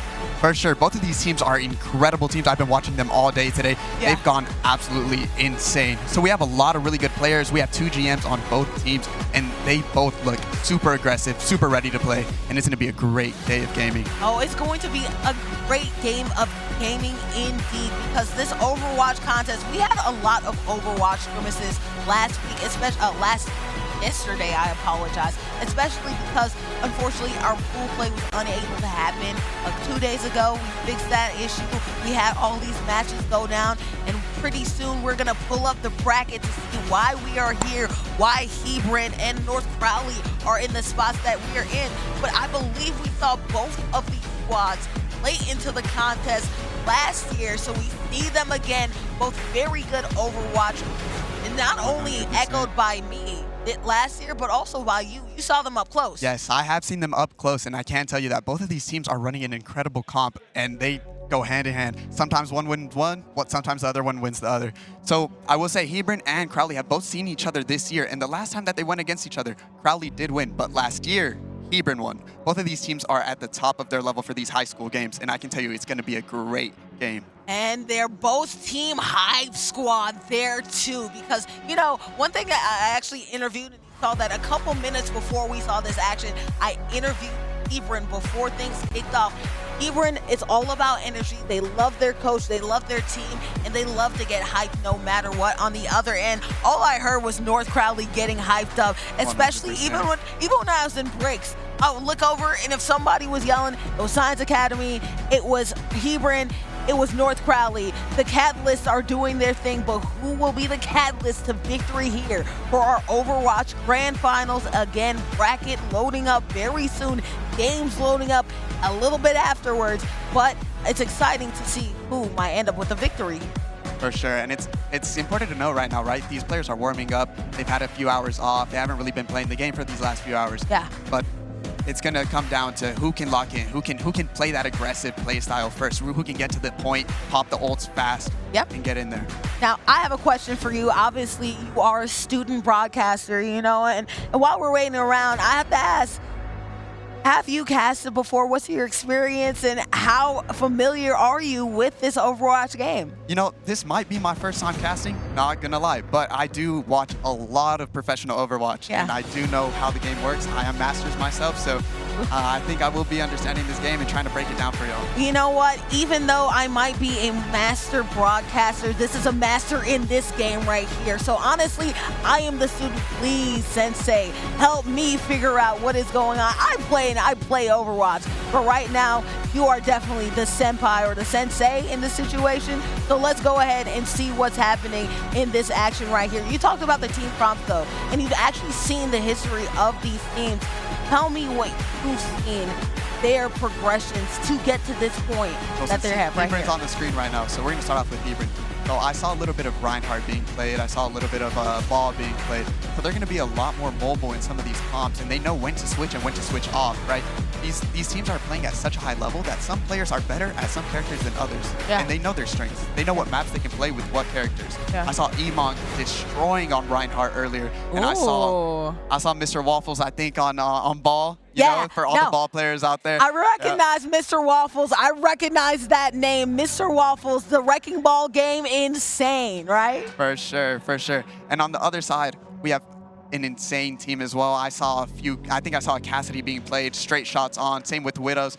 It's just an incredible competition we have today. And Hebron was really good. We were talking about this a little bit before we actually kicked off. Hebron is so adept at understanding really how to utilize their team. You know, Science Academy racked up the Nintendo games like you were saying. Hebron's been racking up the shooting games right now, whether it be Valorant or whether it be Overwatch. They know how to aim down their sights. For sure. Crowley did not hold on. Like, they are holding their own in every single category as well, though. Yeah. Although Hebron is this powerhouse inside of the esports community here at Texas, in Texas, Crowley has not backed down whatsoever. They've been putting up numbers. They've been putting up games. They've been putting up incredible positioning against this team. Yeah. They're not cowardly, okay? Absolutely. They're Crowley, okay? Putting on the crown, though, that's the question. And I like the fact, too, 100%. that their name are the Catalyst, right? So, you know, sometimes you need a catalyst, somebody that you feel like might be a star player.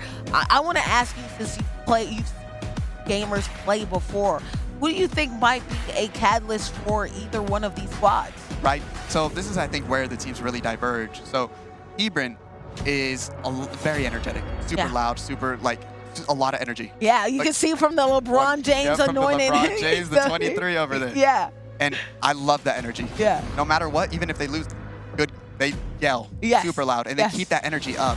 No matter what, they're going to stay on top. However, Crowley, calm, collected, cool, and calculated. They're just ready to go. And look at that right here. You see everybody loading on in. Kenya, Iman, Johnny G, Honk, and Design Genji. Ooh, sweet. Pretty hard for Elmo. Representing Hebron. And over there for North Crowley, Catalyst, Lontrell, Minnie Carter, Mr. Wobbles, 9-Bin, and Ziad playing for the North Crowley Catalyst.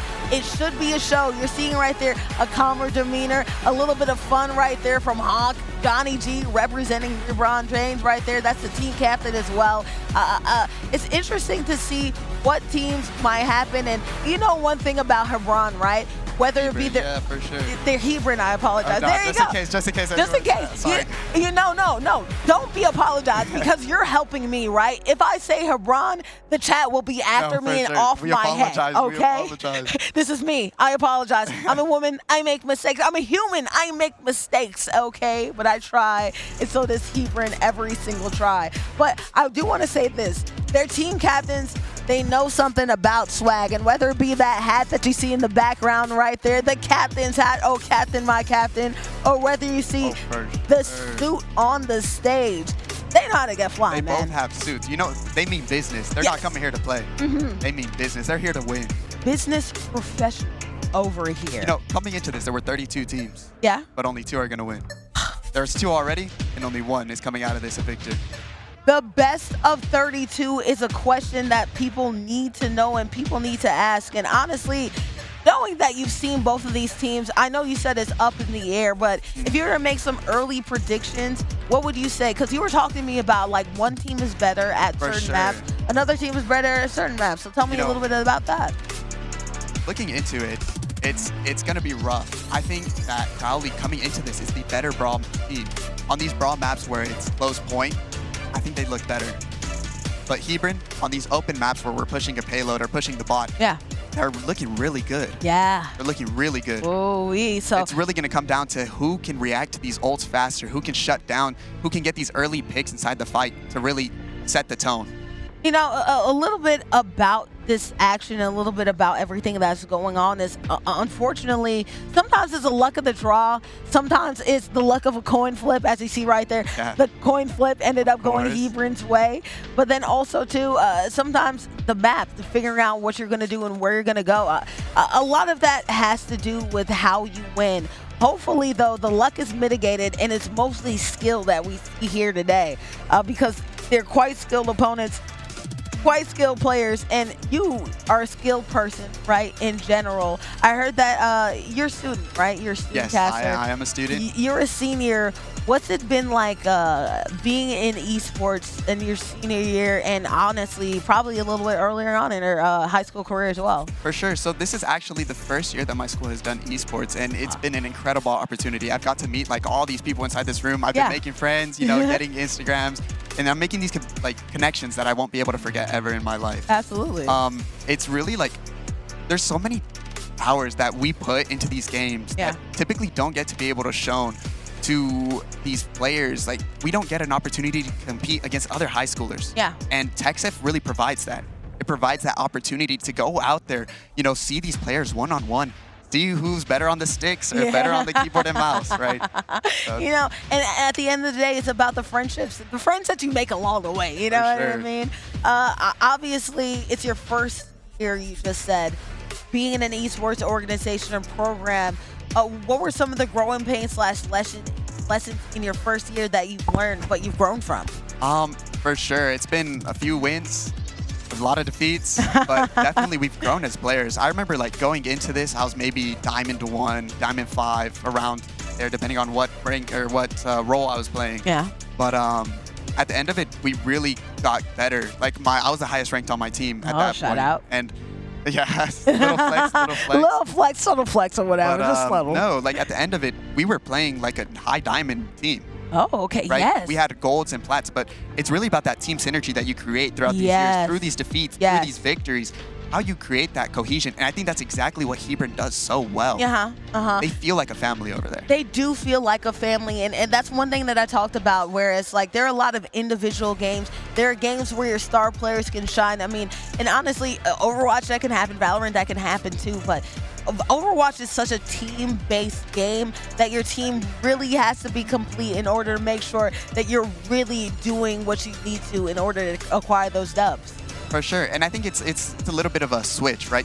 Although Hebron does feel like a family, they're super connected. Whenever we look at Crowley, they are not lacking in any way. They're not an incomplete team. Although they might not be a family, they go into the office, they get work done, and they go home and go to sleep. Hey, man, when you have a whole bunch of all-stars that clock in and clock out, it's effectively the same thing, you know what I mean? At the end of the day, it's about the grind. It's about giving in, putting out, and putting into work. And right now, we are loading up on the maps to figure out what exactly is going on.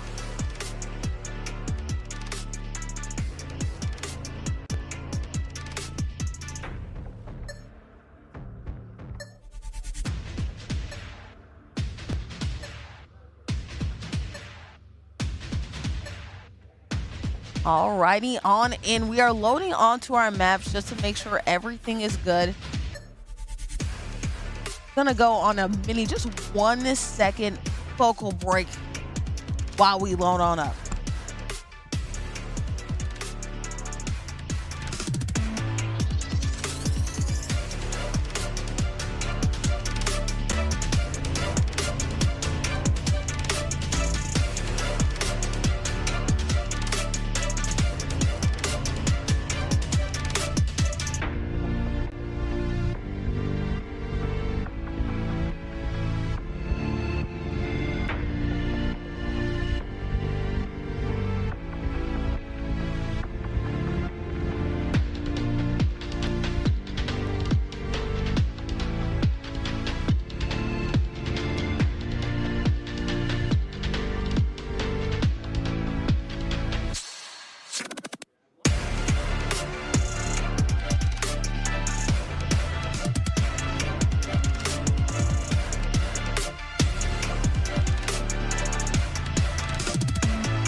see you.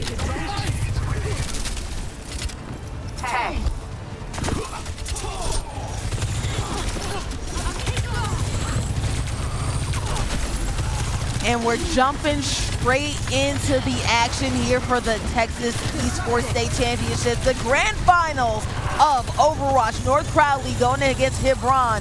And already, let's look at these comps, because we're seeing a battle right here for the midpoint already, and boom, a lot of action happening off so far. There's a lot of really scary things that I see coming into this, right? So we have Emong right here playing the Reinhardt part. Emong is an incredible Reinhardt. I think he was the best Reinhardt at this, as you just saw, just swept up the competition.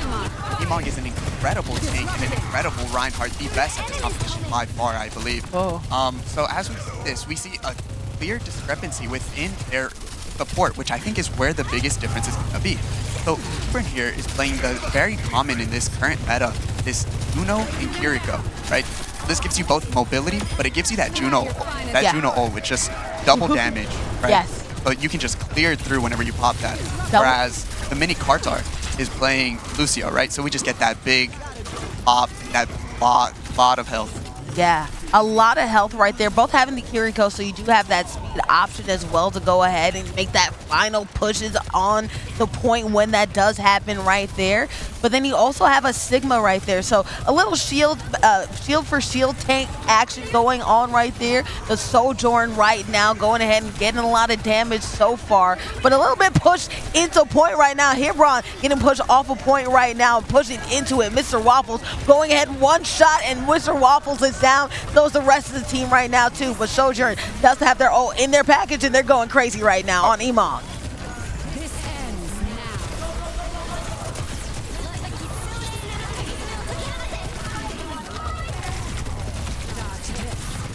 Ali.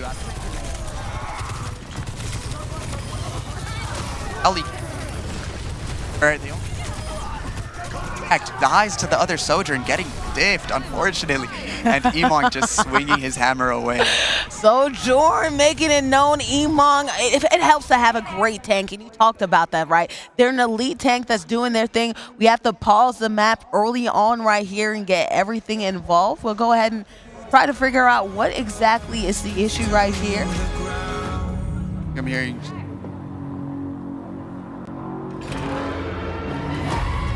A little bit of pause of play right now, but early on right now, Hebron doing their thing.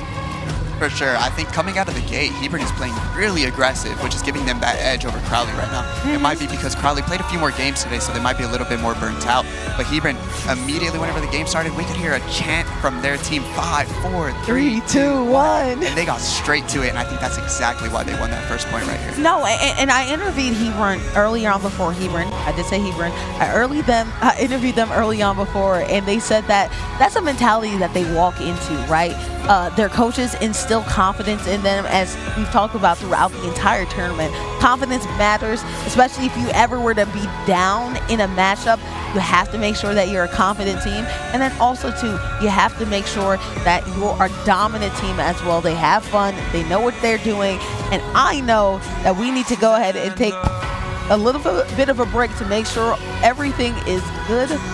After this break, we'll get back into Overwatch action. Until then, see you shortly.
All right, we're back at it, ready to go. Had a little bit of a PC issue, but we're all good. And like you talked about, that Juno ult is on the table for whenever they need it. For sure. So here we see him die, actually, without being able to pop the ult. And we see Crowley finding 2 picks here, 3 picks, already coming out a lot more powerful than last time. Maybe the PC issues were the problem here. Yeah, the PC issues can be a major deal. You see Mr. Waffles right now getting hyped up right here. Everybody on a hot streak right here. The reverse Uno. Sometimes you need a little bit of a break, whether it be the PC or the break itself. North Crowley's feeling hot right now. Ooh, wee. So reverses the diff on Johnny G. Yep. So something that you really want to take a look at, right, is on the top right, these and top left. These little check marks, right? Yep. And they mean the ults. So whenever you pop that ultimate, that's really whenever you turn the tables. And we do have Genji's ult also popped off. And we also do have, we did have a little bit of a switch. I believe that they were, correct me if I was wrong, I thought that they had Sigma at first, and now they're going with the Junker Queen. And you're seeing right there, the popped ult right there, X-Spin. That could be so pesky right there for and Genji. Immediately died. But Mr. Waffles dies right after, and somehow Hebron turns the tide. This map is not friendly, or at least this match is not friendly to the old game. And Hebron takes the point at 97%, which I think wins them this 1 point. X-Spin somehow finds himself onto the point as Tracer teleports around, trying to buy time for his team to come in. Oh, will they do it effectively? Mr. Waffles just getting in there, playing aggressive as he does. Mr. Waffles also playing aggressive as Junker Queen going in.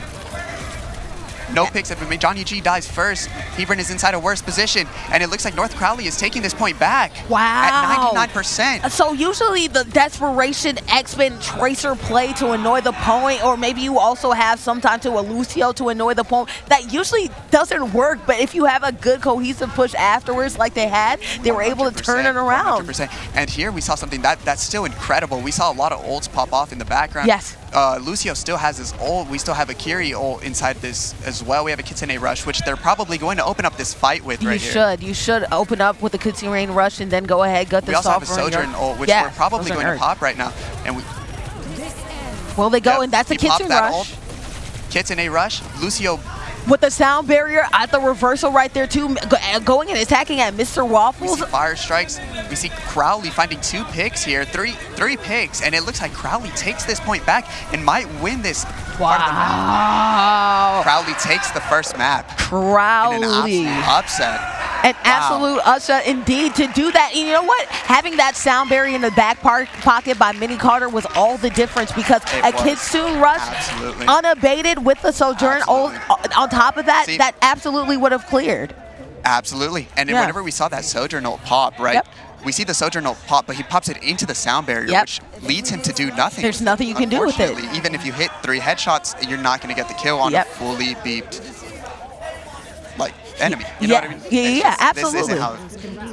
Absolutely. Crowley played an incredible game, turned it around, didn't let the momentum stop them. They turned it around, twisted it, and made it their game. And you know what was so funny too? In that game in particular, we saw a lot of players, especially earlier on, have the ult in their back pocket, and as soon as they popped that ult, they ended up being defeated. At the end of the day, ironically enough, it was the ults that saved the day for North Crowley. That was a true catalyst, but can we get a reverse Uno going into this next game? Let's see.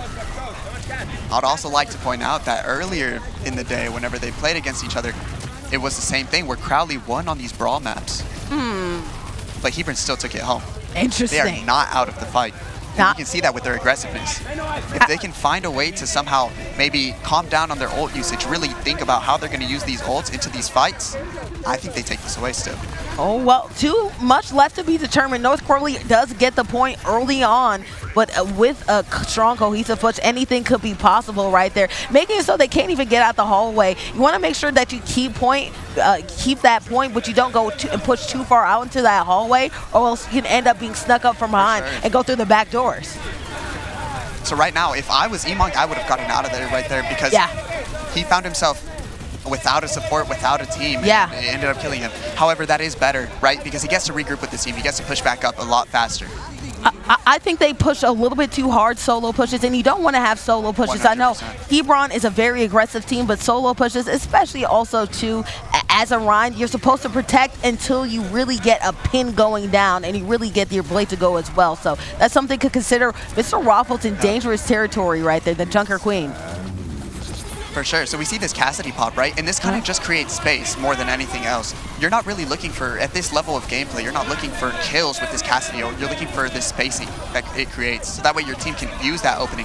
As Hebron has done just now, finding the 1v1 with the, unfortunately goes down and Crowley finds the win on this point. A team wipe, a team clear, one after one. We're pausing it again to be undone. We'll see what is happening and if they need a little bit of a reset momentum-wise. But look at the joy right here from the Catalyst right now. They've continued to keep their pulse. You said they were better at a brawling team, and guess what? They're brawling right now in the street. Although Hebron got to choose the map, this is You would think it would be the opposite, right? Yeah, this is North Crowley's game mode, though. It doesn't matter what map you choose; they're gonna bring it on. Do you think that maybe Hebron noticed that they are not as good at brawlers, so maybe if they can find a win in the brawl, maybe they can turn things around? That it just didn't work out in their favor.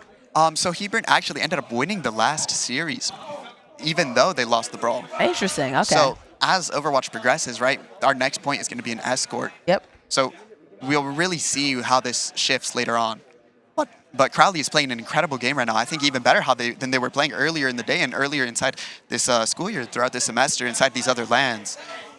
You know, sometimes it doesn't matter when. It doesn't matter. Okay. Obviously, you're all about winning. But, of course, throughout the year, you are going to take some L's. But it doesn't matter what happened to those L's prior to. As long as you play and perform the best at the last possible moment when you need to, which is in the finals, guess what? Good things can happen. It's about ending on a strong note at the end of the day. I like to call back to it, too, right? Hebron is a very emotional team in most of the best ways possible. Yeah. Right?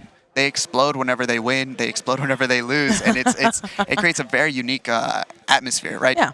But Crowley, on the other hand, like I said earlier, calm, collected, and cool, which I think gives them the edge when calculating these ult usages. Absolutely. You want to make sure that you don't get too beside yourself, you don't get too emotionally invested, and you don't get too much emotion right there. You saw from Hebron, right? When the Reinhardt was basically left alone, they were still in the mix, still trying to get things going, still in that barrier right before the point in that hallway right before, and they didn't have a chance, right? Ryan in that situation, 5v1, you're Ryan, you don't have the ability to shoot in the pickpocket or to leaving like pick at health right now. You were literally just there eating and dissolving your shield. There's nothing you could do there, but they're still in the mix instead of waiting for your team to come. You can't make solo pushes. You have to realize when you should go for it and when you should pull back. In Overwatch, a few bad decisions is sometimes all it takes to lose, and I think that's exactly what we saw here with that last Hebron push. Yes, and there are critical maps in which you can make bad decisions at a critical point, and we'll see that later as we start to push the payload as well. You make a bad decision in a critical point at a chokehold, the rest of it is like easy like Sunday morning. You're basically giving up almost the entire map unless you can clutch it up like somehow. a house of cards, you just pull one and it all comes down. It does. It does. All right here. Well, we are still waiting and wading through some technicals.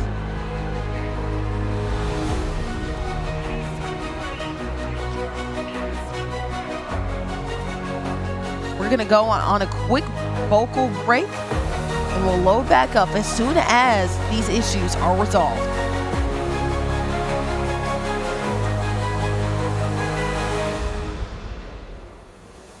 Everyone says, just prove it. No place for you anymore. They'll give up your seat. But you don't break down. You're walking alone, a path of snow. No one has stepped before. Even when all blame at you, even when all doubts at you, remember this. We are always standing.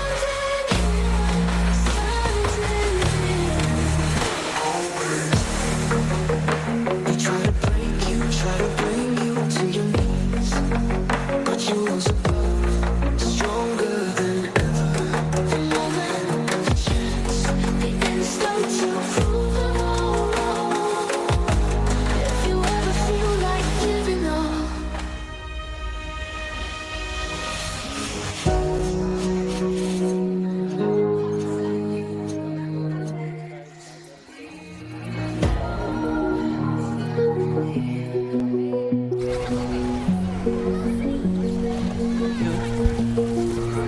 All right, and we are back. We're back. If you can hear Hebron, they could also have in their comms, we're back I really as well. want you to watch how we're using this Emong shatter, right?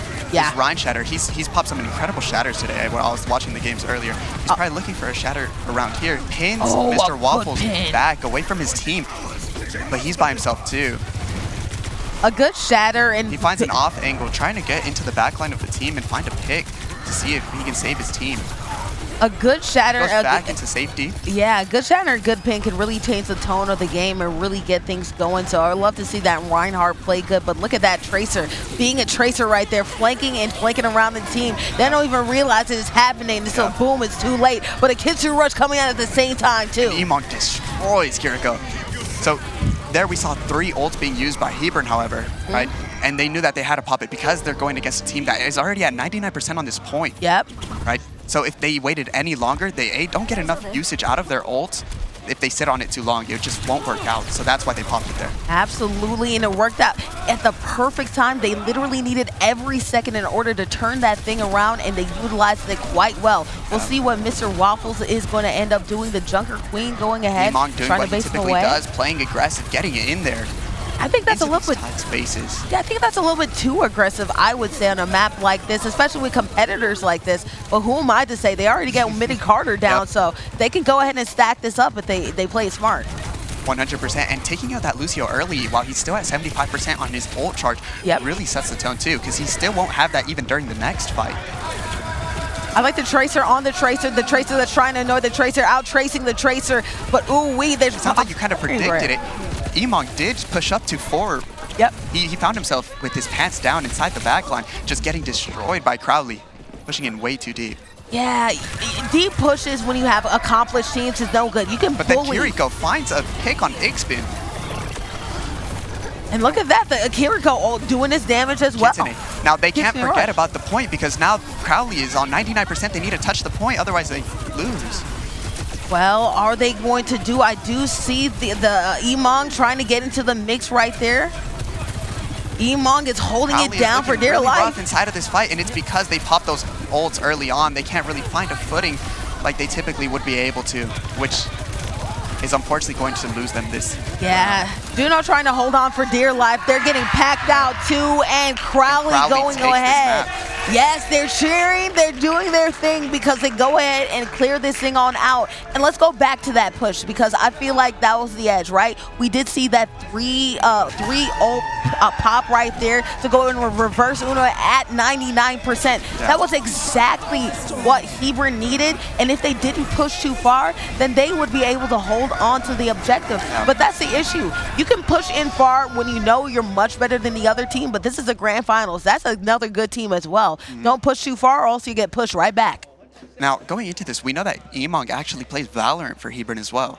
So what I'm thinking right now is that maybe he plays a more aggressive character on Valorant where he can be out of position and find that value. But it's not that way in Overwatch. Oh. If you go in too deep, you're going to get burned.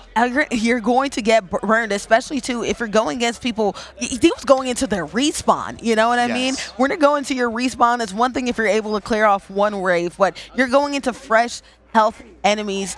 Time and time again. You can only sustain that so long unless, again, you have a clear playing advantage. You're not going to get away with it with elite talent. But going into this next map right here, if you're Hebron, you want to make sure that I love the aggressive play. I love you being on it, but respect your opponent as well in order to make sure that you know what to expect going forward. For sure. You always have to be wary about who's going to come, how they're going to come, and where it's going to go. Well, we'll see where this thing is going to go. Obviously, a little bit of a break, a little bit of a restructure right there and trying to determine And who's here going we're in actually too. looking at the Valorant teams getting ready to boot up.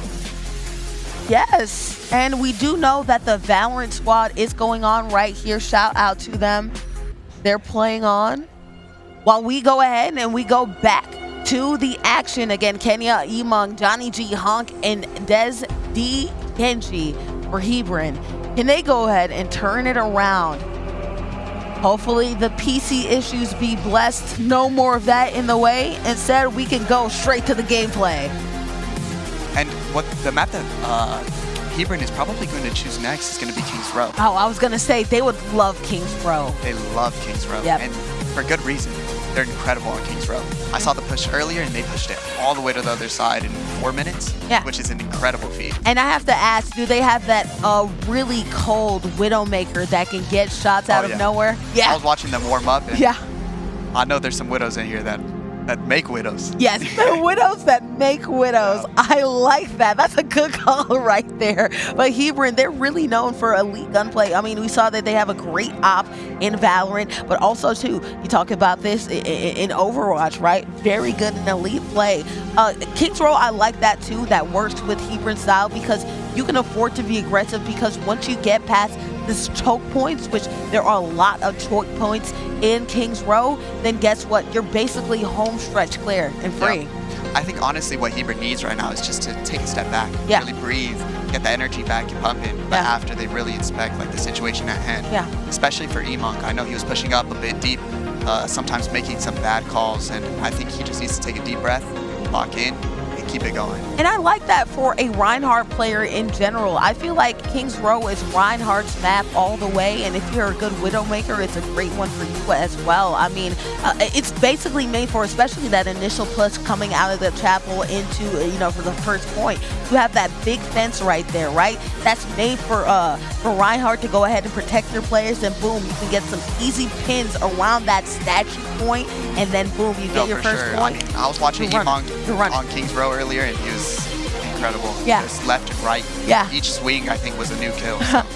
As somebody who really loved to play Reinhardt back in the day, man, like I love to see. Reinhardt's really fun to play. I know a Kings Row hates to see me coming as a Reinhardt player. Okay, I know it hates to see me coming. Come on. And I know we aren't talking much about Crowley, but it's because they've been playing an almost perfect game. They've been playing incredibly. Oh yeah. The teamwork, like you said, the calmness, the reserve, being able to go ahead, and it looks like we may not have Kings Row trying to see. I don't know if I caught the edge of that. Can't say I can see that side. I wouldn't see why they would switch off, but who knows? Maybe they do. Yeah, maybe they do. We'll wait a little bit more as we're loading on into the action. But I will say this, right? Yeah, the teamwork of North Crowley was excellent. Excellent play, excellent teamwork. They almost feel like a wall. Oh, yeah, exactly. In Overwatch, you have to work as a unit in order to make sure that you get it. And it's a whole bunch of puzzle pieces fitting together to make, I guess, like in this instance, the puzzle piece is a picture of a wall, like you said, right? Every single piece is doing its job. They fit together cohesively as a unit, and because of that, it makes a beautiful image that we're seeing here today. Walls fall, though. You can't stay on forever. Oh, you can either climb it or you can break straight through. So those are the two options Hebron has going into this. I like that. You have some bars right there, I would say. You do. You have some isms and you have some sayings that are very nice, very sagacious. And if you don't know what sagacious means, very older than age, very wise young soul. Wise young soul. So here we see the undisputed state champion Bell right there, but only one team is going to get it. It's going to be one of these two teams right here. Yeah, and one detail that I love to see, again, shout out to the people who ever designed this and was able to make sure that they edged in the background of the game it represents. I love the fact that you can see not only is it a belt, but you know what game you're earning it in too, because you see the background on the screen. Yeah, and at this stage of the game, it's late in the day. They've played a lot of games. They've been here for a while. We see Hebron kind of slow down on their energy. They're not quite as energetic as they usually are, and it's actually Crowley that is being more energetic, being a lot louder, being a lot more fun, I guess, in this current scenario.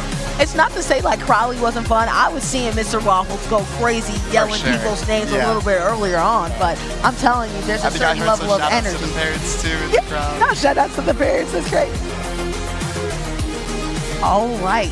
Well, as we load on into the action, it looks like we're finally getting it to go on in. Hebron clapping it up for the team. There you go. Hebron's bringing back that energy. Started yelling a little bit. Exactly. I was going to say, they're making some noise. They're coming alive again. Yeah, we love to see that. Sure. This is their map, and they're here to make sure that it's known.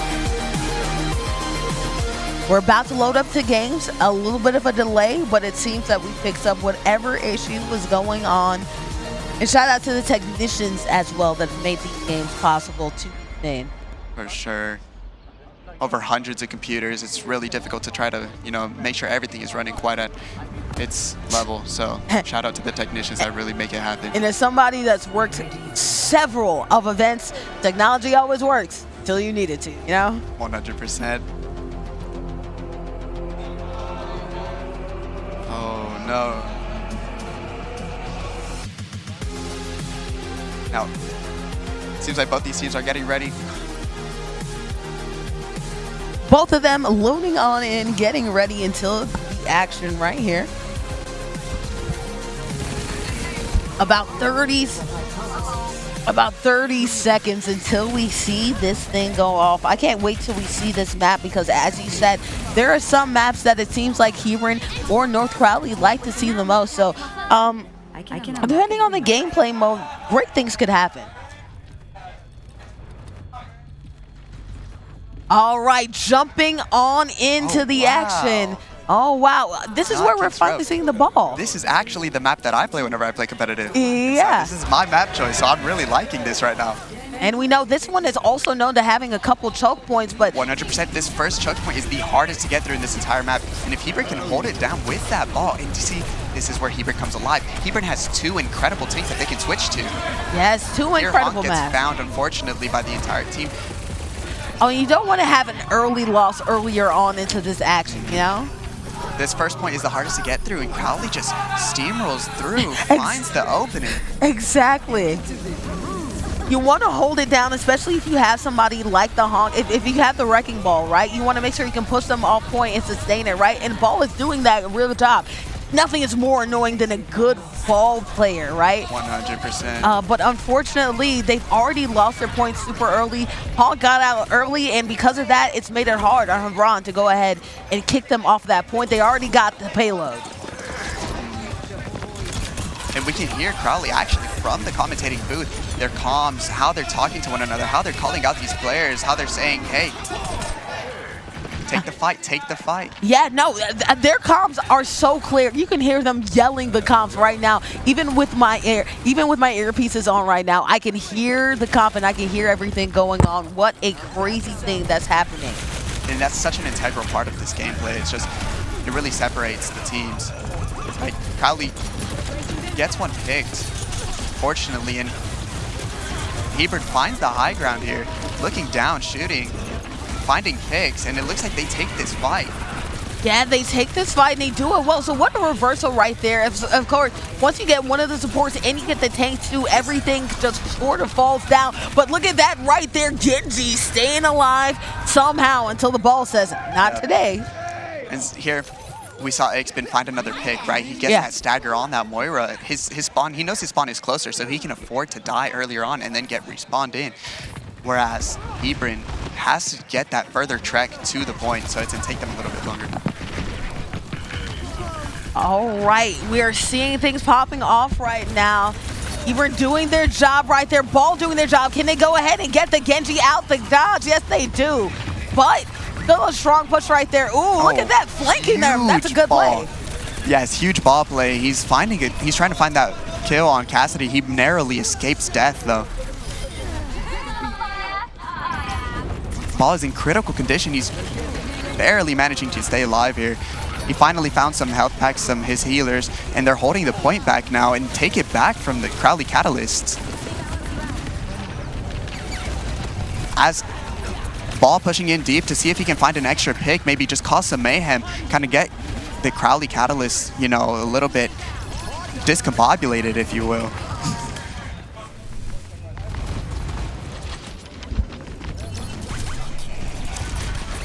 He finds a huge minefield, smashes them in.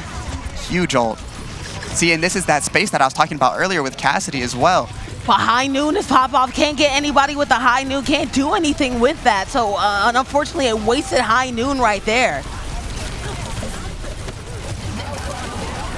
All right here. So you see a strong push by the Junker Queen right here. Missile Waffles, unfortunately, get packed out. Unfortunately, get inside, and Missile Waffles, there's only so much that you can do. And we see where Hebron comes alive. Yes. Right? They're an incredible escort map team, and, they know it.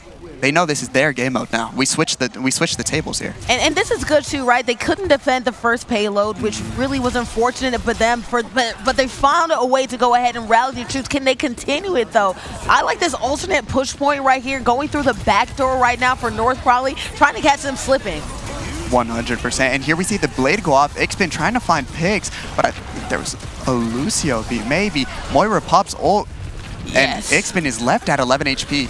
Yeah, Coalescence in popping which they off. find the kill.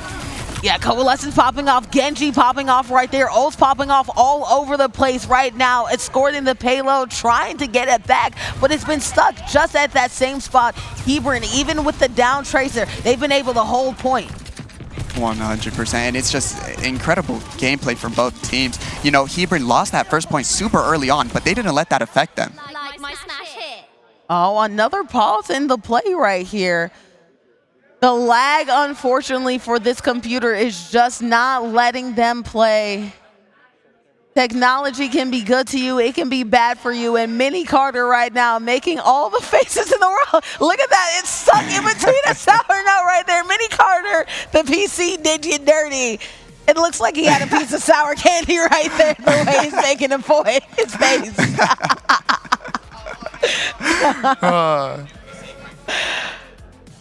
Well, if push comes to shove, we might have to actually swap out the PC.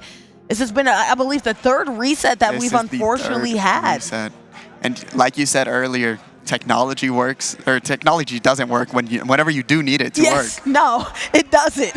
It always works until you need it to. And right now, I'll let you guys a little bit of inside baseball right now. We have a hard stop in this event, right? We have to go. We need to leave. All right, and if we don't leave in a certain amount of time, they will kick us out. We're trying to keep the good times rolling, but I guess this PC just likes to trolling. Might need to answer some riddles soon. What door does one need to pass in order to make sure that the computers actually work? For sure. Now, going into this, though, we see Hebron, like, very dominant inside of this map. Yeah, and you know what? I was a little bit worried when we saw instantly the ball honk, go down. It was immediate almost, right? But, you know, sometimes I feel like the role of ball is to sometimes test the limits, and sometimes with ball, they can be a little bit over-aggressive. They learn their lesson. that hot swap, right? We see them switch support and tank. So it takes a second to kind of lock back in and really get that going. Absolutely, it does. You need to get your wind underneath your wings, and also you need to feel a tone of the map. So, you know, we talked about how bad that first choke point is. Sometimes it could be a free fall, but to stop it right there mid-push, usually just outside the door, you're not stopping until you get to that second, third checkpoint right there. The fact that they were able to stop it before we even went up the hill, oh, great job by Hebron. That means they really locked in. Usually what happens is teams stay on that choke point until maybe a minute. Stay until maybe a minute, but guess what? We'll need more than a minute in order to make sure we swap out these pieces. So we are going to throw it to break. We'll see you on the other side, and hopefully no more pauses. Please work for me, please. See ya.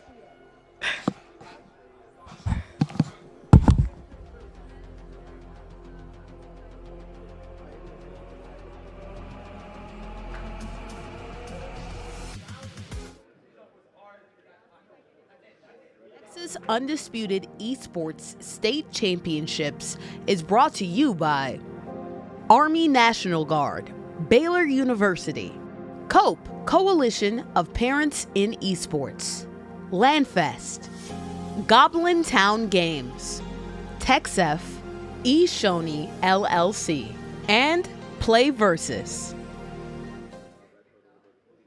You'll still live the life you chose for yourself. Be with your friends and family. Keep your day job. Sleep in your own bed. But when your nation needs you to join a larger cause, you can be ready to answer the call. Serve with us a few weeks a year for the most uncommon mission of your life.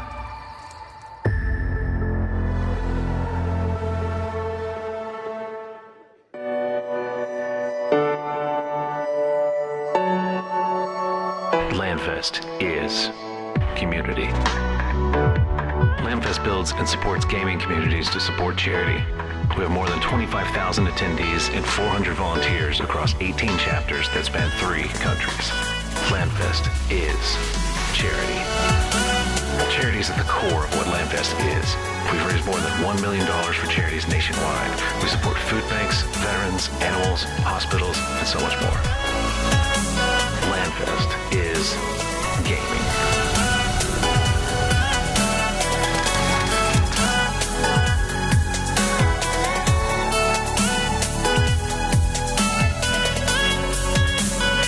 Come join LAMFest.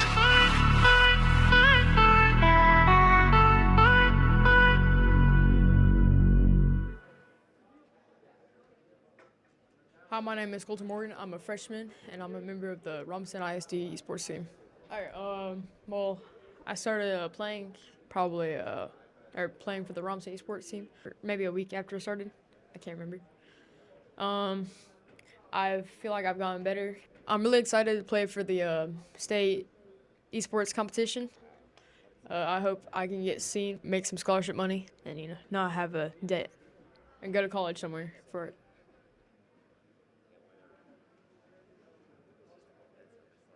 I'm John Curry. I'm a sophomore, and I play for the Robinson ISD esports team. Esports for me is bringing people together to play video games against people competitively. And I've met a lot of people through esports, all good friends of mine now. I started with the Robinson ISD esports team when I was in 8th grade. Ever since I joined, I fell in love with it, and I love playing it. Love playing games with my friends. I'm really excited for the esports championship. We've been working hard all season, and we're really looking forward to this.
All right, guys, after several technical difficulties, and we did have to say goodbye to our friend Arrow, Zip is back, and we are back here pushing to what could be another checkpoint right here.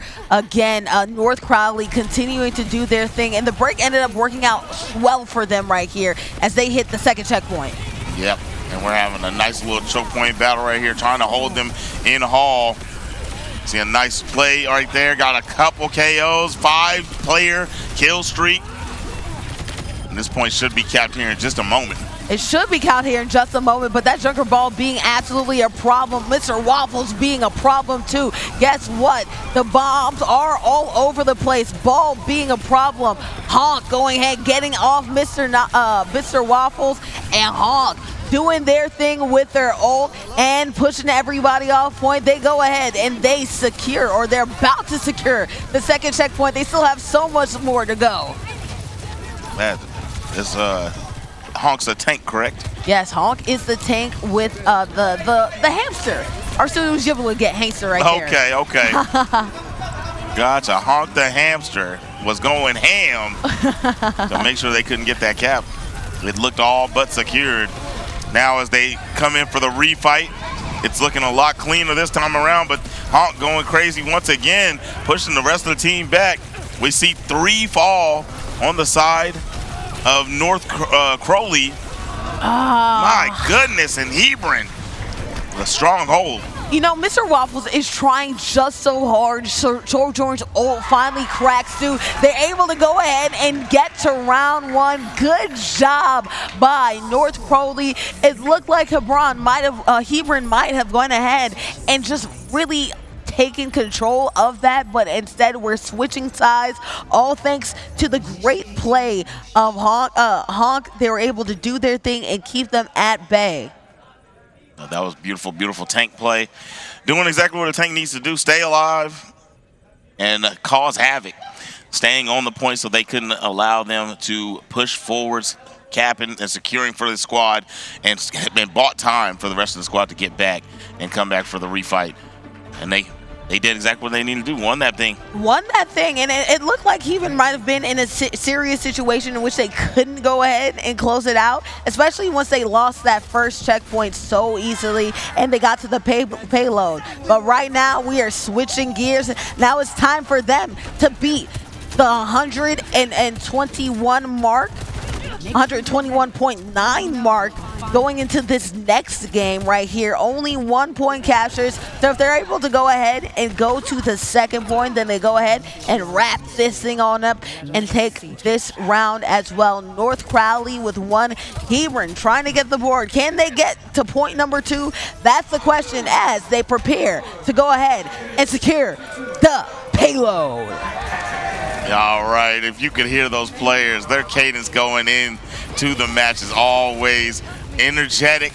So much camaraderie for those boys. I love hearing them. But now we're getting in. We got a stairwell fight over here at that tank one more time, putting in some big damage and now making a good play around. About to pop up from behind as the team make a play around the front side. Honk decides to go ahead and be the nuisance that they can be. Look at that Tracer, unfortunately put too much chip on that chip. Long goes ahead and says no, they are gone too. No more healing. The Kitsune outside as well. The Kiriko out as well, I apologize. Mr. Waffles trying to stay alive, but Ball right on inside, being a nuisance like they always are. They start to go ahead and do some things, contesting the point. It looked like they could have made a strong push right there, but great job from North Crowley, taking out Nomura, taking out the Lucio, so they had to fall back.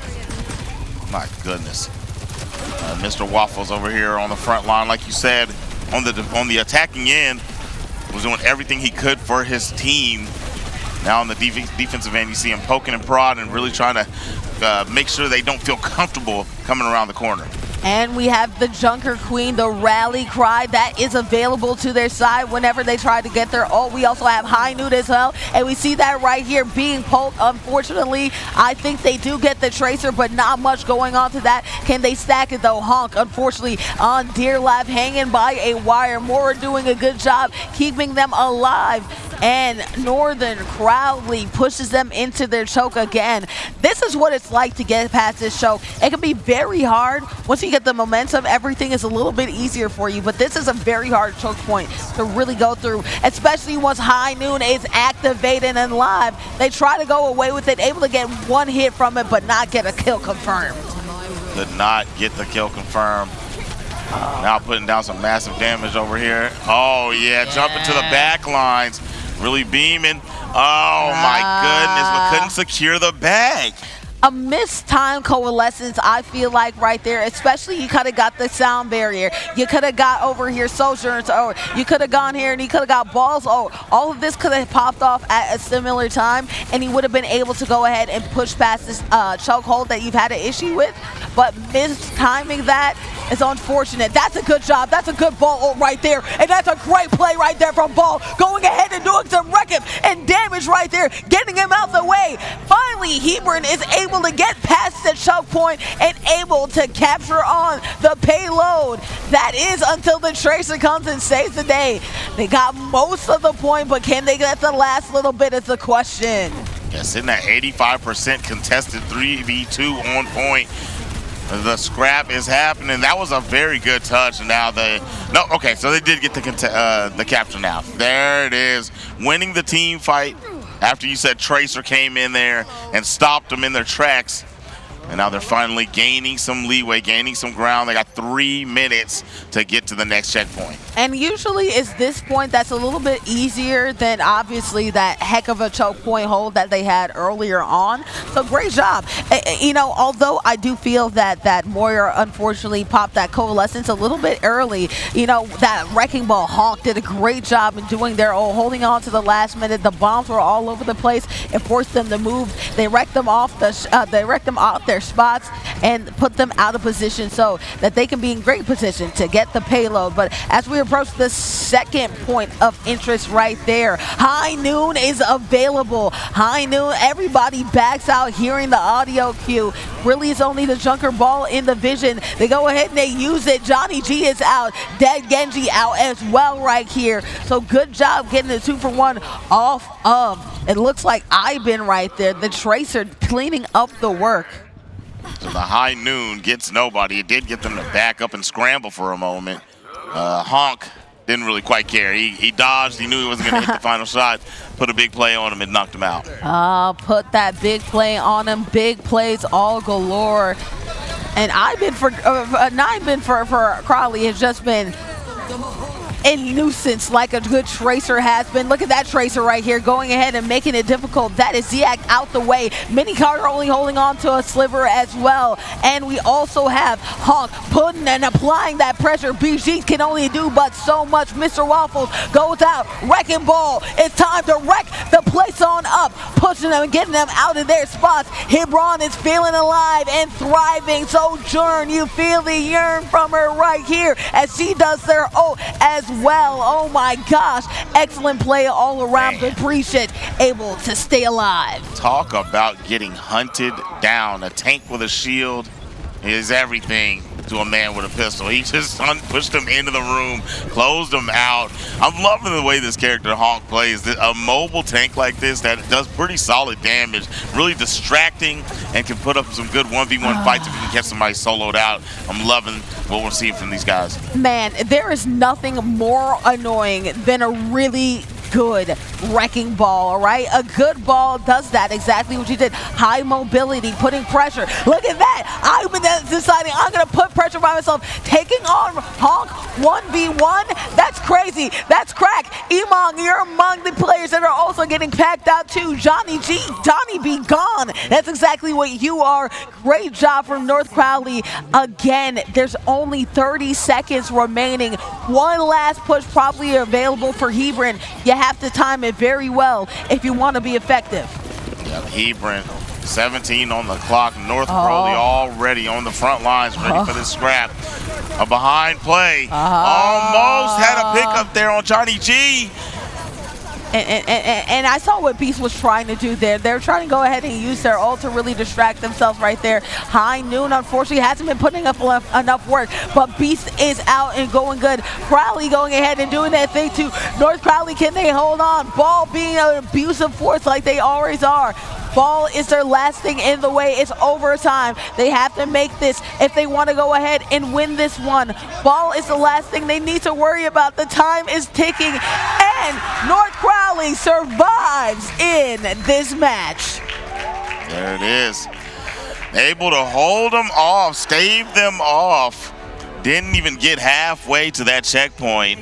Beautiful, beautiful play. North Crowley was fighting for their lives out there. Fight for your lives, fight to survive, and that's exactly what they ended up doing. It looked like Hebron was going to go ahead and make sure that they were going to wreck this, right? They pushed much further in a shorter amount of time than North Crowley did. But at the end of the day, it was clutch team play that got it done. No matter what, no matter the fact that Honk was going ahead and being an abusive force, they were able to sustain it. Shout out to IXBin. IXBin did a great, and I mean fantastic, phenomenal job making sure to go ahead and attack Honk. Once Honk was out the picture, it was knock one after the other, knock two after the other, and then they're done. They got Among, and they also got Johnny G as well. It was hard for them to get over that hump. North Crowley, one win away from going ahead and being our Overwatch Grand Finals champion. They're almost there. They're almost home. Hebron, putting up a great fight. It doesn't mean that it's just going to be one more match. They're doing everything they can to keep up. And wait, what's going on up there on the stage? I think we're talking about whether or not a best of 3 would be viable because of the fact that it is at the time that we need to be in old dusty trail. So we do have to determine how much time we have left and how much we can do. We'll get a relay from the crew and convergence from either of these coaches to figure out what exactly is our point of method of closing this thing on out. All right, yep, the coach using this time to really get in and talk to his team. Breaking it down with the squad. One more match. If you're North Crowley, the catalyst, that's what you hope there is. But Hebron, several more up to potential to go.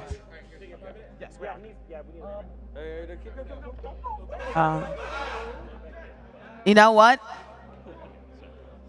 Emergencies might have happened. Best of 3 situation, we might have emergency had to have swapped. We're getting some conference from everybody right here.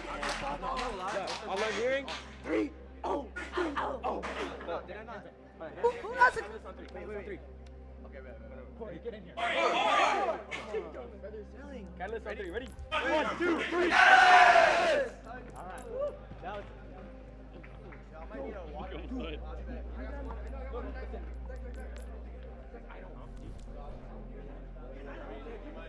Go grab a drink of water or whatever right now. You got 5 minutes. I need a tea break with the team. Don't be slow. How's the mouse working?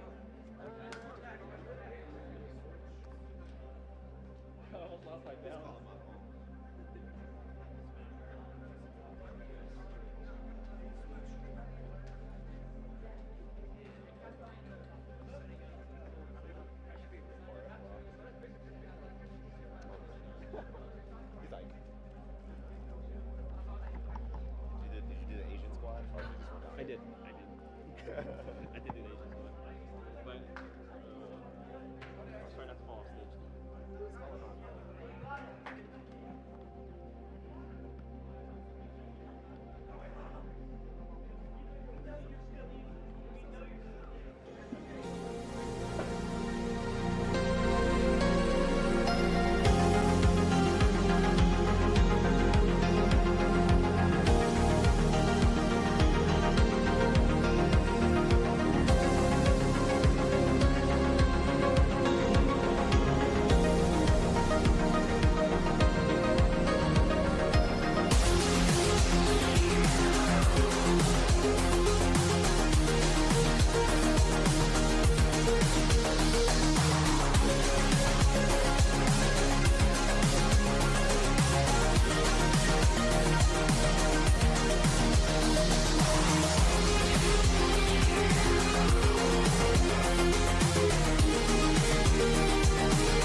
petite heure et le jour.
You can be concerned. I'm concerned.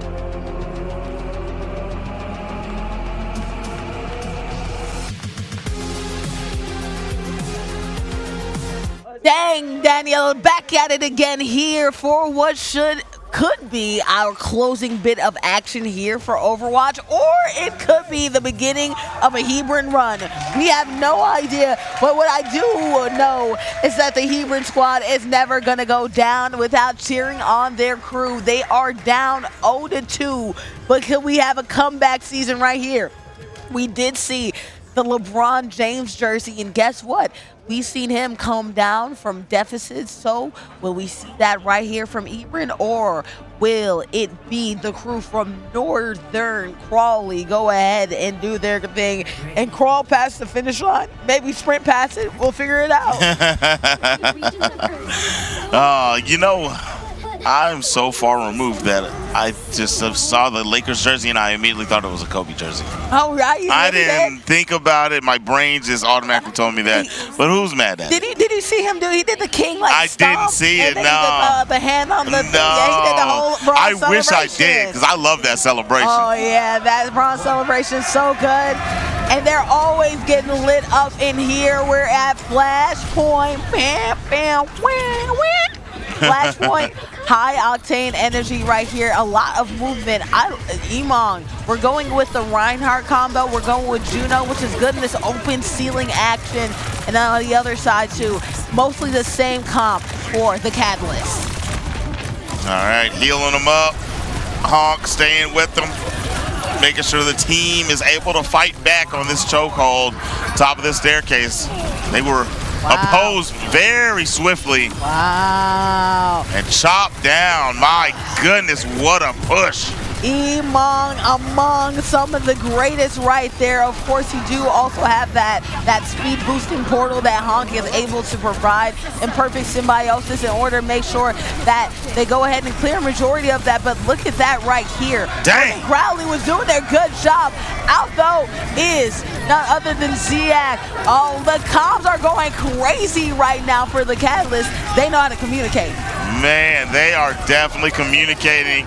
It sounds like what rally cries, man. Yes, You know, I'm hearing them talk, and it's like those are call-outs that they know, but it sounds like they're just chanting together. You know, outside in, it sounds exactly like we referred to earlier in the broadcast a couple days ago. Mine.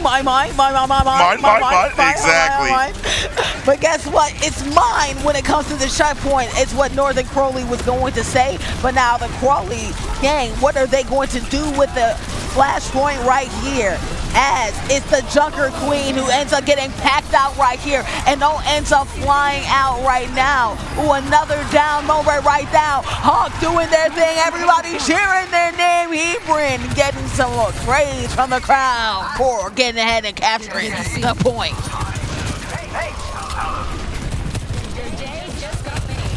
No, Jordan trying to come around the back right there. That's the thing about Flashpoint. There's so many entryways. There's so many ways to go ahead and distract the other team. What will you do? Kingston Rush going out and active right now as Reinhardt is just trying to manage things.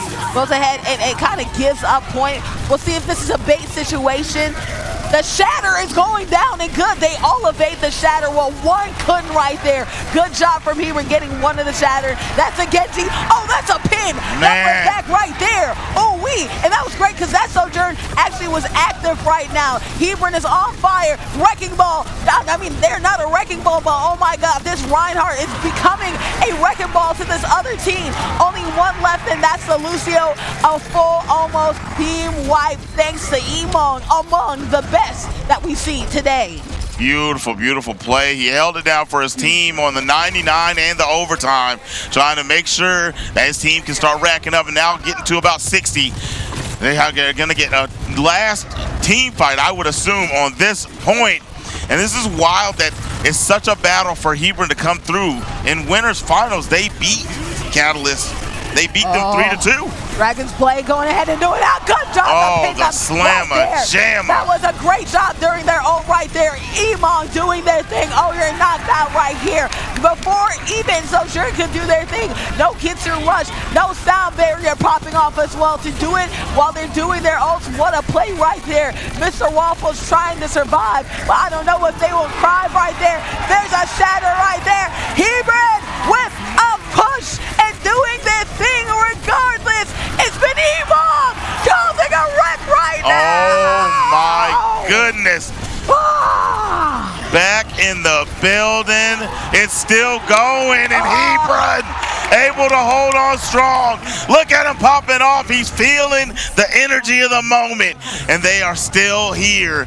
Gonna have to cap again to try to win this one for the squad, but that was a solid performance, especially from who was playing tank? That was Emong? Emong. Emong. Call an ambulance, but not for me. It looked like Hebron was going to be out and out the count, but they rally. They go ahead and get Mr. Waffles, Mini Carter, and Long Trail too. What a good job. They get the point right now. The point is about to unlock in a couple seconds. And Hebron is just racking it up. They have done so consecutively because Emong the best. Emong is the GOAT. He's been playing so well, out of his mind. All right, coming around this tuck, playing the high ground because they already have it racking up points for him. Once it gets contested, we'll see them go down to make a play. And here it is. They're coming down. Mr. Waffles taking a lot of damage. And it's Emong once again cooking up.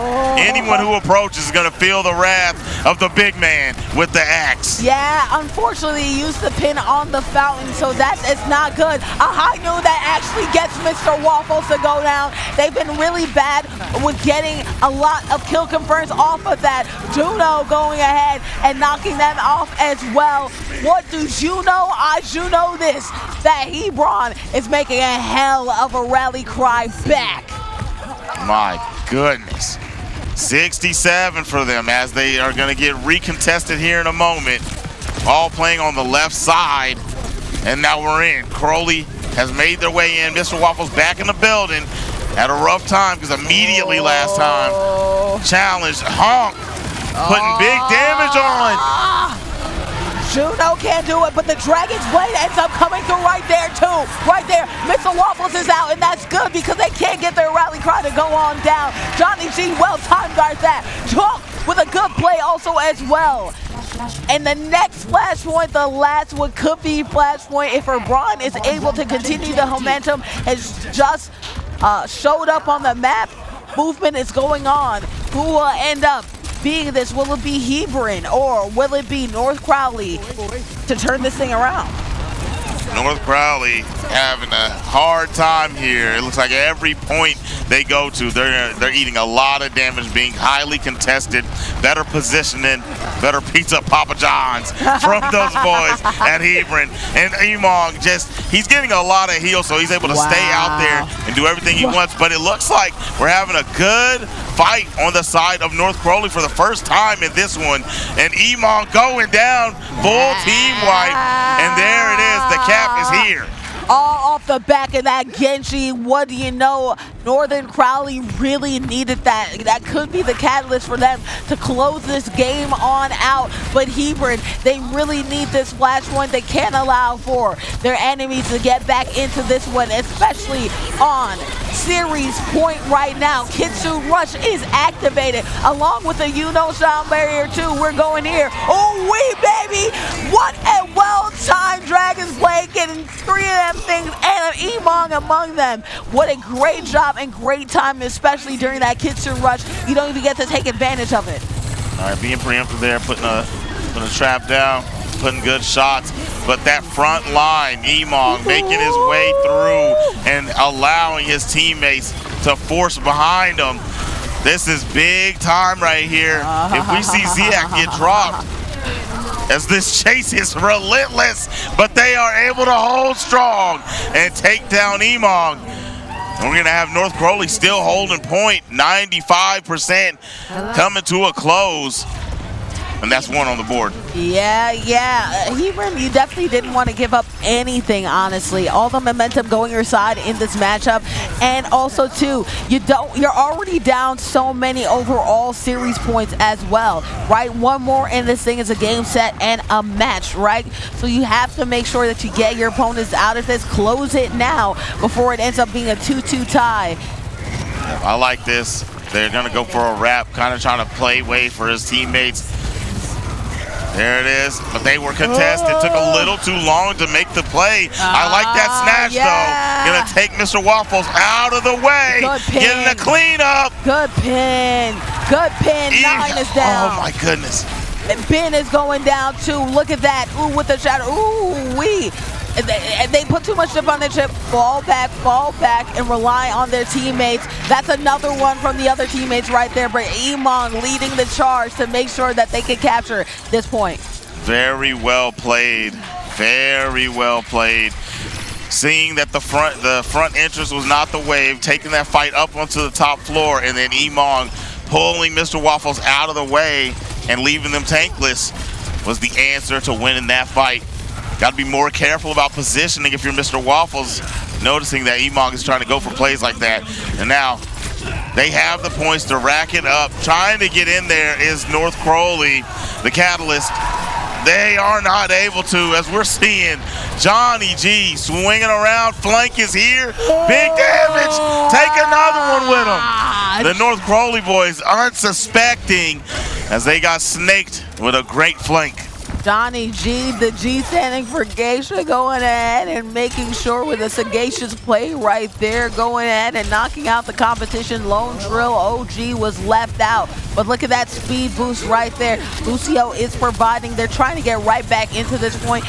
As time is ticking down, the sound barrier is going off right there. Genji going ahead and popping off their ult as well. Kitsune Rush is also available. Mr. Waffles' rally cry is also available. Will we get a shatter? Instead, we're going to shatter the dreams of Emong and their chances of closing this thing on out. A recapture of the point from Catalyst. Very good tracking right there, flanking around left, putting some damage on, and getting that closeout on that last kill. Now they got to wait for Johnny G so they don't get staggered. Now they're going to make a push all together as a group. They have a few ults on deck on their side. 3 for 3, actually, it looks like. So we're going to see what kind of push they get out of this one, as we're seeing Hebron make their way back on the back. Ooh, that was almost a drop. Oh my goodness! Let's go! Emong with the charge, going ahead and doing their thing, all thanks to the Kitsune Rush that added the buff. Only one thing to stop in the way. Make sure that Lucio cannot go ahead and stall this overtime clock. Get in there, get back, and their licks back. Hebron survives for another game. Hebron pushing it an extra game. They held on. Yeah. That was a very strong performance. Ooh. Blocked by James.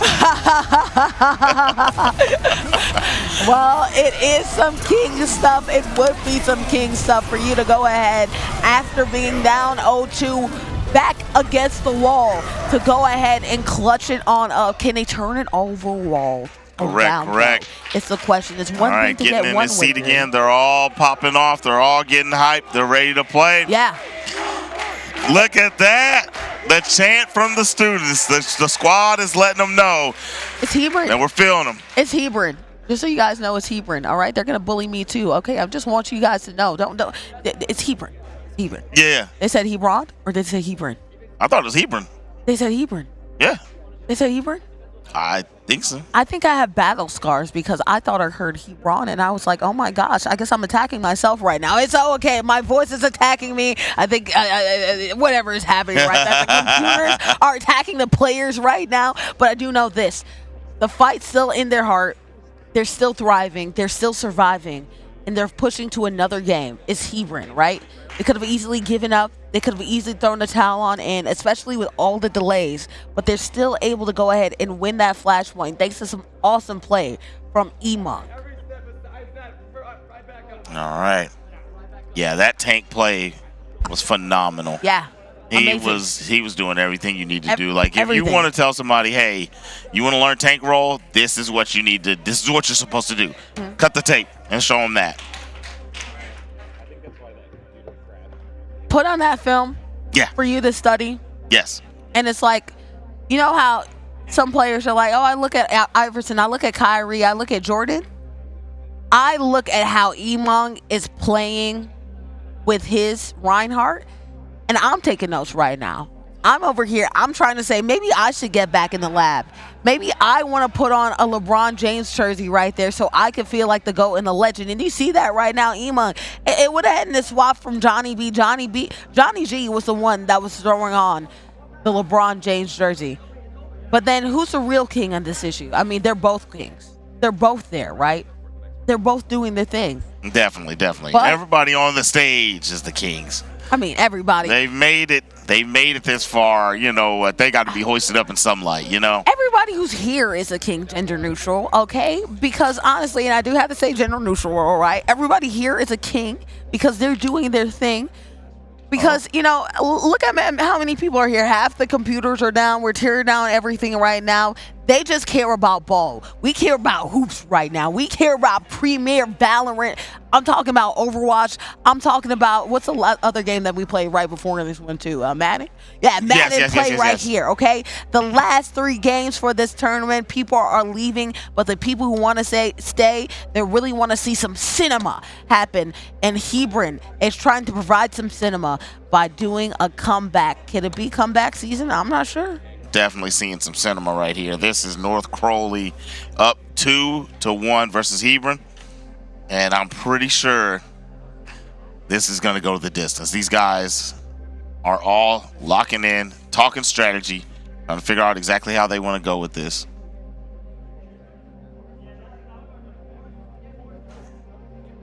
Oh, so while they figure out what they're doing, we're going to take a quick vocal break. And we'll be right back with you guys whenever we're in game for the game number 4.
We're back. We're here.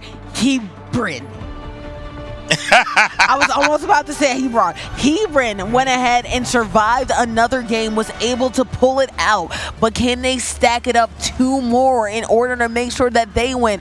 Or will the Cowleys of the North be able to go ahead and wrap this up right here? We don't know. We have no idea. But we'll figure out at the end of this game. All right. North Crowley is still up 2, and Hebron has now gotten 1 on the board. I saw the young gentleman on the stage trying to show us something on his monitor. I don't know what he's trying to show us, but it's about time to get this game underway. I see some movement on the screens. The team on the right, that Hebron is getting settled in, locked in. Timer's down 2-1. Let's get it. Let's get it indeed. We are here and we're doing Stop the Payload here in the snowy Spanish Mountain. What will happen? Will Crowley go ahead and wrap it up? Hebron, will they go ahead and extend it? Let's find out. But we're starting up top right now from Hebron as we have none other than Farah going ahead and doing their thing. Farah definitely putting pressure on the opposing team. The flight, the cannon, they'll definitely be pretty pestering as the match goes on. Yes. Trying to work around this corner though. Emong still doing what tanks need to do. Frontlining for his squad as they're making this very, very difficult for North Crowley. I'm glad that you pointed out just how annoying Farah is. As you're seeing right here, we have Beasts over here doing their thing. And there was a snipe shot game from none other. That's a Beast on Ziak Rhyme right now. Sojourn on Sojourn, getting it done.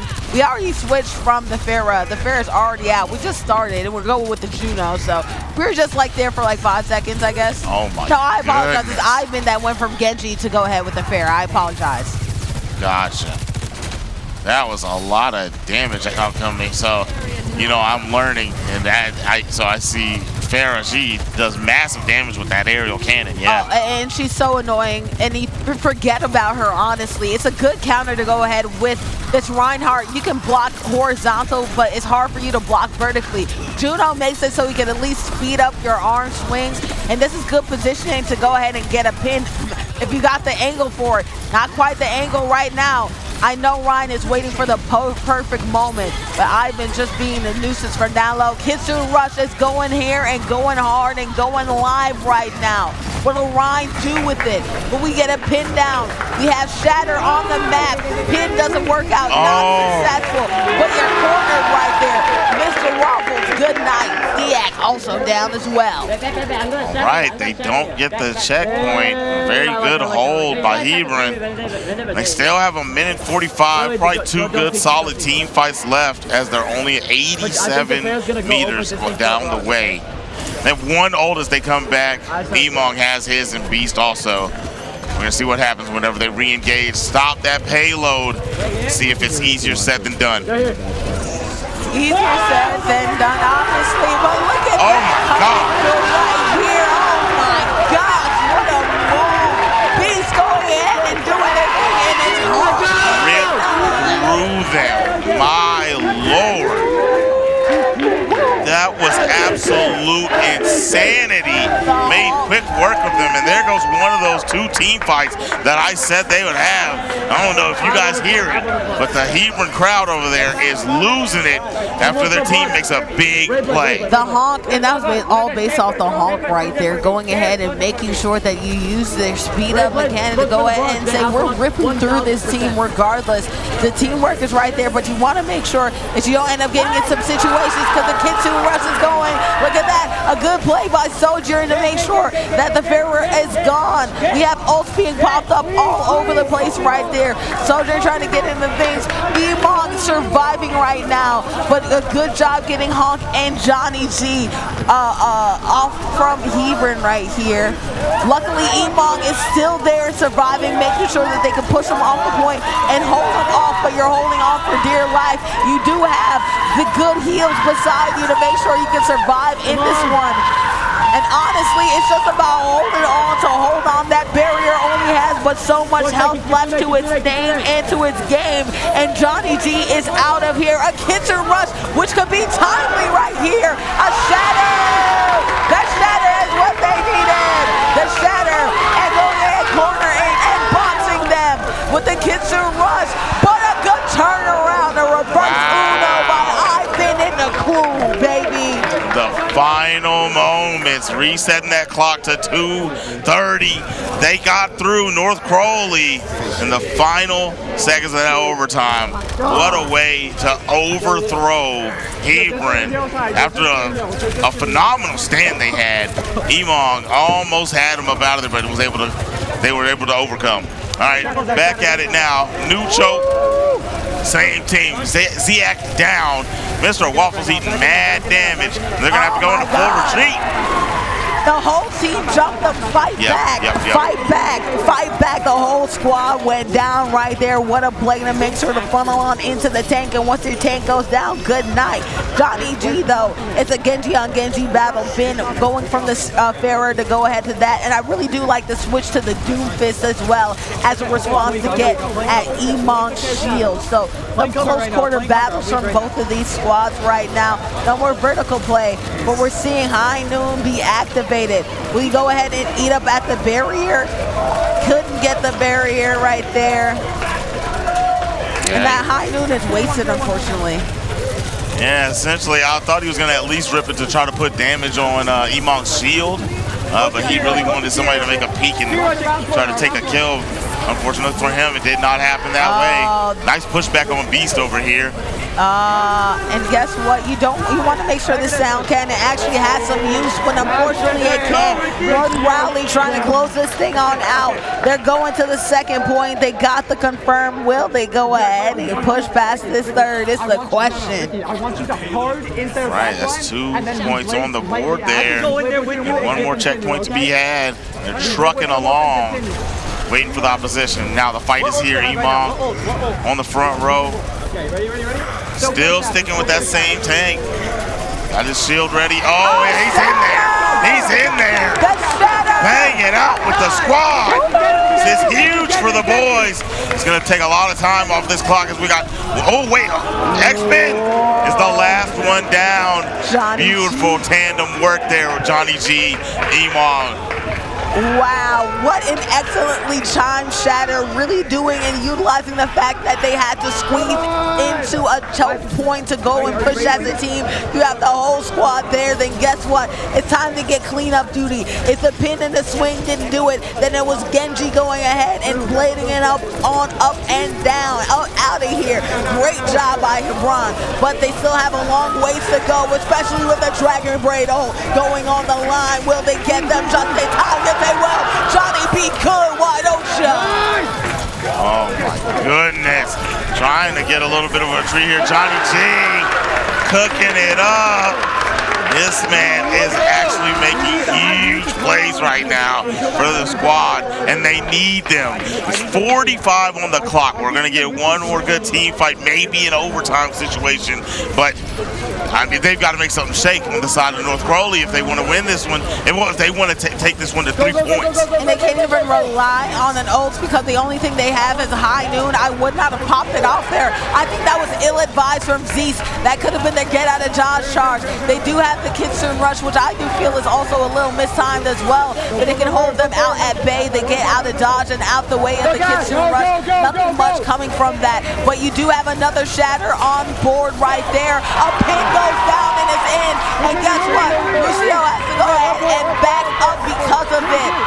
A good job kicking them away. The Lucio's still alive, but they know it to make sure they're on point. No, they will not. A great job. Wrecking ball. Will they do it at the end? Tried to get in there. Mr. Waffles denied. Good luck, Ziak. Reacted that. Another win.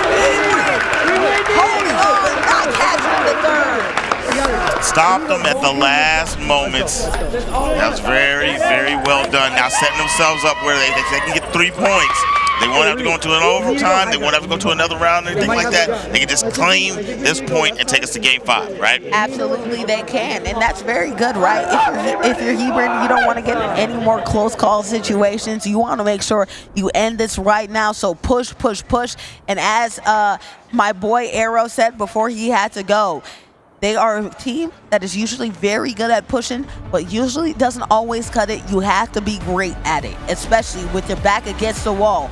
Hebron, what are you prepared to do? I think they're going to do pretty well.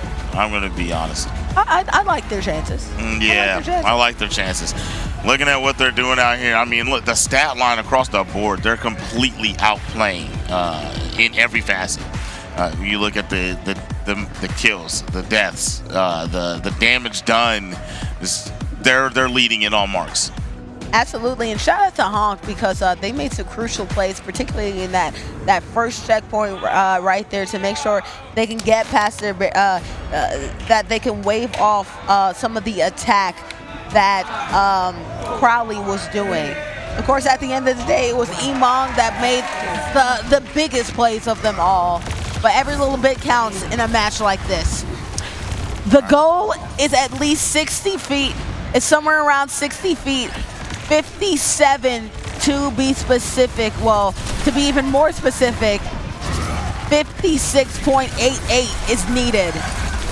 But right now we have a Ramatra gang going on right now, and Remy is giving them the hands. Ooh-wee. First team fight, steamroll in North Crowley's favor. Hello. Mr. Waffles leading the pack once again. Hey. Yeah, Ziac obviously doing their thing, and cannot forget about Ixbin. Remy is first team. Well, Remy, I apologize. Remy is first team all mans, right? We have a pause in the action.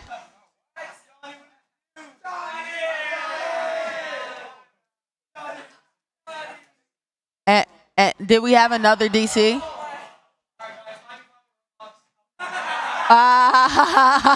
Whenever our competitor says, hey man, I'm just gonna go and play Roblox, everybody got kicked from the game, which is insane.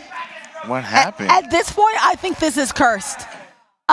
Everybody got kicked from the game. Everybody got DQ'd, DC'd. Everybody got disconnected. That was crazy. Overwatch Lords, what did we do? What did we do to deserve this? Blizzard, if you're hearing this, does anybody does Blizzard hate anybody in this building? I just want to know. Any blackmail going on from Blizzard? Because this feels like this is targeted right now at this point, right? We've reset it 3 times. It's been a pre-C issue for the most part, but now everybody getting wiped. We're right there at the end, guys. We can't close this up, please. For me, for Zip, for the crew, for the people, for everybody. For everybody. Think about the children. Think about the children. All right. Well, while they get that figured out, we're going to get this set up so we can get back in for our last round. We're going to take a little break while they get these technical issues dealt with and find out what happened. We'll see you here in a little bit.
2025 Texas Undisputed Esports State Championships is brought to you by Army National Guard, Baylor University, COPE, Coalition of Parents in Esports, Landfest, Goblin Town Games, TechSef, eShoney LLC, and Play Versus.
voice set in your head, it is meant to destroy you. You summon storms, you play with nature. Now watch it hurt you. Why would you want to shape the world in your hands? You will never make it through.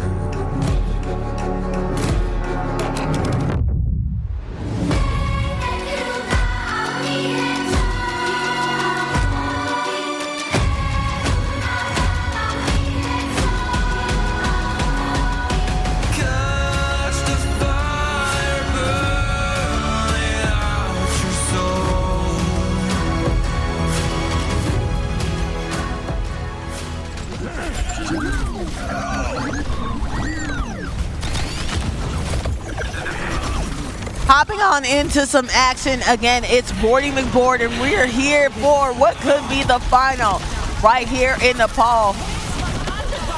And playing for an opportunity to go ahead and seal the deal. Will it get done?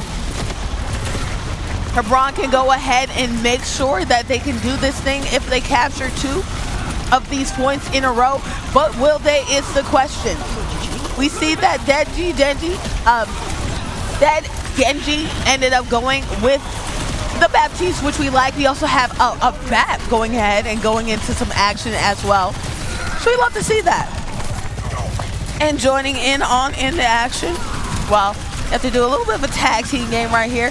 Patrick going ahead and subbing on in for the moment. All right, how are you doing? I'm going well, and I'm doing good. I'm here to see the action because Hebron really has an opportunity to change this thing on around if they make some strong pushes, but ended up getting a little bit throttled in that one. Absolutely. This is, Hebron's been fighting back. They had a rough first couple of matches, but they are starting to get some momentum here. They won one, and they really had a strong hold at the end of that last before our pause. So we're going to roll into a really aggressive push here, and I'm going to hand this off to Zipmaster Flex because he's better at this than I am. Thank you so much for the sub in. While, we're all humans, we all have to do our things, and this is a human thing right here that we're seeing from Crawley, standing their ground and making sure that none shall pass.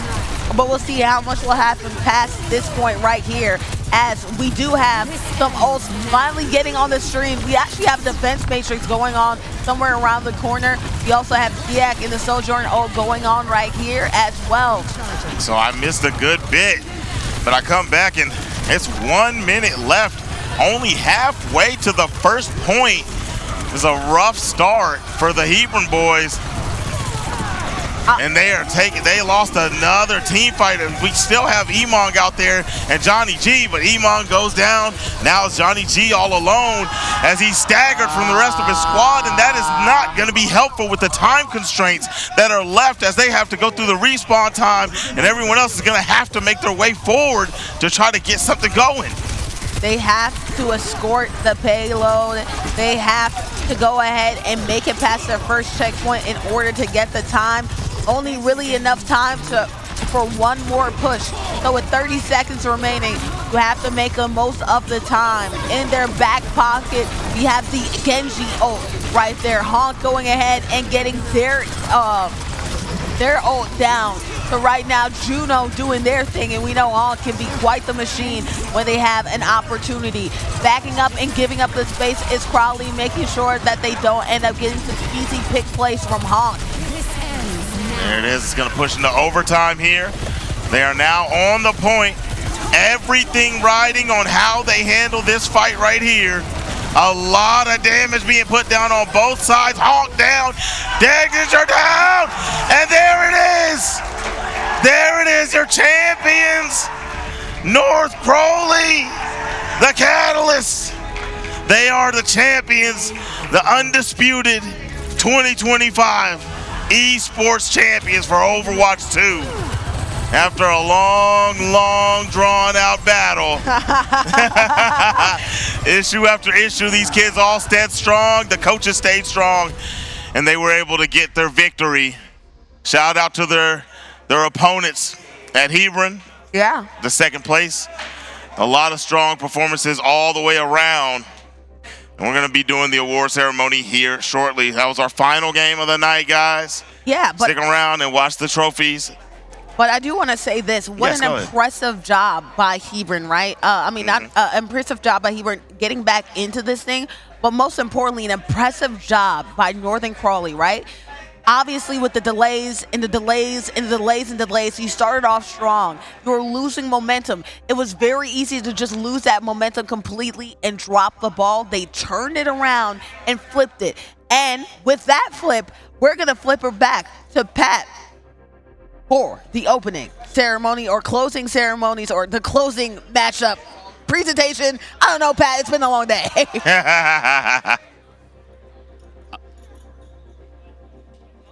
All right, we are finished with our Overwatch Undisputed Championship. Can I get Hebron over here, center stage, real quick? Hebron, can I grab y'all center stage? We are going to be presenting them with their silver medals and a huge round of applause. Congratulations for a phenomenal team that played hard all the way through this tournament. Congratulations, guys.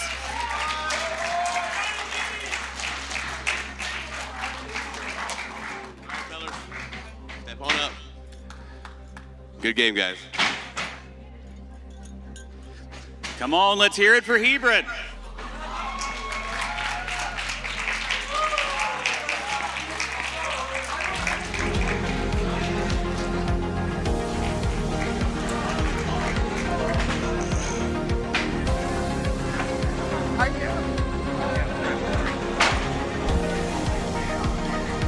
All right, and now can I get my grand champions over here to raise the belt? Raise it up.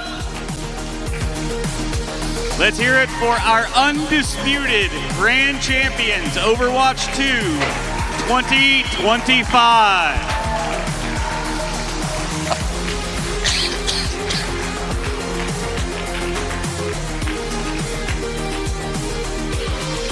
All right. Team captain, can you just say something? Tell me how it feels to be holding that belt up right here at the very end of a long 3 days. Oh, it feels so good, bro. It's been 3 years playing in this league, finally. Oh, I'm so glad I finally have. I love my teammates, past and present. I couldn't do it without them. Chavez and Coach Wynn, we wouldn't be able to do it. We missed you, Chavez. Mr. Smith, too, for hosting this thing. Thank you so much. Oh, it's so good to be up here, finally. Well, congratulations one more time for our undisputed grand champions, Overwatch 2 2025.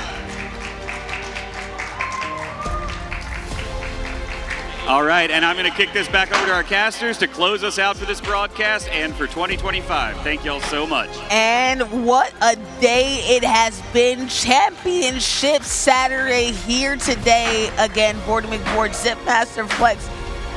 That last battle was a battle. But now let's recap all the battles that we've seen here today, because there are so many champions crowned, so many belts given out, and we have to celebrate all the lovely things that we found this weekend and really enjoyed. Definitely. I want to look at it again, recap it. You know what I'm saying? And for everybody that's later to the broadcast or later to the show, they can find out with us, everybody that got a trophy this weekend. You know, it's kind of like, you're a mom and you're like, oh my gosh, I love all my sons, my daughters, my envies, everybody who is there. They're all my little ones. I'm going to go ahead and I'm going to say, oh, you did a good job. You're my star student. You're my star student. So we're about to see the graphic to really celebrate everything that happened, because, again, what just happened, especially too, I want to shout out again, probably, and also Hebron. I think both of them should walk away as champions, because yes, what happened, especially the Valorant crew too. Yeah. That last little bit was arduous. Arduous is you know what. Like, we were working hard. We were trying to figure out. We solved one computer. We reset a computer 3 times. We reset all the computers. we're doing everything right here, but look at that. This is everything that happened today. There we go. So we have all of our champions up here. Splatoon 3's champions with the SciTech Dragons.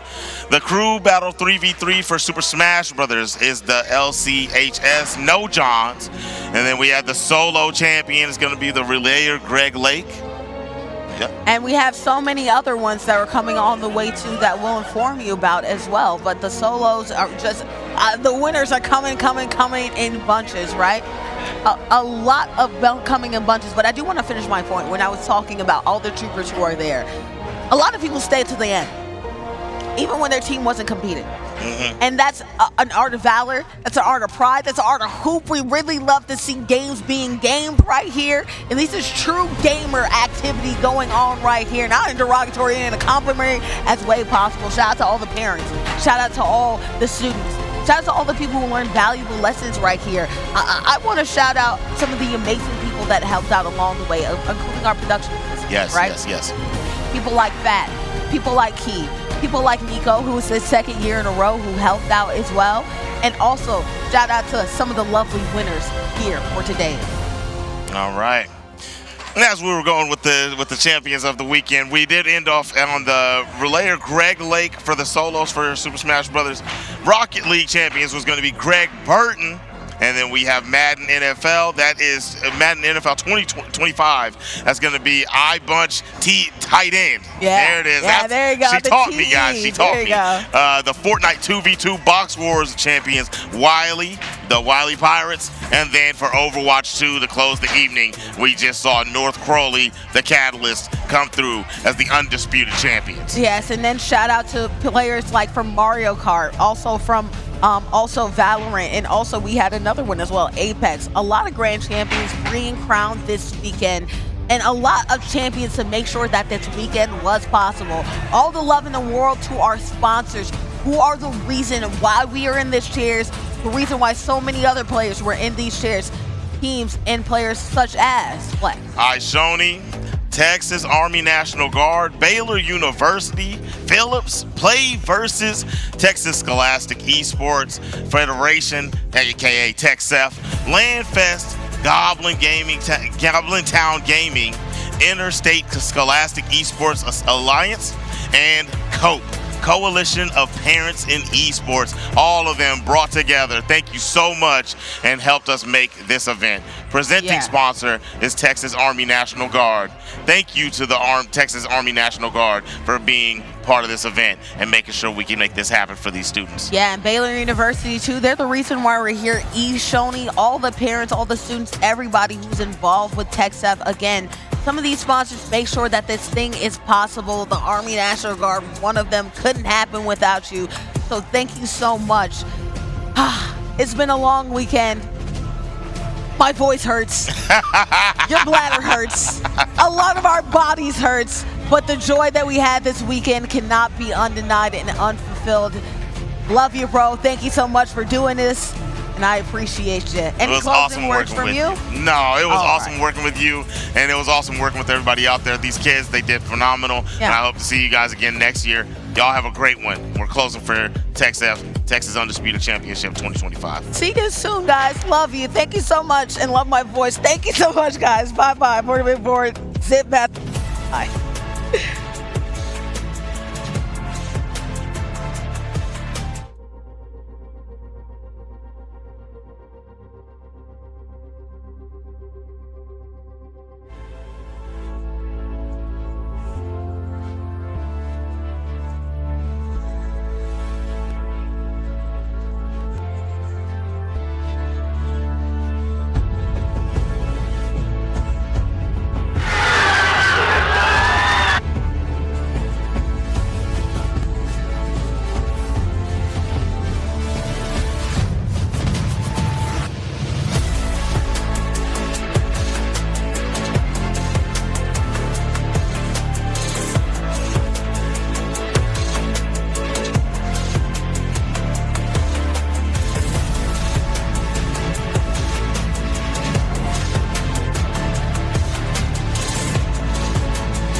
Everyone says, just prove it. No place for you anymore. They'll give up your seat. But you don't break.